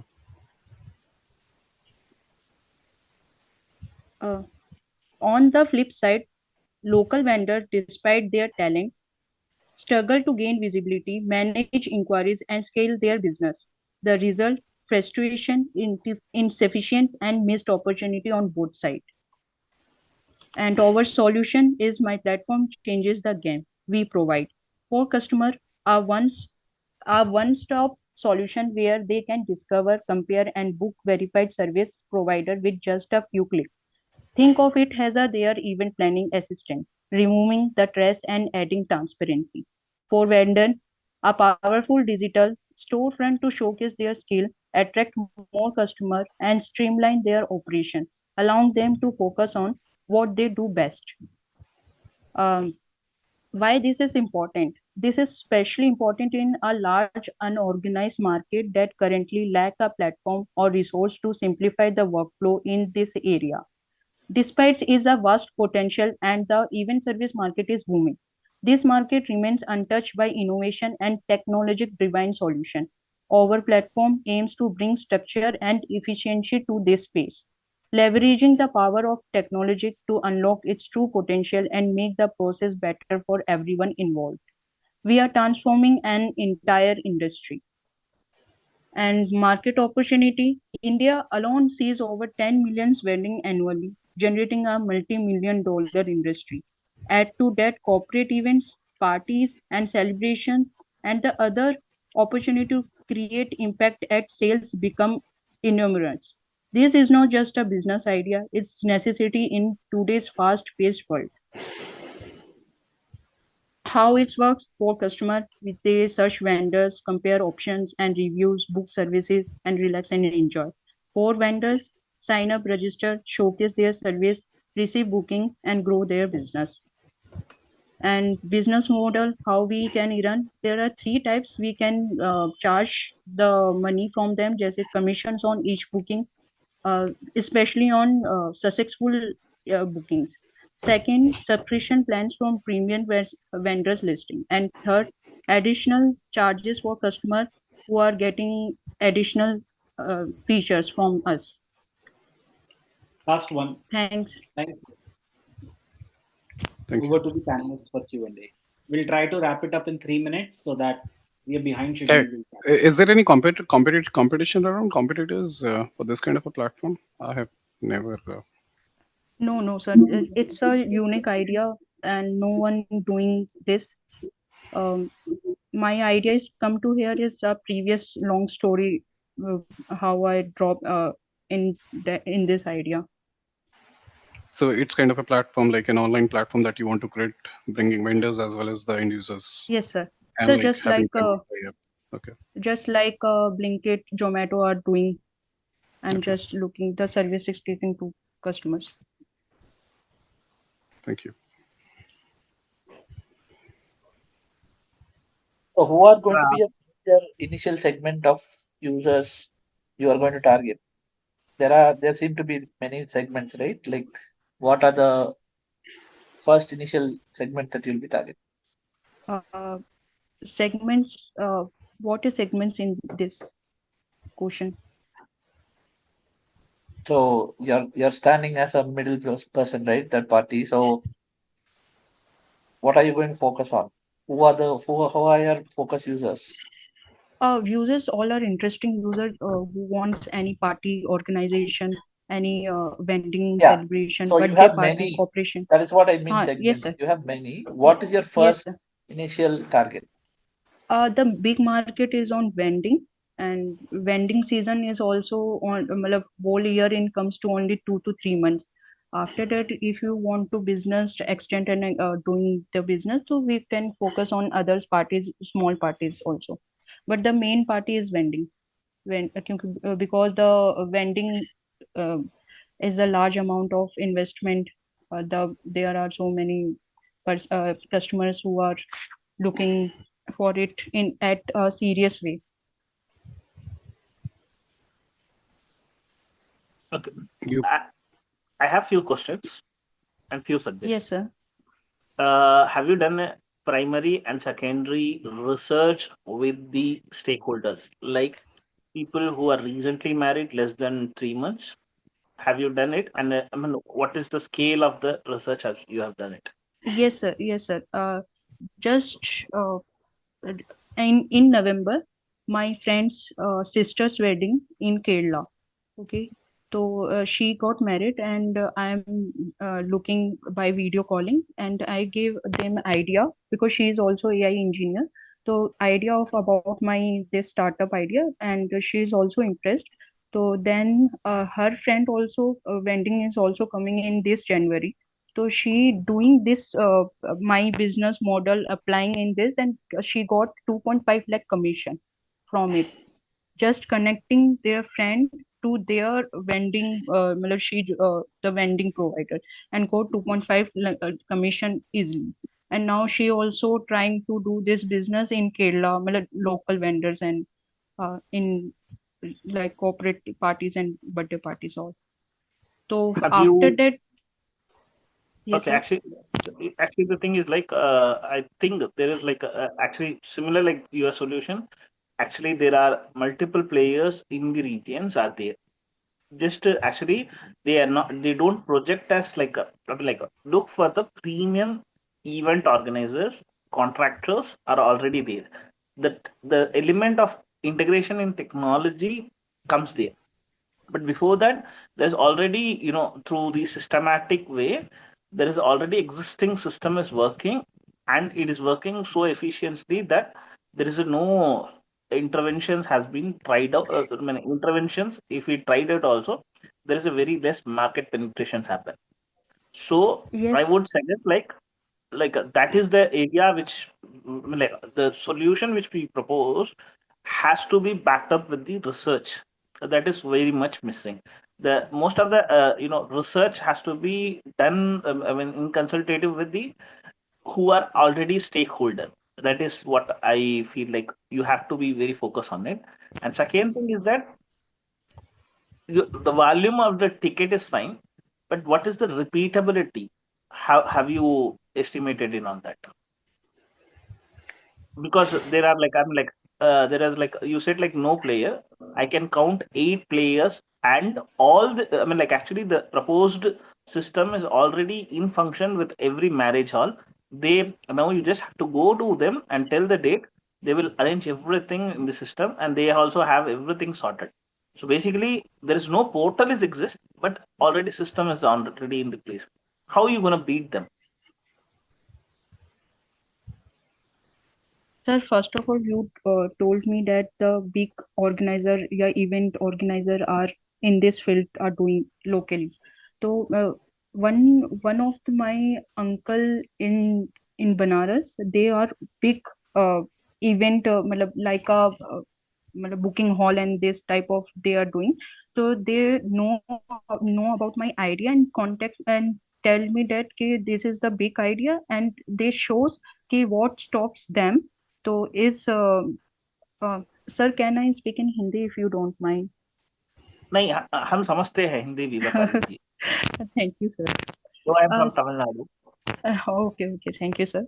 Sir, ये चीज़ है कि जब मैंने start किया था ये project, तो बनारस में एक लड़का मतलब अंकल थे जो बहुत बड़े ऑर्गेनाइजर थे, जो बुकिंग हॉल्स और ये सब देते थे. जब उन्होंने मेरी आइडिया को जब उनको पता चला, तो उन्होंने कहा था कि जब ये तुम्हारा हो जाएगा तो I am the big investor of it.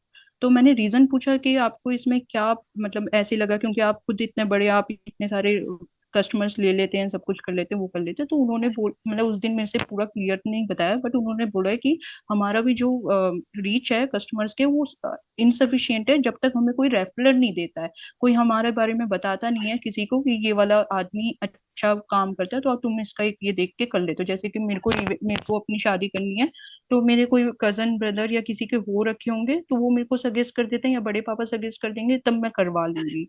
वरना बहुत रिसर्च करना पड़ेगा मेरे को भी, कि इधर उधर देख के वो करके, तो वहीं पर ही उनके लिए चैलेंजेस आ जाता है. और दूसरी तरफ कस्टमर को कोई दिक्कत ही नहीं है.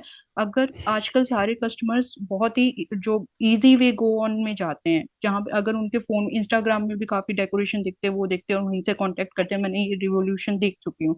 अगर ऐसा प्लेटफॉर्म उनको मिल जाएगा तो वो डेफिनेटली उसके अंदर स्क्रॉल करेंगे, और बहुत सारी चीजें वो ऑटोमेटिकली वहीं स्क्रॉल करके और कांटेक्ट करके वो चीजें करेंगे. वो जा सकते हैं लोकली, लेकिन उनको ज्यादा ही इजी वे में उनको ये पसंद आएगा, तो फिर यहीं पर ज्यादा चांस होगा कि वो यहीं से बुक करे. अगर इधर सारे अच्छे फीचर्स के साथ और ऑर्गेनाइज्ड वे के साथ मिले, तो डेफिनेटली देखो. Okay, Just team, like considering the time, thank you so yeah, much for just summarize. this. Just I mean like thank you for that. Thank you. Thank you, sir.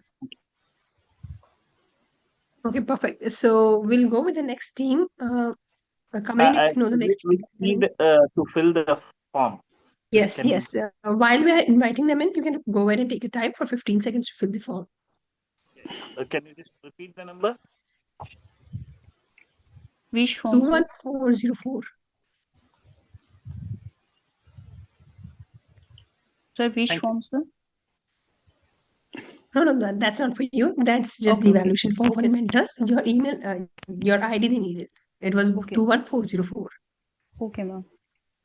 But yes, this is a very big market, and if you are able to create a platform which gives the ratings to the vendors, then it will give a belief or trust to the end users that okay, as per the Yes, sir. ratings, we can go for it. Yes, sir. But yeah, Definitely. it's a huge market. You can think about it. Thank you. Thank you, sir. Sir, I have question regarding this. Okay, how I change my this idea into a company and startup, and how I make a team to do this. Right. So, That time doesn't permit. Okay, sure. is it okay if you give that feedback in? So there is a Google form that we're floating. We'll get you that feedback in the Google form. At this point, we've exceeded the time, so we'll prefer if we can stop it. Okay. Okay, sir. Okay. Thank you. Thank you. The idea is AIWOS 21404. Yes, sir.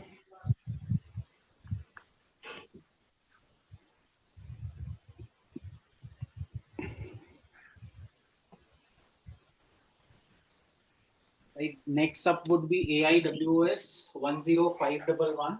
Just bring up your screen. 10511, right? I just lost my connection. So can you just repeat the last presentation number? I mean, like I just rejoined it. Every message has been no more here. Okay, just give me a minute. It's 21404.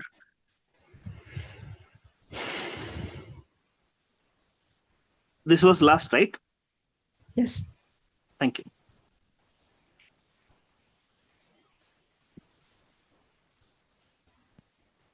Sir, can I leave? Yes, you can leave.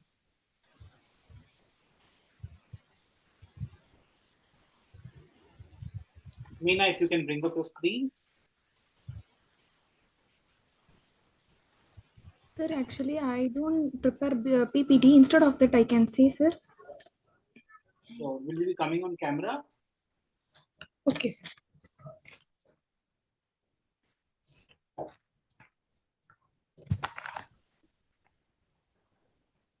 Sure. So Sir, we'll there start. is. Panelists Yes, sir. ready? Sir, there is a failure in my video, sir, and I can't able to start my video camera, sir. No problem. Go ahead. Whether Okay, you'll sir. take it from here, right? Shall I What is start? the number? Yes. AIWOS Yeah. 10511, sir. Thank you. Can anyone just put it in the Yes, group? sir. Like, Shall I start, sir? yeah, please. Okay, sir. Good evening, sir.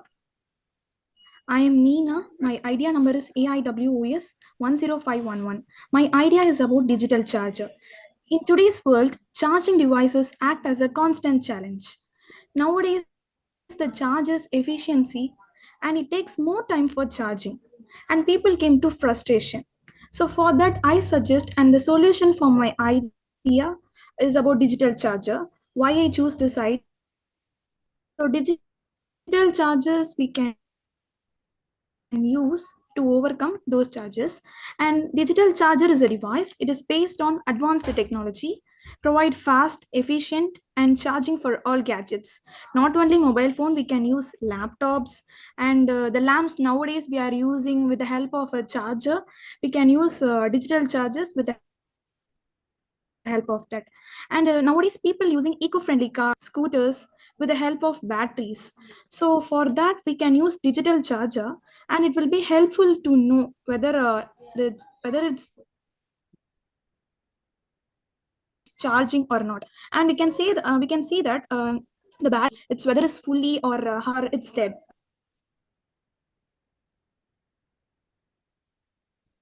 So we can know that the charging condition, whether it's need to charge, used in eco-friendly cars, scooters. You're cutting a lot, Meena. Is it me Yes, only? yes, Or... your To voice know the is fast, not efficient, audible. and charging for all the devices. Your voice is breaking, Meena. Okay, ma'am. We Ma'am, are now not able okay, to ma'am? hear anything. We are not able to say anything so far. Sorry. Hello? Yeah, you're breaking a lot, Meena. Sir, due Meena, to if you want network to take time, pronunciation. maybe you can, give other opportunity and you can then come back later. Okay? Uh, Try one more time if it works. Ma'am, actually, I need to prepare for a semester, ma'am. That's only I came. Then. Audible, sir? Yes, yes, you can start now.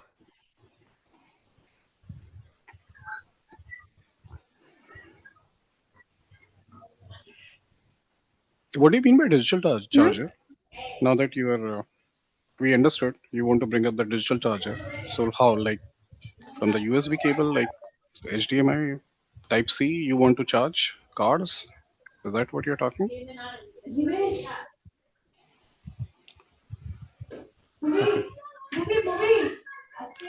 Okay.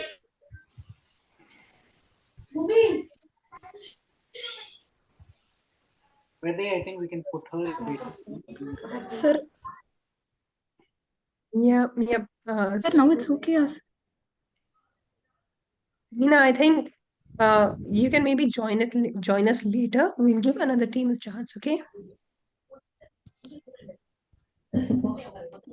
Ma'am, it's not audible, ma'am. Will you repeat, ma'am? I'll ping you in the WhatsApp chat. What I'm saying is, we'll let another team take this up, and you can join us later, okay? Okay, ma'am. Ma'am, can I join tomorrow morning, ma'am? Yeah, sure, please do. Okay, we have another team. So Sonu Kumari is there. Sonu, over to you. You'll have like, we are already running very late, so it's going to be a very hard stop at 5 minutes. Okay, you can start. Okay, ma'am.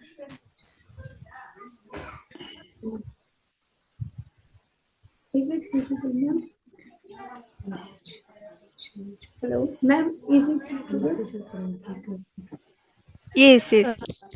Okay. Hi, good evening, everyone. I'm Sonu, and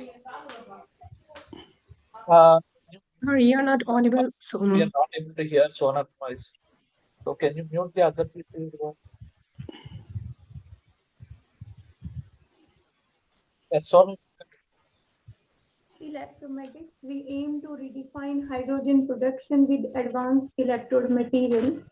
As today, the demand for energy, especially electricity, is rising. So, relying on fossil fuels and polluting process is not a viable option. However, renewable energy provide a sustainable solution, but due to their intermittent nature, we need efficient energy storage mechanism. Batteries Oh, and sorry, just to interrupt, do you have any presentation to share? yes, Because it's very hard to hear you. I am presenting. I think. Sorry. Hi, baby. We could not able to hear any single word so far. Yeah, exactly. I would rather give a chance to present at least on screen. Is it visible, ma'am? I have shared. Yes, yes. 1014. Now visible, ma'am. Yeah, now you can start, please. As demand for energy, especially electricity, is rising, and we need efficient energy storage mechanism. Batteries alone as a storage device fall short here due to limitation in capacity and issues like gradual charge decay. Hydrogen, which is often known as a fuel of future, provide a potential solution. It has the highest gravimetric energy density. It is carbon neutral and it also poses high calorific value. But currently, hydrogen production technology facing challenges due to uh, less efficient electrode material. And at Electromatics, we are developing highly efficient electrode material based upon transition metal. And our materials increases hydrogen production rate, extend the lifespan of cell system, and also minimize hydrogen production cost by reducing the energy input cost. These are our results. Our material is more than twice efficient compared to the commercially available nickel foam. And we have did the proof of concept. We have designed, developed, tested at lab scale under industrial simulated conditions. Our materials are highly efficient. They are durable. They have been performing for more than 2200 hours continuously, and experiments are still ongoing. And our materials are also scalable. We have checked their stability by increasing their size by 16 times. And India's hydrogen market has huge potential. It was 25 million in 23, and it is expected to raise up to 19 billion by 2030. And the demand for hydrogen would expected to raise across various sectors of economy, and the same fact has been supported by IEA report that with time the demand for hydrogen will be higher compared to fossil fuels across various sectors of economy. And we have competition from these companies, but our as lies in our focus. These companies broadly contribute to hydrogen production technology, but we are laser focused in developing the electrode material, which is the core component of the hydrogen producing system. Our business model include directly selling our product to hydrogen producer companies and electrolyzer manufacturers. We would license our tech for large scale production and distribution, and we would also explore shared revenue opportunity for greater market reach and impact. Till now, we have done the proof of concept in terms of efficiency, durability, and scalability. We have initiated patent filing procedure, and we are currently developing MVP for proof of efficiency in working industrial alkaline water electrolyzer performance analysis. And in coming quarter, we will collaborating with more companies to provide them customized solution. And by end of next year, our customized electrode would be produced at our dedicated facility. Our team is led by me. I'm Sonu Kumari, currently a PhD scholar at IIT Mandi. I have experience of more than 7 years in this field of electrocatalysis. Beside me is Pushpa. She is also a scholar from Punjab University. She has expertise in synthesis and DFT simulations. And currently we are raising 2 crores for next 12 to 15 months. Mostly the fund will be used in product development and acquiring essential instrumentation. Thank you.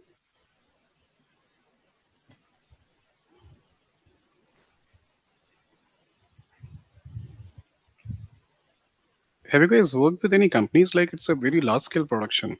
Have you done any R&D? What kind of R&Ds that you have done? Or what POC that you have developed?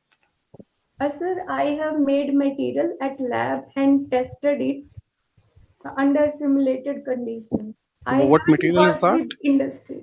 It is What material is that? nickel foam based material. Nickel chrome based. Is this something that is not there in the market to produce hydrogen? Bare nickel foam is available, but that is not efficient. We have modified it and we have Okay. improved its efficiency more than twice.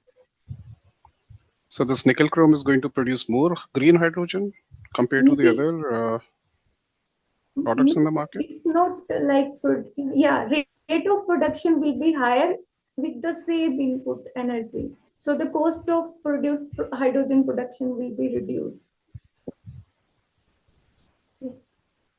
Okay. Okay.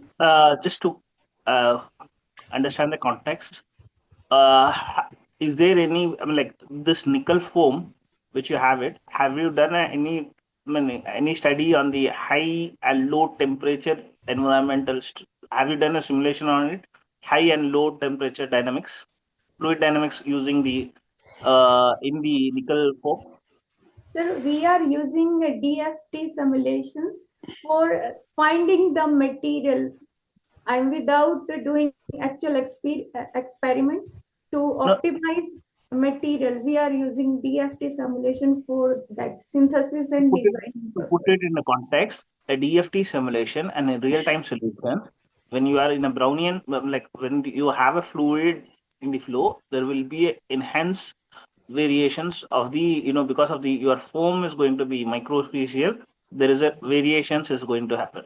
So have you done a CFD analysis on the foam structure? What you have been done it? First question. Okay.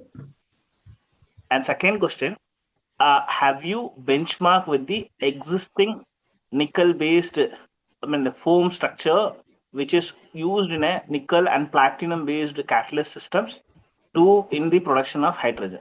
Have you done it in a simulation, and then have you done it in an electrolytical study?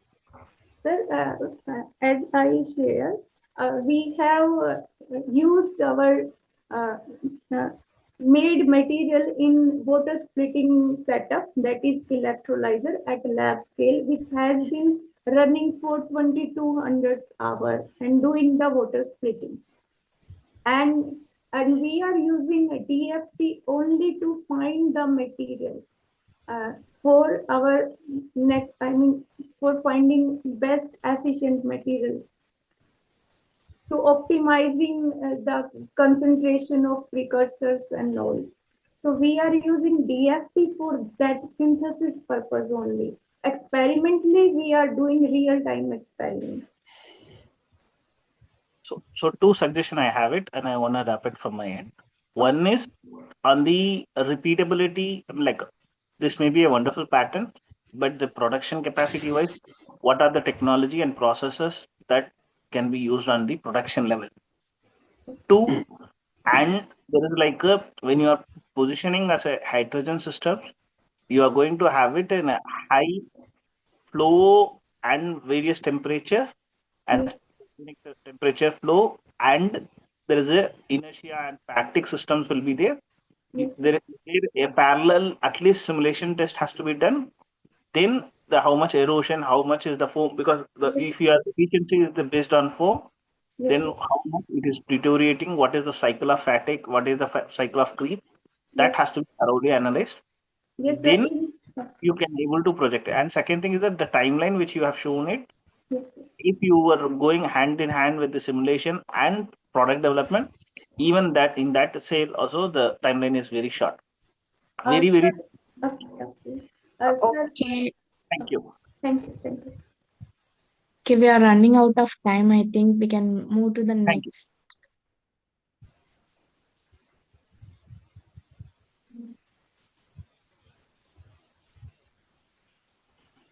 Can I have the number?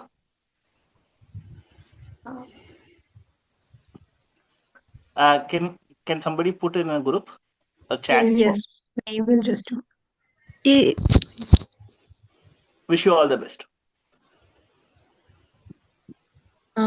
Meena, can you make sure that you are able to share your screen?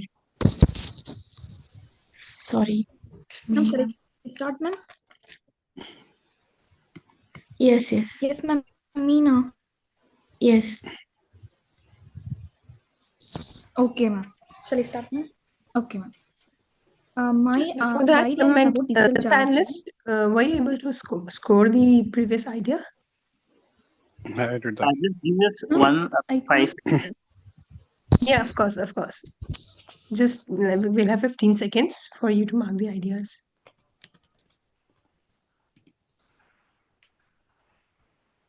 Okay.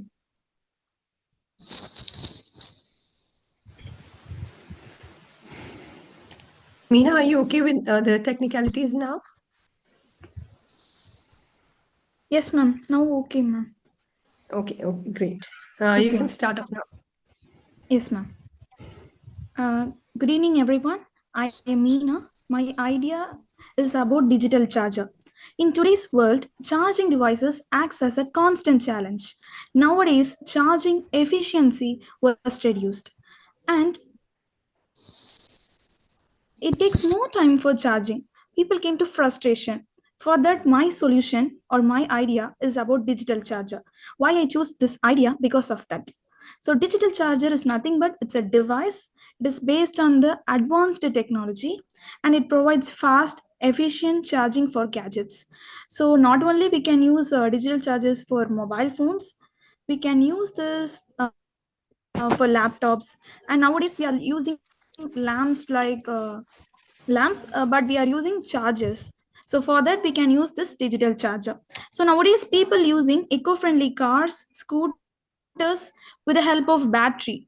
So it will not pollute our earth. So the digital charger is very helpful to know the charging conditions, whether it's charged or not, or it's half charged. So with the help of a digital charger, we came to know that the car scooters, eco-friendly car scooters, is charged or not. And then unique features. So smart charging, efficient, secure, optimization, wireless functionality, and or app connectivity. So the working process of the digital charger is it uses AI algorithms to detect optical power requirements, and we can ensure that safety and speed. So nowadays safety is more important. So we can use digital charger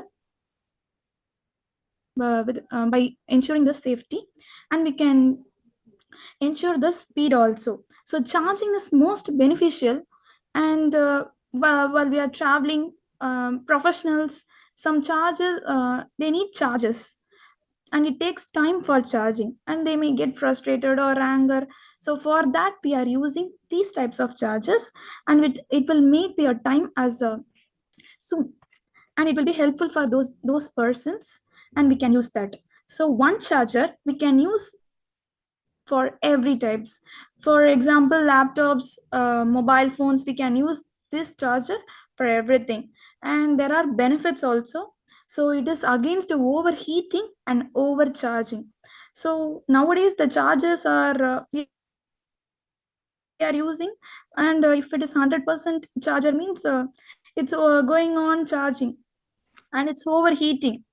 That process the charger speed slow. So for that this will be more useful, and if the charge is 100% means it will automatically off, then it will be more useful nowadays if digital charger was used. And it will be made of recycle materials. It reduce e-waste by replacing of recycle materials, and it is not harmful. And then and the universal compatibility, it works with all the devices, and it's a fast charging, and energy wastage we can minimize. Low electricity bill, we can reduce our electricity bill by using digital charger. The design and model is lightweight, and we can when we are traveling we can use this digital charger, and we can make our travel fruitful. And the remote monitoring, we can monitor with help of a digital charger, and charging schedule and device health. So we can use this digital charger in solars also. How we can use means by using voltage regulation. Voltage regulation is nothing but it produces a very voltage by changing the current, and steady charge power loss, solar panel maximum power point for improved efficiency, and battery protection, real-time monitoring, system integration, energy transfer on a grid or solar setup. So solar power is used for regulating and monitoring energy flow. So with the help of a digital charger, we can use, not only it's used for efficiency charging, we can use major types, and we can make our the future is digital. So we should use that digital charger. For that experience we can make our digital globe. Sir, that's all I have presented, sir. Thank you. I cannot visualize what digital charger is that can charge eco-friendly cars, laptops, mobiles. Like what it is? It is like Digital it is a charger, sir. battery or huh? Like what? How? No, sir. We can manufacture based on whatever devices we want. If that concept is based on digital charger, and we can manufacture based on that. For example, laptop means we can manufacture based on the laptop, and mobile phones means we can made based on that. Okay, I'll take one One example. charges we can use everything, sir. Mobile. Okay, so mobile. If I have to charge my mobile, I still have to plug into the electricity and then plug into the mobile. Then only it will charge. Is there something different you are talking, or am I thinking different? No, sir, it's not like that. We can make our energy efficient charging. With the help of that, we can, as soon as possible, we can charge. Yeah. In laptops, maximum we need 2 hours to charge. With the help of the charger, we can reduce the time. Yeah. So the question here is like, differentiate between the current charges available and your charger. Yes. Is there any difference you are trying to tell? We are not able to visualize what kind of a device that is. Yes. Whether will it work So by nowadays the battery? chargers we are using. Yes, you are telling about whether it will work by battery or electricity. Can you please clarify? Ma'am, it is based on I'll design one app, and it is based on that, ma'am. Okay, just to streamline. So you are saying that you will be designing an app that will regulate the power output. Are we agree with this? Yeah, I Yes, think this is yes, what. sir. Okay, in that case, okay. So I mean, like, have you done a research? What are the app hold? I mean, like, what is the app to hardware to software interface involved in developing this? Have you done an extensive, at least you have a prototype, or you have a POC, or you have a power electronics systems which is in hand, or existing power system is like this? My interpretation is like this. Have you done anything on that? Okay. No, sir. Actually, this was a new idea, which I Neha, know. we value everybody's time. Just we will put it to you one thing. You have understood it, but there is a backup scientific approach has to be taken care. The area which you have to work it is on the power electronics. If you wanted to solve that, that is our humble suggestion. So look on that and try to develop in that area. If that is you able to devise something and you can able to integrate it with some software that able to control it, whatever the proposition you are proposing it, that will work. If it is not there, only without any without any effective hardware, you cannot do wonders with software. Software are just like a facial. You have to have a something substantial to control it. Okay, thank you. Okay, sir. Okay, sir. Thanks. Thank you, sir. Thank you. You anybody can put their her number, is a number. Yes, so you will find it in the chat. Thank you, thank you. And while you guys are scoring the idea, we'll let the next idea, if they want to present the screen, please start presenting, and you can check your audio also. Yeah, please go ahead.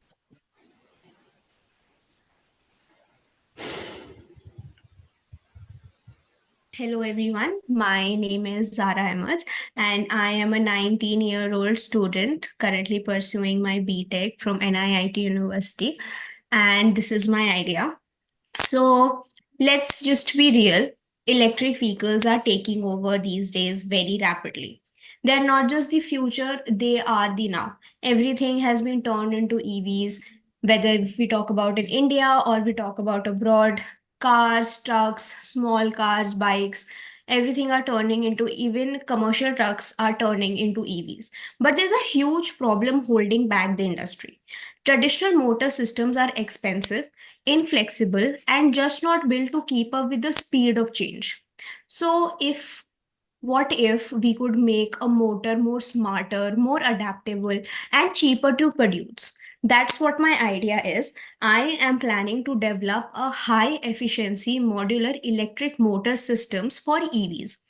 Think of it like a universal motor that can be customized for different vehicles. Either you can consider it a small city car, a two-wheeler, or even a commercial truck, or even a e-rickshaw that you see on roads in India. The motor system that I'm planning to design is easier for manufacturers to produce more vehicles faster with fewer cost and more flexibility. The whole idea is to make EVs more accessible and scalable worldwide. The issue is what manufacturers or the EV manufacturers, to be certain, they face that the costing is crazily high because of the traditional motors are very rigid and very expensive. Right now, matlab, in the present scenario, manufacturers have to design a specific motor for a specific kind of a vehicle. That means no longer production timelines, they have higher cost to handles, and they have limited scalability. And it is, if you will consider, it is more of a bottleneck slowing down the transitions to the EVs. So the solution that I propose is very simple, but I feel it is very powerful. A modular electric motor system that adaptable for various vehicle models. Instead of designing a new motor for each vehicle, manufacturer can use the core system and tweak it as needed. It is more of like a chef using different knives to cut different, ingredients for its dish. It is similar to that. This reduces production cost up to 30%, shortens times to the market to send the product into the market, and makes more scalable way easier. It is more of like you can consider it plug and play for electric vehicles. Now you must be thinking that it is just another EV startup, just a 19-year-old girl sitting over here and telling it. But the idea that I propose is to address the real pain points that manufacturers are facing these days: high cost and lack of flexibility. The system that I'm actually working on would be very scalable from day one, meaning manufacturers can roll out more vehicles without having irrelevant the wheel every time. They do not have to make the manufacturing again because that is a whole lot of process, and the manufacturers may or may not have that much labor so that they can continue making the entire EV system again. So we make the whole process much faster, cheaper, and more sustainable. The EV market is about to hit $1.3 trillion by 2030. That's huge. But there's the thing, for that to happen, manufacturers need to scale production quickly. They are not able to scale it quickly because of this reason. So that is my idea. Thank you. Okay, first thing is that like I have a question. Like, have you sat down with the any engine manufacturers or casting foundries who does Uh, that engine manufacturing? Actually, it all started in my campus as well. My campus is known to be the very sustainable campus, NIIT University. So it all started over there, and I sat down with one of the professors who pointed out this thing, and that came up my mind. I'm still working on it, but initially I have not reached out to any core manufacturer who are troubling having these problems. Okay, so one question is, if you see the current market of manufacturers, you see the reality of many of the brands. They have faced certain issues that everyone probably knows about who is researching. So, have you taken those into account, into consideration on your research, or why not? Sir, I am still working on it. But yeah, there are many things. There are many competitors in market, those who have like their existing competitors like Tesla and all these companies are still working on these things. So maybe, but I've not worked. To put it in a structural perspective, two things I just find it. One is to, for your information, we work while working. I have been working in the foundry for a long time. So each set of manufacture, each casting will have a change of design. Yeah. So the flexibility, the restrictions, what you are assuming that you cannot change that, it is not there. Second, and the modularity, already there is a modular system is there, because of that, Ola or any other brakes or any other segment with the small variation, there is already system is in place and they are using it. Three, the casting, I mean, like in the process of manufacturing, there are inefficiency in the quality systems and other area which is has to be explored. The area which you are assuming it has to be validated from the field study with the value chain from the generation to the end value chain. Once you do a extensive internship on that, you maybe get a clear projection, clear clarity on that value chain. Otherwise, you maybe assumed it, but that will, you burn too much assumptions. That is my input. Thank you.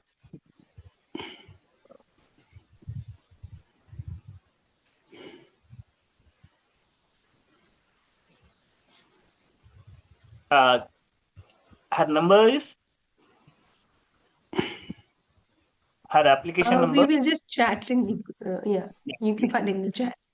And Thank we you. have the next idea also. So while the panelists are adding their scores, idea 10930, it's Varsha. Right, go ahead, please.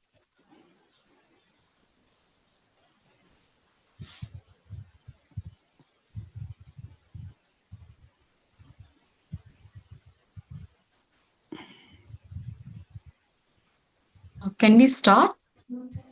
Just 1 second, Okay. 30 seconds, please. Okay.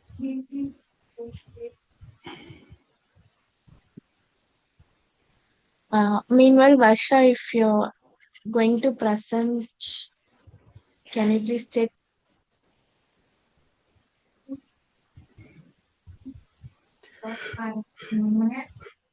So team, if you have any slides to present, please feel free to share your screen. Nisha ma'am, can you please share the screen?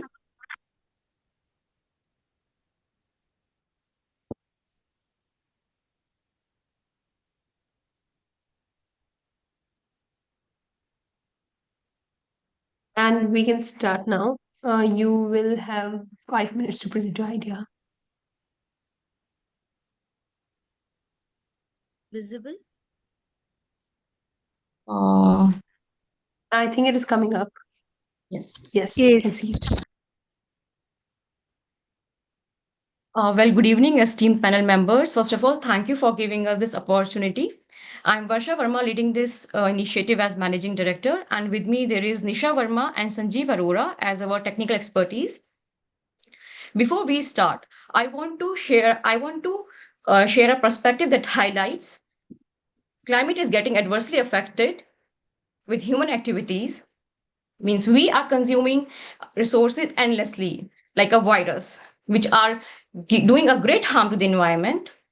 So it's a high time to rethink our actions and find a way to coexist sustainably with our planet. So for that, we have come up with the idea of trading platform, simpler, faster, and transparent. Okay, as we all know, carbon credit market is growing rapidly. So for that, trading platform are there, which are complicated and difficult to use. So we have come up with our own trading platform, which will be simpler and can be used by everyone. Next, please. I want to let you know current trading platforms are going through some issues like lack of transparency, quality issues, difficult to use interfaces, focus on large corporates, and high entry barriers. To overcome these solutions, we will be providing solutions on our trading platform. Like in case of lack of transparency, we will display buyer's name, quantity traded, and other transaction details to rebuild trust. In case of quality issues, we will make sure all the credits listed on the platform are thoroughly verified. We will also establish a rating system by both the buyers and the platform, which can evaluate and rate projects for reliability. Coming to the third point, difficult to use interfaces. In that case, we will provide a mobile app-based interface, a video manual to guide users, and also offer local languages support. The current trading platforms actually focus on large corporates. In this case, we will create our platform in such a way that will broaden the scope of scope, which will include small businesses and farmers too. Now, coming to the high entry barriers, in this we will make like that there will be no platform fees. There will only minimum transaction cost. Now, coming to our unique strengths. First, listing and spot due diligence process. In this, we will make sure all the carbon credit projects listed on this platform are thoroughly verified and eliminating the risk of double counting. We will make second user rating. We will make sure buyers are giving the feedbacks of their credits so that other participants can take the advantage of that by buying the credits. Now, AI-based offsetting advisory.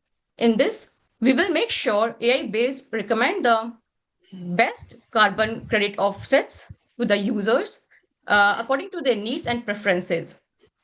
Coming to the price analytics, we will make sure and will provide clear and useful price analysis to make them so that they can take a better decisions. In educational tool, we will make sure they are able to know how to use this platform. Coming to user-friendly platform, like as already said, we will be using mobile app-based, and we will be using multiple languages so that everyone can use it comfortably. Promotion of key contributors. In this, we will display the achievements of the buyers who will buy the most credits. We will display them on our platform and even on the online events as environment heroes. Now, if I talk about my team, we have a good expertise over 20 years of collective experience in global MNCs across various fields like energy sector, finance and IT and sustainability. And also we have more than 5 years of combined expertise in carbon offsetting and sustainability. Next, please.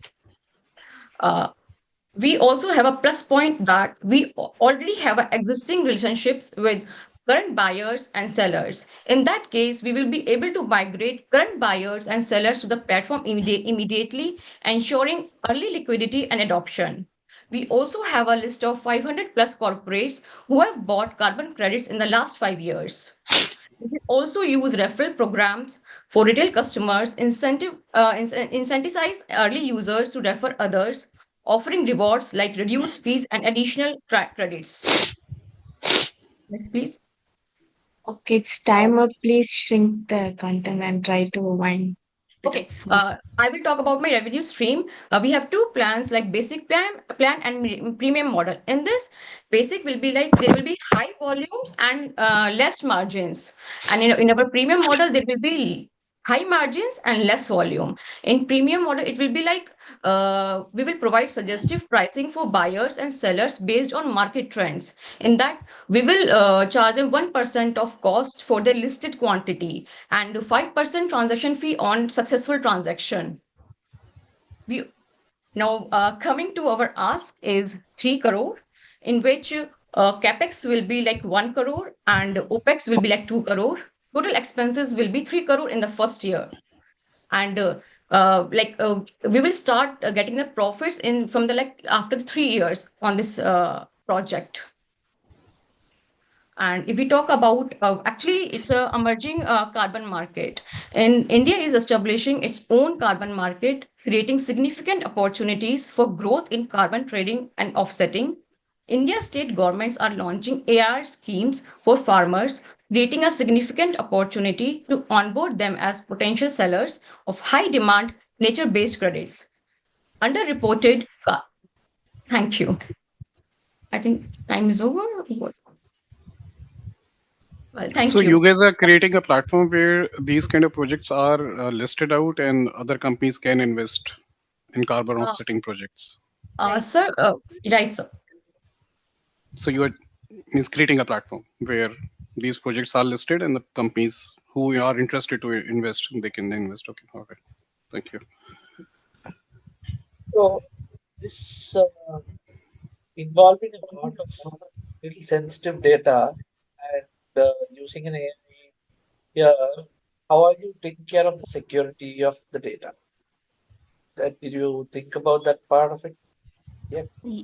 Yes, sir. So first thing is about the carbon projects. So there are few registries like where these projects are registered, and all the data is publicly available. This is to ensure that the data that we have mentioned or the emissions that the companies are reducing, that is publicly available and there is no double counting. So this is one thing which is publicly available. So this data will also be there on our platform. The only thing is price that which the trade has happened. So this is something that we will be not sharing with the customers, or with the only just this will be just with the buyers and the seller that the trade happened, but we will not display this. And for this we will have our internal the security, IT security, which will ensure that this won't go out.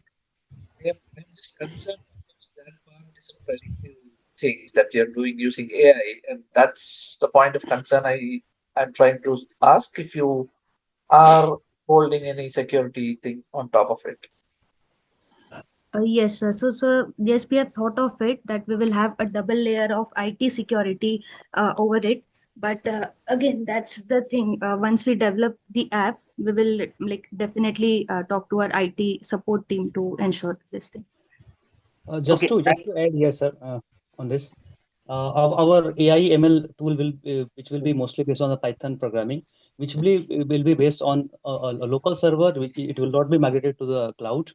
That's how it will be isolated from the larger, cyber chain. So that's how we'll protect. Plus, firewall and other things will definitely be there. Okay, I have a question. How many trading so far your team has dealt with it? In the last 8 months, we were able to trade. This was over the counter, not through the platform, as we haven't started developing the platform, but over the trade, we were able to do 18 to 18.5 lakh of credits.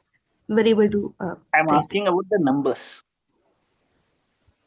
Yes, sir. So 18 lakh credits we were able to sell, and this How again. many users? Of how many users? Okay, so the users.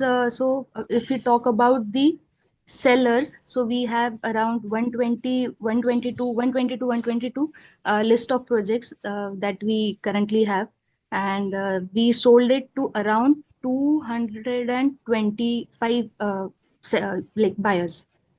What is the life cycle of one sale? Life cycle, sir, it just takes 15 to 20 days in order to make the trade happen. Then are we saying that a platform that have a life cycle of 20 days, how viable it will be? So, sir, this is No, about the. I just putting two questions so that Uh, like next presentation is there. Two things I observe three things. If your uh, life cycle is so big, which means that you have projects. The projects, how your productization, that vision clarity, you need to work it out. One, and second is I wanted to understand in the perspective if it is a transaction. I mean what is the sync? I mean what is the repeatability or structure of the volume? How minimum, how minuscule your value is, how big your value is. That has to be, has it documented and has you understood that there is a need of it. And third, have you done a consultative approach where there is a need is there from the primary research has been emerged? Okay, Uh, thank you. yes, sir. So for the first question that you mentioned, we mentioned about the over-the-counter trades. So here, the buyers, they did not have knowledge about the projects. So that's why initially when we provided them with the list of projects, they wanted some time to go through each one of them and then select best out of it.